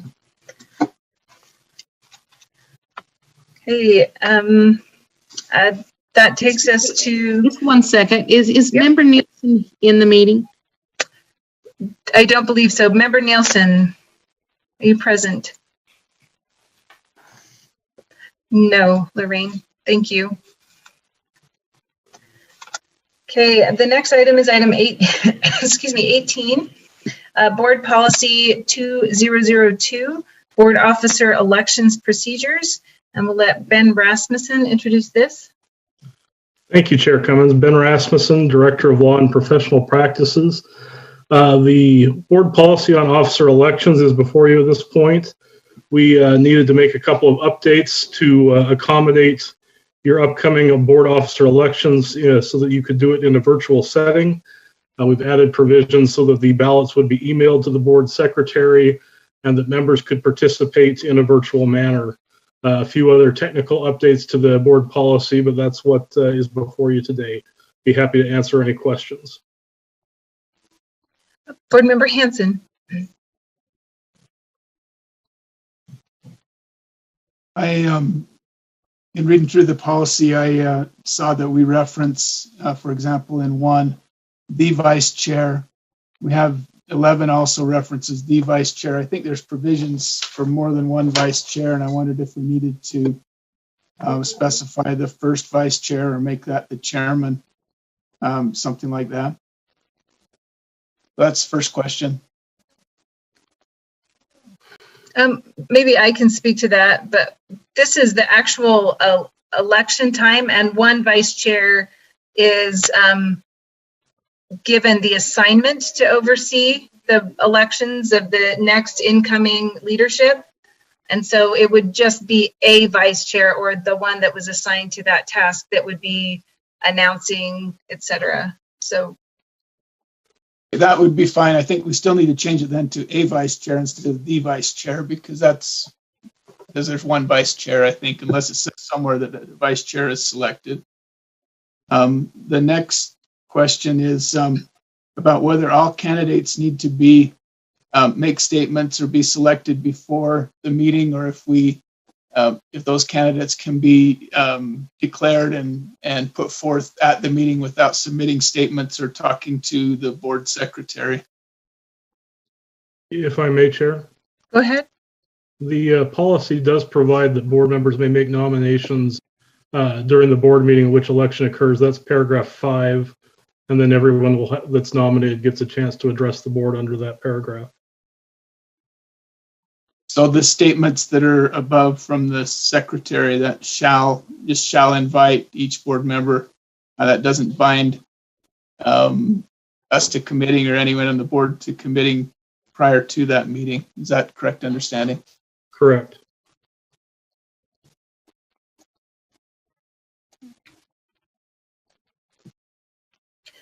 I would then just move that we correct that on the vice chair and say a vice chair, A vice chair. Yeah, somewhere we put it in that a vice chair will be selected. And I think then the policy would be more, this year it works fine, but if we have more than one vice chair, I think it might Yeah. be.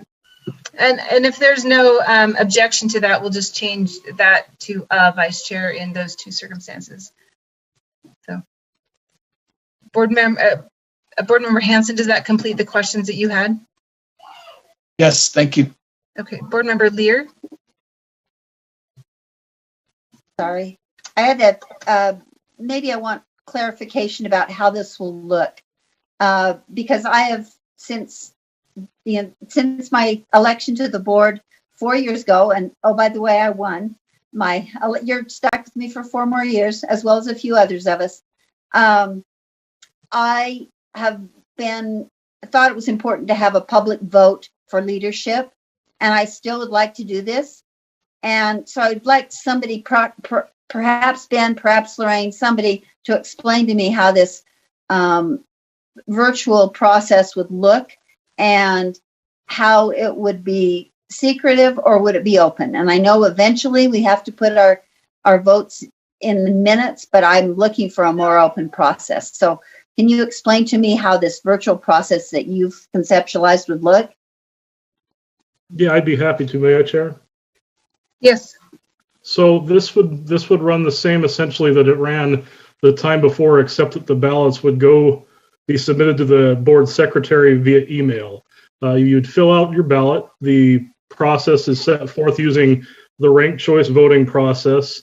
Each board member would have to put their name on the ballot so that if there's a request afterwards or if anybody wants to scrutinize it, they can see how every board member votes. But each board member would fill out their ranked choice ballot, email that to the board secretary. The board secretary and the assigned vice chair would count the ballots, and then they would come and report back to the board. Would be how that proceeds under this policy. But it would not then be open in real time. Somebody would have to request those ballots. Is that what you're saying, Ben? That is how it's proceeded in the past, and we haven't recommended. No, it's how it's been in the past, but I would like to see it be more open in the future. And I at least want to say publicly that would be my preference, is to not have it secretly go to Lorraine and then someone only be able to see that after the fact and not know that they could make that grammar request. So that would be my preference, that we could openly vote as a board because we're all adults. And I think that's a more fair process for our constituents also. Board member Belknap. So I don't know how to change that, but. Yeah, I actually really struggle with this concept because it isn't because we're not adult and we can do this or not. It's about, I really think that it's your opportunity to vote and to feel confident in what you're doing and not feeling like you have to be weighed and measured by others, and you can really think about who you'd like. Everyone's going to know who you're going to have when this is over. And I don't think it's about being secretive. I think it's about being thoughtful and giving us the opportunity to think through this without worrying about, quote unquote, they're going to be mad or they're going to be mad. Just let us do this. It's still open to the public to know how we voted in the end. And just for clarification, it's reported in the minutes, so it wouldn't require that someone from the public request that information, that it is recorded in the board meeting minutes. So, by name, by actual voter name, it's not recorded that way that I recall. I had to request the ballots last time. No, it's recorded by name. The last couple has been recorded by name since this policy. What, 2 months later, 3 months? How soon are the minutes available? The next month. A month later. I still, no, never mind. It's not, I'm not, my hand's raised. Okay. Board member Hanson. Okay. Board member Lear. I do believe we should be more open about this. I do think we're doing the public's business, and we should be doing the public's business in public. And I think that the voting for leadership is one of the most important things we do. And I don't think we should be concerned about personalities or emotions. Again, I feel like adults can deal with this in a professional way. So I would prefer an open voting process. I don't see any other discussion. The motion before us is that the board approve Board Policy 2002, Board Officer Elections Procedures Draft 1. Please vote.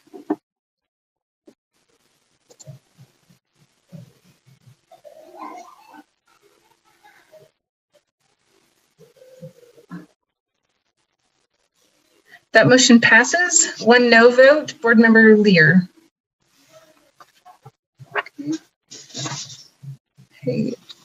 Okay, the next item on our agenda is our closed session. I'm seeking a motion that the board go into executive session to discuss the character, professional competence, and physical or mental health of individuals.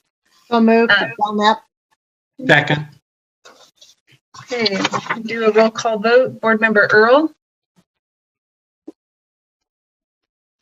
Yes. Board Member Hanson? Yes. Board Member Thorpe? Yes. Board Member Gravitt? Yes. Board Member Belknap? Yes. Board Member Lear? Yes. Board Member Cannon? Yes. Board Member Davis? Yes. Board Member Newell? Yes. Board Member Haynes? Yes. Board Member Marsh? Yes. Board Member Nielsen? Okay, he's not present. Chair Huntsman? Yes. And then Board Member Bolter? Yes. I'm an aye.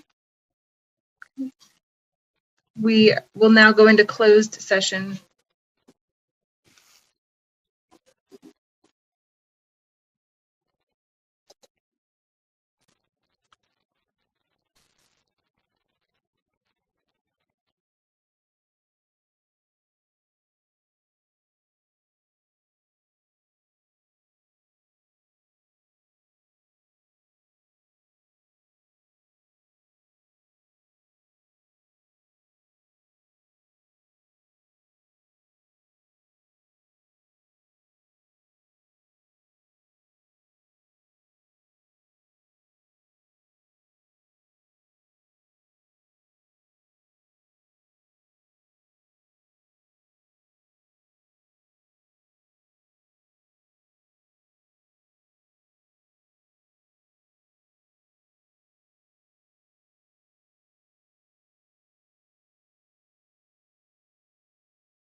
Do you mind if we do a quick roll call?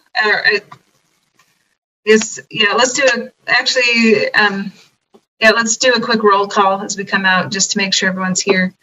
Do we need a motion to come out of executive? That was my question. I don't want to, anyways, should I just call for the motion first? I'm seeking a motion to come out of closed session. I'll move. I'll second that. Mark Marsh. Okay. All in favor of coming out of closed session, please vote.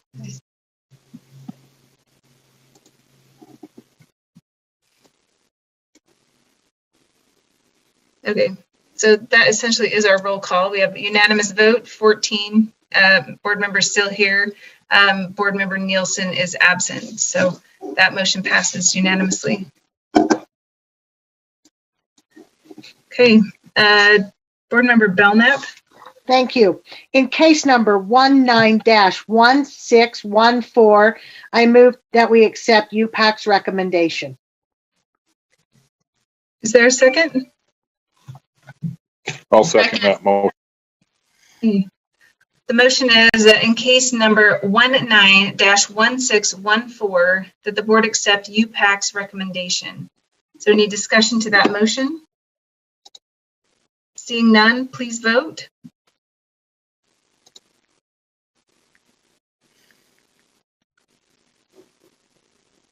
That motion passes unanimously. Thank you, Chair.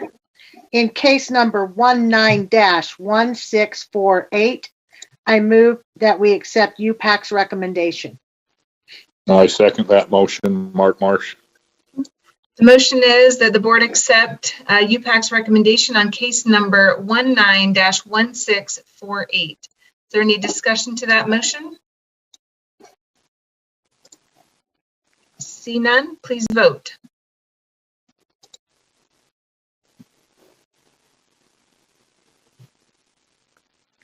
Board member, that motion passes unanimously. Thank you. Thank you, Chair. In case number 19-1674, I move that to accept UPAC's recommendation. I second that motion. Mark Marsh. The motion is to accept UPAC's recommendation on case number 19-1674. Any discussion to that motion?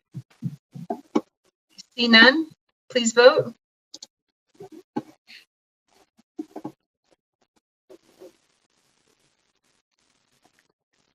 Board member, okay.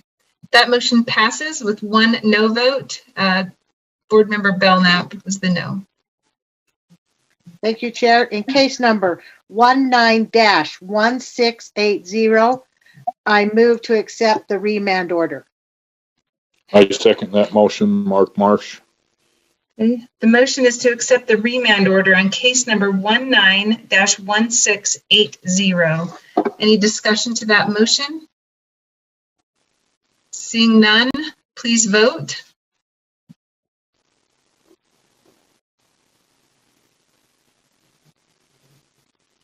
Board member Earl. That motion passes unanimously. Thank you, Chair. In case number 19-1723, I move to accept UPAC's recommendation. I second that motion. Mark Marsh. The motion is to accept UPAC's recommendation in case number 19-1723. Discussion to that motion? Seeing none, please vote.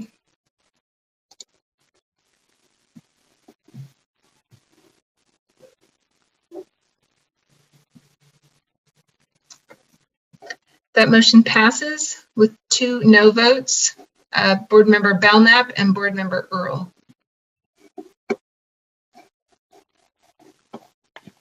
Okay.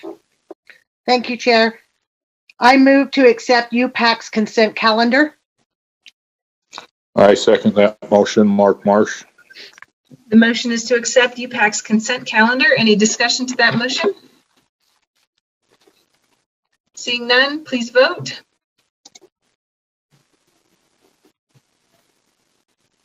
Oh, I'm hurrying.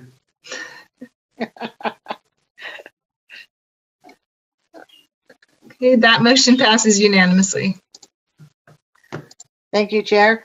Okay, on the Utah Transparency Advisory Board appointment, I motion that the board appoint Deputy Superintendent Scott Jones to the Utah Transparency Advisory Board for a 4-year term.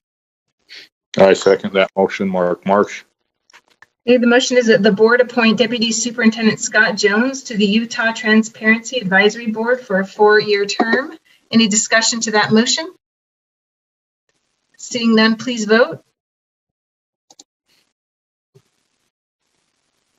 That motion passes unanimously. Thank you, Chair. I motion that the board appoint Michelle Bagley to the Assessment and Accountability Policy Advisory Committee to fill a midterm vacancy to January 2022. I'm Mark Marsh. I second that motion. The motion is that the board appoint Michelle Bagley to the Assessment and Accountability Policy Advisory Committee to fill a midterm vacancy to January 2022. Any discussion to that motion? See none, please vote. That motion passes unanimously. Chair, point of order. Yes. I just want to say thank you to those who volunteer for such appointments. It's so great to have great people to serve with. Thanks. Thank you. Okay, the next item on our agenda is the board chair's report. Chair Huntsman. Brittany, can I just say, this is board member Cannon. I raised my hand. Oh, I'm sorry. Can I just make a comment quickly? Okay. Ben Rasmussen provided us with USDB disciplinary options for educator licensing, explaining what all the different letters and things that they use to determine what comes before us in the UPAC cases. I just wanted to express my appreciation for him giving us that document information. Thank you.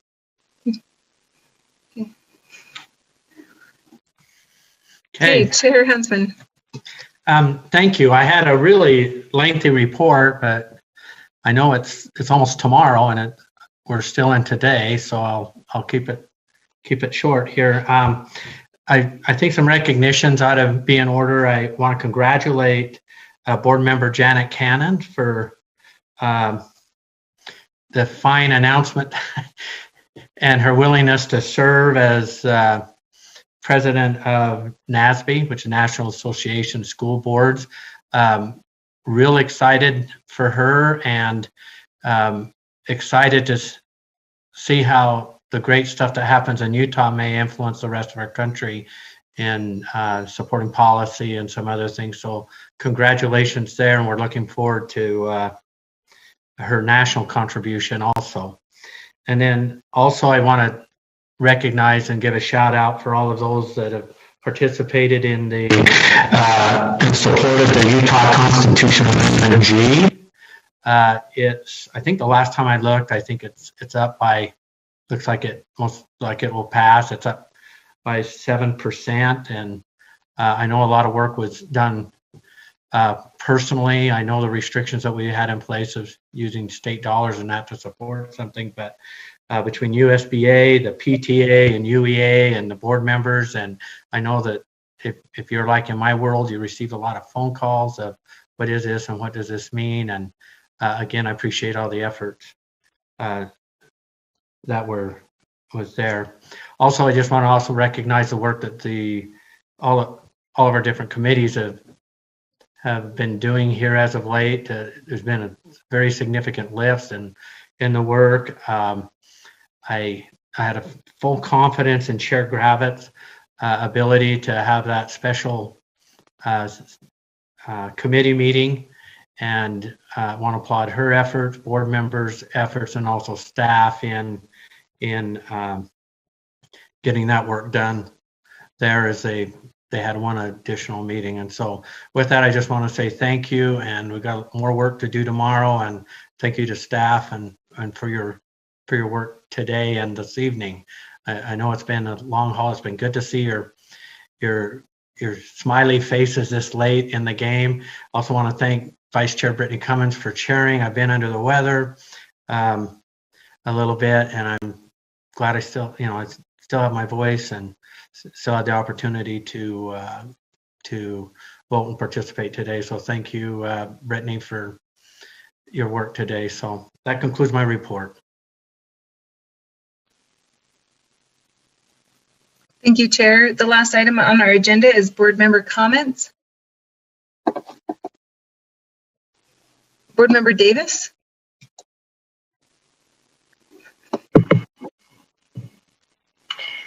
I just wanted to make mention that Colin Karchner, so many of you know who he was, passed away recently, and we'll have a memorial service on Saturday, and he spent really a lifetime working, I wouldn't say a lifetime, for the last handful of years working with our students K-12 in Utah and really across the nation. And some of his folks reached out to me and asked if there was a policy we could make or something in his honor. And while that may not be feasible, I think there's a couple of people on our board are working on maybe a statement. So much of his work really has driven movements that shaped a lot of what we did in our health standards and other things. And so if leadership is supportive, that may be something that can be shared at his memorial service on Saturday. But just wanted to make a public note and of gratitude for him and his work for all of the difference he's made for our students throughout the state. Cindy, what did you say his name was? Colin Karchner. He did work mostly with secondary students, but elementary too, on the impacts of phone usage and social media and how to navigate that world in more healthy ways. Huh, thank you. I've never heard of him.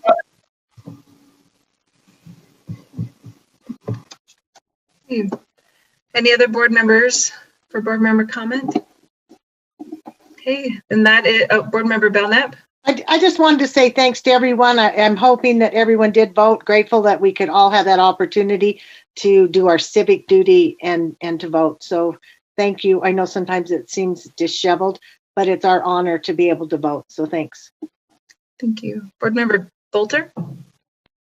Thank you. I just wanted to congratulate Janet Cannon publicly for being elected to the NASB board.